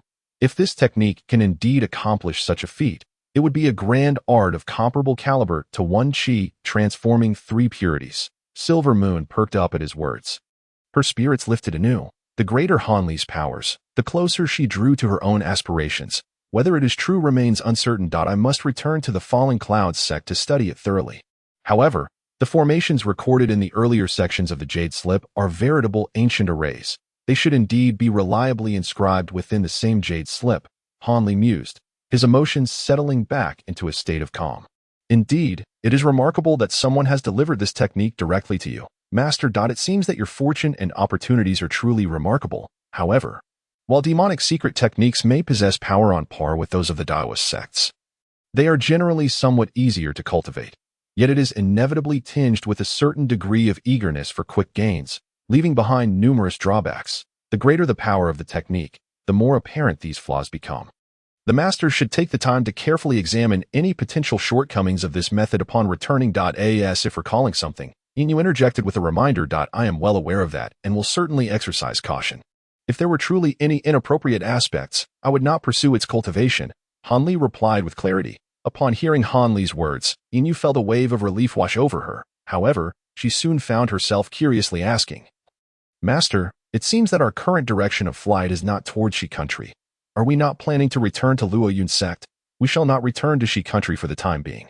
Since we are already here, I intend to visit Yu country. After all, I hail from this land, and there are certain mundane ties I must sever completely. Otherwise, I shall always harbor a lingering attachment, which would be detrimental to my future cultivation, Hanli stated with a sigh, his demeanor calm. That is indeed a prudent course of action. At your level of mastery, only by entirely severing ties with the mundane world can one truly pursue the supreme path. Inu agreed after a moment of silence. Enough of this idle chatter. I must devote myself entirely to the journey ahead, Hanli coldly declared, choosing not to continue the conversation with Inu. In an instant, he transformed into a streak of azure light, vanishing into the void at a speed several times faster than before, disappearing from sight in the blink of an eye, unbeknownst to Hanli. 1,000 miles away, several green-clad cultivators were secretly deliberating in a grove, their faces etched with fear. What are we to do? Several days have passed, yet there is still no news of the spirit infant. If we do not recover it within 3 months, The sect will likely send enforcers. A seemingly formidable man spoke with palpable anxiety to the others. The 3-month deadline imposed upon us is likely just a moment of anger from the patriarch. After all, everyone knows that once the Ji-Mu spirit infant escapes its restraints, it is beyond the capability of us mere Foundation establishment cultivators to rebind it. However, if we have no clues regarding its whereabouts, we may indeed be facing dire consequences. Another middle-aged scholar, his expression as cold as water, remarked gravely. But the matter of the spirit infant's escape is not our responsibility. It was that Uncle Ning, tasked with guarding the spirit infant, who recklessly dismissed us juniors in a misguided attempt to fuse with the spirit infant, resulting in his own demise. By the time we arrived, the spirit infant had already vanished without a trace. While we possess artifacts to restrain and track it, the spirit infant's speed is far too great for us to catch up. Moreover, now that it is isolated by the restraints, we have lost all sense of its presence. A seemingly ordinary green-clad woman interjected, her voice tinged with apprehension. That is a statement well prepared for the enforcers who will soon arrive. However, it is fortunate that we have heard that Uncle Han and Uncle Lu will come to our aid. With their wood spirit roots and cultivation, they should have the means to locate the spirit infant, even if it is currently bound. Nonetheless, I find myself quite curious. How can one possibly bind such a ferocious entity as the Ji-Mu spirit infant without specialized artifacts? It is truly unfathomable, the scholar mused, exhaling in frustration, his confusion evident. Regardless of the nature of the binding on the spirit infant, our immediate concern is to ascertain its whereabouts, so we can safeguard our own lives. He concluded. The sound from that direction has yet to reach us. Will Master Kwong personally intervene? The last of the elderly men, with slightly yellowed brows, spoke coldly. Indeed, the second senior brother is correct. It is fortunate that we can preserve our lives at this juncture. However, the teleportation array we encountered along the way has malfunctioned. The two masters must traverse a distance of 2 days by flight before they can reach the next teleportation array under our sect's control to transport themselves here.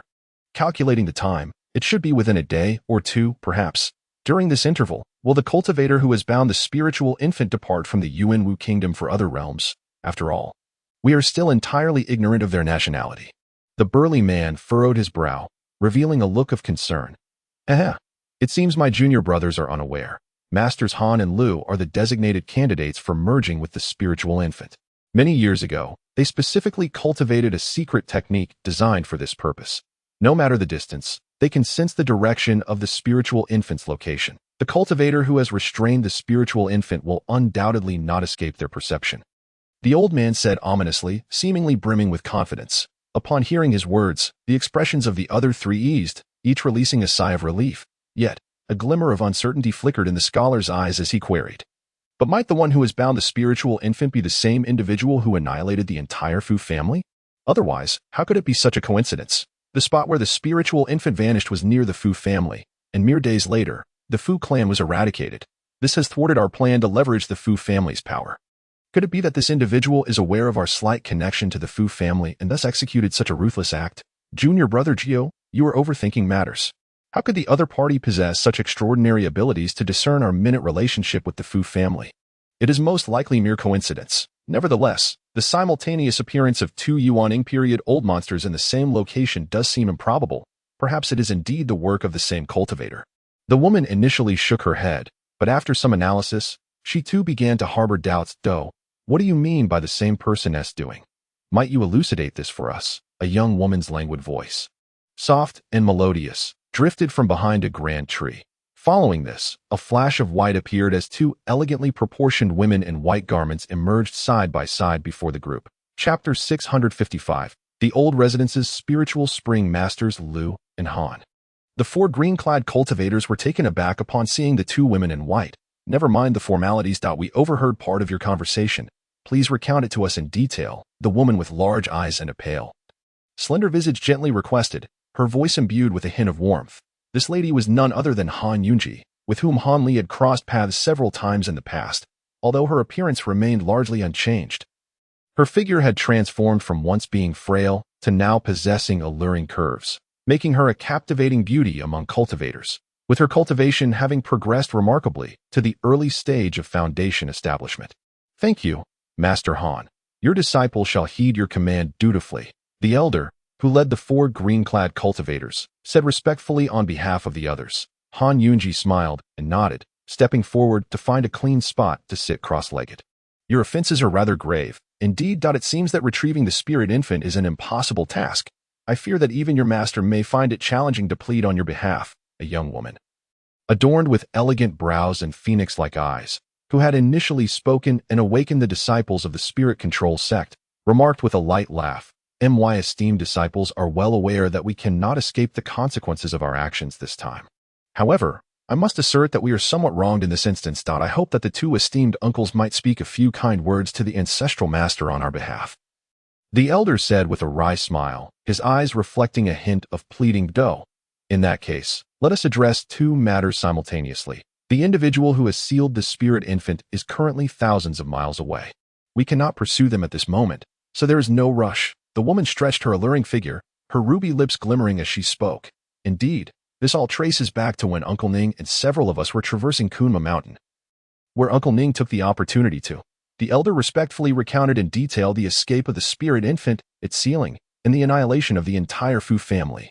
Han Yunji listened intently, her expression betraying no signs of unease, as if she had already made up her mind. In contrast, another woman of the Liu clan exhibited a flickering gaze, her face occasionally revealing curiosity, appearing quite intrigued by the elder's narration. 2 days later, Han Li appeared at the juncture of the Yuan Wu Kingdom and the Yu Kingdom, his azure light flashing as he entered the territory of Yu. According to the intelligence he had gathered, the Yu Kingdom had now become entirely dominated by the Ghost Spirit sect, with the sect's headquarters situated where the Moon Concealment sect once stood.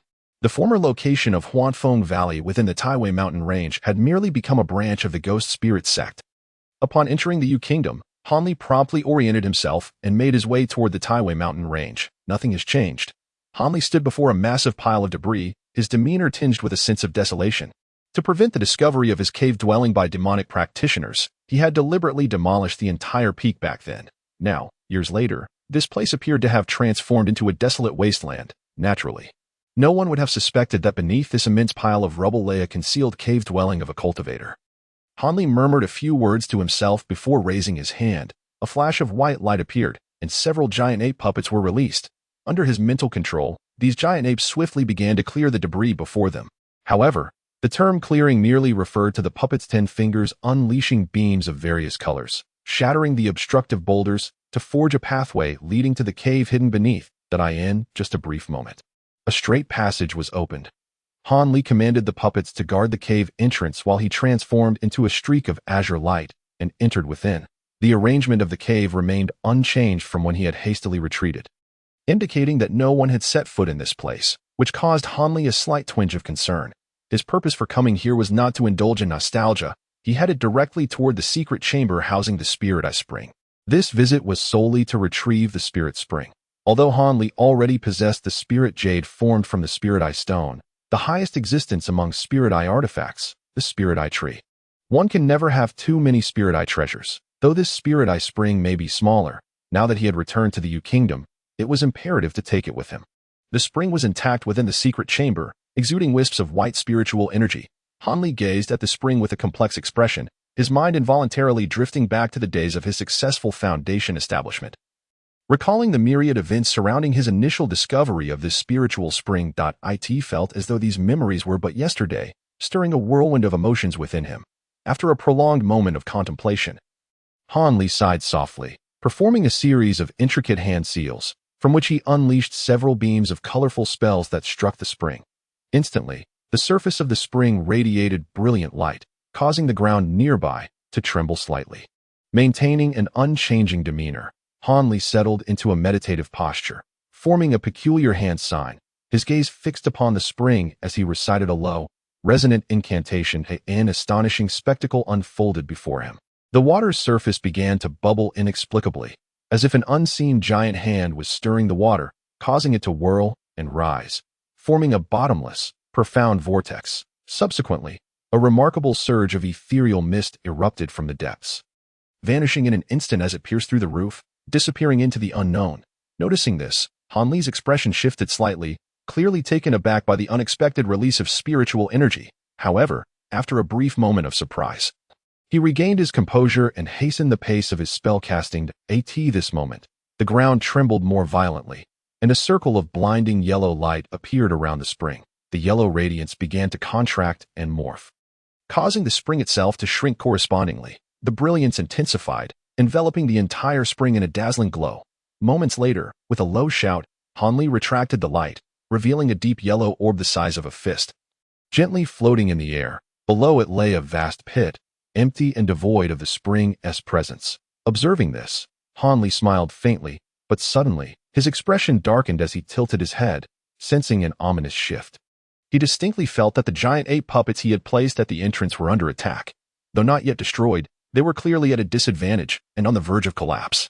Without a moment's hesitation, Hanli swiftly retrieved a jade box, carefully storing the orb within, before transforming into a streak of azure light and darting back the way he came.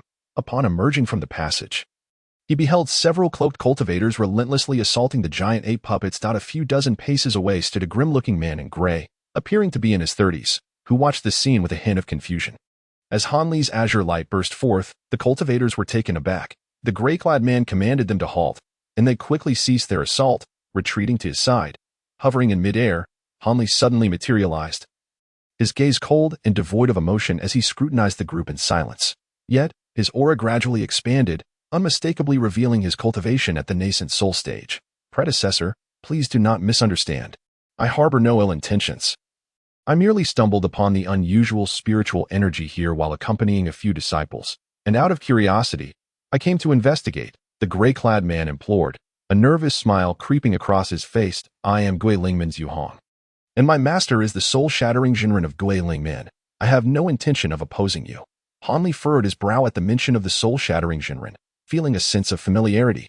After a moment of contemplation, he recalled that this individual was indeed one of the notorious figures among the nascent soul experts of Gui Lingmen. It appears that this individual possesses a ruthless demeanor, fiercely protective of their own interests and certainly not one to be trifled with. The white-haired elder from the Falling Clouds sect has even mentioned this person, advising caution in dealings with them. As Hanli contemplated this, the man in gray discerned that Hanli had heard of his master's reputation, which somewhat alleviated his anxiety, yet he still forced a smile, albeit one fraught with apprehension, and said, Elder, you are acquainted with my master. Could it be that you are an old friend of his? I have been quite presumptuous. I truly had no idea you were here on business. Otherwise, I would never have dared to disturb your esteemed presence. If there is any task you require of me, please do not hesitate to command. If not, I shall take my leave, and you may conduct your affairs at your convenience. Despite his fearsome appearance, the man in gray exhibited remarkable shrewdness, maintaining a demeanor of utmost respect after tentatively uttering these words. After all, facing a mysterious Yuan Ing stage cultivator alone was enough to send chills down his spine.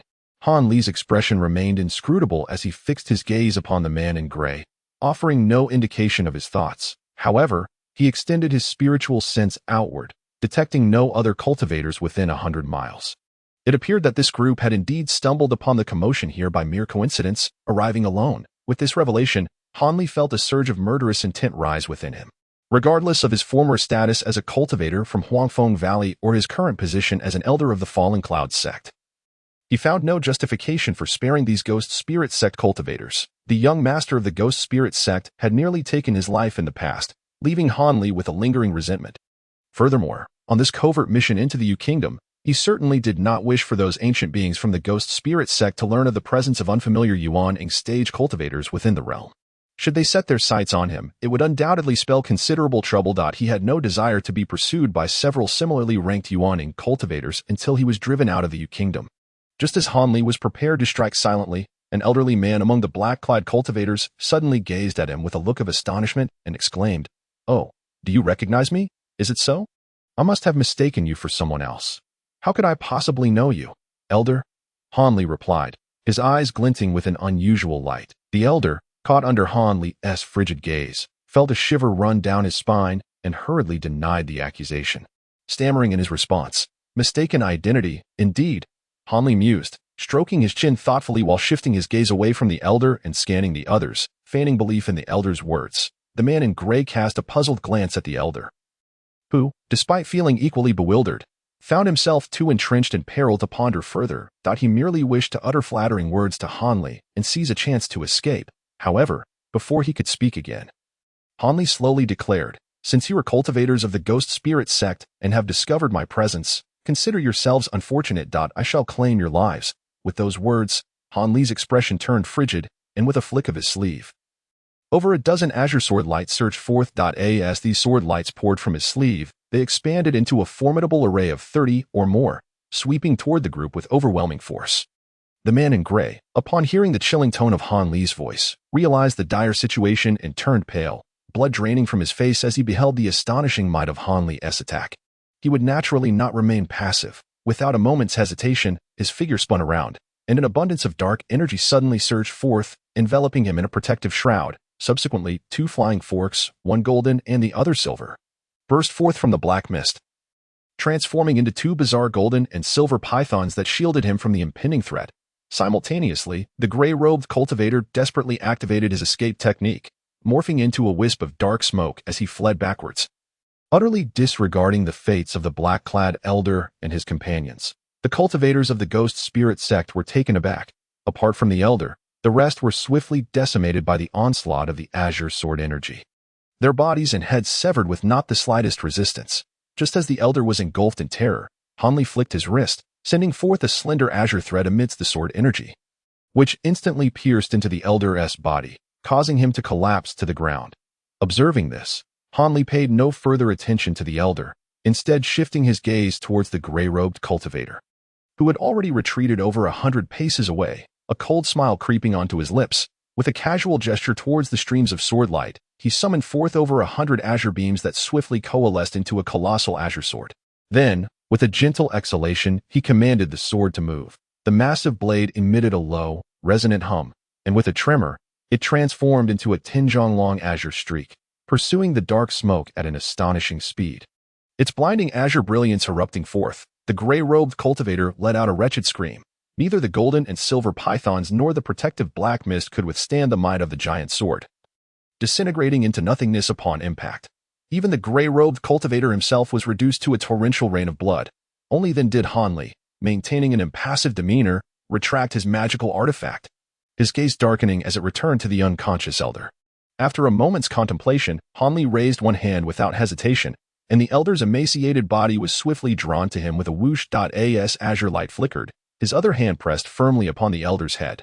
After a duration equivalent to the brewing of tea, flames ignited in Han Li's palm, and the elder was consumed by the fire, vanishing without a trace, revealing him to be a discarded disciple of the Hahuan sect, Dong Xianer. It was unexpected that she had also reached the core formation stage, but why would she send someone to seek me?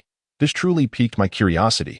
Han Li floated in the air with his hands clasped behind his back, a hint of astonishment gracing his features. The elder's background was indeed rather intricate. He had once been a disciple of the Hahuan sect, but had committed a grave error, fearing the extraction of his soul and refinement of his essence.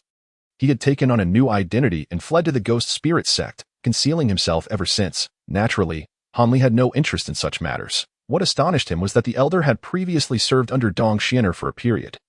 At that time, she had already attained the golden core stage and had dispatched him, along with several other disciples of the Hahuan sect, to frantically search for Han Li. They had even risked infiltrating the Nine Nations Alliance in secret to track his whereabouts. By that time, Han Li had already arrived in the chaotic Star Sea, rendering the matter moot. It was during that period that the elder had seen Han Li's portrait, hence his shock upon recognizing him now. Han Li's heart was filled with confusion. He was far from narcissistic enough to believe that Dong Xianer harbored feelings for him, so there must be some peculiar motives behind her persistent search. Unfortunately, the elder held a lowly status and possessed no insight into such matters. After pondering for a while, Han Li could not unravel the reason for Dong Xianer's inquiry about him, so he merely shook his head and set the thought aside.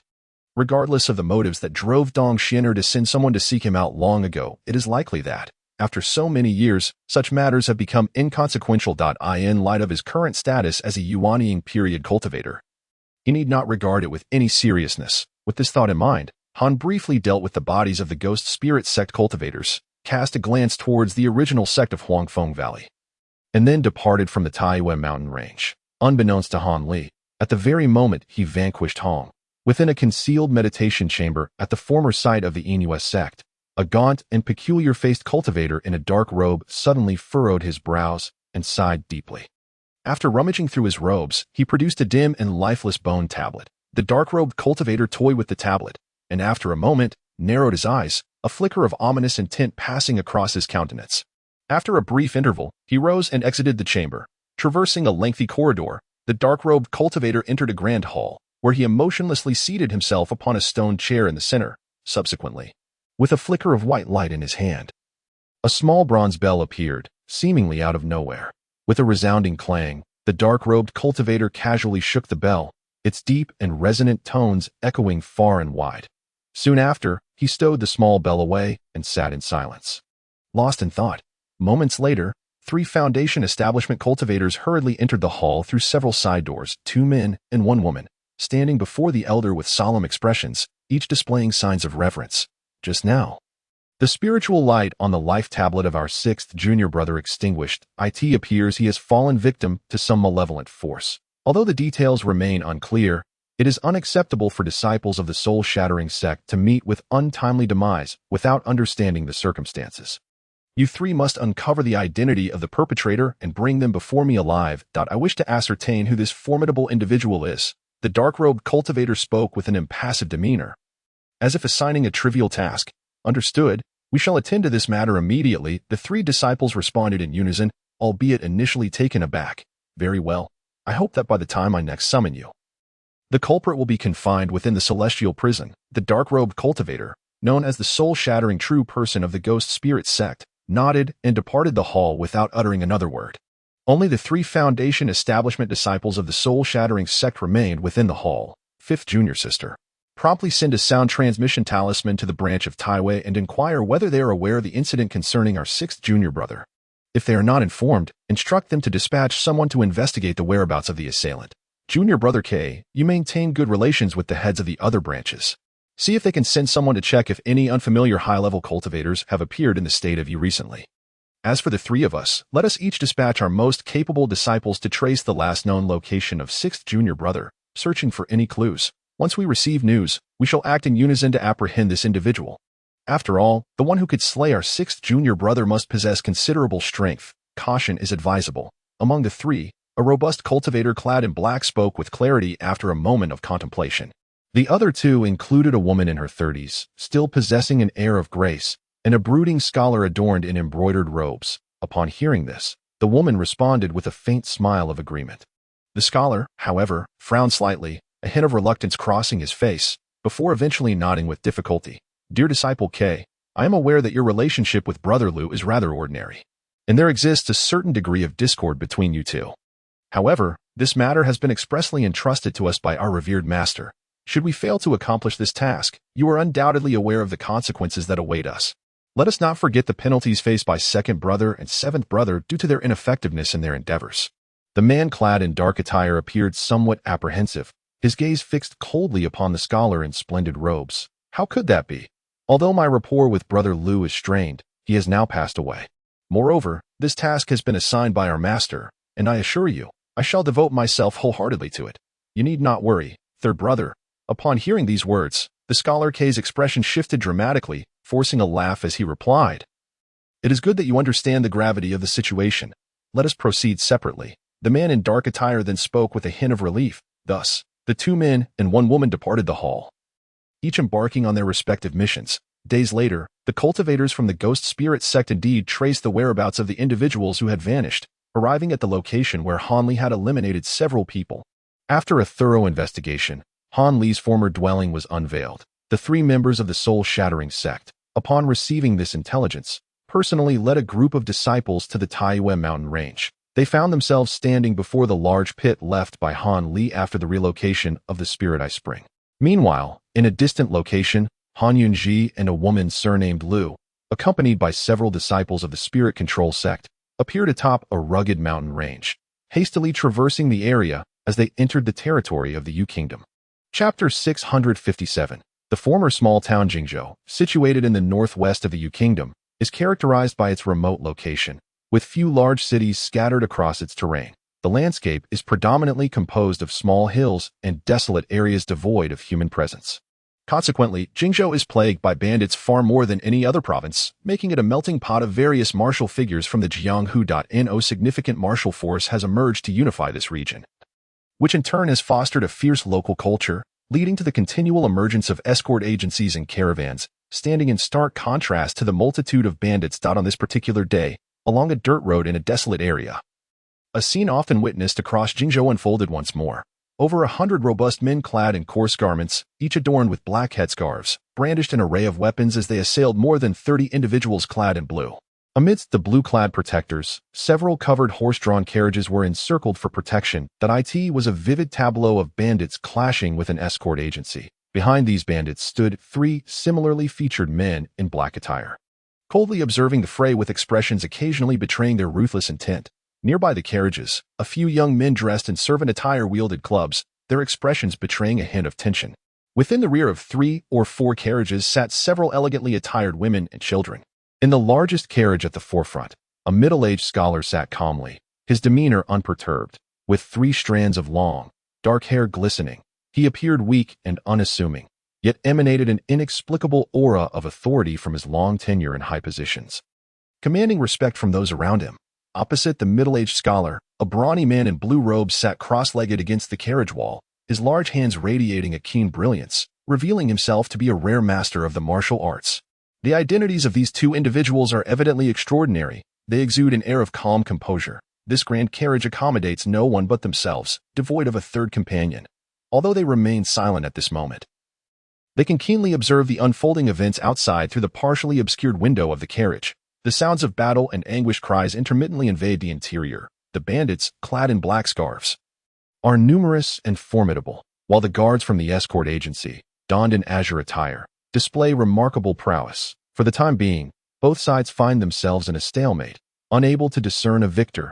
Observing this situation, the scholar smirks subtly and suddenly addresses the burly man opposite him, saying, "It seems there is no need for Brother Li to exert himself. The Tianwu escort agency is more than capable of handling this." He chuckles, adding, "If the 3 leaders of these black-scarred bandits do not intervene, the Tianwu escort agency will naturally manage these lesser foes. However, should those 3 choose to engage, the guards and aides will certainly find it challenging to withstand them.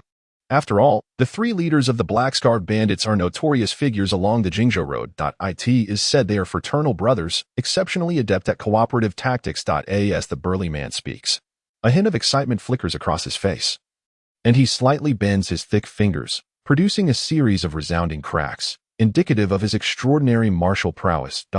Brother Li, the mere mention of combat stirs an insatiable yearning within you, akin to the fervor of the late Uncle Li." The scholar, observing the man's demeanor, chuckles softly, appearing amused by the burly man's eagerness. "Brother Han, this is only natural. Our family, the Li clan, has a long-standing tradition of martial excellence. When faced with intriguing adversaries, it is only fitting that we wish to measure our skills against them.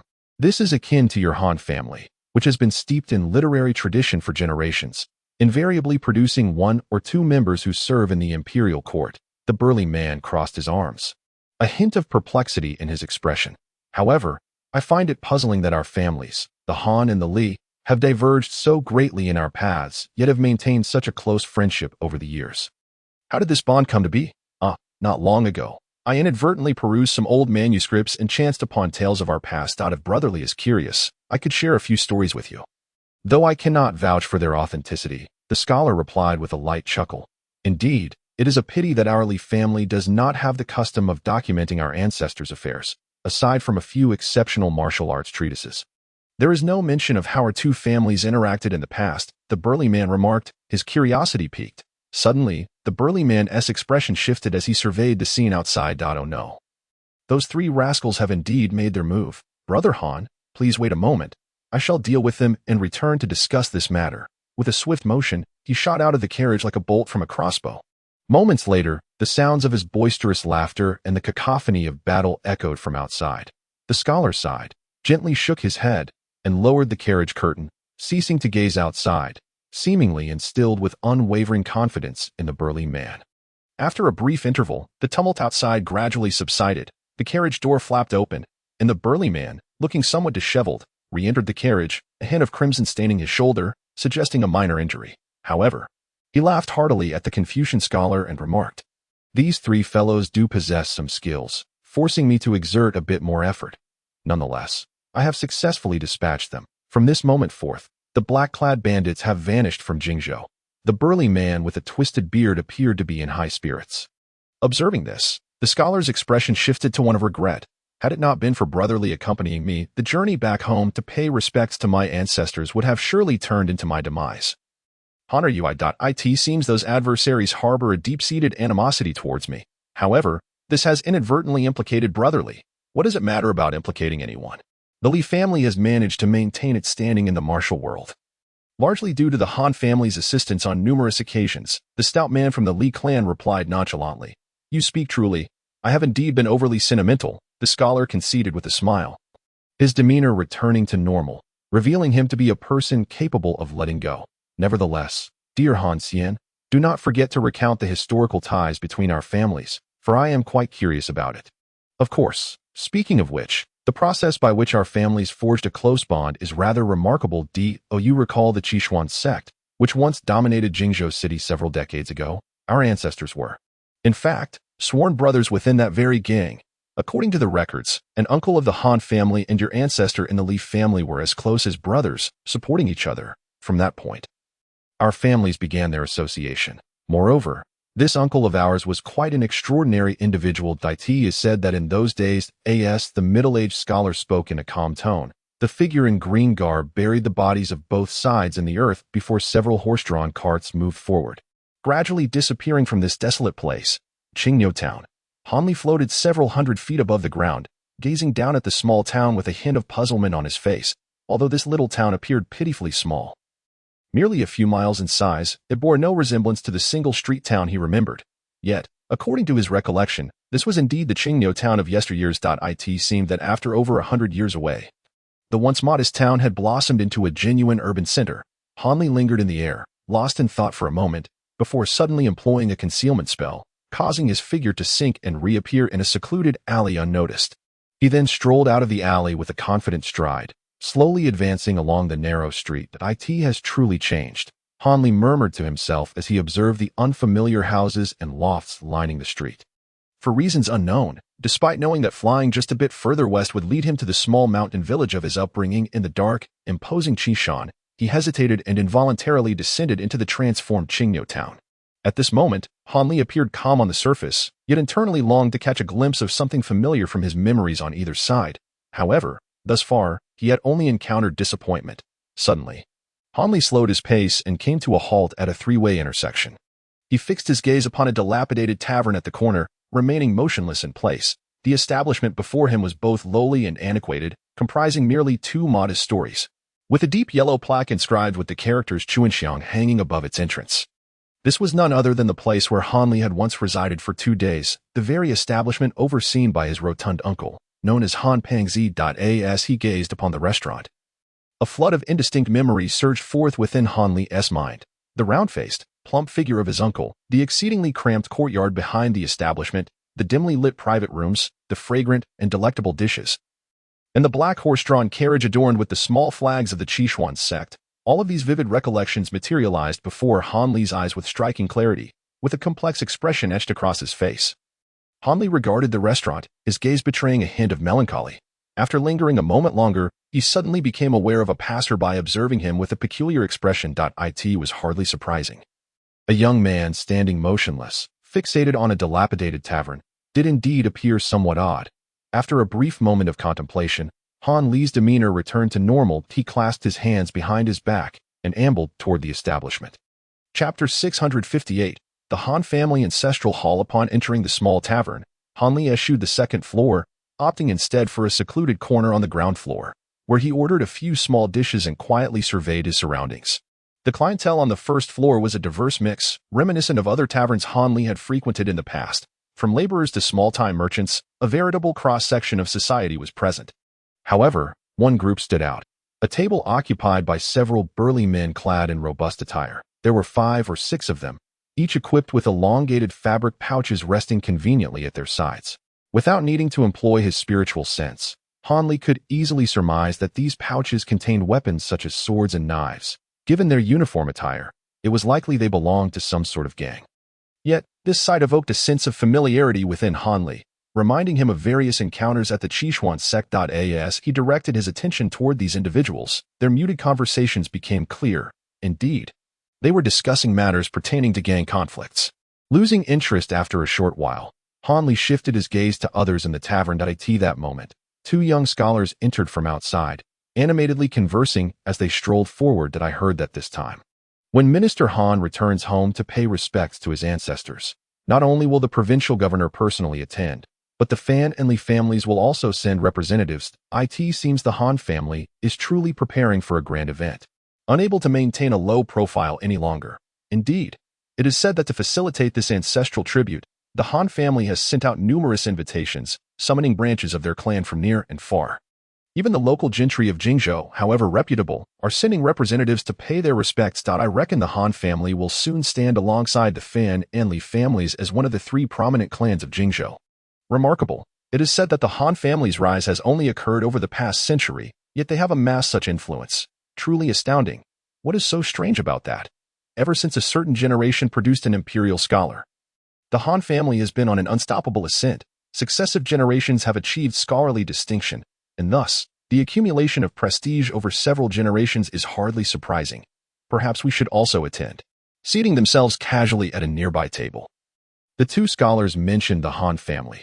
Upon hearing this, Hanli was taken aback and eagerly sought to listen further.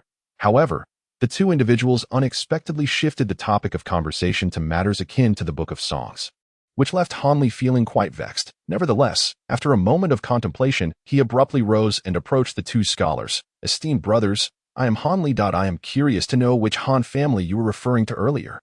I have come here to receive a letter pertaining to my family's ancestral rights. However, having grown up far from home, I am exceedingly unfamiliar with my lineage and am unaware of the location of the ancestral rites. I would greatly appreciate your guidance. Hanli inquired with a smile as he stood before the scholars. So you are a disciple of the Han family. We beg your pardon, one of the scholars replied. As for the local Han family, it can only be the Han family of Wuligu. Initially taken aback, the two scholars soon noticed Han Li's scholarly attire and refined demeanor, leading them to harbor no suspicions.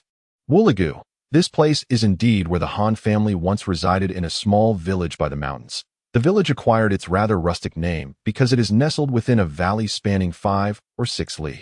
It seems that the Han family the scholars just mentioned is likely of significant relation to him. If it is indeed Wuligu, then this Han family is truly my own. Could you perhaps elaborate on the general circumstances?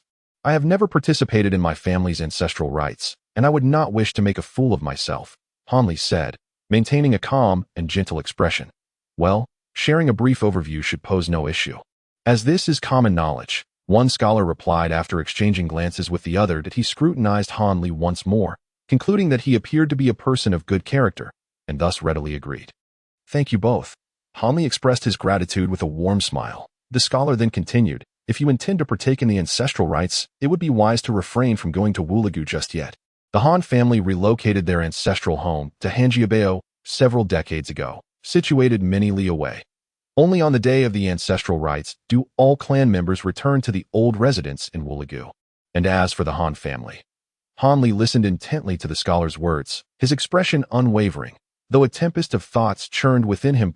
2 hours later, Hanli found himself atop the familiar green hills of his past. However, he did not descend this time, but instead gazed silently at the scene below. Was this still the quaint village of yore? The earthen paths, low walls, thatched cottages, and the village children were nowhere to be seen. In their stead were grand courtyards, tiled houses, cobblestone paths, and impeccably dressed servants. The shadows of the past had vanished entirely. After observing for a while, Hanli shook his head, contemplating an immediate departure. Yet, his gaze was suddenly drawn to a pavilion at the very center of the estate. Though the pavilion was not particularly grand, it stood out amidst the surrounding single-story structures, making it remarkably conspicuous. The entrance to the pavilion was tightly shut, a dark plaque hanging above it inscribed with the words Han Family Ancestral Hall in silver powder. A flicker of intrigue crossed Hanli's face. After a moment's reflection, he vanished from sight, only to reappear before the pavilion in the next instant. A few burly attendants stood guard at the entrance. Yet Hanli, having employed an invisibility technique, eluded their notice effortlessly. After a cursory glance at them, he directly invoked a movement technique and slipped through the door. Upon entering, he was greeted by rows of spirit tablets.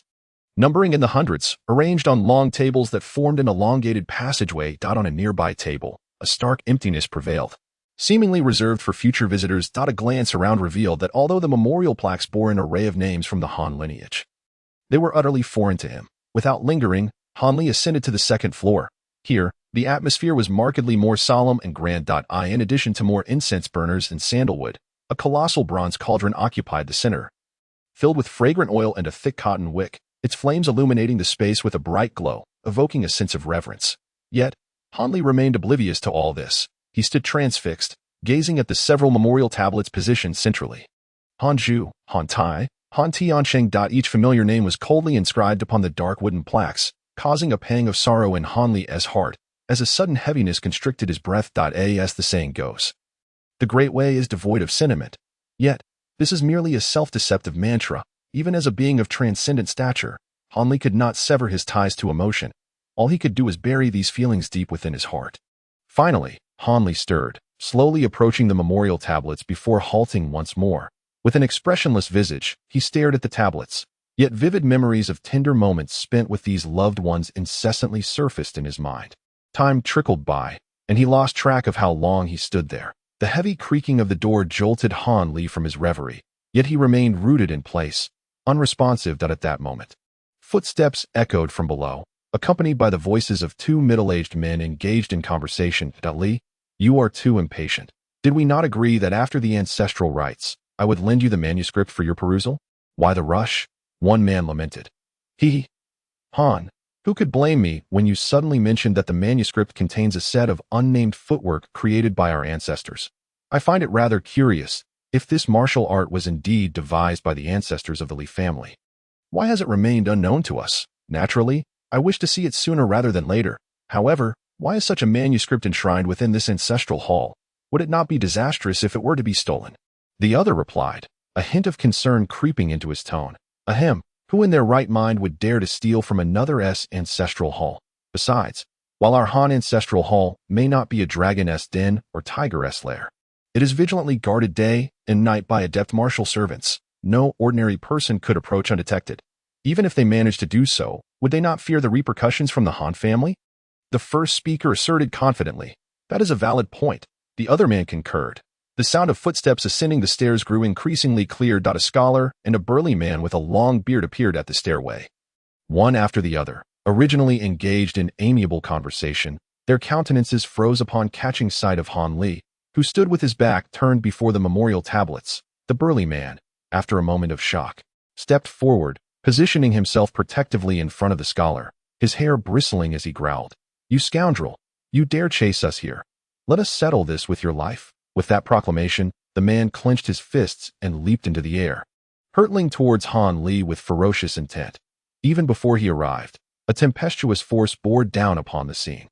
Han Li remained motionless, his back turned to the two intruders. Chapter 659, Fourth Uncle. With a muffled thud, the burly man initially felt a surge of joy, only for his expression to shift dramatically. That a flash of azure light appeared, and the man was suddenly sent hurtling backward as if struck by a colossal hammer. The middle-aged scholar's face paled, quickly giving way to an expression of astonishment. Just as the massive figure landed before him, his descent abruptly slowed, and he touched down lightly, seemingly unscathed. "Brotherly, are you all right? Have you sustained any hidden injuries?" The scholar, though merely a scholar with no martial prowess, was well acquainted with the formidable Li and understood that many in the martial world possessed the ability to inflict harm without visible signs. Hence, he inquired with concern. "I'm fine. I'm unhurt." The Li, sensing no damage to his body, took a deep breath, his voice laced with uncertainty. The opponent's skills are profound, yet they do not appear to harbor ill intentions. Upon hearing this, the scholar felt a measure of relief, nodding before turning his gaze towards Han Li. "This valiant warrior, I am Han Tianshao, head of the Han family. Might I inquire if your visit is specifically to await my presence?" Head of the Han family. Han Li slowly turned around. You. Impossible. What do you mean by that? Before Han Li could respond, the scholar and the burly man simultaneously gasped as they recognized his visage. However, the scholar's expression darkened as a realization struck him. The burly man, startled, also revealed an unfriendly demeanor. "You recognize me?" Han Li furrowed his brow and asked, scanning the two figures before him in search of familiar features. Yet, After a silent chuckle, he found nothing of the sort. Are you feigning ignorance? Given your likeness to the portrait, why do you not dare to acknowledge being our fourth uncle? The scholar fixed his gaze on Han Li, enunciating each word with precision. Fourth uncle. At this, Han Li's expression morphed into one that danced between a smile and incredulity. He had always been the fourth in his family hierarchy, so naturally, the term referred to him. However, he was puzzled. Since he had not seen his relatives face to face since coming of age, how could the descendants of the Han family know his appearance? Oh, when did I ever claim to be your fourth uncle?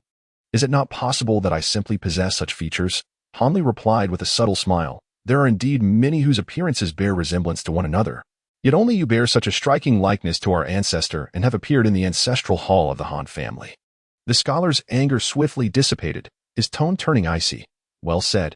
Truly befitting of one who serves in the court. The prosperity of the Han family today is indeed attributable to your diligent descendants. Han Li's expression softened as he offered a compliment. Then, do you truly intend to impersonate our ancestor? The scholar's eyes flashed with a cold glint, his anger simmering just beneath the surface. Impersonate? I am who I am. Why would I pretend? First, enlighten me on how you came to know my appearance. I remember leaving home at a young age. My family should be unaware of my visage. Did the people of the Seven Mysterious Sect provide you with a portrait? Han Li's gaze shifted, narrowing as it settled on the burly man. He finally discerned a hint of familiarity in the man's features. You were surnamed Li. What connection do you have to the legendary Li Fei Yu of old? How do you know the ancestral name? It appears that you are well acquainted with the affairs of our Li family. The burly man was taken aback, his face reflecting a mixture of astonishment and anger. Upon hearing these words, Han Li merely offered a non-committal smile. Since you so repeatedly claim to be my esteemed great-uncle, you must surely be aware that our Han family's great-uncle has been missing since he left home in his youth. Yet, so many years have passed. This implies that you are over 2 centuries old. How is it that I cannot perceive such advanced age in your appearance? The scholar was also taken aback when Han Li casually mentioned the Seven Mysteries Sect and Li Fei Yu, prompting him to inquire with a hint of suspicion. It is worth noting that he had only recently learned about the past events of the Han and Li families from a manuscript. The other party was so well informed. Could it be that they have already laid eyes on that manuscript? With this thought in mind, the scholar's gaze involuntarily drifted toward the table housing the ancestral tablets, where he had placed that very manuscript within a hidden compartment. Noticing the scholar's peculiar gaze, Han Li extended his consciousness in the same direction, his attention landing on the manuscript concealed within the compartment. Without any hesitation, Han Li raised his hand and beckoned toward the table, leading to a scene of sheer astonishment for the two burly men. A flash of light illuminated the spirit table, from which a soft azure glow emerged, cradling a weathered yellowed manuscript as it floated gently toward Han Li. He grasped the manuscript with one hand, giving it a slight shake, causing the light to dissipate before he leisurely began to peruse its contents. Although the scholar had long been accustomed to the trials of the officialdom, remaining unperturbed in the face of calamity, he could not suppress a dry swallow and cast a bewildered glance at the burly man. The latter's expression was equally disconcerting, his face transformed with an ambiguous mix of emotions, neither entirely joy nor fear. Just as the scholar was pondering this peculiarity, the burly man clasped his fists together and bowed deeply to Han Li, hesitantly inquiring, "Might you be the legendary immortal cultivator? If so, given your celestial status, it is unlikely you would seek to conspire against mere mortals like us. Might I ask if you possess any token to verify your identity? After all, this matter is of great significance, my esteemed brother Han, and I cannot simply take your word for it." The scholar was momentarily stunned by the burly man's words, but soon recalled certain rumors from the past. Drawing a sharp breath and casting a gaze filled with a hint of reverence toward Han Li. I did not expect you to be aware of immortal cultivators. It is indeed a rarity. From this manuscript, it appears you are truly a descendant of Li Fei Yu. It is astonishing. Who would have thought that the progeny of Li Fei Yu would forge a familial bond with our Han family? At the time, I could never have imagined such a thing. You seek a token, but that may prove difficult. When I departed my homeland in pursuit of enlightenment, I left in haste, bearing no token with me. I left without bidding farewell, even to Brother Li. The only remnants I left behind were a mere note and a few bottles of elixirs, Han Li stated casually. Elixirs? Could it be that the several bottles we have long revered in our ancestral hall were left by you? Esteemed elder, the burly man exclaimed, somewhat astonished. In those days, your ancestor, in his quest for martial perfection, even resorted to consuming marrow-extracting pills. Even if I had left behind elixirs, it is unlikely he could have enjoyed a natural death. Han Li sighed, speaking with a tone of melancholy. The matters you speak of are unknown to me, the burly man replied, perplexed. However, my father is still alive, and perhaps he possesses knowledge regarding our ancestors. After all, certain secrets can only be known by the family heads of each generation. If the esteemed elder permits, I shall send a message to inquire about the authenticity of this matter. The burly man hesitated for a moment and cautiously spoke. At this juncture, he was already half convinced. The ancestor of the Lee family, who established such a vast legacy, indeed had a short lifespan and seemed to have passed away in his youth. No need. I did not intend to disturb anyone upon my return, but I merely wished to witness the last remnants of worldly attachments and to conclude my earthly ties. Now that I see the descendants of my dear friend, the Han family, are safe and sound, I can rest easy, Han Li said, waving his hand with a sense of desolation. Upon hearing these words, the burly man grew anxious, casting frantic glances at the scholar.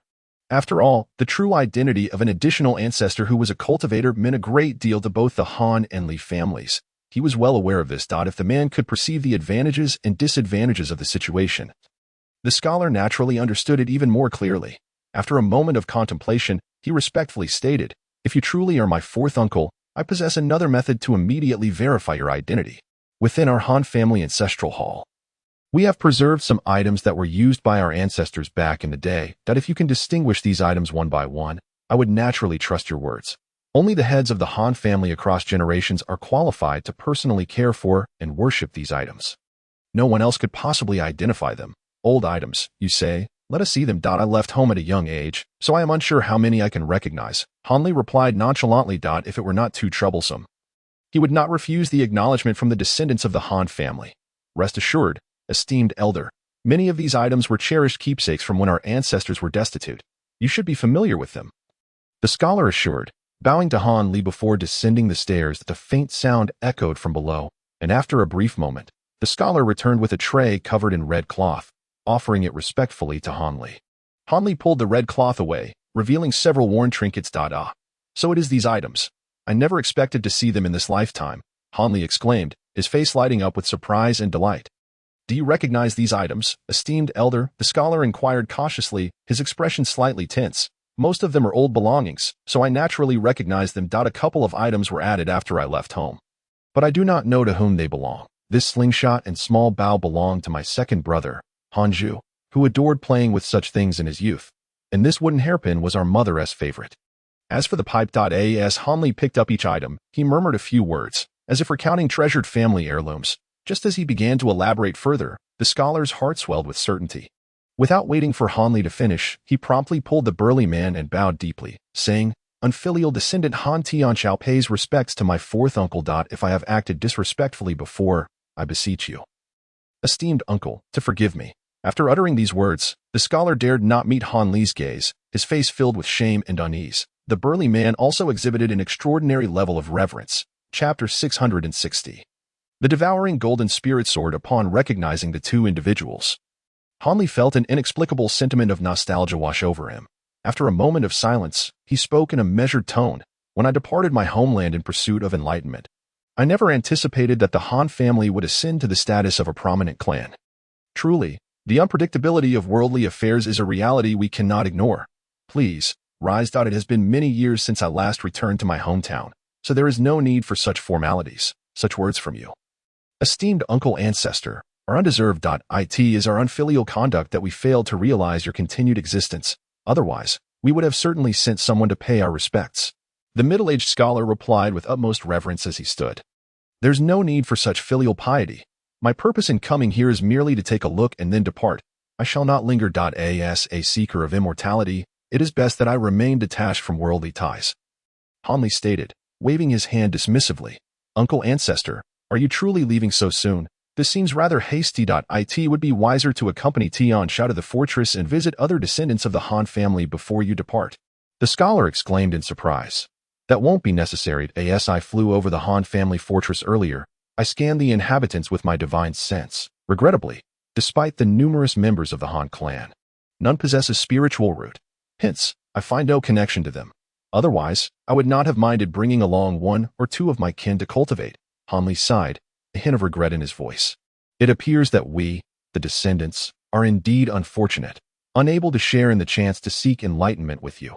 Uncle ancestor, the scholar remarked, a flicker of disappointment crossing his face. The possession of a spiritual root, a prerequisite for becoming a cultivator, is a rarity. Indeed, it is only natural that among the hundreds of Han clan members, none would possess such qualifications. Moreover, it is my belief that the descendants of the Han and Li families should refrain from entering the world of cultivation.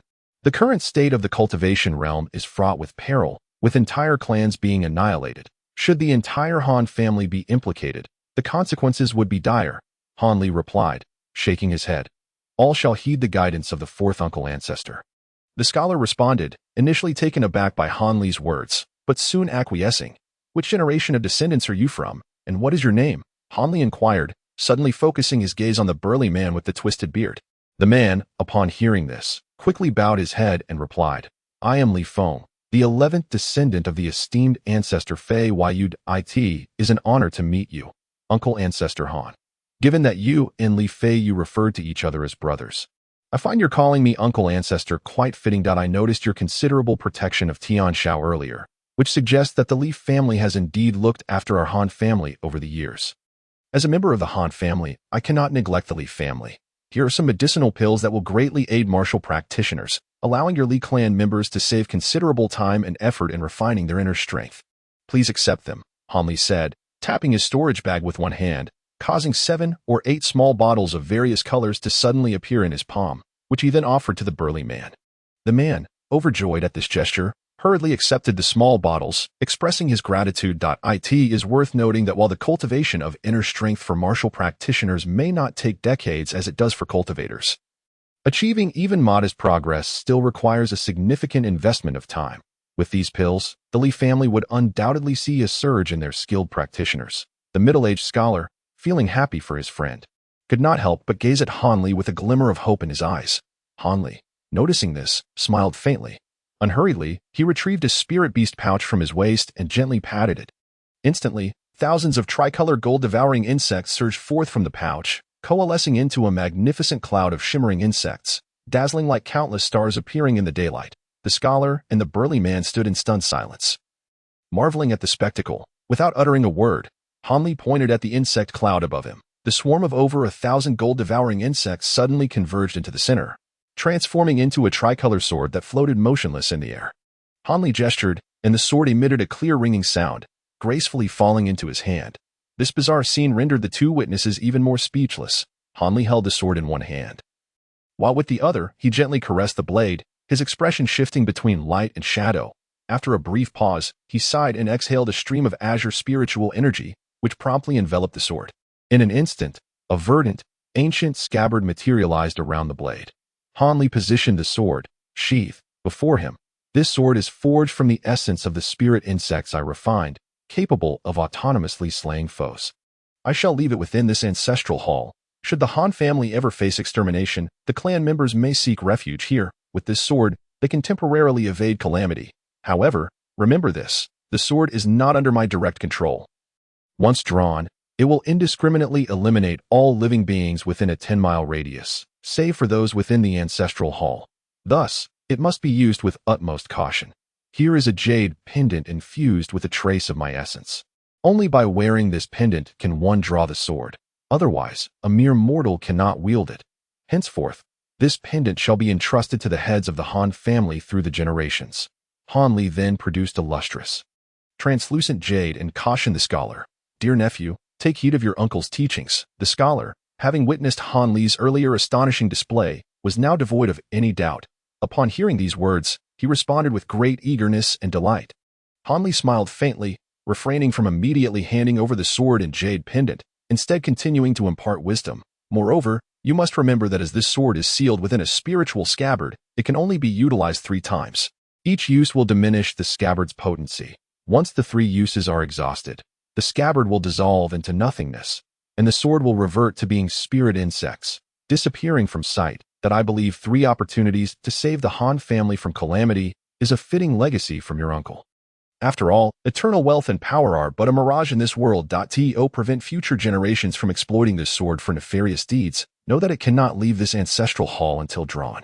Should it depart this place, it too will vanish, ceasing to exist. Nevertheless, if wielded wisely, This sword should suffice to secure the Han family's prosperity for several more centuries. Eventually, a return to modesty may not be a detrimental fate for the Han family. Having conveyed these sentiments, he finally handed over the two items. The scholar repeatedly expressed his gratitude, bowing deeply as he carefully placed the sword upon the central spirit table before returning to stand attentively before Hanli. Awaiting further instructions, Hanli felt a sense of satisfaction with the Confucian scholar's respectful demeanor. After a moment of contemplation, he retrieved two small, pale yellow vials and tossed one to the scholar and the other to the burly man. With a smile, he remarked, "The items I just presented were meant for the Han and Li families. Since you two are my juniors, and you have had the fortune to meet me, your uncle by blood, I wish to bestow upon you a token of goodwill. These potions, while of little use to me, possess remarkable efficacy in prolonging life and enhancing physical vitality for ordinary mortals. Accept them, and they shall ensure that you both live to celebrate your centenarian birthdays." "Thank you, fourth uncle. Thank you, Han uncle," exclaimed the scholar and the burly man in unison, their faces alight with unexpected joy. It was evident that this gesture delighted them. Hanli nodded appreciatively, and after surveying his surroundings once more, a glimmer of curiosity crossed his face as he inquired, "You two recognized me right away. It seems my portrait is indeed preserved. If it is in this ancestral hall, I would very much like to see it. I am curious to know who the artist is. The portrait is indeed in the attic. Please wait a moment, uncle," the scholar replied, momentarily taken aback before quickly responding. He approached a seemingly ordinary section of the wall. Pressing against it, with a crackling sound, a portion of the wall swung open, revealing several exquisite silk-framed images hanging within. Hanli stepped forward, standing before one of the images in silence. It depicted a youthful man of 17 or 18, smiling, with a hint of boyish innocence. This was the visage of Han Li from days gone by. This artwork was said to have been passed down from the ancestors of the Li family to our Han family.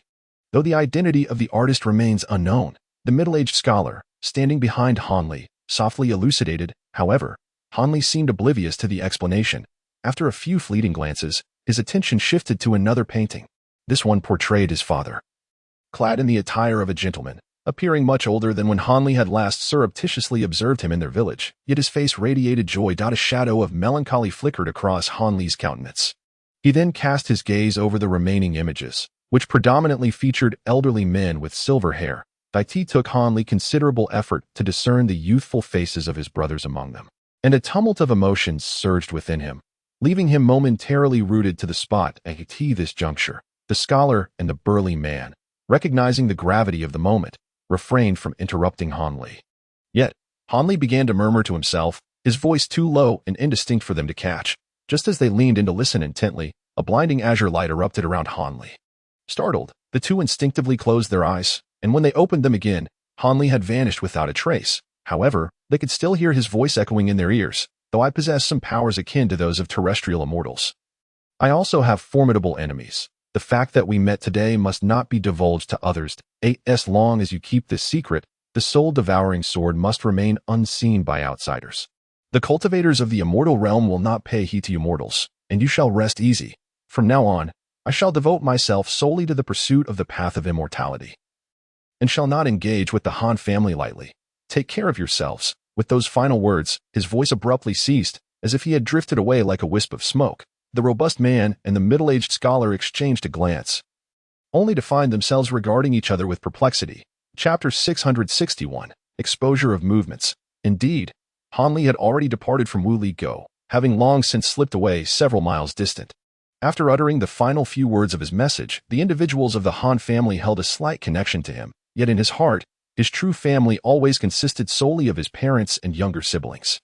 Although the scholar and the robust man maintained an utmost respect towards him, Hanli found it difficult to foster a sense of closeness. After all, the chasm created by numerous generations of separation, coupled with the transformations in Qingyou Town and Wuli Go, left him feeling an overwhelming sense of alienation.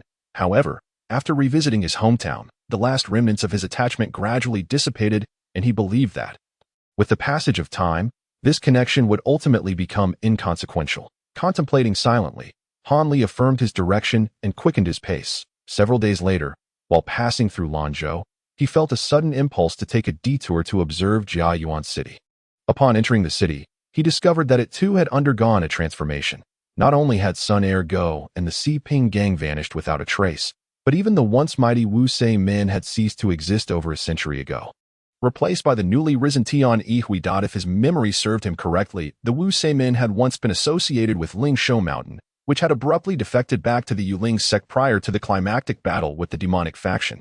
Presently, as the state of Yu was under the control of the Gui Ling men, the decline of Wu Sei men appeared quite natural. He could not help but wonder if anything unfortunate had befallen Mou Zhu and her daughter Ning during those tumultuous times.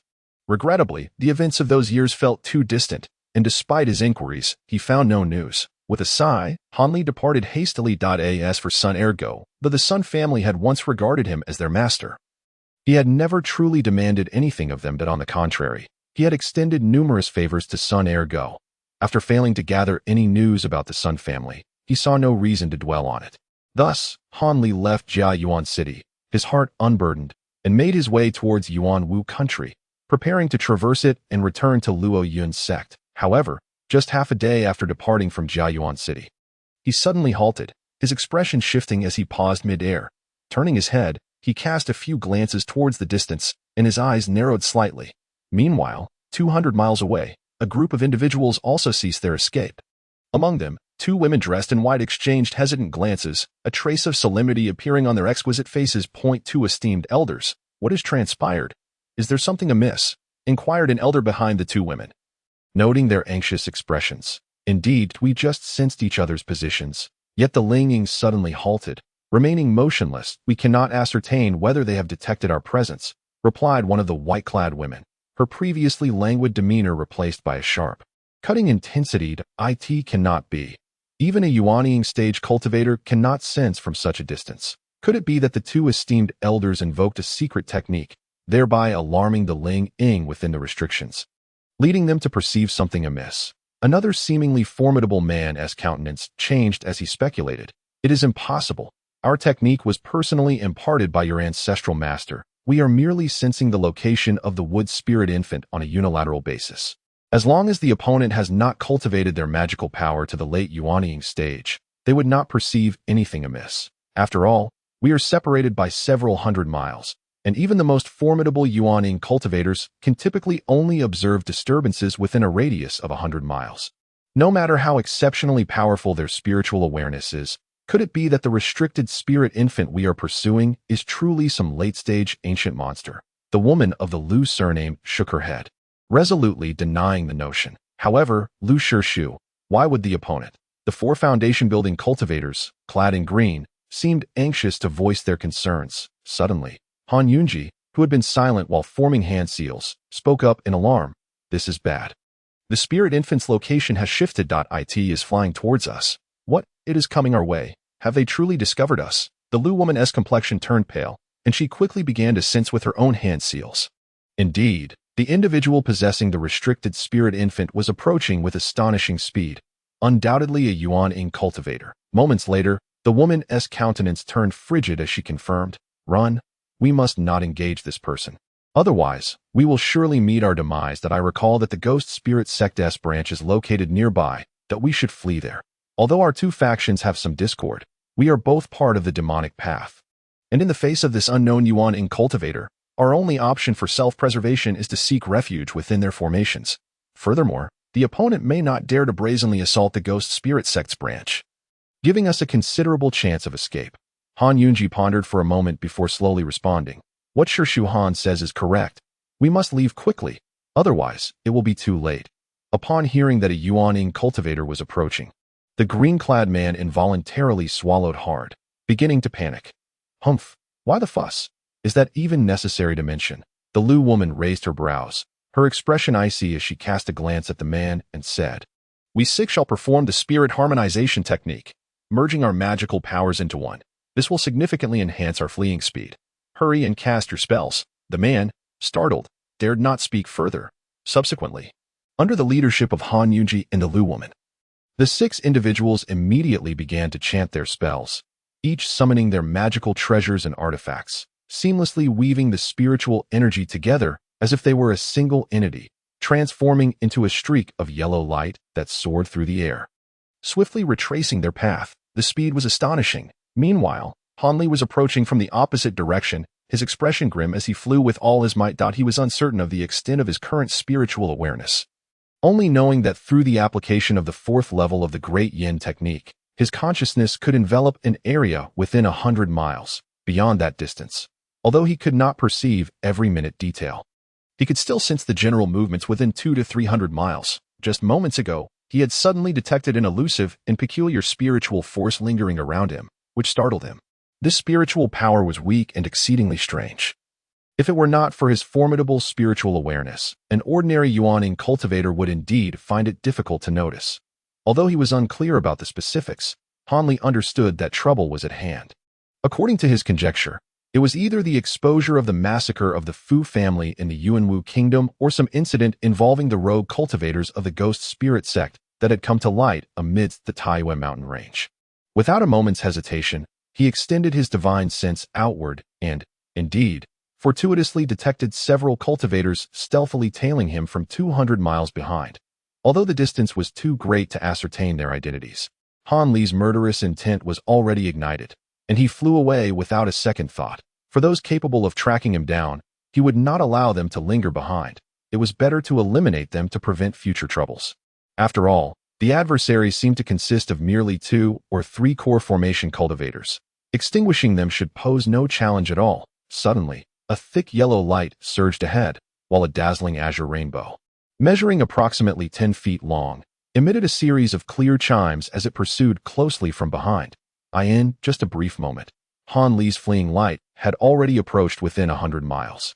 This caused the woman surnamed Lu, who frequently cast spells to sense Han Li's location, to pale visibly, revealing a hint of fear at the current pace of the chase. It appeared that before the 6 of them could escape even halfway, they would be caught by the pursuing nascent soul cultivator, leaving them no time to reach the ghost spirit sect's branched. In her anxiety, the woman turned her neck and intended to discuss escape strategies with her companion, Han Yunxi, when the latter unexpectedly exclaimed in delight, "Look ahead, there is a group of ghost spirit sect cultivators seemingly approaching us." Ghost spirit sect cultivators. Han Yunxi's exclamation not only invigorated the woman surnamed Lu, but also brought joy to the 4 other cultivators from the Yuling sect. Although they did not dare to hope that these newcomers would possess sufficient strength to confront a nascent soul cultivator, any assistance in delaying their pursuer would be beneficial. Indeed, within moments, the others also spotted a growing number of black dots in the distance. Feeling somewhat reassured, the woman surnamed Lu cast a sidelong glance at Han Yunxi, secretly astonished that her senior sister had noticed the ghost spirit sect cultivators long before she did. An inner shiver ran through her.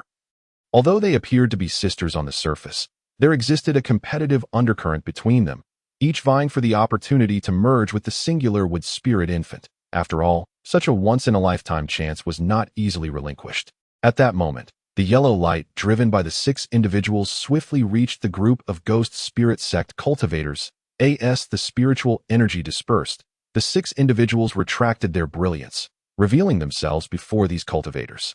The ghost spirit sect cultivators had already noticed the presence of the Yuling sect members. Though they did not immediately display any hostile intent, they formed a cautious stance as the crowd scattered. "Ah, are these not junior sister Han from the Yuling sect and junior sister Lu? It is truly a rare occasion to see both of you visiting the Yu Kingdom." A somewhat surprised voice emerged from among the group of black-clad ghost spirit sect cultivators. As 3 core formation cultivators stepped forward, 2 men and 1 woman. Chapter 662. Fleeing at the wind's whisper. Among the 3 figures, one possessed a composed demeanor and was clad in black garments. Another donned a resplendent robe with a frivolous gaze, and the last was a man in his 30s that turned out to be Brother Sun, a disciple under the esteemed master of the fragmented soul. What a remarkable coincidence! Upon recognizing the 3 disciples of the fragmented soul, the woman of the Lu surname immediately smiled charmingly and spoke. However, the trio in black garments regarded her with cold scrutiny, their expressions darkening ominously. One of the women, her countenance reflecting hostility, inquired, "Coincidence? Why have you 2 disciples of the Yuling sect, instead of remaining in the Yuanwu kingdom, stealthily ventured into the Yu kingdom? Do you perhaps look down upon our ghost spirit sect?" "Sister Lin has misunderstood," the Lu surname woman replied with a gentle laugh. "Sister Han and I have come to the Yu kingdom on the urgent behest of our master, due to the pressing nature of the matter. We regrettably could not inform your esteemed sect in advance. Furthermore, we intend to stay for merely a few days before departing." There is certainly no intention to slight your sect, regardless of why you two sisters are in the U Kingdom. I, Sun, do not wish to pry further into this matter. I only wish to inquire if you visited the Taiwa mountain range a few days prior to collect something. The black-clad cultivator's gaze fixed on the Lu surname woman. His tone devoid of warmth. Taiwa mountain. Are you referring to the Taiwa mountain range where Huafeng Valley of the Seven Sects of Yu Kingdom is located? Han Yunji frowned, a hint of peculiarity crossing her face as she asked. What is this? Have you truly been there? The expression of the black-clad cultivator remained impassive, yet a flicker of cold light passed through his eyes. Upon hearing this, the scholar in resplendent attire and the woman beside him both tensed, revealing traces of animosity on their faces. Han Yunji and the Lu surname woman exchanged glances, instinctively aware of the underlying hostility in the other's words. However, they had not, in fact, visited Taiwa Mountain. They had merely been utilizing their skills to remotely probe the location of the spiritual infant. Discovering that a cultivator who had restrained the spirit infant seemed to have lingered in the vicinity of Taiwa Mountain for nearly half a day. Thus, after a brief moment of contemplation, the Lu surname woman opened her lips and inquired, "We have not visited Taiwa Mountain, but a cultivator lingered there, approximately 100 miles behind us, for a duration that coincides with what Brother Sun mentioned. Are you perhaps searching for this individual? 100 miles behind. Lu's sister, are you not spouting nonsense? How could you possibly know that the individual was at Taiwa Mountain? Could they also be a disciple of your sect?" The scholar in resplendent attire leered unabashedly at the two women, his gaze roaming over their graceful figures before breaking into a grin. "Brother K, you jest.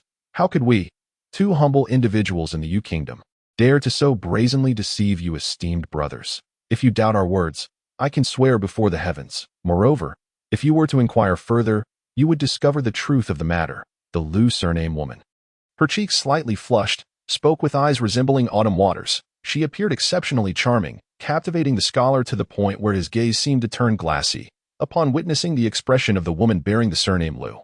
The dark-clad cultivator furrowed his brow, feeling a mix of skepticism and belief. After a moment of contemplation, he softened his demeanor and remarked, "Were this a trivial matter, I would naturally place unwavering trust in your words. Lu Shimi, however, this time, our sixth junior brother and some of his disciples met with a tragic fate in the Taiwa mountain range, leaving not even a trace of their remains, inciting the wrath of my esteemed master. Upon investigating the recent high-ranking cultivators entering the Yu Kingdom, it appears that only your party has exhibited such suspicious movements. Since Lu Shimi claims that the individual behind us once lingered in Taiwa Mountain, why not accompany us for a confrontation? I am eager to discern the true identity of that person. If they prove to be the one responsible for the death of our sixth junior brother, I shall undoubtedly express my gratitude to both of you afterward." The dark-clad cultivator spoke these words with an unflinching demeanor, fixating his gaze upon the members of the Yuling sect. Confrontation? The woman of the Lu surname was taken aback momentarily, revealing a look of hesitation. "What? Are the two of you unwilling to lend a hand in this matter?" The dark-clad cultivator's seemingly nonchalant inquiry was met with a simultaneous encroachment from the group of ghost spirit sect cultivators behind him, who appeared ready to resort to violence should there be any dissent. Upon witnessing this situation unfold, the expression of the Lu woman shifted, and just as she was about to articulate further, she suddenly turned in alarm, her gaze drawn to the sky. Not only she, but all present cultivators felt an overwhelming and chilling consciousness descending upon them, enveloping their party with an unrestrained malevolence. Although the source remained unseen, the bone-chilling intent was palpable to all. It is a Yuanying period cultivator. The person you mentioned is indeed an ancient monster of Yuanying stage. Do you intend to lead us to our demise? The elegantly poised woman, feeling the terror of that consciousness, could not help but exclaim in anger, "Enough with the idle chatter. We must disperse at once. Every moment counts." Though the cultivator surnamed Sun shared a similar fury within, he recognized that this was not the time for further inquiries. After uttering these words, he transformed into a streak of dark light and swiftly fled. That person may not necessarily be the murderer of our sixth junior brother. Perhaps we need not be so fearful. The scholarly figure, taken aback, hesitated to voice his concerns. "Humph. If you wish to gamble your life away, then I shall not accompany you," the woman retorted coldly, transforming into a crimson light and darting in a different direction. The scholar's countenance darkened to an extreme, casting a resentful glance at the individuals from the Yuling sect before he too took flight. The other lower-ranking cultivators of the Yuling sect, witnessing this, naturally scattered in a frenzy to save themselves. The terror of a Yuanying period cultivator extinguished any thoughts of resistance among these practitioners. These fellows are utterly useless. Not only do they fail to assist us, but they have squandered precious time for our escape, the Lu woman remarked in a low voice, her brows knitted in irritation. No, wait, the situation has improved considerably. With these individuals providing cover, our chances of escape have significantly increased. Let us each accept our fates. Han Yunji appeared remarkably composed, deftly tapping her waist pouch to summon a resplendent white bird that soared into the air. The Lu woman and the other cultivators of the Yuling sect were quick to act, either redirecting their flight paths to flee via their flying tools or releasing their own flying spirit beasts just as Han Yunji had done. The only commonality among these individuals was their shared status as solitary fugitives, each fleeing in a direction distinct from the others. They were gripped by the fear that the sheer number of them might attract the attention of the malevolent pursuer behind. In the blink of an eye, the area was devoid of any human presence. According to their reasoning, even if that nascent soul cultivator possessed extraordinary speed, it would be impossible for him to chase down each individual, thereby allowing the majority to escape with their lives. At this moment, Han Li was already within 100 miles. Moments ago, a sweep of his spiritual awareness revealed the emergence of yet another wave of demonic cultivators, leaving him somewhat astonished. However, when the two groups suddenly scattered in all directions, a frown creased his brow, indicating the situation had grown rather troublesome. A flicker of a grim expression crossed Han Li's face as he inhaled deeply. A thunderous roar erupted behind him, and two silver-white wings materialized from thin air, infusing a sliver of the dispelling divine thunder into his wind and thunder wings. Han Li vanished amidst the arcs of electricity, only to reappear several miles away in the next instant. With each application of this thunderous evasion technique, his figure flickered from near to far. In a brief span of time, he found himself at the location where those cultivators had recently parted ways. Han Li wore an impassive expression, yet his spiritual awareness subtly sensed the whereabouts of all the fleeing demonic cultivators at that moment. The furthest among them had already fled 40 to 50 miles away, while the nearest had merely escaped 10 miles. With a cold smile, Han Li immediately locked onto the most distant golden core cultivator, and in a flash of lightning, he vanished from sight. The individual who had run the farthest was not the first to flee. The cultivator surnamed Sun, but rather a woman in her 30s, possessing a modicum of beauty. This woman, practicing a peculiar and esoteric technique, appeared to be at the early stage of golden core cultivation. Yet, at this moment, she was enveloped in a crimson glow, with ethereal flames dancing around her, transforming her into a colossal fireball, racing with remarkable speed. Surrounding this fireball were several strands of varying lengths of luminous energy extending from her, shimmering with a verdant light. With each movement, she would instantly propel herself 10 or more zhang away, a velocity that was truly astonishing. The woman reveled inwardly in her prowess. While her technique might fall short in direct confrontation compared to other top-tier methods, her unique wind and fire evasion technique was exceedingly rare. Coupled with her cultivation of a wind attribute artifact, the Spirit Flow Ribbon, her evasion capabilities were significantly enhanced. She believed that her current speed could rival that of early nascent soul cultivators. Among those fleeing cultivators, she was undoubtedly the one most likely to emerge unscathed. Just as the woman was lost in her thoughts, a rumbling sound suddenly reached her ears, though faint and seemingly distant. It momentarily stunned her. She turned to glance back, shrouded in crimson light. Chapter 663, A Conqueror's Path. Before her lay an empty expanse, yet the low, thunderous roar grew increasingly loud, as if it had drawn near in the briefest of moments. The woman's lovely features paled in an instant, and she frantically scanned her surroundings in terror. However, as a realization dawned upon her, she pivoted and took off, now moving at a speed 3 times greater than before, hastily slicing through the air. Yet, in that fleeting moment of delay, a glimmer of silver suddenly flickered in the previously desolate distance, only to vanish again. When the silver light re-emerged, it was already a mere 100 paces away. There was a faint silhouette of a figure with wings turned away, which was none other than Han Li, who had pursued closely behind. As Han Li observed the woman ahead, who was soaring through the crimson light, he couldn't help but feel a twinge of surprise at her astonishing speed of escape. It seems that in this vast world, there exists an infinite array of wondrous techniques and mystical arts. A female cultivator at the core formation stage possessed such terrifying methods of evasion. There might still be numerous secret techniques and magical treasures faster than the wind thunder wings. Han Li felt a sense of contemplation. Yet the wind thunder wings behind him did not cease for a moment. With another powerful flap of his silver wings, Han transformed into a streak of light, appearing directly in front of the woman in an instant. Then, with a composed gesture, he raised one hand, fingers slightly splayed, and 5 azure sword lights shot forth from his fingertips in an instant. The woman, taken aback and pale with fright, cried out, "Senior, spare me," immediately. Her entire body radiated a blinding red light, merging with the azure sword lights to form a thick, protective barrier, encasing her securely within. Han Li furrowed his brow slightly, gazing at her in silence. As the 5 sword energies aligned into a single line, they struck the barrier. A series of muffled thuds resonated. The power of this fire attribute shield was indeed formidable. It managed to withstand the first 3 sword energies. However, when the 4th sword energy collided with it, the barrier shattered under the woman's despairing gaze. The woman did not have time to employ any other means before the last 2 sword energies pierced her vital points, bringing about her demise. Han Li watched as her lifeless body plummeted to the ground, shaking his head lightly.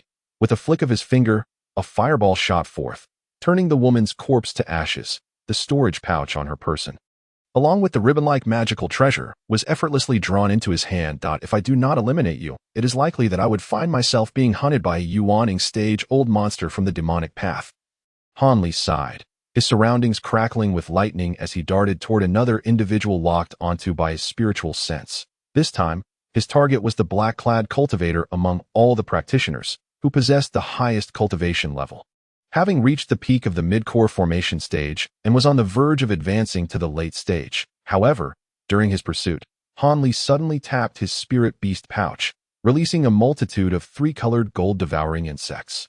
Under the guidance of his consciousness, the swarm of flying insects swiftly transformed into a dozen or so 3-colored flying swords, chasing after the fleeing Foundation Establishment stage cultivators. These individuals had shallow cultivation levels and slower escape speeds, and Han Li found it tedious to eliminate them one by one. The flying swords formed from these spirit insects were more than sufficient to take them down simultaneously. For the few core formation stage cultivators, he would personally deal with them, given their relatively fast evasion speed. Relying solely on the spirit insects to pursue them would likely yield little success, while the gold-devouring insects could manage short distances with impressive speed. Over such an expanse, they would likely find themselves lacking in power. The black-clad cultivator trod upon a gleaming dark dagger, his expression grim as he pressed onward. This time, he had ventured out to seek the culprit behind the murder of his 6th junior brother, only to unexpectedly encounter a yawning stage cultivator. It seemed that whether or not his 6th junior brother had been eliminated by this unknown cultivator, it was undoubtedly connected to those from the spirit manipulation sect. Upon witnessing the figure pursuing them, the disciples of the Yuling sect displayed a terror surpassing their OWN. It was highly likely that the individual was an enemy provoked by the Yuling sect, and they found themselves entangled in a calamity not of their own making. Had the intentions of the pursuer been less malevolent, they might have resorted to extreme measures to silence them. He truly did not wish to flee in such a disheveled manner. Nevertheless, the involvement of a nascent soul cultivator in this affair rendered the matter beyond their capacity to resolve. Upon returning, he would undoubtedly report to his master, for it was imperative that the elder intervene. The audacity with which the pursuer hunted down their golden core cultivators suggested that this individual was either an ancient being from another formidable faction or a wandering rogue. Otherwise, such a prominent force as the demonic path would surely inspire some degree of caution. The dark-clad cultivator pondered this. A peculiar rumble akin to thunder echoed from the side, intermittent and fluctuating in intensity. Startled, he swiftly turned to investigate, only to be met with a flash of azure light before losing consciousness. Han Li, expressionless, gestured to summon the enormous azure sword back from the distant corpse, though the individual had cautiously activated his protective barrier while fleeing. It proved as fragile as parchment against the might of Han Li's transformed azure bamboo swords, shattering effortlessly and offering no resistance whatsoever. As Han Li's gaze shifted, he cast his sight toward another direction far in the distance. Meanwhile, the richly attired cultivator, his expression tense, anxiously scanned his surroundings under the ominous influence of 2 emerald skulls. He understood all too well that despite having covered such a considerable distance, and the nascent soul cultivator not initially pursuing him, he remained under the oppressive scrutiny of the other's formidable consciousness, leaving him perpetually vulnerable to being hunted down. Thus, he exerted every effort to flee while simultaneously expanding his awareness, keeping his heart lodged in his throat. Just as anxiety gripped him anew and he turned once more to face the front, A heavy dread settled within him. He beheld a young man, seemingly in his 20s, appearing in the air nearby, clad in a light blue scholar's robe, who smiled gently at him, revealing a set of glistening white teeth. The richly attired cultivator barely had time to turn and flee before the young man spoke amicably. "My friend, having run such a long distance must have been quite taxing. Allow me, Han, to escort you a little further." Upon uttering these words, Hanli flicked his sleeve, and countless golden specks surged forth, coalescing into a massive golden cloud that blotted out the sun and descended ominously. Before the richly attired cultivator could even let out a scream, he, along with his magical artifacts, was engulfed by the golden cloud. Moments later, the cloud ascended once more, leaving the area devoid of any trace. The richly attired cultivator had effectively evaporated from existence. The newly evolved gold-devouring insect proved far more formidable than before, capable of consuming magical artifacts in an instant, truly deserving of its title as an entity that devours all. Observing this scene, Han Li's expression remained unchanged, though he murmured a few words to himself. Subsequently, he produced a spirit beast pouch from his sleeve, and the golden insects, after circling in the air a few times, reluctantly entered the pouch.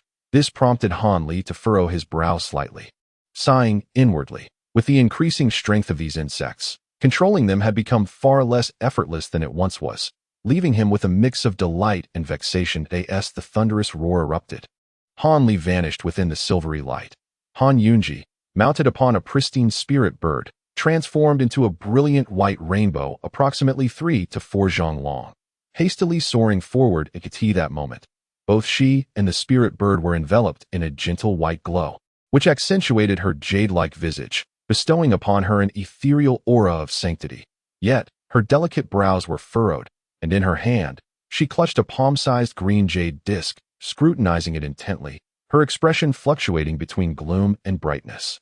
The jade disc was translucent and resplendent, a vibrant green that seemed to drip with vitality, its edges adorned with numerous golden and silver ancient runes and intricate, esoteric engravings, exuding an astonishing green spiritual energy. It was evident that this was no ordinary treasure. At the center of the jade disc, on its mirror-like surface, 7 or 8 red luminescent points flickered erratically, reminiscent of fireflies in the night. Suddenly, one of the points brightened before abruptly vanishing from sight. Observing this, Han Yunji pressed her crimson lips together, a hint of worry crossing her face as she focused intently on the artifact in her grasp. Her eyes unblinking. However, only moments later, 2 more red points similarly flickered and then disappeared from the surface of the jade disc. The expression on Han Yunji's exquisitely fair and icy countenance shifted dramatically as yet another red point extinguished. The jade disc now displayed only 2 contradictory luminescent points, still faintly shimmering. Aside from myself and my junior sister Lu, 4 disciples in the Foundation establishment stage had simultaneously fallen victim to a treacherous assault. Could this individual possess the art of duplication, or wield some other unfathomable divine power? It seemed I had underestimated the capabilities of these ancient Yuan-Ing stage practitioners, that I surmised that the cultivators of the ghost spirit sect were not faring much better. Had I known this would transpire, it would have been wiser for us to unite and confront this individual together. Han Yunji gently brushed aside a strand of hair from her forehead, a bittersweet smile playing at the corners of her mouth as she murmured to herself, her voice barely above a whisper. Chapter 664. The Six-Winged Frost Centipede. Although Han Yunji felt a twinge of regret for her earlier decision, she retracted the jade disc in her hand, took a deep breath, and slightly parted her apricot lips, releasing a lustrous, round orb from her mouth. This orb whirled around her for a moment before descending onto the head of the great bird beneath her, where it astonishingly remained steadfast and immovable. The young woman then formed a series of hand seals, her expression grave as she pointed at the orb. The sphere emitted a blinding radiance, while simultaneously, the spirit bird raised its neck and let out a resonant cry, its wings flapping to propel itself forward, leaving behind a streak of white light as it accelerated. Its speed increased by nearly half. However, given that Han Yunji's hand seals remained intact and her complexion had paled slightly, it was clear that this secret technique was a significant drain on her vital energy. Yet, faced with the imminent threat to her life, she had little choice but to press on. Just as she had begun to employ this secret art, a sudden sound of thunder resonated from behind her. Han Yunji's expression shifted in alarm, realizing that her pursuers had finally caught up. However, this speed of escape was the swiftest technique she could muster. Aside from hastily enveloping herself in a protective shield, she had no other recourse. After all, Han Yunji had initially chosen a practice that lacked formidable divine powers for the sake of easier. Consequently, following a pair of thunderous crashes, a silver arc flashed past her side, revealing a winged figure a dozen zhang in front of her. The azure light flickered, obscuring the visage of the other, yet the silhouette, without uttering a word, raised a hand slightly, and a series of blinding azure rainbows abruptly manifested. Han Yunji's face betrayed a look of despair as she contemplated closing her eyes and awaiting her demise. "Ah, it's you." The figure, upon catching a glimpse of Han Yunji's exquisite beauty, could not help but exclaim in surprise, and with a mere flick of one hand, the azure radiance vanished. Han Yunji, feeling a surge of curiosity, was about to focus intently on the figure when, in an instant, the silhouette was engulfed in a storm of electric light and thunder, vanishing from sight. Han Yunji found herself momentarily stunned. Yet, in this brief lapse, the sound of thunder reverberated once more behind her. Suddenly, her heart sank, and she hurried to turn around. But with a soft sound, the protective barrier shattered, followed by a slender golden arc that shot towards her. Instantly, Han Yunji felt a prickling sensation throughout her body, and she involuntarily tumbled from her spirit bird. Simultaneously, she faintly sensed a strong embrace encircling her. A masculine scent enveloped her senses, overwhelmed by a mix of shame and anger. Han Yunji succumbed to unconsciousness.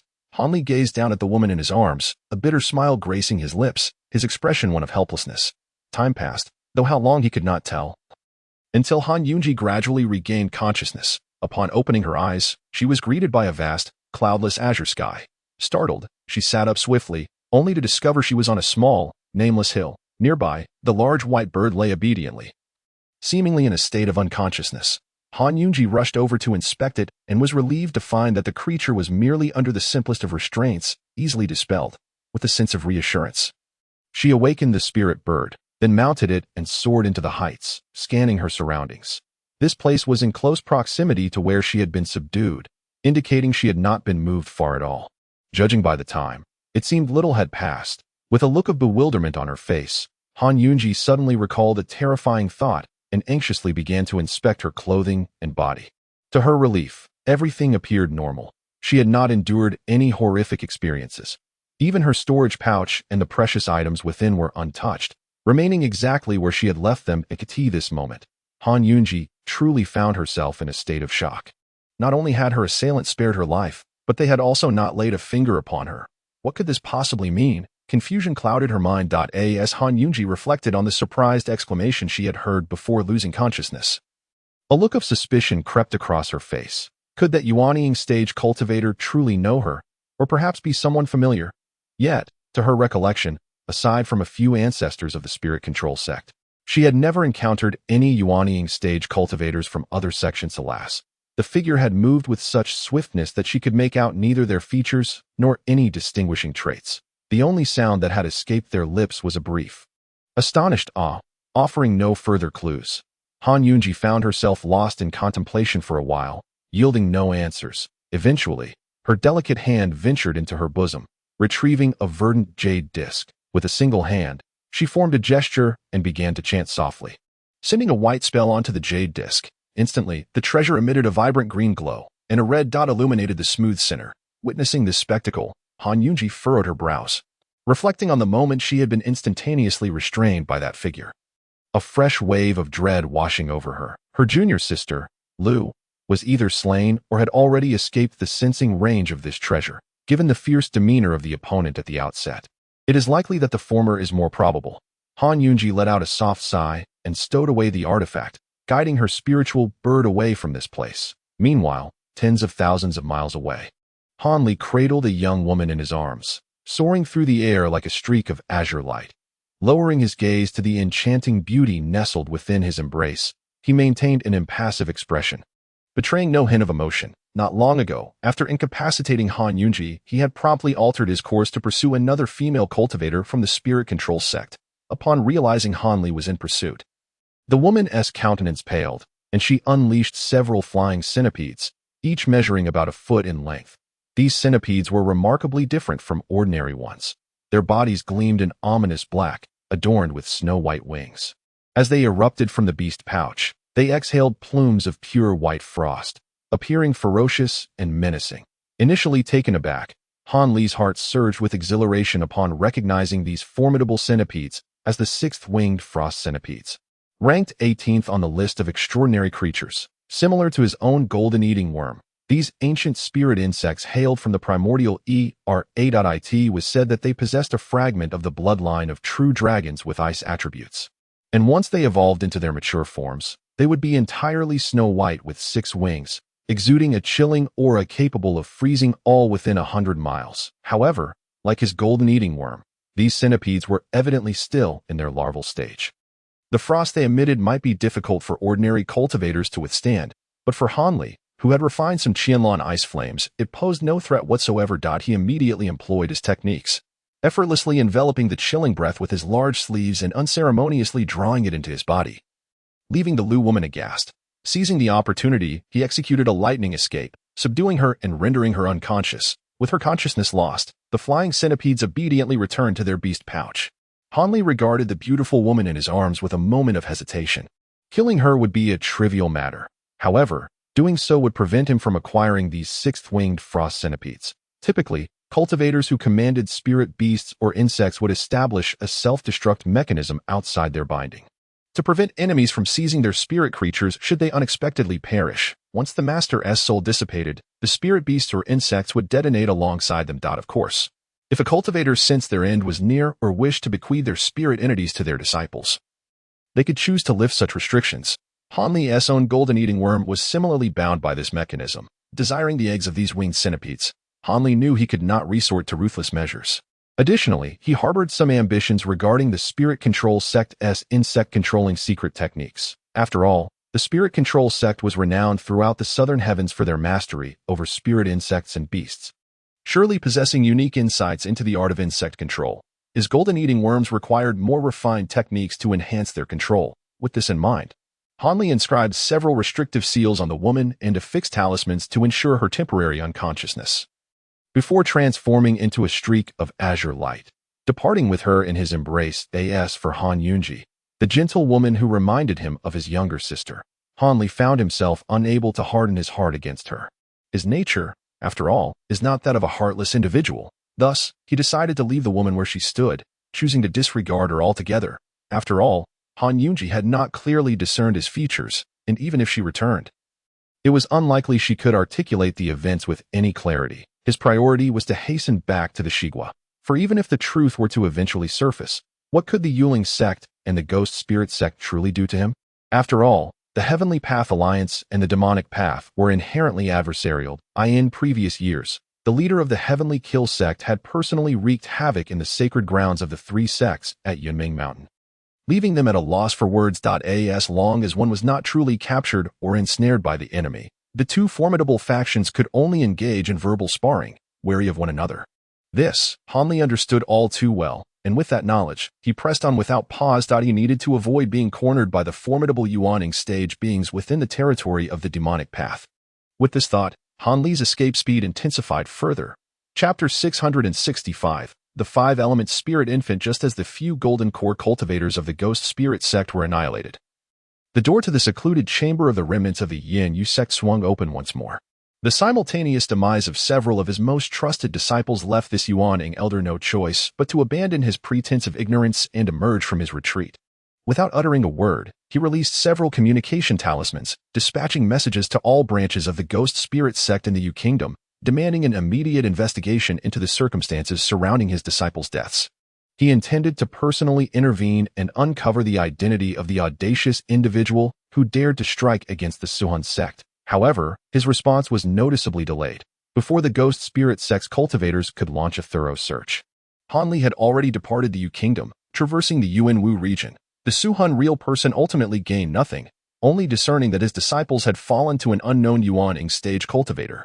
The adversary had already distanced themselves from the Yu Kingdom, leaving him seething with rage, yet powerless to act. Days later, Han Yunji returned to the Qiling Mountain in the Tianluo Kingdom, her heart heavy with trepidation. She knelt before the dimly lit stone chamber, recounting the events that had transpired and personally imploring forgiveness from the elder within. You were detected even from hundreds of miles away, while all others in the Ghost Spirit sect cultivators were annihilated. How is it that you alone managed to escape unscathed? The elder's voice bore a hint of peculiarity. Indeed, Master Uncle. Yunji and Sister Lu dispersed in a desperate bid for survival, and I was the only one fortunate enough to evade capture. The fates of the others remain uncertain. Perhaps they have yet to fall victim to the enemy's malice.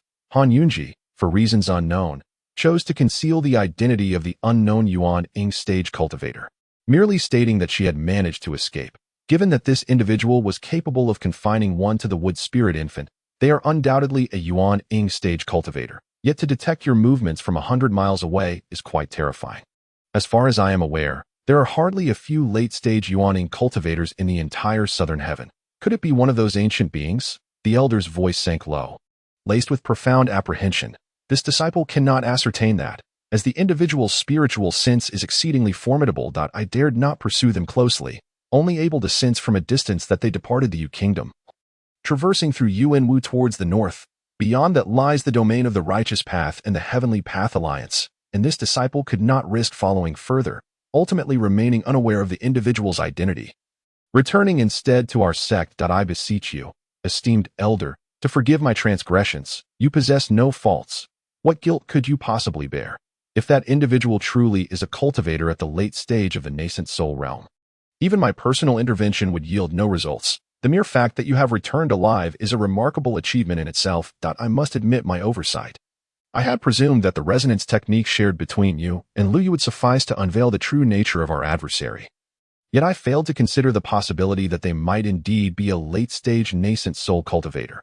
Now that the individual has fled so far, even the most extraordinary of your secret arts would be incapable of sensing the location of the spirit infant. Let us set this matter aside for now. Please, take your rest. Additionally, I have heard that junior brother Han seems to have emerged from his secluded meditation. Perhaps you might pay him a visit. The elder sighed softly within the confines of the chamber before continuing, I am deeply grateful for your magnanimity, esteemed elder. I shall take my leave now. Han Yunji bowed respectfully, feeling a sense of relief wash over her as she exited the room with due reverence. As she disappeared from sight, the elder remained silent for a moment before unexpectedly addressing the empty space. Pray tell, is it true what your junior sister has conveyed? Was it indeed a spirit infant abducted by that old wretch of a late-stage nascent soul cultivator? One must consider that such a being could hardly be outwitted by a girl like Yunji. The elder's voice bore no trace of emotion, as if he had transformed into an entirely different persona. Esteemed elder, I briefly employed my secret technique to sense junior sister Han's emotions. While I cannot claim that all is entirely well, for the most part, she appears to be stable and composed. It was only when she spoke of her escape that a hint of turmoil surfaced within her heart that I surmised that the concealed aspects pertain largely to this matter. As the elder inquired further, a figure emerged from the shadows of the stone chamber, a middle-aged man with thick brows and prominent eyes, who respectfully addressed the elder. Humph, I share your sentiments. Were it not for her being the descendant of junior brother Han, I would not have so readily allowed her to depart. I might have even resorted to soul-searching techniques to uncover her hidden truths. However, given my respect for junior brother Han, I cannot employ such cruel methods that would harm her consciousness. After all, she is his sole descendant, and exceedingly endearing at that. I even went so far as to expend a significant amount of my own essence to perform the miraculous, cleansing her marrow and altering her constitution, in hopes of aiding her in achieving the golden core stage. Since her secrets do not appear to be of critical importance, I shall not press the issue further. Yet, the true predicament arises from the fact that the wood spirit infant has fallen into the hands of those old rascals. Fortunately, the spirit infant that was lost is merely the wood spirit. The other two remain safe and sound. I recall that there is a backup for the wood spirit infant, though it may be slightly inferior. Nonetheless, I shall nurture it for now and see what becomes of it. That I cannot help but wonder if we shall ever witness the day when all 5 elemental spirit infants gather together. The elder exhaled deeply, expressing his frustration. This 5-element spirit infant technique was originally a divine art long lost to our sect. Had it not been for the serendipitous creation of the earth spirit infant by my esteemed elder a few years ago, our sect might still be unable to assemble all 5 elemental spirits. Once all the spirit infants are prepared, we can employ the secret technique to merge them with our disciples. Before long, our Yuling sect shall effectively gain 5 cultivators at the nascent soul stage, allowing us to contend for supremacy against the Hehuan sect in the demonic path. However, these cultivators, while possessing the abilities of nascent soul practitioners, will not enjoy the longevity inherent to true nascent soul cultivators, a lamentable circumstance indeed. As for the lost Jimu spirit infant, it was originally the earliest and most ferocious among the spirit infants. It is said that it had once devoured the nascent soul of a practitioner from our sect, exhibiting an exceptionally brutal nature that made it nearly impossible to tame. Attempting to fuse with it would likely yield little success. Its loss could be considered a blessing in disguise, the middle-aged man stated gravely. Heh, how could I be unaware of what you speak? Over 1,000 years ago, the Jimu spirit infant, through some fortuitous circumstance, unexpectedly developed sentience and stealthily infiltrated our Yuling sect scripture repository, spying on numerous secret techniques. This greatly enhanced its abilities, allowing it to break free from its restraints. Had it not been for a late-stage nascent soul elder from our sect who happened to be present at that time, demonstrating immense power to subdue it, a catastrophe might have ensued. Nevertheless, I estimate that if this spirit infant were to be successfully fused, the disciple undergoing the fusion could potentially attain mid-nascent soul capabilities, which is not beyond the realm of possibility. Naturally, one would be reluctant to easily part with it. Ironically, before the fusion of the spirit infant, not only must the power of the 5-element spirit infants not be deepened, but one must also continuously weaken the spirit infant's cultivation. Only in this way can we ensure that during the fusion, the disciple's primordial spirit does not get devoured by the spirit infant. Otherwise, why would I take the risk of sending someone with the Jimu spirit infant to the Qianjin Valley in the Yuan Wu Kingdom to endure the cleansing by the golden wind? The elder spoke calmly, yet the regret in his words was unmistakably palpable. Upon hearing this, the middle-aged man contemplated saying something further, but after a moment's reflection, he could only manage a wry smile and fell silent. Over a month later, Hanli finally arrived in the Shi Kingdom, returning to his own cave dwelling. At this moment, he let out a great sigh of relief, placing the Lu surname woman into a tranquil room before checking on Mu Pei Ling, who was still in her closed-door cultivation. Seeing her diligently practicing, he felt greatly satisfied. He then visited the 2 elders of the Luo Yun sect to inform them of his return. The silver-haired elders were naturally overjoyed to see Hanli. Posing a few inquiries about his recent endeavors, Hanli casually brushed over the details, merely mentioning that he had eliminated a few core formation disciples from the Gui Ling sect and the Mo Yin sect during his journey. To his surprise, rather than expressing concern, the 2 elders responded with loud approval. It appeared that they still harbored resentment regarding the previous schemes orchestrated by the forces of righteousness and evil against them. Particularly the silver-haired elder, who had been severely weakened after resorting to a life-saving technique to preserve his existence. Hanli's actions had effectively avenged their grievances. Witnessing this, Hanli felt even more at ease. After chatting for a short while, he returned to his cave dwelling. Along the way, he began to ponder how to deal with the enchanting beauty in white, the Lu surname woman, still in a daze. Slowly regained consciousness. Upon opening her bright eyes, she was startled to find a face nearly pressed against hers, causing her to sit up abruptly and hastily retreat several steps to lean against a stone wall. Only then did she realize that the owner of the face was a charming young woman in her 20s, who smiled sweetly at her. Your companion has awakened. If all is well, please follow me to meet the master. The young woman said cheerfully. Master? Who is he? Where is this place? Lu Yu was momentarily perplexed, her mind in a state of disarray, and hesitantly inquired. If you were to meet me from the past, would you not understand? As for this place, it is Yunming Mountain in the Shi Kingdom. I trust you are aware of your current whereabouts, my friend. Yin Yu scrutinized the tall figure of the woman before her and leisurely remarked. Shi Kingdom, Yunming Mountain. You are members of the Heavenly Tao Alliance. Lu Yu, after a brief contemplation, immediately discerned the identity of her interlocutor, her expression changing as she exclaimed in surprise. Chapter 666. Lu Yu, you possess remarkable insight. My dear lady, it would be prudent for you to hurry along. My master awaits. With a glimmer in her eyes, Yin Yu subtly urged her on. Very well. I too wish to meet this esteemed elder. I would appreciate your guidance ahead, the woman in white replied, demonstrating that she was no ordinary cultivator. Quickly regaining her composure, Yin Yu offered a slight smile and gracefully stepped out of the quiet chamber, the white-clad woman silently following in her wake. Moments later, the 2 women arrived in the grand hall. Hanli sat upon a stone chair, his clear gaze fixed upon an enormous light barrier in the center of the hall.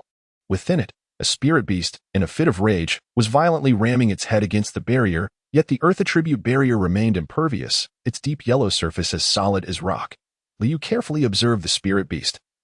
Noting its form resembled that of a blue bull, adorned with scales and possessing silver hooves, revealing itself to be a rare iron rhinoceros beast. although this spirit beast was not an ancient species. It was nonetheless a precious rarity in the realm of cultivation. It was rumored that the recently annihilated Yuan Wufu family possessed a hereditary iron rhinoceros beast, reputed to rival mid-stage core formation cultivators without faltering. Could this be the same beast? If so, it would imply that this individual had obliterated the Fu family and seized the spirit beast for himself. Lu Yu felt a chill of trepidation regarding Han Li's ruthless nature. Being in the hands of such a nascent soul cultivator was indeed a perilous situation. However, she was also struck by a sense of wonder at Han Li's youthful appearance, which elicited her suspicion. After all, female cultivators practice techniques that retain their youthful visage, and those who had reached the nascent soul stage typically bore the appearance of middle-aged individuals. Of course, this middle age represented a normal appearance for male cultivators in their 300 to 400 years of age. As one's cultivation level increased, the aging process of cultivators slowed considerably. Thus, in the cultivation world, it was not uncommon for elderly individuals to refer to middle-aged cultivators as uncle or ancestor at that moment. Yin stood before Han Li, her demeanor solemn as she reported, "Master, I have brought the friend from the Yuling sect." You may withdraw," Han Li nodded, casually responding. "Yes, Master," aware that her transformation could not be sustained for long. Yin understood his intent and smiled as she quietly retreated. Liu anxiously approached Han Li, offering a delicate bow before standing demurely by his side, exuding an air of innocence. However, Han Li cast a cold glance at her before turning his attention back to the iron rhinoceros beast within the light barrier. Flicking his finger, a slender arc of electricity erupted from his fingertip, piercing through the barrier and striking the spirit beast. The iron rhinoceros beast convulsed as arcs of electricity danced across its body, letting out a mournful cry before collapsing, its hooves thrashing in a futile attempt to rise. Upon encountering Han Li's subsequent strike, which effortlessly subdued such a formidable spirit beast, Lu Yu's expression, previously marked by a delicate charm, shifted subtly. However, she quickly composed herself, feigning nonchalance. Yet, Han Li's keen perception detected a slight acceleration in her heartbeat compared to moments prior. At this juncture, Han Li redirected his gaze toward the woman clad in white and calmly inquired, "What is your name, fellow cultivator, and what compels you to trail me without cause? It is not unusual for the practitioners of Ghost Spirit Sect and Demon Flame Sect to seek me out, but I fail to comprehend why the Spirit Control Sect would involve themselves, as I believe I have not provoked you." Upon hearing Han Li's words, Lu Yu appeared taken aback, her demeanor becoming somewhat unnatural. After a brief moment of biting her crimson lip, she softly replied, "Senior, you have imprisoned the spirit infant of our Spirit Control Sect, compelling me to pursue your whereabouts under orders. Should I have caused any offense, I implore you to forgive my impertinence, as I am merely following directives." Liu was acutely aware that even without divulging the truth, the Yuan cultivator's abilities could easily extract the information they sought through soul-searching techniques. Unlike those whose consciousness had been impaired to the point of idiocy, she remained astute. "The spirit infant. You refer to that verdant, otherworldly entity, do you not?" Han Li furrowed his brow, instantly recalling the peculiar little figure he had captured, expressing a note of surprise.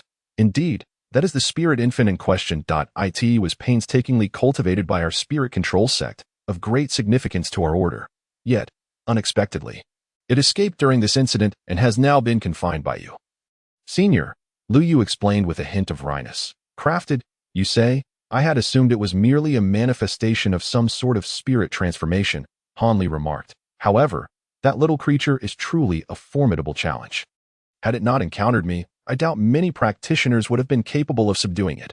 Upon hearing this, Lu Yu's delicate features seemed to betray a hint of embarrassment, rendering her momentarily at a loss for words.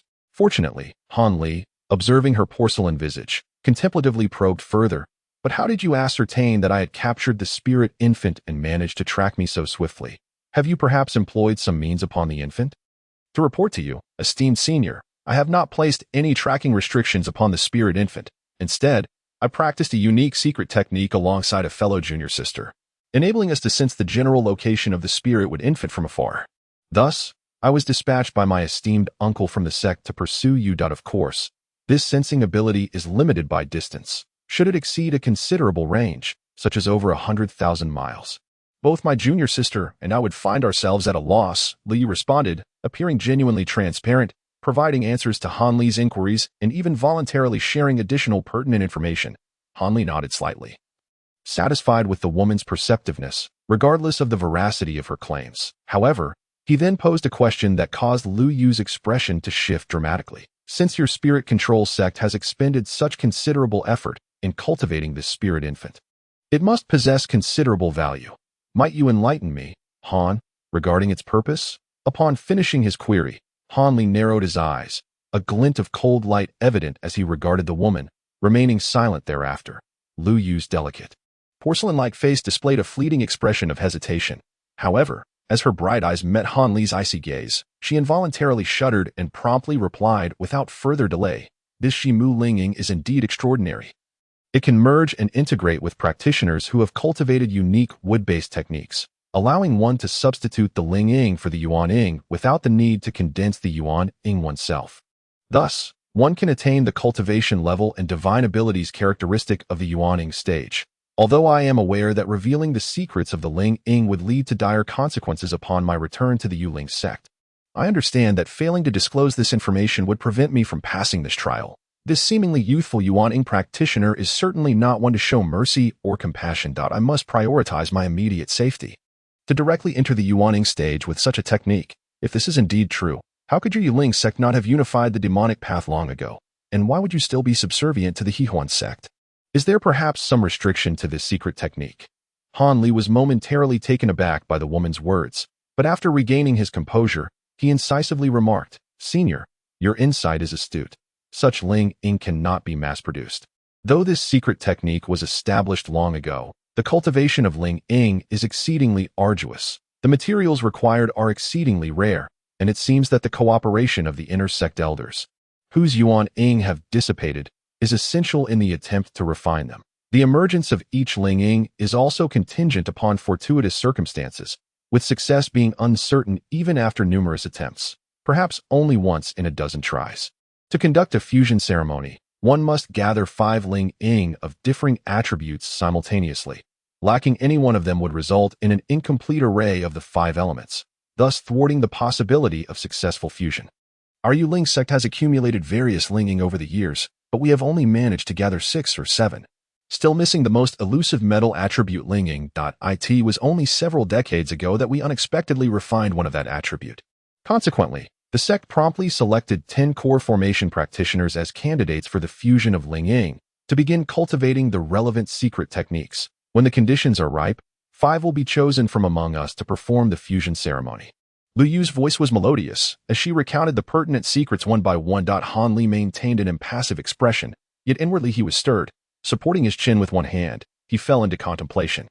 After a considerable pause, he slowly spoke. Since such practitioners attain the Yuan Ying stage through shortcuts, they must surely possess certain deficiencies compared to genuine Yuan Ying practitioners.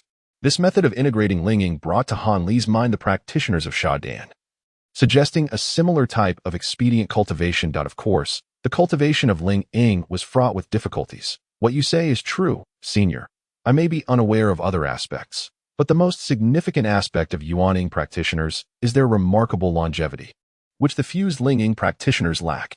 They retain only the lifespan associated with their core formation stage. Furthermore, employing this secret technique seemingly results in the irrevocable loss of the opportunity to genuinely condense a Yuan Ying, leaving their cultivation stagnant and devoid of prospects for further advancement. One could say that both advantages and disadvantages abound. Having revealed part of the information, the woman steeled herself and decided to divulge everything.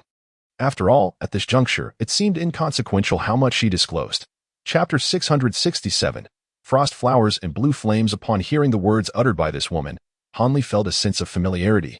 As this entity bore resemblance to his own spirit beast, the soul-crying beast, both being artificially crafted spiritual beings. However, it was evident that this new creature possessed a far more ferocious nature, capable of devouring the primordial spirits and nascent souls of cultivators, a stark contrast to his previous beast. As Han Li's thoughts swirled, he deftly shifted the topic, suddenly posing a question that left Liu astonished.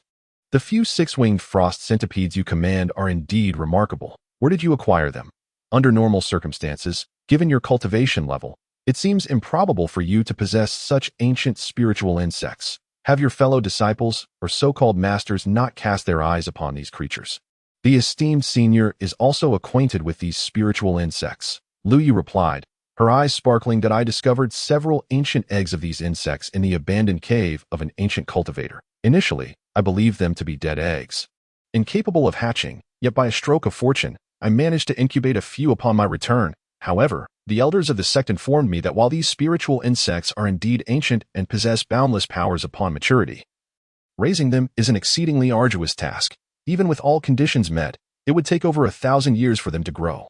Hence, no one has set their sights on them. I have always felt that their innate abilities, even in their juvenile stages, are quite substantial, which is why I have hesitated to replace them with other types of spiritual insects. Lu Yu spoke with a hint of skepticism, pondering why the other party would inquire about these insects. Could it be that someone of Han Li's cultivation level also coveted these centipedes? Yet, even if a nascent soul cultivator could live for a millennium, it was improbable that they would invest such time and effort into nurturing these six-winged frost centipedes. As Li was lost in thought, Han Li cast a glance in her direction and uttered words that made her heart race. I find your six-winged frost centipedes quite intriguing and possess a method to elevate them by 1 or 2 stages in a short period. I wonder, dear friend, if you would be interested in making a trade with me. Han Li spoke calmly, to which Lu Yu replied, Senior, please feel free to express your intentions, with her bright eyes shimmering. She responded with a flirtatious demeanor, yet Han Li remained indifferent, continuing with a composed tone, I can assist you in hastening the maturity of these six-winged frost centipedes. However, the eggs they produce must be surrendered to me, as I have other purposes for them. Furthermore, I have heard that the insect control techniques of the Spirit Master sect are rather unique. Might you be willing to impart some knowledge on the matter? Insect control techniques? Lu Yu's previously cheerful expression suddenly froze. The high-level secret arts concerning the control of insects and beasts had always been of paramount importance to the Spirit Master sect. If such knowledge were to be carelessly divulged to outsiders, it would indeed constitute a grave betrayal of the sect, despite Lu Yu having mentally prepared herself to comply with Han Li's requests. Her countenance changed drastically upon hearing his words, and she inwardly lamented her predicament. The esteemed senior should be aware that disclosing sect secrets without authorization is a heinous crime that warrants severe punishment. If I were to reveal these secret arts to you, I wonder how you would handle this unfortunate girl, Lu Yu said anxiously, gazing at Han Li. As long as I acquire the eggs and the techniques I desire, you are free to depart at your leisure. I will not hinder you in the slightest. Whether you choose to return to the Spirit Master sect or seek refuge elsewhere, the world is vast. Surely you can find your footing, Han Li replied nonchalantly, as if discussing a trivial matter. Upon hearing these words, Lu Yu's expression shifted unpredictably. After a moment, she bitterly curled her red lips into a wry smile and remarked, Senior speaks so lightly. I am acutely aware of my own circumstances. If I were to become a rogue cultivator, this young woman would never hope to condense her nascent soul in this lifetime. Furthermore, I have already come to know your identity and origins, Senior. How could you be so unconcerned as to allow me to depart? I fear I cannot escape a grim fate. The young woman seemed to perceive the situation with remarkable clarity, her voice laced with sorrow. What are your intentions, then? Do you intend to compel me to swear a toxic oath, or perhaps use this as a means of coercion? Han Li, upon hearing this, remained unperturbed, his expression unchanged as he replied, Coercion? How could I dare to do such a thing? I merely seek a means of self-preservation, Lu Yu calmly asserted, shaking her head. And how do you plan to secure your own safety? Han Li inquired. If you do not mind, Senior, I wish to become your disciple and take refuge under your guidance. Might you grant me this request? Lu Yu lowered her head, uttering words that left Han Li momentarily stunned. Become my disciple? Han Li was genuinely taken aback. Indeed, with your cultivation level, you would be more than capable of being my mentor. It is only by taking shelter under your wing that I can dare to share the techniques of the Yuling sect with you without reservation. Otherwise, even if you do not kill me, I shall be pursued relentlessly by the Yuling sect for the rest of my life. A flicker of dread crossed the porcelain-like face of the woman clad in white. Han Li furrowed his brow and lightly tapped the stone chair beside him, a contemplative expression surfacing. If you say so, it suggests you have not taken a master in the Yuling sect. But how will your family respond to your joining my sect? After all, the Heavenly Path Alliance and the Demonic Path are in opposition. You must consider this carefully. Han Li stroked his chin. Speaking leisurely, from the Foundation establishment to the core formation, I have relied solely on my own fortuitous encounters to reach this point. I have never taken a master. My family is of little consequence. In my generation, the Lu family has only a handful of cultivators, and the rest have long since passed away. I am the sole survivor, Liu stated with poise. Since you have expressed this desire to join my sect for the sake of self-preservation, it is not an impossibility. However, I must be clear that I will need to implant a restriction on you. In the future, I will not inquire too deeply into your cultivation. In essence, you may consider yourself my named disciple and subsequently join the Luo Yun sect to cultivate independently. Do you still wish to proceed with this? Han Li inquired, a bemused smile gracing his lips. Imposing a restriction is only to be expected, given that I was once a cultivator of the Yuling sect. As long as you can ensure my safety, I shall harbor no grievances. As for guidance and cultivation, I am merely fortunate to have reclaimed my life. I would not dare to harbor excessive expectations. Li replied, seemingly well aware of the mindset of a dedicated cultivator like Han Li, and she readily agreed without hesitation. Hearing her prompt acceptance, Han Li fell silent.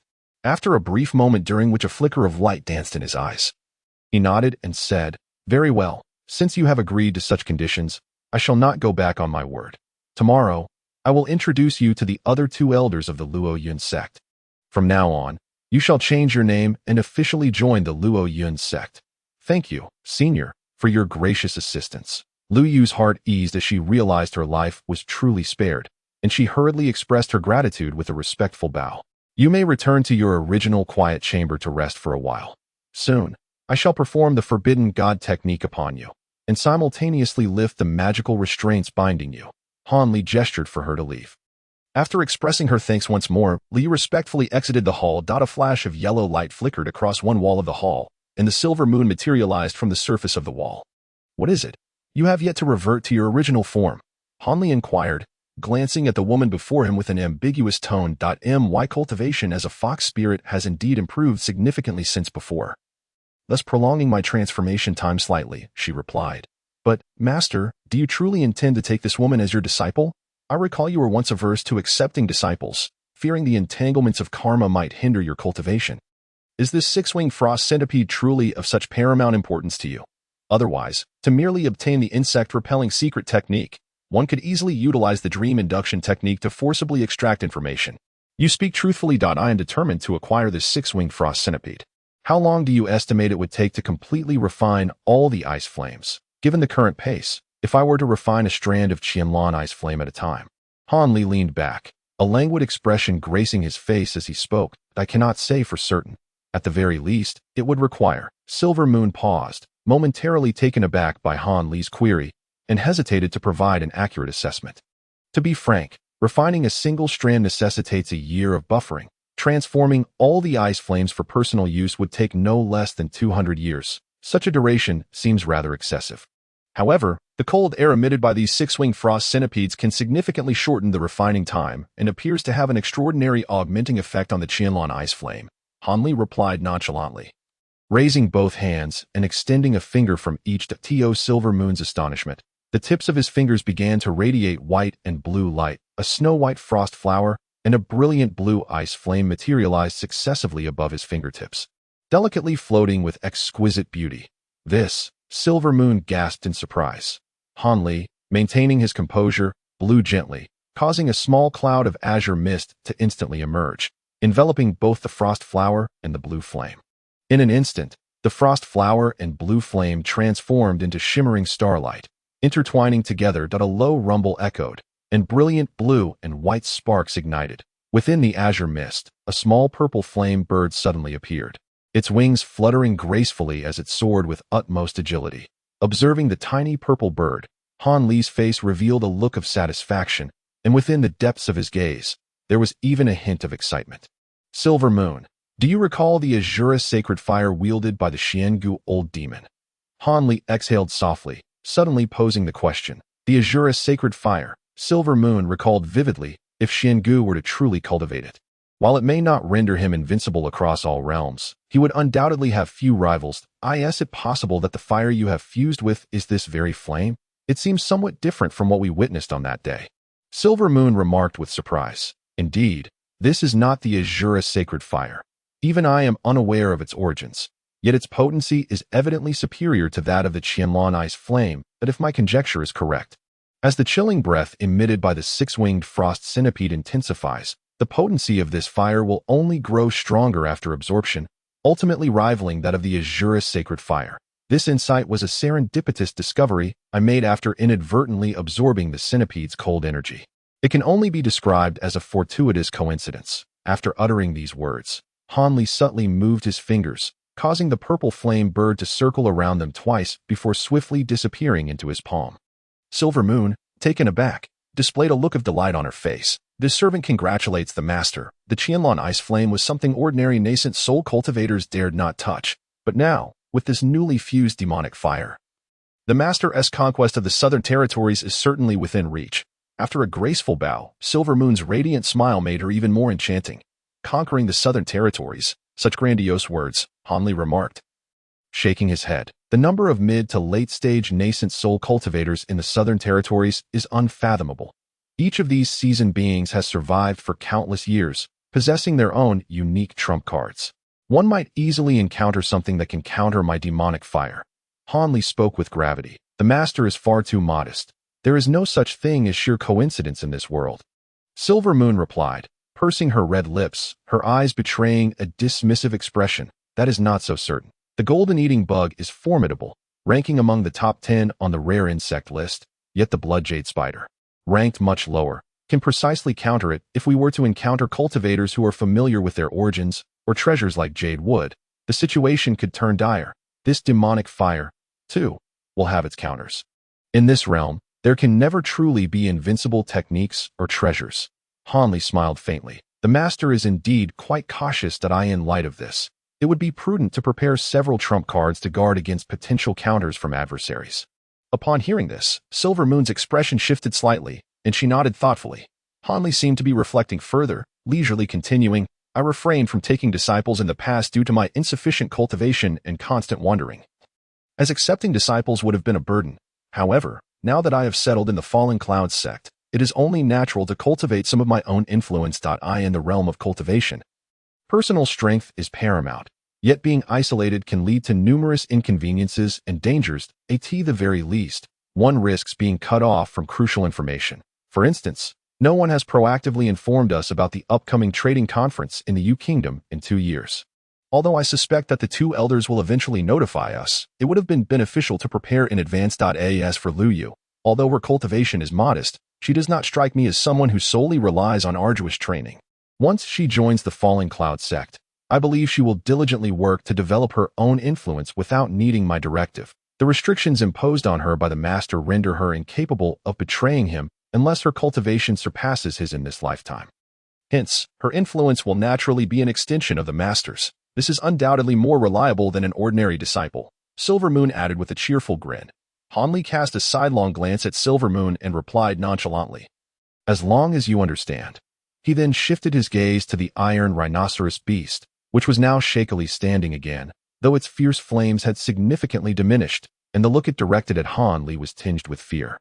Although this spirit beast holds little practical value for me, it is a family spirit beast, which means it can be commanded through a magical artifact without the need for refinement. It is indeed the most excellent item for trade.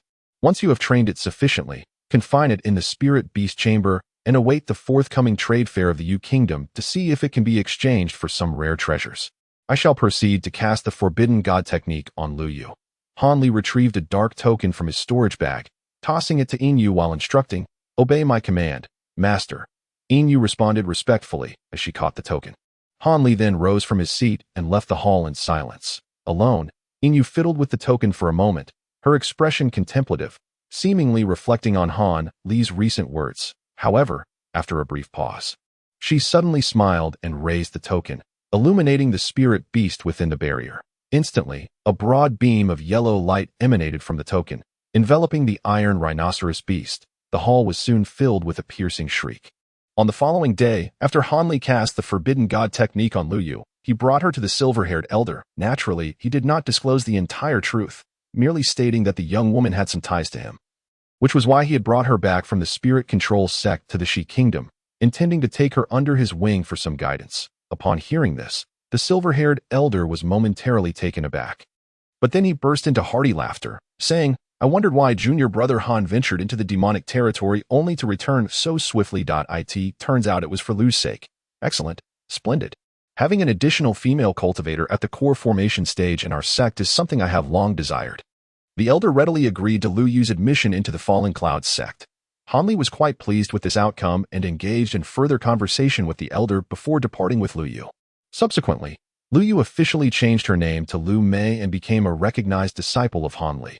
Although Han Li had previously stated that he would not personally guide her cultivation, he was not stingy during her initiation. He immediately presented her with 2 magical artifacts and several vials of beast essence pills suitable for core formation practitioners, bestowing these precious items upon her. If Lu Mei had felt somewhat reluctant about leaving the spirit control sect to follow Han Li, she was now overjoyed by her master's generous gifts, expressing her heartfelt gratitude at that moment. She began to feel that departing from the spirit control sect to become Han Li's disciple might not be such a regrettable decision after all. However, being remarkably clever, she soon transcribed her knowledge of the insect control technique onto a jade slip and handed it to Han Li along with the 6-winged frost centipedes. Han Li accepted this token of discipleship with a calm demeanor. After Lu Mei left Han Li's cave, she moved into the Falling Clouds sects by Feng Peak, establishing her own cave dwelling and becoming a member of the high-ranking practitioners within the sect. Whether it was due to the silver-haired elder's regard for Han Li, Lu Mei was appointed as the vice peak master of Bai Feng Peak, assisting a woman of the Song surname. Upon learning of this, Han Li merely smiled. After acquiring those centipedes, he used the rainbow silk grass to accelerate their maturation, reasoning that if the grass was effective against the golden eating worm, it should likewise be beneficial for the 6-winged frost centipedes. He then entered his secluded chamber to begin studying the newly acquired insect control technique and the mysterious transformation of the Xian Mu into an infant left to him by Xin Ruin. 3 months later, within the confines of a secluded chamber, Han Li sat cross-legged upon the ground, motionless. With his eyes gently closed, the radiant azure light flowed around him, as if he were immersed in the practice of some profound technique. After a considerable time, he opened his eyes, and a glimmer of clarity flashed within them. Without hesitation, he seized the spirit beast pouch at his waist and, without uttering a word, ascended into the sky. With a single finger pointed upwards and a swift incantation of the word swift, thousands of tricolored devouring insects surged forth from the pouch, swiftly coalescing into a massive swarm, hovering and buzzing above Han Li's head. Han Li did not blink, instead rising to his feet, stepping upon the arcane patterns beneath him, reciting incantations under his breath. Suddenly, he raised both hands, unleashing a billowing azure mist that enveloped the swarm. In an instant, the devouring insects ceased their buzzing, instead weaving and intertwining within the azure mist as if entranced, yet astonishingly, none collided with one another, creating an air of enigma. Han Li, with his eyes gleaming with intensity, fixated on the swarm without a moment's distraction. After a brief interval, he formed a hand seal with one hand while the other reached out towards the swarm, letting out a low growl. The azure-hued swarm immediately plummeted towards Han Li, engulfing him entirely. The spirit insects, now moving at several times their previous speed, whirled around Han Li in a frenzied dance, forming an impenetrable barrier of insects. Observing this, a faint smile graced Han Li's face, but as quickly as it appeared, it vanished, and a voice of profound depth emerged from his lips. In an instant, all the spirit insects surged inward towards Han Li, erupting in a dazzling azure brilliance that rendered it impossible to behold. Moments later, as the light dissipated, an ancient armor adorned with tricolored patterns materialized around Han Li. This armor shimmered with azure light, its luminescence flowing continuously, unmistakably a robust and nearly indestructible treasure. Han Li's smile deepened upon witnessing this, and he caressed the surface of the armor with one hand, marveling at its smoothness, finding no trace of imperfection. Truly astonishing. Indeed, it was utterly unexpected that the notion he had previously contemplated within the Shutian Hall, of utilizing the devouring insects to forge a protective barrier and armor, had already been explored by the spirit insect sect. They truly deserved their reputation as a formidable demonic sect renowned for their insect-controlling techniques, far surpassing his fanciful musings. Once Han Li's smile faded, he let out a soft sigh, murmuring to himself in reflection. Chapter 669. The Second Nascent Soul. The cultivation of insect-controlling techniques was not arduous. Given Han Li's current realm and cultivation, comprehending these secret arts came naturally. However, these techniques opened his eyes to a plethora of methods and strategies for deploying insects against foes, leaving him utterly astounded, especially the insect armor technique, which perfectly realized his previously vague ideas. In the past, although he could command the tricolored devouring insects to form simple weapons like swords, he found himself somewhat at a loss when it came to the intricacies of armor. Unable to overcome several challenges, now, armed with the recorded insect armor techniques from the Jade Slip, and after merely a month of diligent practice, he could proficiently solidify armor. It was indeed remarkable. Yet, amidst his joy, Hanli secretly reveled in his triumph that he firmly believes that the esteemed individual who pioneered the art of insect armor could not possibly possess a formidable spirit insect like the gold-devouring worm to easily forge such a protective shell, which would inherently be inferior in defensive capability to genuine armor treasures. Moreover, given the scarcity of insect cultivators, this technique has remained relatively obscure. However, once this method falls into his hands, the scenario transforms entirely. The carapace of the tricolored gold-devouring worm is already remarkably resilient, and coupled with its unique ability to morph and solidify, this battle armor's protective prowess surpasses that of ordinary armor, perfectly suiting his needs. Furthermore, once the gold-devouring worms master the new insect control techniques, they will undoubtedly be able to manifest even more superior treasures. Hanli is brimming with confidence regarding this. The mere thought of the fully evolved mature gold-devouring worm sends waves of excitement coursing through him, making it difficult to contain his eagerness. After a while, he finally regains his composure, gently caressing the insect armor. He ponders deeply for a moment before releasing a breath of spiritual energy. The armor disintegrates once more, reverting to a multitude of spirit insects, which he swiftly gathers into his spirit beast pouch with a mere gesture. He then settles down again, leisurely retrieving a blue jade slip from his storage pouch. This is indeed the artifact left behind by Exine Ruin. Hanli cradles it in both hands, his eyes narrowing slightly as his consciousness quickly immerses itself within. Ignoring the ancient formation that lies before him, he directly seeks out the final incantation of the Xian Mu transformation technique. This method, attributed to an ancient demonic cultivator from times long past, is not only profound and enigmatic but also composed of verses rich in hidden meanings. Hanli endeavors to comprehend it word by word, a process that proves to be exceedingly slow. It takes him a full 6 months to grasp the majority of this technique. However, even so, he is left astounded, filled with profound admiration for the ancient cultivator who conceived this method. Indeed, this technique bears a resemblance to the Taoist secret art of transforming one into 3 clear entities. The exact differences remain unknown to Hanli, as he has never encountered the Taoist's foremost profound techniques. Nevertheless, this method starkly contrasts with the typical demonic arts of external embodiment, undoubtedly representing a true divine ability to create a second incarnation. Once cultivated, one would possess 2 entirely independent nascent souls. Although there exists a primary and a secondary distinction, should either nascent soul unexpectedly perish, the other would continue to exist unharmed. However, if the primary soul were to be compromised, the secondary would suffer a significant loss of vital energy to gradually transform into the primary's essence. Conversely, if the secondary nascent soul were damaged, the primary would remain largely unaffected. What truly captivates Hanli, however, is the fact that once the secondary nascent soul is successfully cultivated, it can merge with the superior cultivator's body to form an incarnation. Once this incarnation is established, it becomes a genuine second existence apart from the main body. Even if the original were to vanish, as long as the incarnation persists, Hanli would continue to live on. After all, both entities share identical memories and emotions. It is merely a replication manifested within the secondary nascent soul. This stands in stark contrast to Hanli's previous experience with the soul-severing incarnation, which was fundamentally different. At that time, the so-called fiendish Dan incarnation he cultivated was merely a fragment of his consciousness split from his nascent soul, devoid of any memories or emotions, lacking autonomous capability, and essentially functioning as a sophisticated puppet. Furthermore, this soul-severing incarnation could not stray too far from Hanli, lest it lose its ability to act due to the disconnection from his spiritual awareness. The transformation attained through the cultivation of the Xuanmu Huaying technique is markedly distinct. Not only can it operate autonomously from great distances without any commands or instructions, but it also engages in cultivation, exhibiting no difference from an ordinary practitioner. Upon witnessing this, Hanli inhaled sharply, taken aback. However, as he delved deeper into the insights, the jade slip ultimately revealed the limitations and flaws associated with this technique. The moment Hanli comprehended these intricacies, it felt as though a bucket of cold water had been poured over him, extinguishing the fervent excitement that had just ignited within him. The difficulties outlined left Hanli speechless.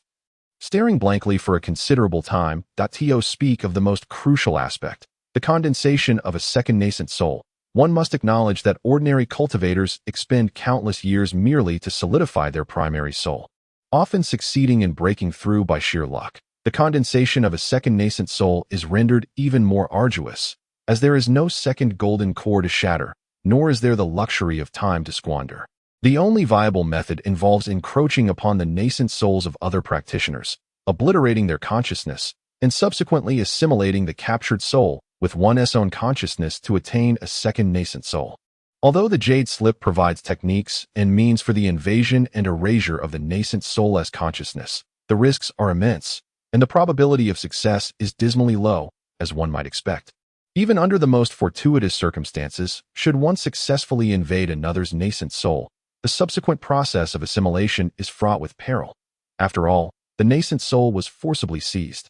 Thus, even if the initial invasion is successful, the danger of one's own consciousness being devoured by the innate instincts of the nascent soul during assimilation looms large. Should the second nascent soul indeed come to fruition, the benefits of possessing two souls are, of course, innumerable. To advance further and cultivate a second incarnation, one need only find a suitable vessel for the nascent soul to possess. Naturally, the higher the original cultivation level of this vessel, the better. Ideally, it should be the body of another nascent soul practitioner, as this would enable the second incarnation to become truly effective. However, it must be said that capturing a nascent soul practitioner alive, or even slaying one of such caliber, is an exceedingly daunting task. Han Li, aware of his own limitations, recognized this as an unattainable feat for him at present. Moreover, even if one achieves mastery of the Xuanmu Huaying technique and successfully refines an incarnation, it does not guarantee a state of perpetual tranquility. One must remain vigilant against the potential backlash of the incarnation. This second incarnation essentially constitutes a separate version of oneself. Yet as time passes, disparities in memory and emotion will inevitably arise, giving rise to formidable inner demons that seek to tempt the incarnation. The incarnation may strive to break free from the primary body's control, and should its powers surpass those of the primary body, it may even exploit their unique relationship to take dominion over the original. This inversion of roles transforms the subordinate into the master.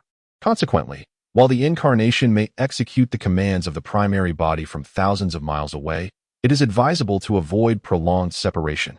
Periodically, one must employ the secret technique of the Xuanmu Huaying to dispel the inner demons and reintegrate the two souls, thereby strengthening control over the incarnation. Besides guarding against the backlash of the incarnation, there are also minor flaws present within it. However, when juxtaposed with the terrifying prospect of backlash, these flaws pale in significance. In truth, upon acquiring a second nascent soul, the Xuanmu Huaying technique can be deemed to have reached its initial stage of success. There is no need to cultivate a second incarnation, as one can gain significant advantages in battles of spellcasting against others. It allows for the utilization of various formidable divine abilities, greatly enhancing the chances of survival compared to an ordinary single nascent soul cultivator. Furthermore, there is no concern regarding the danger of backlash from the incarnation. At present, Han Li's countenance is somber as he carefully contemplates the potential benefits and drawbacks of cultivating this divine ability. Although this secret technique is notoriously difficult to master, it undeniably represents a genuine and profound power, one he is reluctant to relinquish lightly.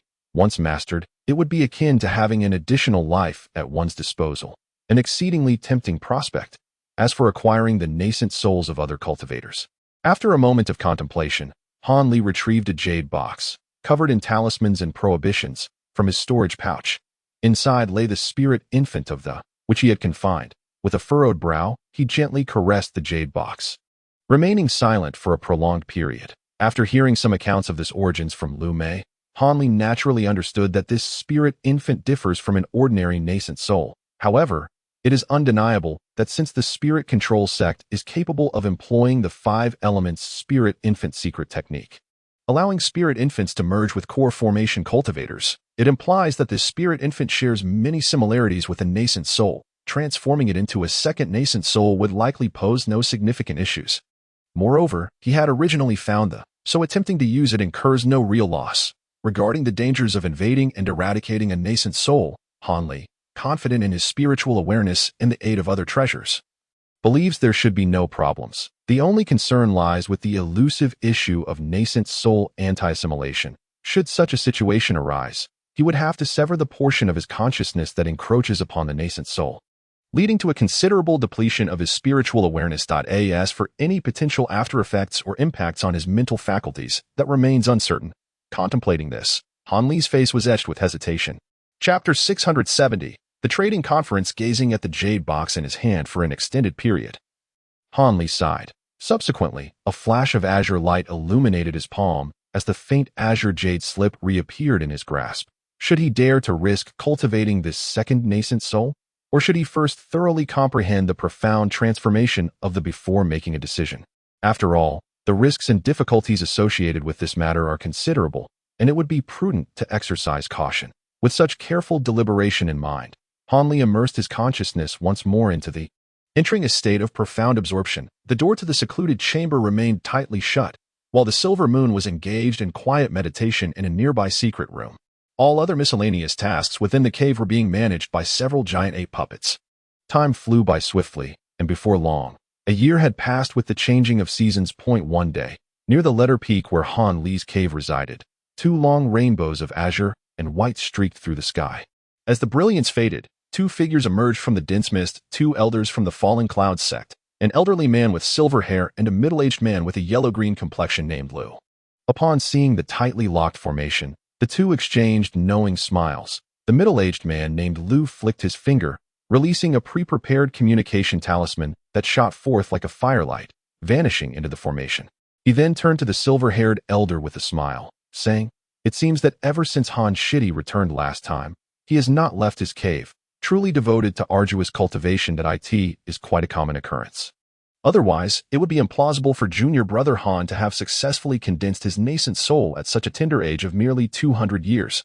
Regrettably, my lifespan is nearing its end, and it seems improbable that I can advance further on the path of cultivation. Moreover, your prospects appear rather dim as well," Elder Chung remarked, a hint of unease crossing his features. "Brother, you jest," the middle-aged man interjected. "With your age, it is assured that you could continue for at least another 100 or 200 years. Upon hearing this, the elderly man hastily sought to offer consolation. Junior brother L, am I not acutely aware of my own circumstances? Perhaps, had I not suffered injuries in the previous incident, I could have lived an additional 100 or 200 years without issue. However, though my wounds have mostly healed, the energy I have lost cannot be replenished merely through meditation." The silver-haired elder shook his head, speaking with a calm demeanor. "Brother," the middle-aged man named L's expression shifted upon hearing this, and he wished to articulate further. Yet, the elder raised a hand to interrupt him.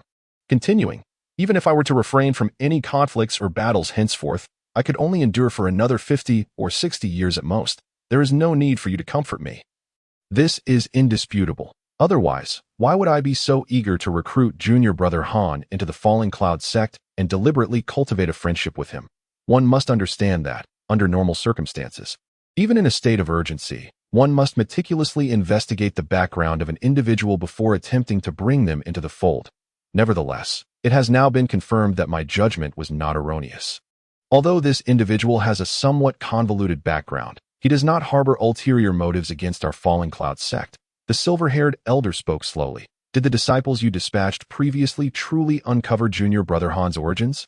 Upon hearing this, the middle-aged man named L was momentarily taken aback. "Indeed, although junior brother Han has been rather vague about his origins, we managed to gather sufficient clues from his name, appearance, and his affiliation with the Yu Kingdom. I sent several disciples to discreetly investigate within the Yu Kingdom, and we ultimately ascertained the general background of our junior brother Han. You may find this hard to believe, but over a century ago, he was, in fact, a Foundation establishment cultivator from the Huangfeng Valley of the Yu Kingdom, and he seemed to have gained a modest reputation during his Foundation establishment phase. It is said that during the battles against the demonic path, he single-handedly slayed numerous cultivators of equal rank. However, when the Huangfeng Valley faced its downfall, the notoriously cunning Linghu Old Demon, for reasons unknown, mistakenly regarded our junior brother Han as a discarded pawn.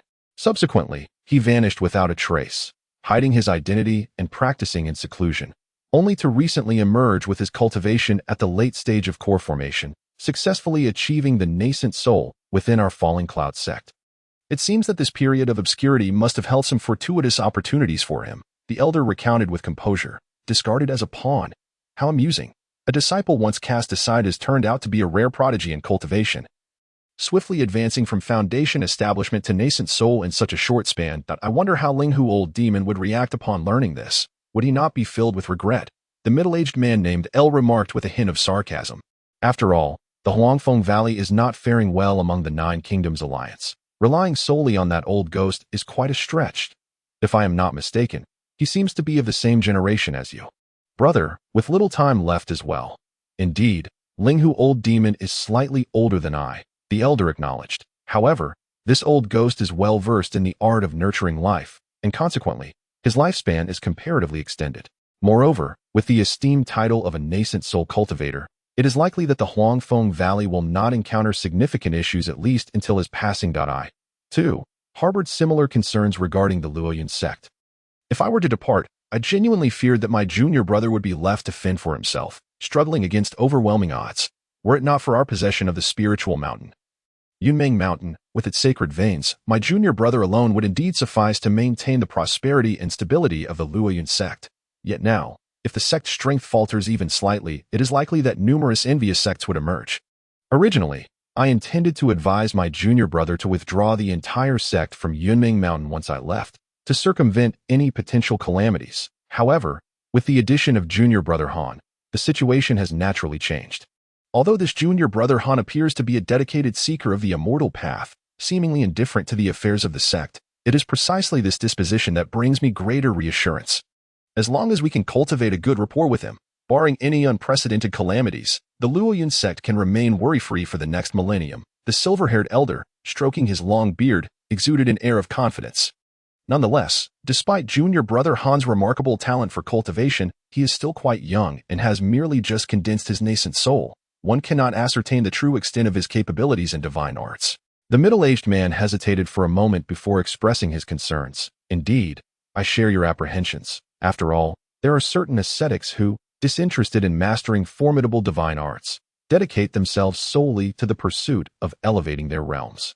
Such cultivators, despite their profound cultivation, may find themselves unable to defeat even those of slightly lower tiers in combat. While I do not believe junior brother Han falls into this category, it would still be prudent to ascertain his capabilities. Thus, for this upcoming trading event, I specifically chose to remain within the sect while allowing you to accompany junior brother Han on this venture.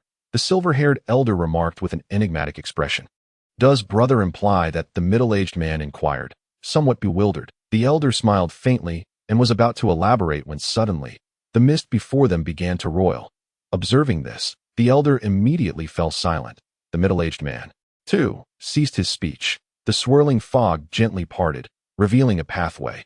Without hesitation, the two of them walked side by side into the mist, their figures gradually disappearing until they were no longer visible. 3 months later. The grandest trading event in Tiannan, held once every century, is set to commence in the northernmost territory of the Yu Kingdom. Nestled within the mountains of this kingdom lies Tian City, the headquarters of the Nine Nations Alliance and the only city inhabited by cultivators in Tiannan. Every resident of this city, regardless of age or gender, possesses spiritual roots. Among the formidable cultivators, no fewer than 6 or 7 are at the mid-nascent soul stage or above, sufficient to annihilate any troublemaker or provocateur on the spot. Thus, whether from the righteous or demonic paths, the Heavenly Tao Alliance, or the unruly rogue cultivators, none dare to act recklessly here. In the months leading up to this premier trading event, the Nine Nations Alliance, as the host, began to dismantle a majority of the formidable restrictions of the renowned city defense array. The Yuan Mie Guang Array. By this time, some distant cultivators had already arrived in the city, with even a few eager individuals setting up stalls in the marketplaces ahead of time. Indeed, there were other cultivators who approached to inquire about prices and engage in transactions. As the official days of the trading fair drew near, it was evident that, although treasures were abundant and an array of rare materials emerged in profusion, such wonders were certainly beyond the reach of ordinary cultivators. To procure even the slightest rarity of suitable materials, one must seek and acquire them at the earliest opportunity. The somewhat desolate city of Tian soon became bustling with activity, resembling an ordinary city in the mortal realm. However, flanking the streets were cultivators of considerable prowess. Furthermore, the sole currency for commerce was exclusively spirit stones. the only auction house in the city, established by the Alliance of the Nine Nations, commenced accepting various rare items for auction and appraisal. Gradually, the entire city of Tian began to thrive with fervor. As the trading fair loomed just half a month away, three beams of light leisurely approached the city from thousands of miles away. As they drew closer, it became apparent that they were two men and one woman.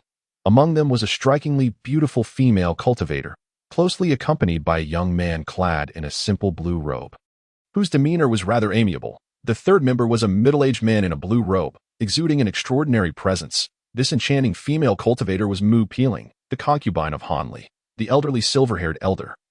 Cheng had chosen to remain at the Falling Cloud sect to prevent any nefarious individuals from causing disruption, thus he did not accompany them, according to his words.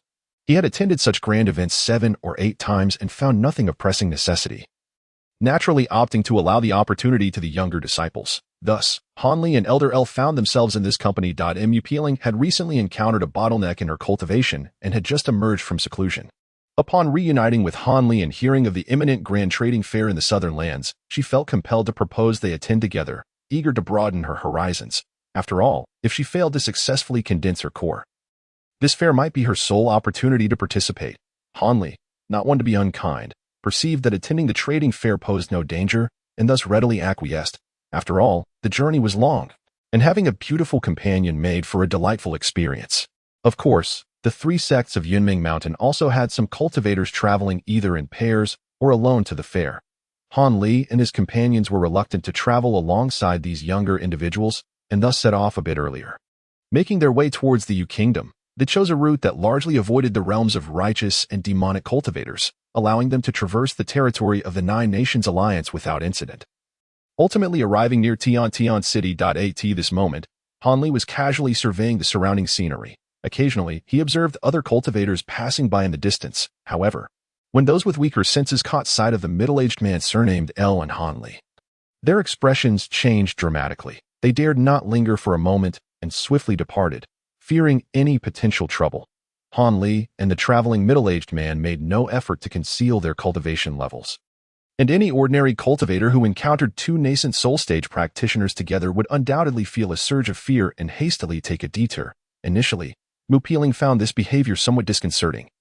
But as she became accustomed to the situation, she learned to view it with indifference. At that moment, Elder L continued to forge ahead while engaging Han Li in amiable conversation. The relocation of the trading fair to Tian City is a relatively recent development, occurring within the last century. Previously, the event had been dominated by the forces of righteousness and malevolence, alternating between the realms of Tianluo and Fengdu. At that time, the Tianl Alliance had yet to be established, and the Nine Nations Alliance was struggling under the oppressive grip of the Molan sorcerers. Such a lucrative gathering could only be orchestrated by these two formidable powers. However, following the initial expansion of the righteous and malevolent factions, other cultivators became wary of allowing these states to continue hosting the trading fair. Consequently, since the last event, the rights to host the fair have indisputably fallen to the neutral Nine Nations Alliance. This can certainly be seen as a silent loss for the forces of righteousness and malevolence in the wake of their rise to power. Brother L's remarks indeed seem to benefit the Nine Nations Alliance. Nevertheless, I find myself quite intrigued by the rumors surrounding Tian City. It stands as the sole cultivator city in the entire southern region. It is said that the Sorcerer Coalition once advanced deep into the territory of Yu, only to be decisively defeated at the gates of Tian City by the newly allied cultivators of the Nine Nations, who employed the Shangyuan extermination array. Reports indicate that during that battle, numerous nascent soul cultivators perished, rendering it an exceedingly tragic affair. A look of interest appeared on Han Li's face as he spoke. Ha ha. Rest assured, Brother Han, Tian City will undoubtedly exceed your expectations. However, I have noticed a certain change in you since your recent seclusion. It is not merely a sign of enhanced cultivation. It seems you have mastered some esoteric technique, for otherwise, you would not exude such an unusual aura. After a brief chuckle, the middle-aged man named L suddenly shifted the topic, probing cautiously. I have indeed been practicing a new technique, but I am far from achieving mastery. However, I have heard from other disciples that your Qianlong Ju is a renowned top-tier technique, and I have long wished to witness it firsthand. Han Li replied with a faint smile, deftly redirecting the conversation to his companion. Do not heed the idle chatter of those disciples. My Qianlong Ju can only be described as a rather ordinary water attribute technique. While it is exceedingly effective against core formation cultivators, I often find myself at a disadvantage when facing opponents of the same rank. Fortunately, this technique does possess two life-preserving abilities, preventing me from losing my life in defeat. Elder L shook his head with a wry smile. Upon hearing this, Hanli felt a measure of belief in his words that he recalled the last encounter, where this elder and the silver-haired Elder Chung had been jointly trapped by the forces of righteousness and malevolence.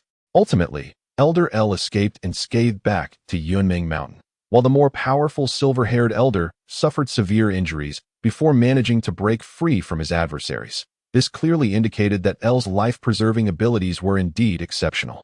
Just as Hanli was about to express further thoughts, he suddenly froze, an expression of surprise crossing his face as he turned to the side.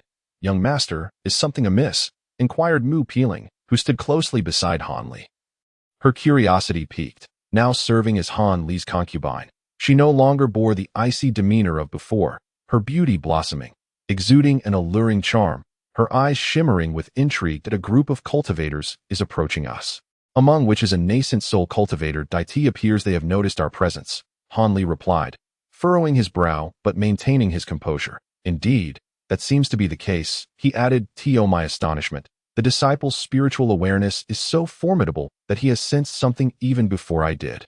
Furthermore, he is indeed quite cautious, maintaining an open awareness even in the vicinity of this Tian city." The middle-aged man of the Lu family glanced in the direction Han Li was looking, his face revealing a look of surprise, prompting him to regard Han Li with greater esteem. Upon hearing this, Han Li simply smiled in silence. In truth, given the strength of his spiritual awareness, there was no need for him to consciously extend it. It merely functioned automatically. However, the Yuan-ing cultivator in the distance, who could approach them from such a range, also seemed to possess considerable spiritual awareness. Both Han Li and the middle-aged man from the Lu family were equally curious about the approaching individual, causing the three of them to unconsciously slow their flight. After a moment, a melodious drumbeat wafted through the air, and golden light flickered on the horizon, revealing a procession of warriors clad in golden helmets and armor, resembling celestial soldiers, surrounding a resplendent beast cart as it gradually approached. In the foreground, White Crane's sword, and behind them, palace maidens with ceremonial vessels followed, presenting an imperial display akin to that of a sovereign on a grand tour. Mu Peeling stared in awe, her mouth slightly agape in astonishment. Han Li was equally taken aback internally, yet he maintained an outward composure. He was well aware that the world of cultivation was filled with extraordinary individuals, particularly at the Yuan-ing stage, where some cultivators developed eccentricities due to their powerful techniques or other reasons, which was a common occurrence. Thus, after his initial surprise, he thought little of it. However, upon witnessing this scene, the middle-aged man from the Lu family gasped in shock, quickly lowering his voice to exclaim, "The Southern Long Marquis!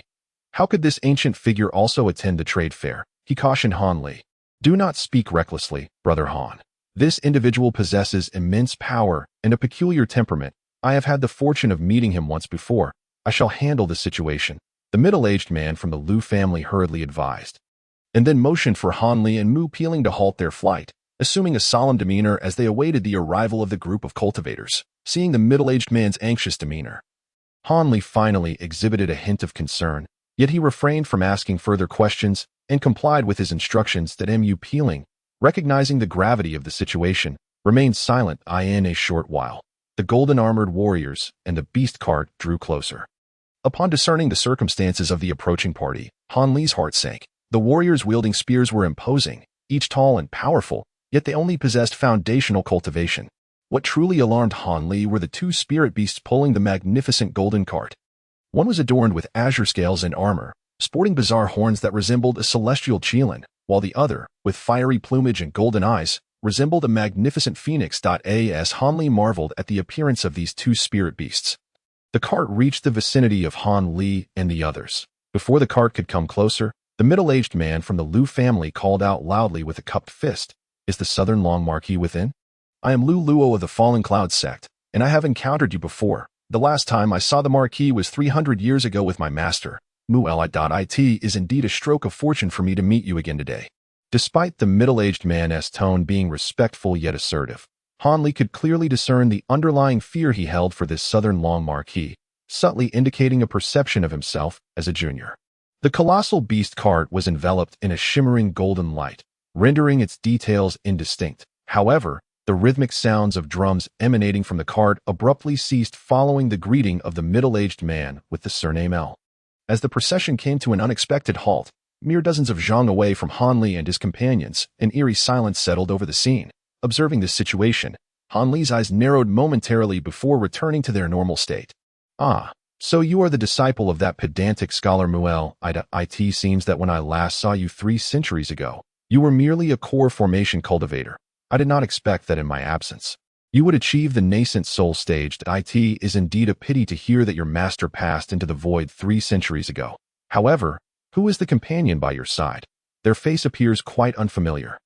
A languid voice emerged from the golden light, ultimately directing its attention towards Han Li. Chapter 672. Coerced Transaction. In response, Han Li merely smiled faintly, confident that his senior brother L would speak on his behalf. As anticipated, before the nobleman from Nealong could utter another word, the middle-aged man hurriedly introduced Han Li. Your Excellency, this is Han Li, a newly initiated disciple of our Falling Cloud sect, having recently attained the nascent soul stage. The young lady beside him is his attendant. Greetings, Lord Namlong. Han Li, clad in flowing garments, clasped his hands in a gesture of respect, exuding an air of composure. Han Li, that name strikes me as rather unfamiliar. It appears that fellow Taoist Han is indeed a newly advanced nascent soul cultivator. One wonders about your abilities. Shall this lord have the pleasure of testing them?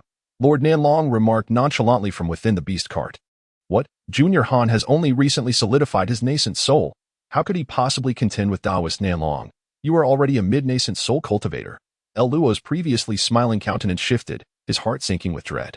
Although this ancient being was eccentric, it was surprising that he would suddenly wish to test Junior Han's capabilities, suggesting a change in his demeanor. Fear not. This lord would not resort to taking advantage of one's cultivation level. I merely wish to engage in a contest of spiritual sense. Just now, fellow Taoist Han's spiritual sense was quite formidable, unlike that of a mere nascent soul novice. I found it rather intriguing. As Lord Nanlong's words left his lips, the golden light from the beast cart flickered and dimmed, revealing 3 figures seated within the massive vehicle, 1 man and 2 women. The man donned a robe of purple python silk, adorned with a jade crown, his long beard reaching his chest, positioned between the 2 women. The women, clad in resplendent white garments, were stunningly beautiful, one of them half reclining against the man's embrace. The bearded man was, of course, Lord Nanlong, while the 2 women, likely his concubines, despite their cultivation levels being merely foundational, possessed an enchanting grace. Your Excellency jested. Although Junior Han's spiritual sense may be somewhat superior, a contest of spiritual sense is fraught with peril. It should not be undertaken lightly. El Luo, now genuinely anxious, could no longer suppress his apprehensions and directly rejected the proposal. Heh, why the haste, Taoist L? Perhaps fellow Taoist Han himself might be inclined to accept the challenge. Lord Nanlong replied with a mocking chuckle, unperturbed, his keen eyes fixating on Han Li, a glint of cold light flashing within them. Moreover, should fellow Taoist Han truly decline my good intentions, if I am not mistaken, we are already within 1,000 miles of Tian City, and it seems that the regulations for forced transactions may apply. Forced transaction? What does your lordship mean by that? Lu Luo's expression changed slightly, and he felt an ominous premonition in his heart. It's nothing much. I observed that this young lady Mu and Taoist Han appear to be quite intimate, so she must be his beloved. Correct? Coincidentally, I have 2 favored concubines myself, though I find myself somewhat weary of them. How about I exchange them for Taoist Han's charming mate? My 2 concubines are equally as alluring and skilled as this Miss Mu.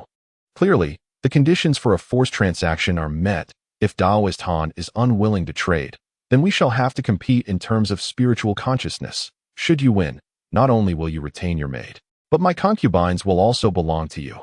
Lord Nanlong glanced coldly at Mu Peeling before speaking with an impassive demeanor. The 2 maids at his side changed color slightly, but quickly regained their composure. Upon hearing this, Lu Luo's face filled with shock and anger, leaving him momentarily speechless. Mu Peeling, standing beside Han Li, turned pale as a flower. Forced transaction. Brother Lu, could you elaborate further? Han Li furrowed his brow and asked calmly. For him, Lord Nanlong was merely a mid-stage nascent soul cultivator, and with Han Li's current abilities, he felt little fear. In truth, it's nothing significant. A forced transaction is simply a regulation established by the hosting faction specifically targeting nascent soul cultivators. Brother, you should know that any cultivator who reaches the nascent soul stage is not someone any faction wishes to offend lightly. The hosting faction of the trading event is no exception. However, in such a large trading event, disputes or conflicts are bound to arise that if the conflict involves cultivators below the nascent soul stage, the hosting faction can forcibly suppress it. However, when conflicts occur between nascent soul cultivators, the hosting party is reluctant to get embroiled in the ensuing troubles. Thus, several special regulations have been formulated to allow nascent soul cultivators to resolve disputes amongst themselves. Forced transaction is one of the least utilized of these rules. Specifically, within 1,000 miles of the hosting location before and after the trading period, if one nascent soul cultivator offers something of significantly greater value in exchange for what they desire, and the other party refuses, then this regulation can be invoked. Both parties may rely on their cultivation and abilities to resolve the dispute. However, this regulation is applied under very stringent conditions. Moreover, even if the initiator of the forced transaction wins, it merely results in a trade with no real advantage gained. Conversely, if they lose, the items offered for trade are forfeited to the challenge party without compensation. Additionally, such challenges allow both parties to inflict serious injuries upon one another. But killing blows are prohibited. Otherwise, the hosting faction will dispatch experts to hunt down the perpetrator. Nevertheless, it is exceedingly difficult for a nascent soul cultivator to kill another in a one-on-one confrontation. Unless the opposing party possesses something that one absolutely must acquire and is significantly weaker, no one would engage in such a foolhardy act that offers no benefit and only invites enmity. Lu Luo explained to Han Li, though his expression was quite grim. The notion of concubines holds weight in transactions for nascent soul cultivators, and it is even rather popular amongst certain demonic sects. Therefore, regardless of how one views it, all the conditions proposed by the other party are indeed satisfied. Even if the enforcement cultivators from the Alliance of 9 Nations were summoned, it would be of no avail. Fortunately, it seems that Han Li is unlikely to face any mortal danger. However, suffering grievous injuries before the trading fair even begins is indeed a lamentable circumstance. As for Mu Peeling, she does not even register as a concern in his eyes. Even if she were to be exchanged, Han Li would still acquire 2 stunningly beautiful women, which hardly constitutes a loss. Both Han Li and Mu Peeling clearly heard the words of El Luo. With Han Li remaining composed, while a wave of regret washed over Mu Peeling's heart, had she known that such a stipulation existed at the trading fair, she would have never sought Han Li's assistance. Although she was not well acquainted with this Lord Nanlong, observing his demeanor and his attitude towards his concubines made it evident that maintaining her maidenhood while in Han Li's company was simply impossible. The thought that she might be treated like merchandise, casually given away or exchanged, made her bite her lip, a fleeting flush of crimson crossing her pale countenance as for her hope that her esteemed companion would triumph over the opponent. She found it difficult to harbor any substantial optimism. Pray tell, Taoist Han, do you intend to agree to this transaction, or shall we engage in a contest of spiritual sense before proceeding? Lord Nanlong inquired. Remaining motionless in his beast cart, pressing forward with an air of authority at that moment, the surroundings fell into a hushed silence, with not only El Luo and Mu Peeling anxiously regarding Han Li, but also the 2 concubines beside Lord Nanlong casting curious glances at this exceptionally youthful nascent soul cultivator. Han Li stroked his chin and suddenly broke into laughter. The contest of spiritual sense is not without merit. I have only recently coalesced my nascent soul and am eager to gauge how my abilities measure against those of other nascent soul cultivators. However, should fortune smile upon me and I emerge victorious, I shall have no desire for your esteemed concubine by your side, that I merely wish to understand the true reason behind your insistence on this contest of spiritual sense. Let it not be said that it stems from a mere aversion to me, or that you have indeed taken a fancy to my own attendant, Han Li stated, exhibiting not a hint of trepidation. Upon hearing this, a flicker of inexplicable emotion crossed Lord Nanlong's gaze, leaving the others somewhat bewildered.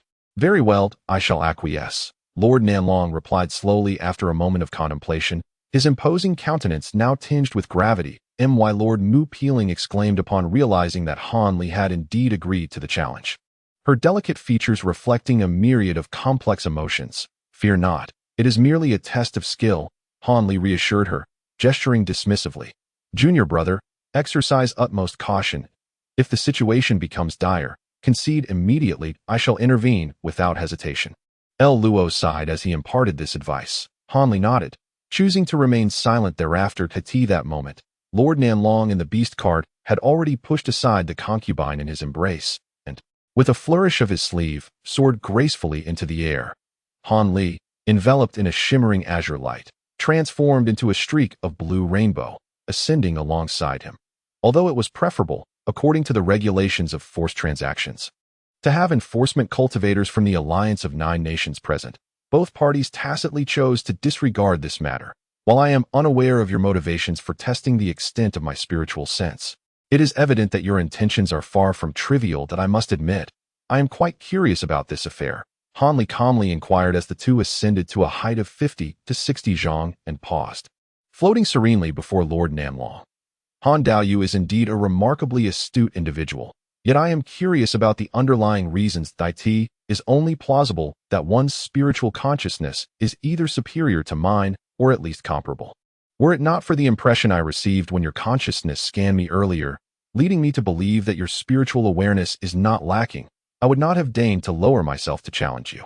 However, I perceive that Han Daoyu's chances of success are rather slim. The disparity between the spiritual consciousness of an early stage and a mid-stage Yuanian cultivator is not trivial. A faint, cold smile graced the corners of Nan Longho's mouth as he spoke bluntly. You speak truthfully, yet I, Han, harbor no intentions of forcing my concubine upon you. Han Li replied with calm composure. Then, without further ado, he released his spiritual consciousness outward, unleashing an astonishing aura. Concurrently, something shot forth towards the opposite side with great speed.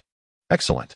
Nan Longho, far from feeling intimidated, bellowed heartily that as they both projected their spiritual consciousness. 2 nearly visible, formless entities collided in the empty space between them, resulting in a violent explosion. A fierce gust of wind erupted, dispersing in all directions. Observing this, Nan Longho's heart jolted in surprise. What began as a mere test of spiritual awareness had suddenly magnified several times over. The sound of explosions became incessant, and layers of violent winds coalesced into a misty stream, enveloping the 2 men, causing their forms to blur, as if they had transformed into 2 motionless silhouettes high in the sky. Spiritual consciousness takes form. How is this possible? Han Shidi's spiritual awareness is astonishingly powerful. Below, LV Luo exclaimed in disbelief upon witnessing the scene unfolding in the sky. Spiritual consciousness taking form. Can the young master truly surpass his opponent? Mu Peeling, though uncertain of its meaning, could not restrain her curiosity. I cannot say for certain. Logically, the ability to manifest spiritual consciousness is a skill that mid-stage Yuanian cultivators can wield only due to the strength of their awareness. If Han Shidi is capable of performing it now, could it be that his primary cultivation method leans towards enhancing spiritual consciousness? LV Luo began responding to Mu Peeling's inquiry, but soon fell into a contemplative murmur. Thus, it stands to reason that the young master possesses a fighting chance. Despite the confusing nature of LV Shizu's words, Mu Peeling could not help but express her hopeful inquiry. That remains uncertain. Even among cultivators of the same Yuanian stage, there exists a distinction in strength.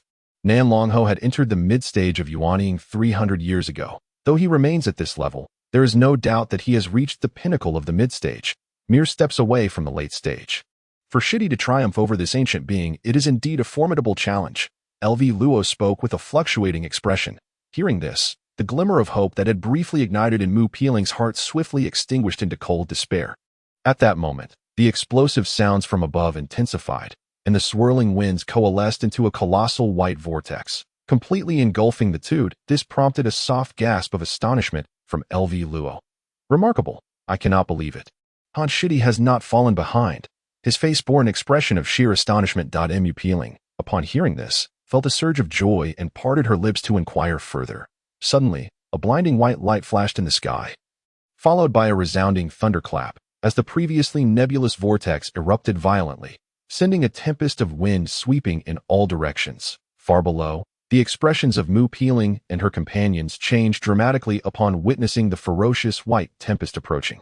This is bad, Lu Luo exclaimed in a low growl, swiftly positioning himself in front of Mu Peeling. With a swift motion of his hands, a blue protective shield materialized before them, enveloping both individuals within its confines. In that fleeting moment, the fierce gale surged toward the shield. An eerie, creaking sound resonated as the dense barrier met the onslaught, appearing as though it had been struck by a heavy hammer. Sinking several inches in the instant the wind swept past. Fortunately, The majority of the gale merely dispersed, gliding harmlessly along the sides of the shield. The indented surface of the barrier promptly returned to its original state. At that moment, a flash of blue light flickered across Lu Luo's face as he dispelled the shield. Not far away, the warriors of the Nanlong Marquis, well-trained, raised their golden spears in response to the tempest.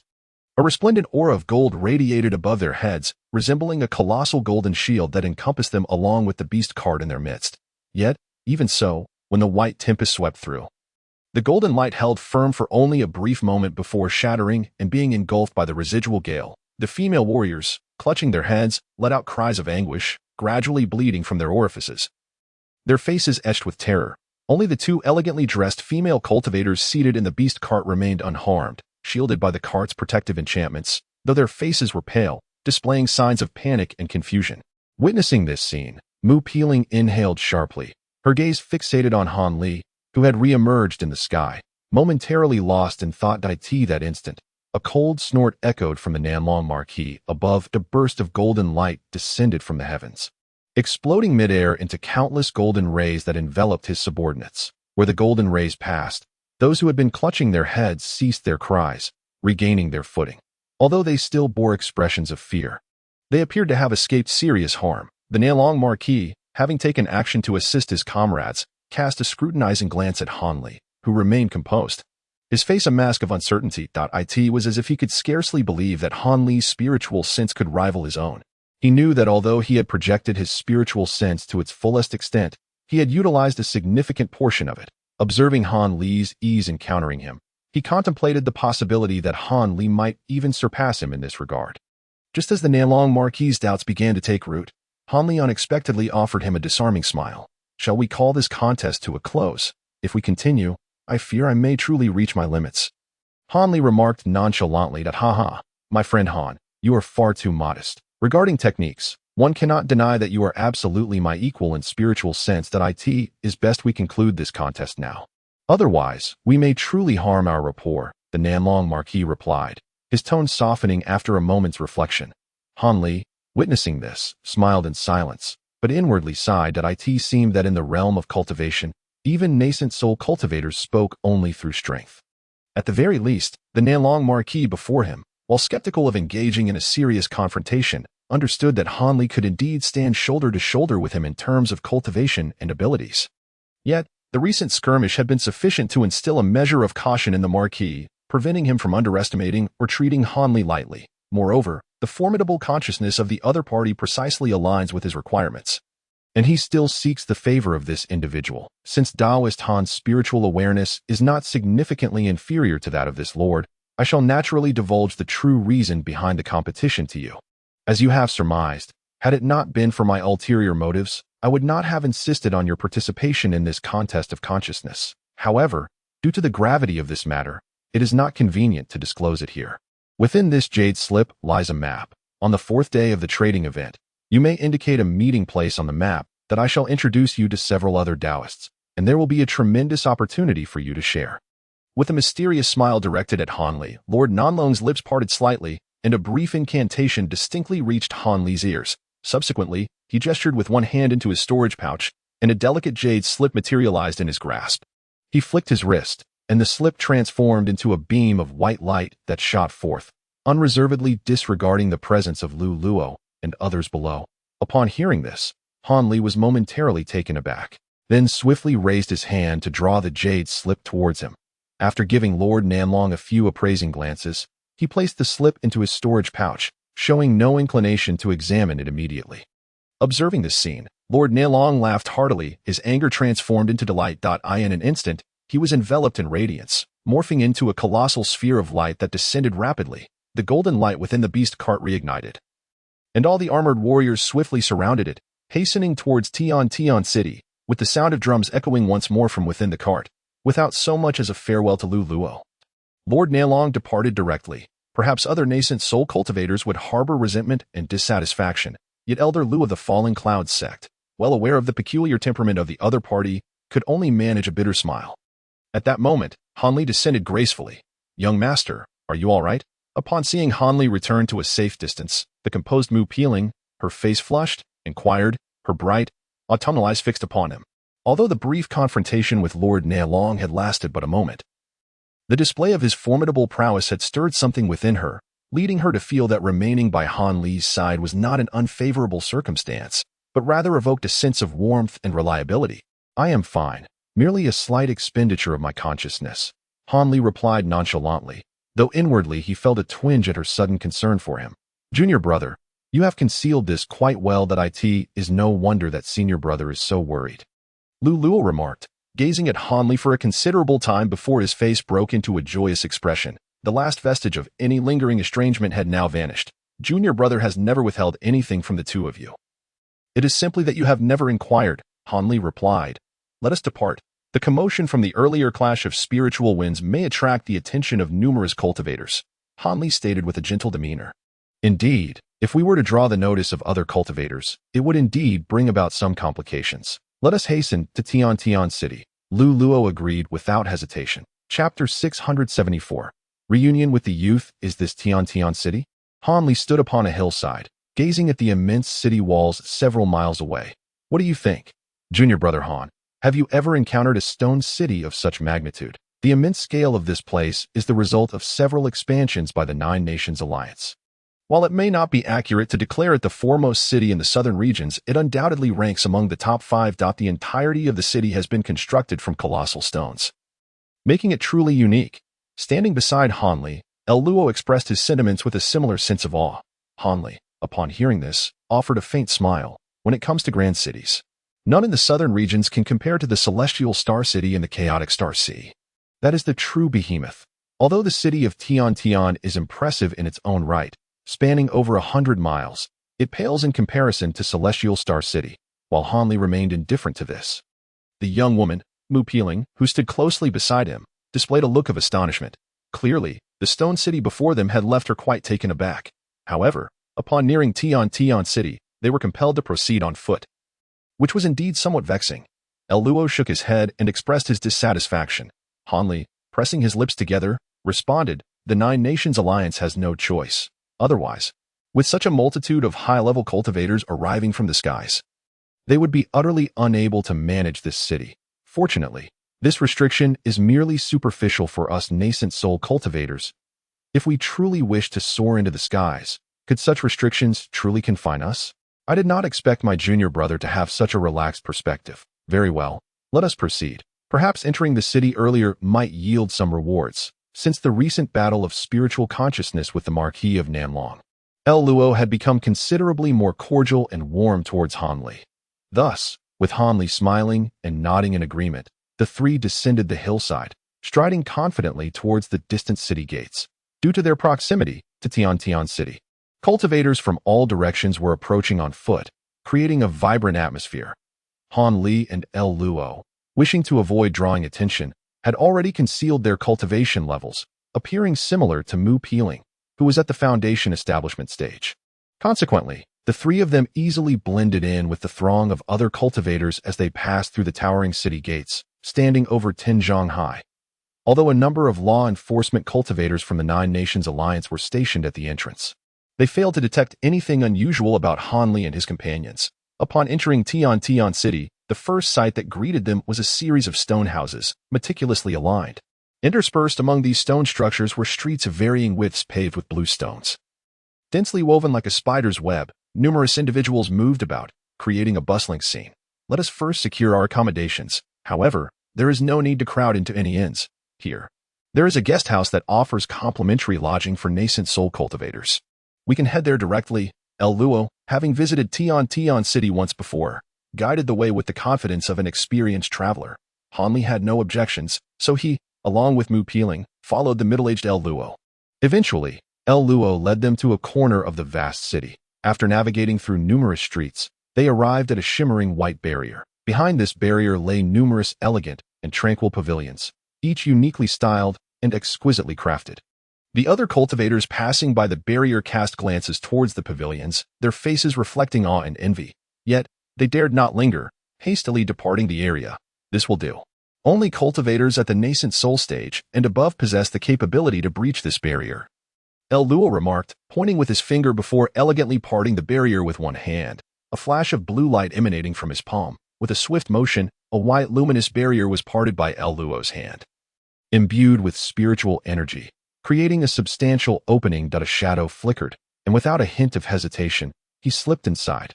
The barrier swiftly sealed itself, astonishingly rapid in its closure. Han Li, momentarily taken aback, uttered no further words. Instead, he opened his mouth, and a surge of azure light shot forth. As the green radiance danced upon the white barrier, a gaping hole of approximately a foot in diameter shattered open immediately.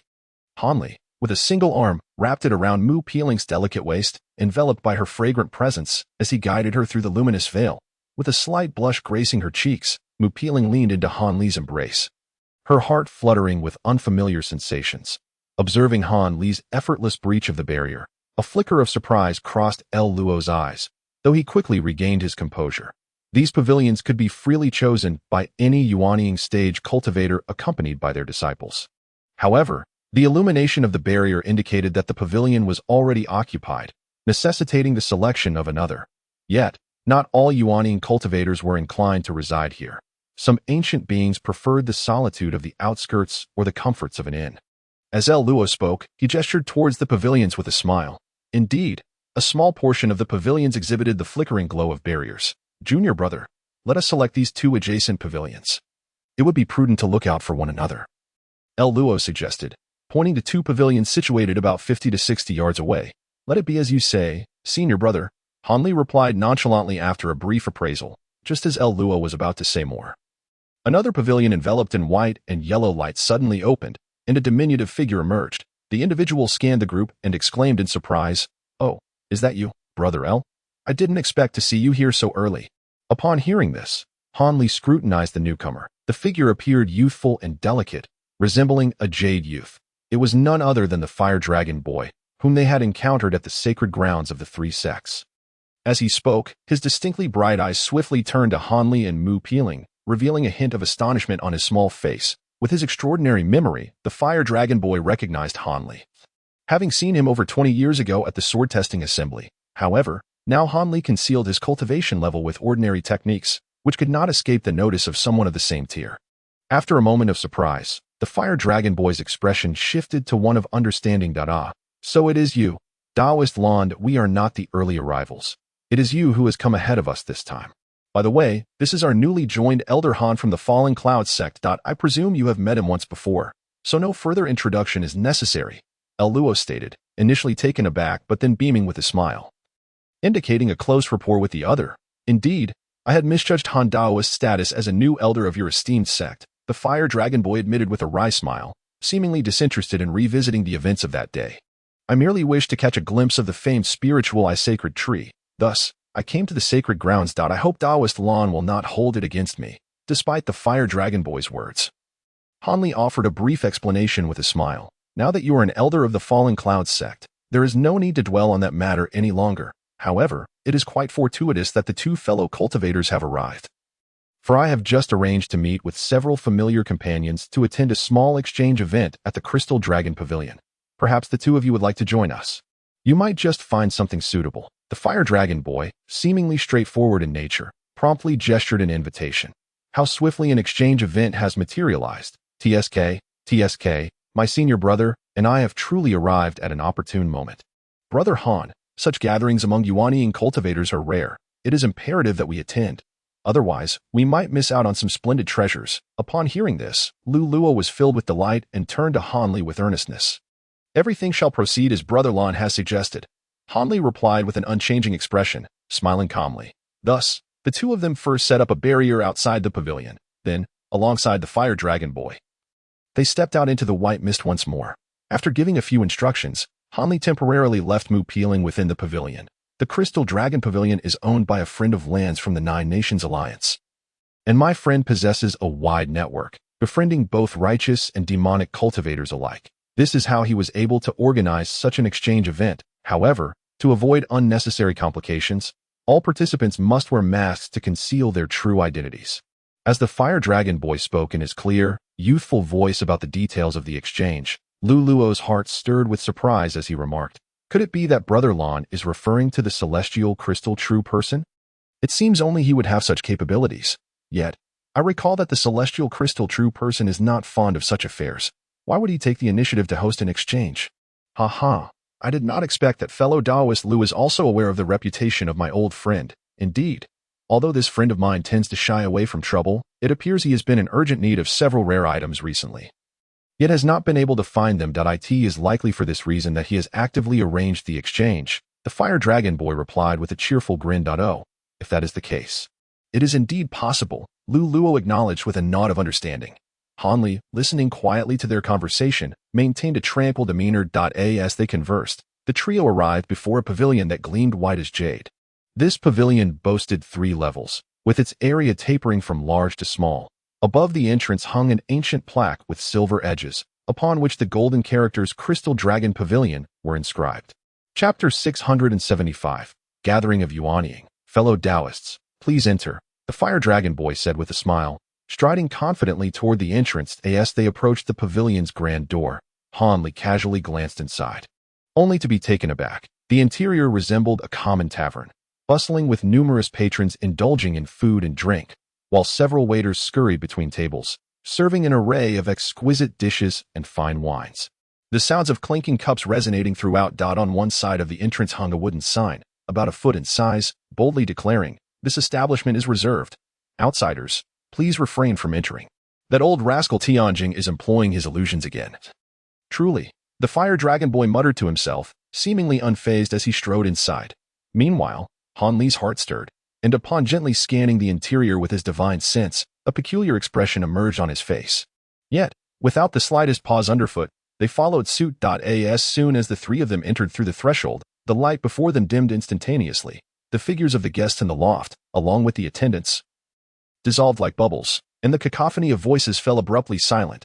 Han Li cast a casual glance around, noting the emptiness that pervaded the space, shrouded in a faint gray mist. The only object in the center was an antiquated wooden table, upon which rested a bronze oil lamp. Behind the lamp sat a kindly-faced Taoist clad in a gray robe, appearing to be in his 50s or 60s, who was smiling warmly at the trio.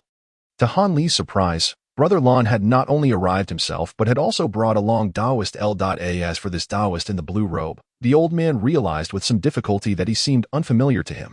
Could he be a newly initiated fellow cultivator in the nascent soul stage? With a smile, the gray-robed Taoist warmly greeted them, ensuring that none of the 3 felt neglected, thereby eliciting a flicker of goodwill. "Brother Tianjing, I have brought 2 unexpected guests that I trust you won't turn them away at the door." The youthful countenance of the Fire Dragon Boy displayed a semblance of naive delight. Yet his words bore a weight of maturity. "Why would I? All fellow cultivators are welcome here. Besides, Taoist L and I are old acquaintances," the gray-robed Taoist replied, his gaze lingering on Han Li for a moment as he spoke jovially. "I am Han Li from the Falling Clouds sect, a newly advanced cultivator, and I hope that real person Tianjing will offer guidance in the future." Han Li stepped forward, cupping his fist in a gesture of respect. "Ah, so you are a disciple of Taoist L. You appear quite young, yet your future prospects are undoubtedly boundless." Real person Tianjing remarked with a warm smile. "Very well, my old friend. Have most of the others arrived?" The Fire Dragon Boy inquired casually, indicating a close bond with real person Tianjing. "Ahem, Brother Lon, you are as impatient as ever. It seems that 7 or 8 have already arrived. Some eager ones may have begun their exchanges upstairs." Tianjing replied, his tone lighthearted. "Here are 2 of these black spirit masks. Please take them, fellow Taoists. Brother Lon, do you require one as well?" After inquiring with the Fire Dragon Boy, real person Tianjing waved his hands, and 2 orbs of white light flashed, each transforming into a carved mask of blackwood, inscribed with faintly visible runes, clearly not ordinary items. "Humph, you know full well that everyone recognizes my stature. What trickery could possibly disguise me?" The Fire Dragon Boy huffed, his cheeks puffing out in frustration. "Indeed, that is a valid point. Please, the 3 of you may ascend," the gray-robed Taoist said with a dismissive smile. Tossing the masks to Han Li and Lluo. At the same time, a white incantation was cast into the mist behind them, causing the fog to dissipate, revealing a shimmering stone staircase leading to the 2nd floor. Without hesitation, the Fire Dragon Boy circumvented the table and ascended directly. Following a bow of respect, Luo and Han Li trailed behind. At that moment, Han Li discerned that the 2 masks were identical, unable to perceive any differences between the one he held and that of Luo's. Thus, without further hesitation, he donned the mask the instant he stepped onto the staircase. The mask, cool and soft against his skin, felt as light as air and surprisingly comfortable. which took Han Li aback. He turned to glance at El Luo, only to encounter the cold, unyielding visage of a wooden mask staring back at him. He likewise donned the mask upon his visage. Han Li smiled faintly to eye in the brief span of that moment. The three had ascended from the staircase to the second floor of the loft. The interior was brilliantly illuminated, with moonstone gems the size of fists embedded in the ceiling and surrounding walls, numbering well over 100, casting a light so bright that it resembled broad daylight. However, what astonished Han Li was that this second floor appeared to be several times larger than the first, standing in stark contrast to the narrowness he had observed from outside. That it was truly beyond Han Li's expectations. Yet, the second floor was far from empty. It was lined with tables and chairs against the walls, many of which were occupied by cultivators of various attire, both male and female, spanning a range of ages. Upon the arrival of the Fire Dragon Youth and his companions, countless piercing gazes converged on them. Clearly, many within recognized the unmasked Fire Dragon Youth, and their expressions swiftly transformed into a mix of goodwill, hostility, indifference, and other sentiments. Among these, a few bore an almost imperceptible chill of murderous intent. It was unclear how these individuals had developed such enmity towards the Fire Dragon Youth, but their suppressed murderous feelings were palpable. The Fire Dragon Youth remained unfazed by this, leading Han Li and Lu Luo to an unoccupied spot where they settled closely together. At this moment, Han Li peered through the mask, scrutinizing the others present on the floor. Due to the masks obscuring their features, even someone with Han Li's formidable spiritual perception could not discern their faces in the slightest. However, the aura emanating from them unmistakably indicated that they were all at the nascent soul stage of cultivation. Among them, there were even two individuals who had reached the mid-nascent soul level, yet they sat isolated, one to the south and the other to the north, with no other cultivators daring to approach them. In this modest loft, over 20 nascent soul cultivators had gathered simultaneously, a truly astonishing sight. Han Li had never before encountered such a multitude of seasoned practitioners. It appeared that one's cultivation level determined the circles one could access. As Han Li's gaze flickered, it suddenly paused at a corner of the loft. Just as Tianjing Jinren had mentioned, a few impatient cultivators had congregated around a table. Their lips moved silently as they transmitted messages to one another, occasionally retrieving jade boxes and small vials from their storage bags, already commencing a limited exchange. However, apart from these few cultivators, the majority sat in silence, eyes closed in meditation, evidently waiting for the others to arrive before beginning their exchanges. It could be surmised that the items currently being traded among the few were hardly of genuine value. Perhaps due to a desire to avoid recognition by acquaintances, all the seated cultivators remained taciturn. With occasional whispers conveyed in hushed tones, the second floor maintained an eerie and oppressive silence, which seemed somewhat peculiar. The Fire Dragon Youth, not wearing the wooden mask, naturally drew attention on this level. Yet, he was not the only one revealing his true face among the seated cultivators. Directly opposite Han Li, there sat an exceedingly corpulent individual, equally unmasked. This person's waist was nearly 3 to 4 times the girth of an average individual. And as he sat, the wooden chair beneath him appeared to warp and bend. Nonetheless, he bore an air of nonchalance, and upon meeting Han Li's gaze, he even flashed a broad grin in Han Li's direction. The excessive flesh upon his visage rendered it exceedingly difficult for one to appreciate his goodwill. Beside this rotund individual sat a voluptuous female cultivator, her alluring curves accentuated despite the mask obscuring her features. Yet, the mask revealed a pair of captivating, glistening eyes that danced with an enchanting allure. However, the assembled cultivators, each shrewd and cunning in their own right, feigned ignorance to her charms, as if they had never laid eyes upon her at all. At that moment, as Han Li observed this scene, a voice echoed in his ear. It was El Luo's transmission. "Junior brother Han, exercise caution. Do not be deceived by the seemingly harmless demeanor of that rotund man. He is infamous in conjunction with the woman beside him as the fatty and the enchantress of the demon sect's Hehuan sect. Together, they harness the power of dual cultivation, capable of contending even with mid-stage nascent soul cultivators, making them formidable foes. Avoid provoking them." Upon hearing this, Han Li felt a chill run down his spine, promptly categorizing the duo as individuals to be approached with great caution. He ceased to gaze in their direction, choosing instead to emulate the others, closing his eyes and remaining still in meditation. After a considerable duration, several more nascent soul cultivators, adorned with masks, ascended the platform. When the last of them approached the Tianjing Shinran, all seated cultivators simultaneously opened their eyes to observe. The Tianjing Zhenren proceeded to the center of the second tier, gesturing with his hand to summon a wooden table enveloped in white light before him. With a smile, he remarked, The time is ripe. All the esteemed colleagues who were meant to arrive have gathered. If there are no objections, let us commence the exchange meeting. Chapter 676. Qi Jingji, the Tianjing Zhenren, is exceedingly courteous. Shall I begin? Inquired a cultivator clad in a brocade robe, a gentle smile gracing his lips. Ha ha. Since you are so eager, please, take the floor, the Tianjing Zhenren replied with a light chuckle, stepping back to genuinely invite the brocade-robed cultivator to proceed. As for the rules of the exchange, each attendee was well-versed, having participated in countless such gatherings, thus rendering further explanation unnecessary. Very well, since Brother Tianjing has extended such courtesy, I shall not be remiss. The brocade-robed cultivator responded, momentarily taken aback, before rising with poise, offering slight bows to either side, and then lightly tapping his storage pouch beneath his robe. In an instant, a flash of red light revealed a palm-sized wooden box in his hand. This box, crafted from an unknown, exquisite wood, gleamed a vibrant green, with flickers of flame-like red light dancing across its surface. Adorning the lid were two talismans, one of gold and the other of silver, each affixed with prohibitive inscriptions. Amplifying the box's air of mystery, the sight of this spectacle, all eyes converged upon the box, each cultivator's expression a tapestry of intrigue. These individuals, seasoned in their experiences, recognized the significance of the item contained within the box.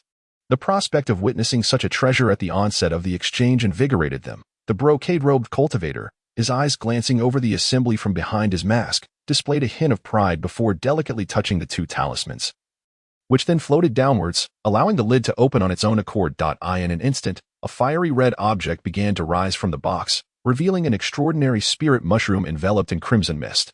This mushroom, merely a few inches in size, radiated an intense heat, its surface smooth and lustrous, while wisps of red clouds spiraled around it, exuding an ethereal aura akin to that of celestial treasures.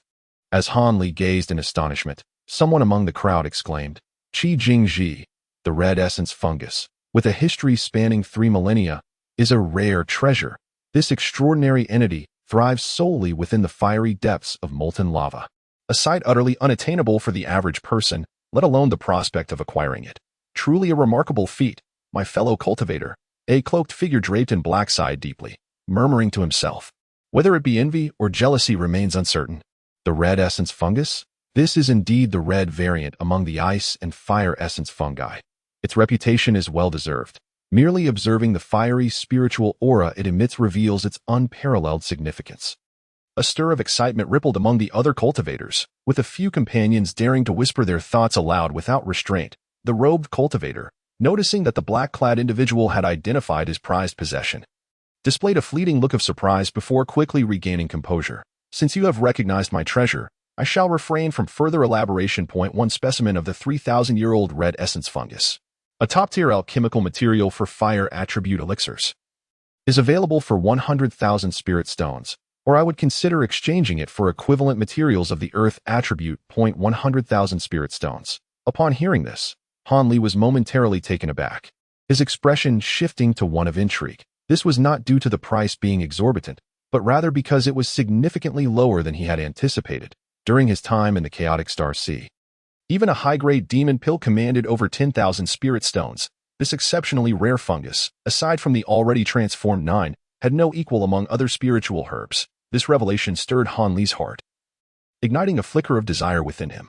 Speaking of rare treasures, Han Li possessed a wealth of spirit stones, amounting to several 100,000, all acquired from the storage bags of those unfortunate cultivators who fell by his hand. Notably, the disciple of the 6 paths had stored 2,000 to 3,000 mid-tier spirit stones in his bag, bestowing upon Han Li a fortune far beyond that of an ordinary nascent soul cultivator. Yet, despite the substantial number of spirit stones, they paled in comparison to the value of spiritual artifacts, magical treasures, or even several ancient relics. After all, certain treasures simply cannot be purchased with spirit stones. Were he to sell his ancient treasures like the flower basket or the small bell, he could effortlessly exchange them for tens of thousands of spirit stones without issue. As Han Li pondered these thoughts, several other cultivators began to show interest in the red essence fungus. A few approached the robed cultivator, whispering softly to him while presenting various items for his consideration, although the others could not discern the contents. The robed figure merely cast a cursory glance before dismissively rejecting them without hesitation, prompting the disappointed cultivators to return to their original positions. Is there anyone else? This 3,000-year-old red essence fungus is a result of my arduous labor over 5 to 6 years. And selling it for 100,000 spirit stones is truly a bargain. However, I would prefer to trade it for equivalent materials of the earth attribute, even if they are slightly inferior. Yet, if the difference is too great, those seeking to take advantage should refrain from wasting my time. The robed cultivator appeared genuinely eager to make the exchange and, noticing the absence of further offers, raised his voice in mild frustration. Hanley surveyed the crowd, observing many faces alight with greed, yet none were willing to rise again. It seemed they either found the price too steep or lacked suitable materials at hand. Even the fire dragon youth beside him wore a sorrowful expression. He practiced a genuine fire attribute technique, making the red essence fungus particularly beneficial for him. With keen eyes, Hanley observed as the robed cultivator somewhat helplessly lifted the wooden box, seemingly preparing to reabsorb the fiery spirit fungus. Hanley's lips subtly moved as he transmitted his thoughts. Esteemed friend, might I inquire if you have any interest in earth attribute demon pills? The robed cultivator's actions came to an abrupt halt, and with a swift glance, he immediately discerned Hanley's presence. He responded with a hint of surprise. Do you possess demon pills, my friend? However, I must inform you that this is a red spirit fungus, and it would require at least a 7th grade demon pill for an exchange. For a 6th grade one, I would need 2 or more. Upon hearing this, Hanley contemplated further. Although he had previously utilized nearly all his demon pills for alchemical preparations, he had retained a few of the most valuable and rare demon beast pills, anticipating potential future uses. Therefore, trading one 7th grade pill for the 3,000-year-old red spirit fungus seemed quite reasonable. After all, while the spirit fungus could be nurtured further with green liquid, demon pills could not be similarly cultivated at AS for the valuation of both. It was indeed difficult to articulate. In the chaotic star sea, 7th grade demon pills were indeed rare, yet in comparison to the red spirit fungus, they appeared significantly inferior. However, in the Southern Territories, even 5th and 6th grade demon pills were seldom encountered, given the scarcity of such high-level demon beasts. Thus, swapping a 7th grade demon pill for this 3,000-year-old red spirit fungus was fairly equitable. Having made his decision, Hanley suddenly rose and approached the robed cultivator. This action startled both El Luo and the fire dragon boy, who gazed at him in astonishment. Undeterred, Hanley strode forward, revealing a jade box in his hand, which he tossed to the other party without uttering a word. The robed cultivator maintained his composure, receiving the jade box and meticulously examining its contents for a considerable time, before finally displaying an expression of delight. Deal, he exclaimed, summoning the red spirit fungus back into its wooden box and promptly handing it to Hanley. Simultaneously, he deftly stowed Hanley's jade box into his storage pouch. Hanley nodded in acknowledgement, carefully securing the wooden box before returning to his previous position with an air of tranquility. El Luo and the fire dragon boy exchanged glances of astonishment, yet they wisely refrained from questioning Hanley further, merely offering him a few congratulatory remarks through their thoughts. Hanley responded with nonchalance, revealing no signs of unusual behavior. However, he soon sensed that several seated nascent soul cultivators had begun to regard him with renewed interest. Clearly, his unexpected acquisition of the red spirit fungus had piqued the curiosity of many. Nevertheless, Hanley remained unfazed. With his current capabilities, unless he encountered a late-stage nascent soul cultivator, he was confident that he could easily evade any mid-stage cultivators who might harbor ulterior motives. Now that our esteemed friend has completed his exchange, may we proceed in order? The crystal sky real person suggested with a smile, directing his gaze toward another female cultivator seated near the robed cultivator. Certainly, I shall present my treasures next, the elegantly attired woman in soft green replied gracefully, standing up with poise. I do not possess the fortuitous opportunities that this esteemed friend has encountered, acquiring such rare treasures. However, I am well versed in the art of artifact refinement. Thus, I have forged a yet-to-be-bound Kunshan ring, a magical treasure. With merely a final recognition ritual, it can serve as a life-bound artifact. It is not mere boasting on my part. Although the materials employed are rather ordinary, primarily consisting of refined gold essence, its power is undeniably formidable. It proves to be exceptionally effective for both ensnaring foes and self-defense, embodying a dual purpose of offense and defense. The woman spoke in a leisurely manner. Her long sleeves fluttered slightly, and suddenly, a white, delicate ring, mere inches in size, shot forth from her sleeve, expanding and contracting in a mesmerizing dance. Without further ado, she gestured lightly towards the ring with a single hand, causing it to quiver and swell in the wind. transforming into a massive circumference of considerable girth, adorned with silver-white runes that radiated astonishing spiritual energy. Chapter 677. The Abyss of the Fallen Demon. This ring remains unbound. However, all present are connoisseurs, incapable of being deceived regarding its authenticity. I intend to exchange this ring for a vial of elixir that can enhance the cultivation of those in the nascent soul stage. If such a potion exists, I would be grateful to examine it. The woman once more reduced the Cultivation ring to the size of her palm, cradling it delicately as she spoke with calm assurance. Although each cultivator present possesses their own life-bound artifact, it is not impossible to also wield artifacts that encompass various other supernatural abilities. Moreover, artifacts that are yet to be bound can be purchased for the use of disciples and followers. Naturally, artifacts personally refined by nascent soul cultivators are far superior to those crafted by ordinary core formation practitioners. As many cultivators lack proficiency in artifact refinement, even upon reaching the nascent soul stage, their skills remain unchanged. Hence, the emergence of this artifact stirred considerable interest among the assembly, leading many to approach for exchanges. The woman selected a particular elixir from one individual, and the exchange was successfully completed. It appears that this Cultivation ring, despite being of lesser value than the Crimson Essence Mushroom, serves as an advantageous item for trade. A certain cultivator from the audience, without waiting for the esteemed Tianjing to make an invitation, stood up autonomously. What I present today is a box of star steel sand, which I intend to exchange for. The trading continued seamlessly, with each nascent soul cultivator presenting items that were all rare and exquisite, far surpassing the wares that Hanli had previously encountered in the market. Any single item among them could render an ordinary core formation cultivator destitute, and yet they might still not acquire it.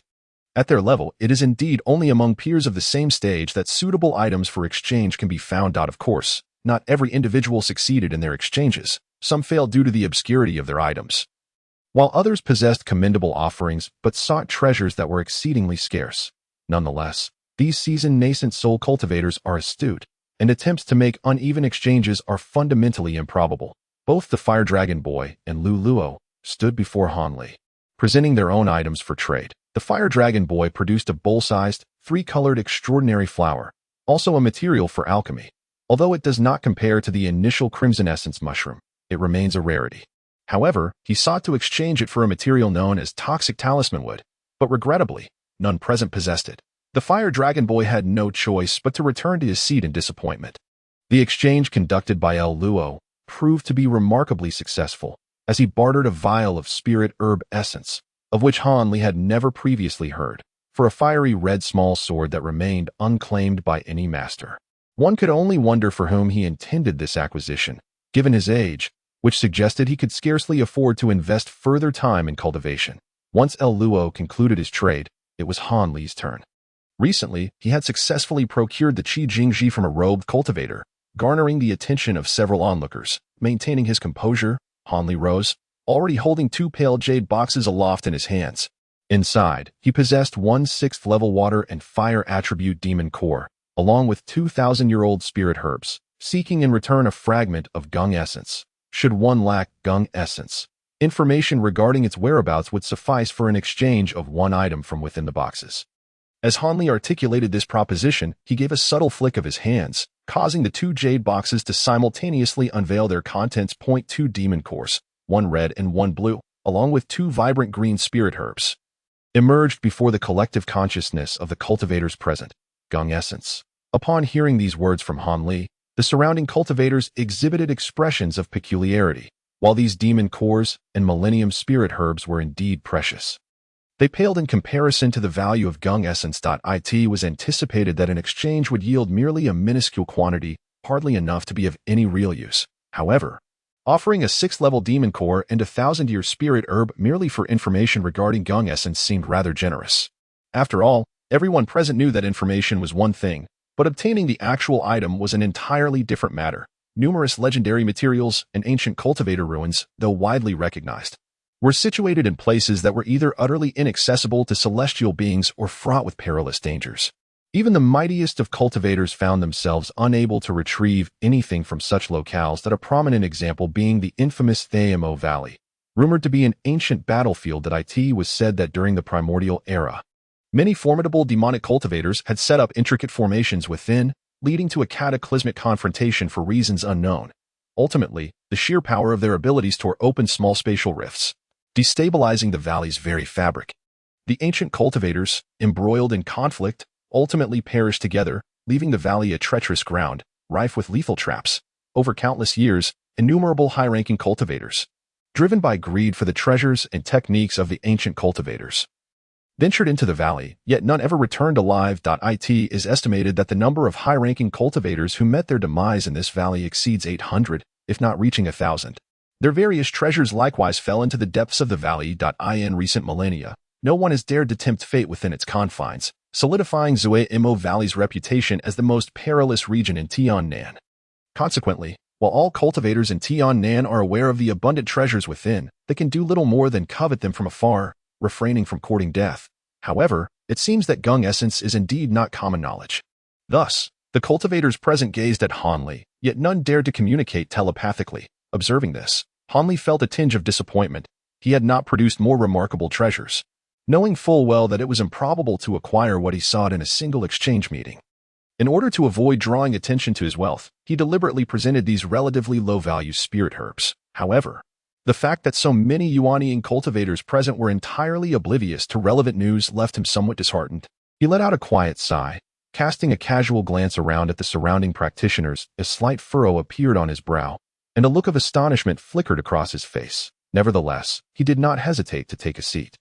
One of the cultivators below immediately retrieved a piece of dark, obscure refining material and began to introduce it. Hanli did not pay much attention to what this individual was saying. Instead, he closed his eyes in contemplation. If he had not been mistaken earlier, when his gaze had swept over the Tianjing Jinren, he had noticed a hint of hesitation in the latter's eyes. Despite maintaining a calm demeanor, it seemed that this Tianjing Jinren, even in the absence of Gengjing, must possess some knowledge regarding it. Without expending much effort on speculation, Hanli reached a conclusion in his mind. However, being a person of calm disposition, he refrained from immediately sending a transmission to inquire further, instead choosing to feign ignorance and remain seated. He was confident that with this small clue, there would eventually be a way to glean the information he required from the other party, provided he waited for the most opportune moment. After a considerable interval, the last cultivator finally completed his exchange. The Tianjing Jinren then returned to the central position and smiled as he addressed the assembly. It appears that most of you have successfully traded for the items you sought. For those who have not, fear not. Only a fraction of the Yuanian cultivators have arrived in Tiantian City thus far. There will be ample opportunities in the future. Not to mention, Tianjing, shall host another larger-scale exchange event. And I hope all of you will continue to participate. However, before that, I have a few items I wish to trade as well. Upon finishing this statement, he immediately conjured forth a brilliant white light from both hands and, in an instant, produced 7 or 8 items from his storage bag, which filled the table before him. The other cultivators stared in astonishment at the items displayed on the table. Han Li's expression shifted dramatically upon seeing these objects. There lay 7 or 8 puppets of varying sizes, including a white wolf, a green python, and a creature resembling a red bull. Although these items appeared lifeless, they emanated an astonishing spiritual aura, far surpassing the giant ape puppet in Han Li's storage bag. Seemingly at the early stages of the Jedon realm, yet they were not of the type recorded in his own puppet scripture. This left Han Li in a state of uncertainty. Could this individual also be a practitioner of the Qian's Hujio? However, was it not the case that Qian's Hujio lacked cultivators above the Yuaniing level? Or was this person practicing a different type of puppet technique? As his thoughts raced, Han Li could not help but scrutinize the puppets again, hoping to discern some differences. Yet, before he could identify anything unusual, a rotund cultivator from the Hehuan sect, sitting diagonally opposite him, chimed in with a grin.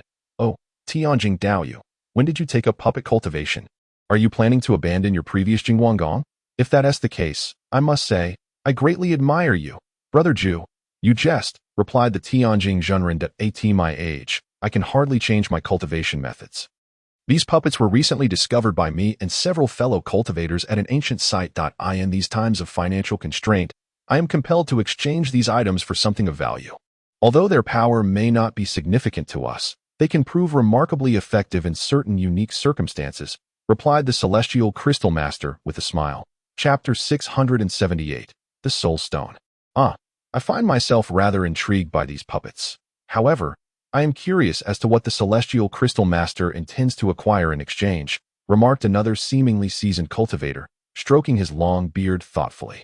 He chuckled softly. What I seek to trade is rather rare, a relic known as the Soul Stone from ancient times. I am willing to exchange one Soul Stone for a single puppet beast.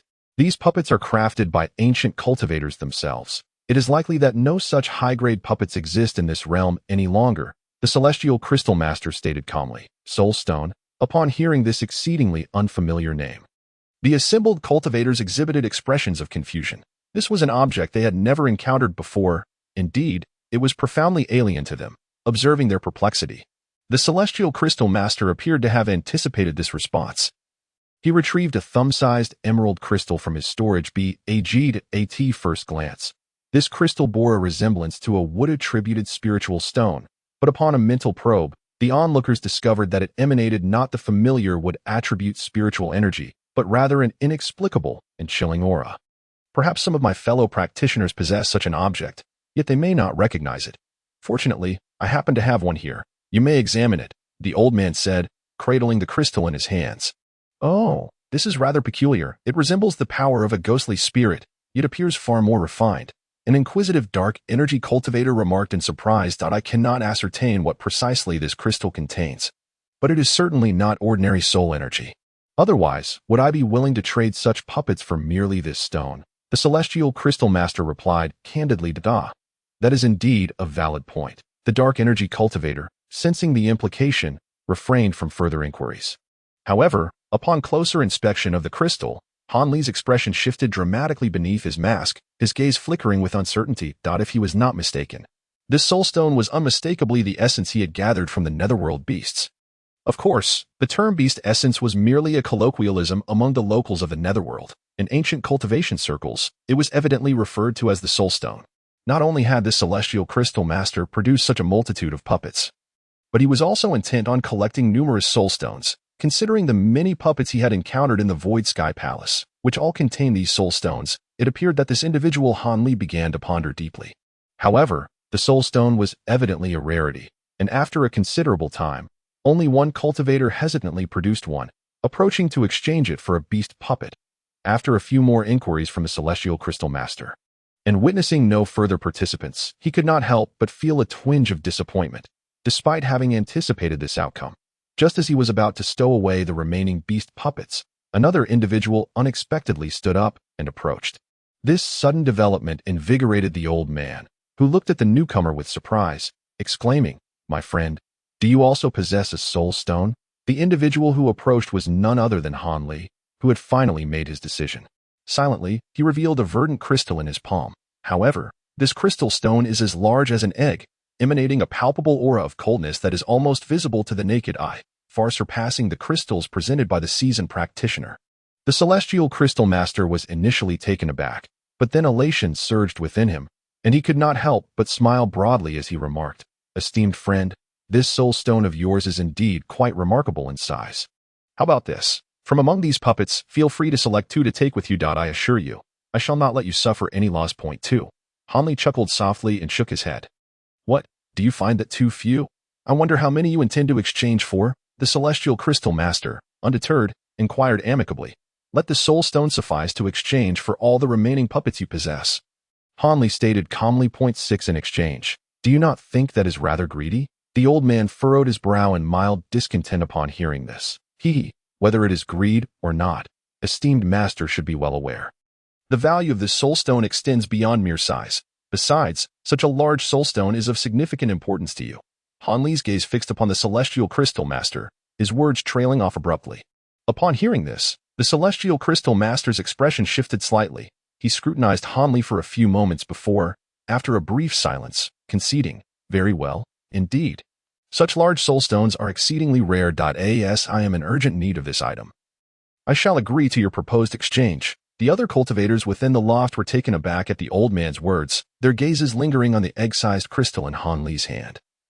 For it was indeed something that could be exchanged for several precious puppets, warranting their attention. Han Li, unfazed, directly handed over the crystal, then lowered his head slightly and swept his sleeve across the table, causing 6 puppets to vanish without a trace. However, what the other cultivators failed to notice was that, in that fleeting moment of lowering his head, Han Li's lips subtly moved a few times. The celestial crystal master's eyes sparkled with a glint of suspicion as a flicker of doubt crossed his face. At that moment, Hanli had already returned to his seat with the puppets in tow.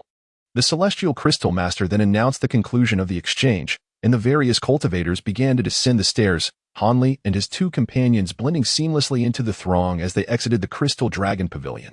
As the trio departed the loft, no words were exchanged, but after traversing 2 streets and distancing themselves from the pavilion, the Fire Dragon youth, with an air of maturity, spoke up. "Esteemed friends, I have another engagement to attend to, so I shall part ways with you. If Brother Lon has matters to attend to, please do not let us detain you. Our lodgings are not far, and there will be ample opportunities to convene again." Luluo replied with a smile. "Well then, I bid you farewell." The Fire Dragon youth did not linger, offering a nod to Hanli before heading down another street. "This Fire Dragon friend is truly an intriguing character," Hanli remarked with a sudden smile as he watched the youth's retreating figure. "Brother Lon has maintained his youthful appearance due to an incident in his childhood involving the ingestion of a peculiar herb. Yet, he is forthright and candid, making him one of the few external allies worth befriending. He is also the only elder from the Ancient Sword sect who harbors goodwill towards our Fallen Cloud sect." Upon hearing this, Hanli raised an eyebrow, contemplating. This implies that the other elders of the Ancient Sword sect do not hold our Fallen Cloud sect in high regard. By the way, Junior Brother Han, what are your plans going forward? Shall we return to our lodgings to rest for a bit, or do you wish to explore other places? At this moment, Luluo surveyed his surroundings and inquired. "I need to procure some special materials and intend to venture alone to a few nearby markets. Perhaps I may encounter unexpected gains." Hanli, with no intention of concealing anything, replied candidly, "Just so. I also plan to visit the auction house to consign an item. Let us part ways here for the time being." Brother Han. Luo discerned Hanli's intention to act independently and did not voice any objections, consenting readily. Thus, Hanli and Luo parted ways right then and there, each embarking on their respective endeavors. The markets of Tian City were vast, at least exponentially larger than those of the 3 sects of Yunmeng Mountain. Hanli strolled along a street in the western market of Tian City, constantly surveying the shops on either side. The words exchanged between Hanli and Luo regarding the procurement of materials were far from mere rhetoric. Hanli indeed intended to acquire some relatively rare materials for talisman crafting, preparing to refine some advanced talismans, although he possessed numerous spirit beast hides and blood remnants from years past. The creation of high-grade talisman paper and advanced dance sand naturally required additional auxiliary materials. This preparation was also aimed at facilitating the crafting of the much-desired spirit descending talisman, striving to elevate his talisman-making skills to a higher realm. Despite not having thoroughly researched the spirit descending talisman, the formidable power described in the bone fragment was undeniably significant, capable of saving his life in critical moments. And Hanli was unwilling to let such an opportunity slip away. However, the complexity and difficulty of crafting this particular talisman was exceedingly high, far surpassing that of ordinary elemental talismans. Consequently, to enhance his success rate, he needed not only to refine his talisman-making skills but also to acquire a new talisman brush, as his previous one had long outlived its usefulness. Regrettably, while talisman materials were readily available, finding a satisfactory talisman brush proved to be a challenge. Among the previous 2 market shops, a few did offer talisman brushes, including some rare top-tier ones. However, after inspecting them, he could only shake his head and depart. Although these brushes might suffice for crafting ordinary high-grade talismans, they were evidently inadequate for delineating specialized talismans like the Spirit Descending Talisman. Talisman brushes, as spiritual tools used exclusively by talisman makers, were not commonly found. Even when available, they were mostly of low to mid-tier quality. For a talisman maker, lacking sufficient magical power while attempting to wield a high-tier brush would not only fail to enhance the talisman crafting success rate but would, in fact, increase the likelihood of failure. Moreover, talisman makers, often preoccupied with honing their craft, typically had lower cultivation levels, with many lingering below the foundation establishment stage. Among them, only a handful had achieved the core formation stage. As for those at the nascent soul stage, as far as Hanli knew, such prodigious individuals had yet to emerge. Most were simply seasoned practitioners who dabbled in talisman crafting after reaching that level. Rather than being dedicated talisman makers, the talisman-making techniques of these nascent soul cultivators varied widely, primarily focusing on 1 or 2 types of advanced talismans that were beneficial to them. However, due to the scarcity of high-grade spirit beast hides and blood, they were unable to practice extensively, leading to a predictably low success rate. This phenomenon resulted in advanced talismans sometimes being far more expensive than top-tier magical artifacts within the immortal cultivation realm. Chapter 679. The remnant symbol. The advanced talismans of the 5 elemental spells are one matter, but the overwhelming power of most high-level spells often leads cultivators to abandon the continued practice of elemental spells after forming their cores.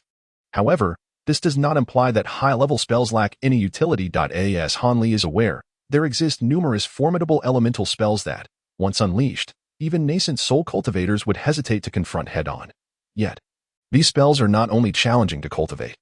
Even if one comprehends them, their execution is exceedingly cumbersome and intricate. With the time spent on these, it would be more prudent to attack directly with magical artifacts. Nevertheless, Hanli has faintly overheard other cultivators discussing how the Mulan sorcerers seem to have transcended this limitation, having developed numerous high-powered spiritual techniques that can be executed instantaneously.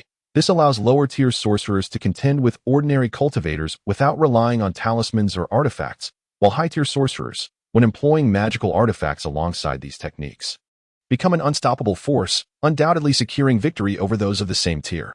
This is what compels the major powers of Southern Heaven to unite against the Mulan, merely to safeguard themselves, unable to truly vanquish their adversaries. Ever since he formed his nascent soul, Hanli has possessed a keen self-awareness, prompting him to explore several of the most rudimentary high-level spells. He has indeed grasped 3 or 4 of them. Though the speed of their execution leaves much to be desired, he believes that should he attempt to employ these spells in actual combat, unless he were to don an invulnerable shell, he would likely be defeated 7 or 8 times before even completing half of his incantations against a foe of equal rank. However, when facing an enemy, the sudden combination of high-level talismans with magical artifacts proves to be exceptionally sharp. If he were to unleash 2 or 3 dozen high-level attack talismans in one go, not only would cultivators of the same rank flee in terror, but even late-stage nascent soul cultivators would be compelled to retreat. After all, this would be akin to enduring a simultaneous strike from dozens of nascent soul cultivators, no matter how formidable one's cultivation or protective artifacts, as long as their realm remains within the nascent soul stage. They would find it impossible to withstand such an onslaught. Yet, such attacks remain mere fantasies, as a single assault would consume tens of thousands of spiritual stones, a luxury no one dares to indulge in. Moreover, high-level talismans are scarce in the cultivation world. Most of them are primarily auxiliary in nature. As Hanli pondered, he strolled along the streets of the market, continually glancing at the larger artifact shops and sundry stores. For it is typically only large establishments that would stock top-tier talisman-making brushes. Smaller shops, he surmised, would likely not carry such rare artifacts, let alone the finest among them. It is possible that some small shops might harbor hidden treasures, but Hanli was unwilling to squander time searching through them one by one. Otherwise, with the multitude of shops in Tian City, he would require at least 10 days to peruse them all. Even if he did nothing else. As he walked, he observed that aside from himself, other cultivators were also entering and exiting the shops, each displaying a variety of expressions as they sought their desired items. The majority were foundation-building cultivators, with only a few nascent soul cultivators making an appearance. As for chi refining cultivators, aside from those residing in Tian City, there were scarcely any outsiders among them. Hanli concealed his cultivation level once more to that of the mid-stage of the core formation realm. Thus, although he encountered many cultivators along the way, they merely cast a few respectful glances from the foundation establishment stage. As for those at the core formation stage, they simply glanced past each other if they were not acquainted. Consequently, Hanli did not attract much attention, leisurely strolling through one large shop after another. However, as he emerged from a certain loft with a sense of disappointment, he realized that more than half the day had slipped away unnoticed, observing the darkening sky and the moonlight stones in various shops beginning to illuminate. Hanli found himself hesitating. He contemplated whether he should return to his lodgings or explore a couple more shops before heading back. Just then, a commotion erupted not far ahead, as if a dispute had arisen among some individuals, drawing a curious crowd of nearby cultivators. Hanli frowned, promptly placing his hands behind his back and turning away expressionlessly, intending to return to his residence. Yet, before he could take more than a couple of steps, a loud, harsh voice reached his ears. "What? Are the cultivators of the Falling Cloud sect all such rascals? You break something and want to leave without compensation. It's not that I refuse to compensate. It's just that I've recently purchased other items and truly lack sufficient spirit stones." The voice of another younger man, slightly irritated, retorted loudly. This is merely a mid-level fire cloud talisman. How can it be priced at 300 spirit stones? At most, it should be just over 100 spirit stones. Besides, I have left my sect token here, and I can borrow some spirit stones from my fellow disciples once I return to the inn. Hanli halted in his tracks, the voice sounding somewhat familiar, as if it belonged to someone he recognized from the Fallen Clouds sect. Pondering for a moment, he decided to head toward the store where the disturbance originated. Regardless of who it was better to investigate further. After all, as one of the 3 elders of the Fallen Clouds sect, it would be rather unbecoming to feign ignorance and walk away. A moment later, Hanli observed from a distance that a small grocery store was surrounded by a dozen or so cultivators, seemingly witnessing a standoff among several individuals inside. Among them was a young man clad in black. His face contorted with anger. It was none other than Sunhua from the Fire Cloud Peak, whom he had encountered at the sword testing conference. In the short span of 20 years since their last meeting. Sunhua had not changed much in appearance, though his cultivation had notably advanced. Opposite him stood 3 local cultivators, their expressions unfriendly, presumably the store owner and his attendants. At that moment, a storekeeper with a short beard rolled his eyes and addressed Sunhua. What use do I have for a worthless token? If you refuse to take it back, should I really pursue you all the way to Shigua after you return to the Fallen Cloud sect? He continued, enough with the nonsense. Since you lack spirit stones, just produce something from your storage bag as collateral. As for that Fire Cloud talisman, do you think it's an ordinary mid-level talisman? It is the work of the talisman master from Tion City. It cannot be compared to a typical Fire Cloud talisman. Charging you 300 spirit stones is already a bargain. Are all cultivators from the Fallen Cloud sect nothing but paupers? Upon finishing, the storekeeper cast a glance at the wooden box held by an attendant nearby, his face revealing a hint of regret, as if he had truly suffered a great loss. Very well. The items belong to you. You may express yourselves as you wish. Even a mere ordinary Fire Cloud talisman can be described by you as having been crafted by a master talisman maker. Upon hearing these words, Sunhua could not help but laugh in anger. What? Can you truly distinguish whether it is a talisman forged by a master? Or do you genuinely wish to evade compensating for the losses incurred by this establishment? In that case, do not blame me for alerting the enforcement officer of this city. The shopkeeper let out a cold laugh, issuing a blatant threat. Sunhua's expression fluctuated from pale to flushed. He knew well enough whose favor the enforcement officer of the 9 Nations Alliance would seek. Moreover, this matter was indeed shrouded in ambiguity. It appeared that he was destined to suffer this loss. After a significant pause, Sunhua stomped his foot and suddenly slapped his storage pouch at his waist. Instantly, a variety of talismans materialized in his hands, most of which were low-grade talismans of the initial to mid-tier. Although these talismans were not of high rank, they could suffice to temporarily cover 200 to 300 spirit stones.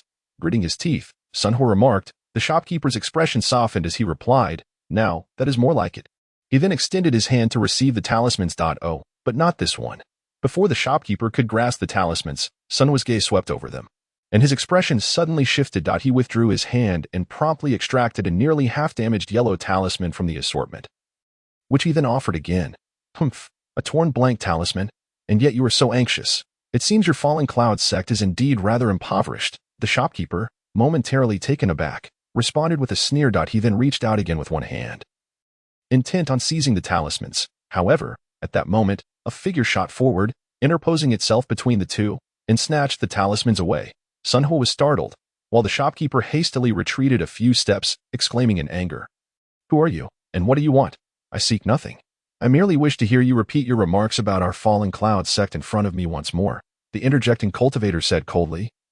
Devoid of expression. As soon as he finished speaking, an astonishing aura emanated from him, and a tremendous spiritual pressure descended from above, causing the nearby cultivators to change countenance and involuntarily step back.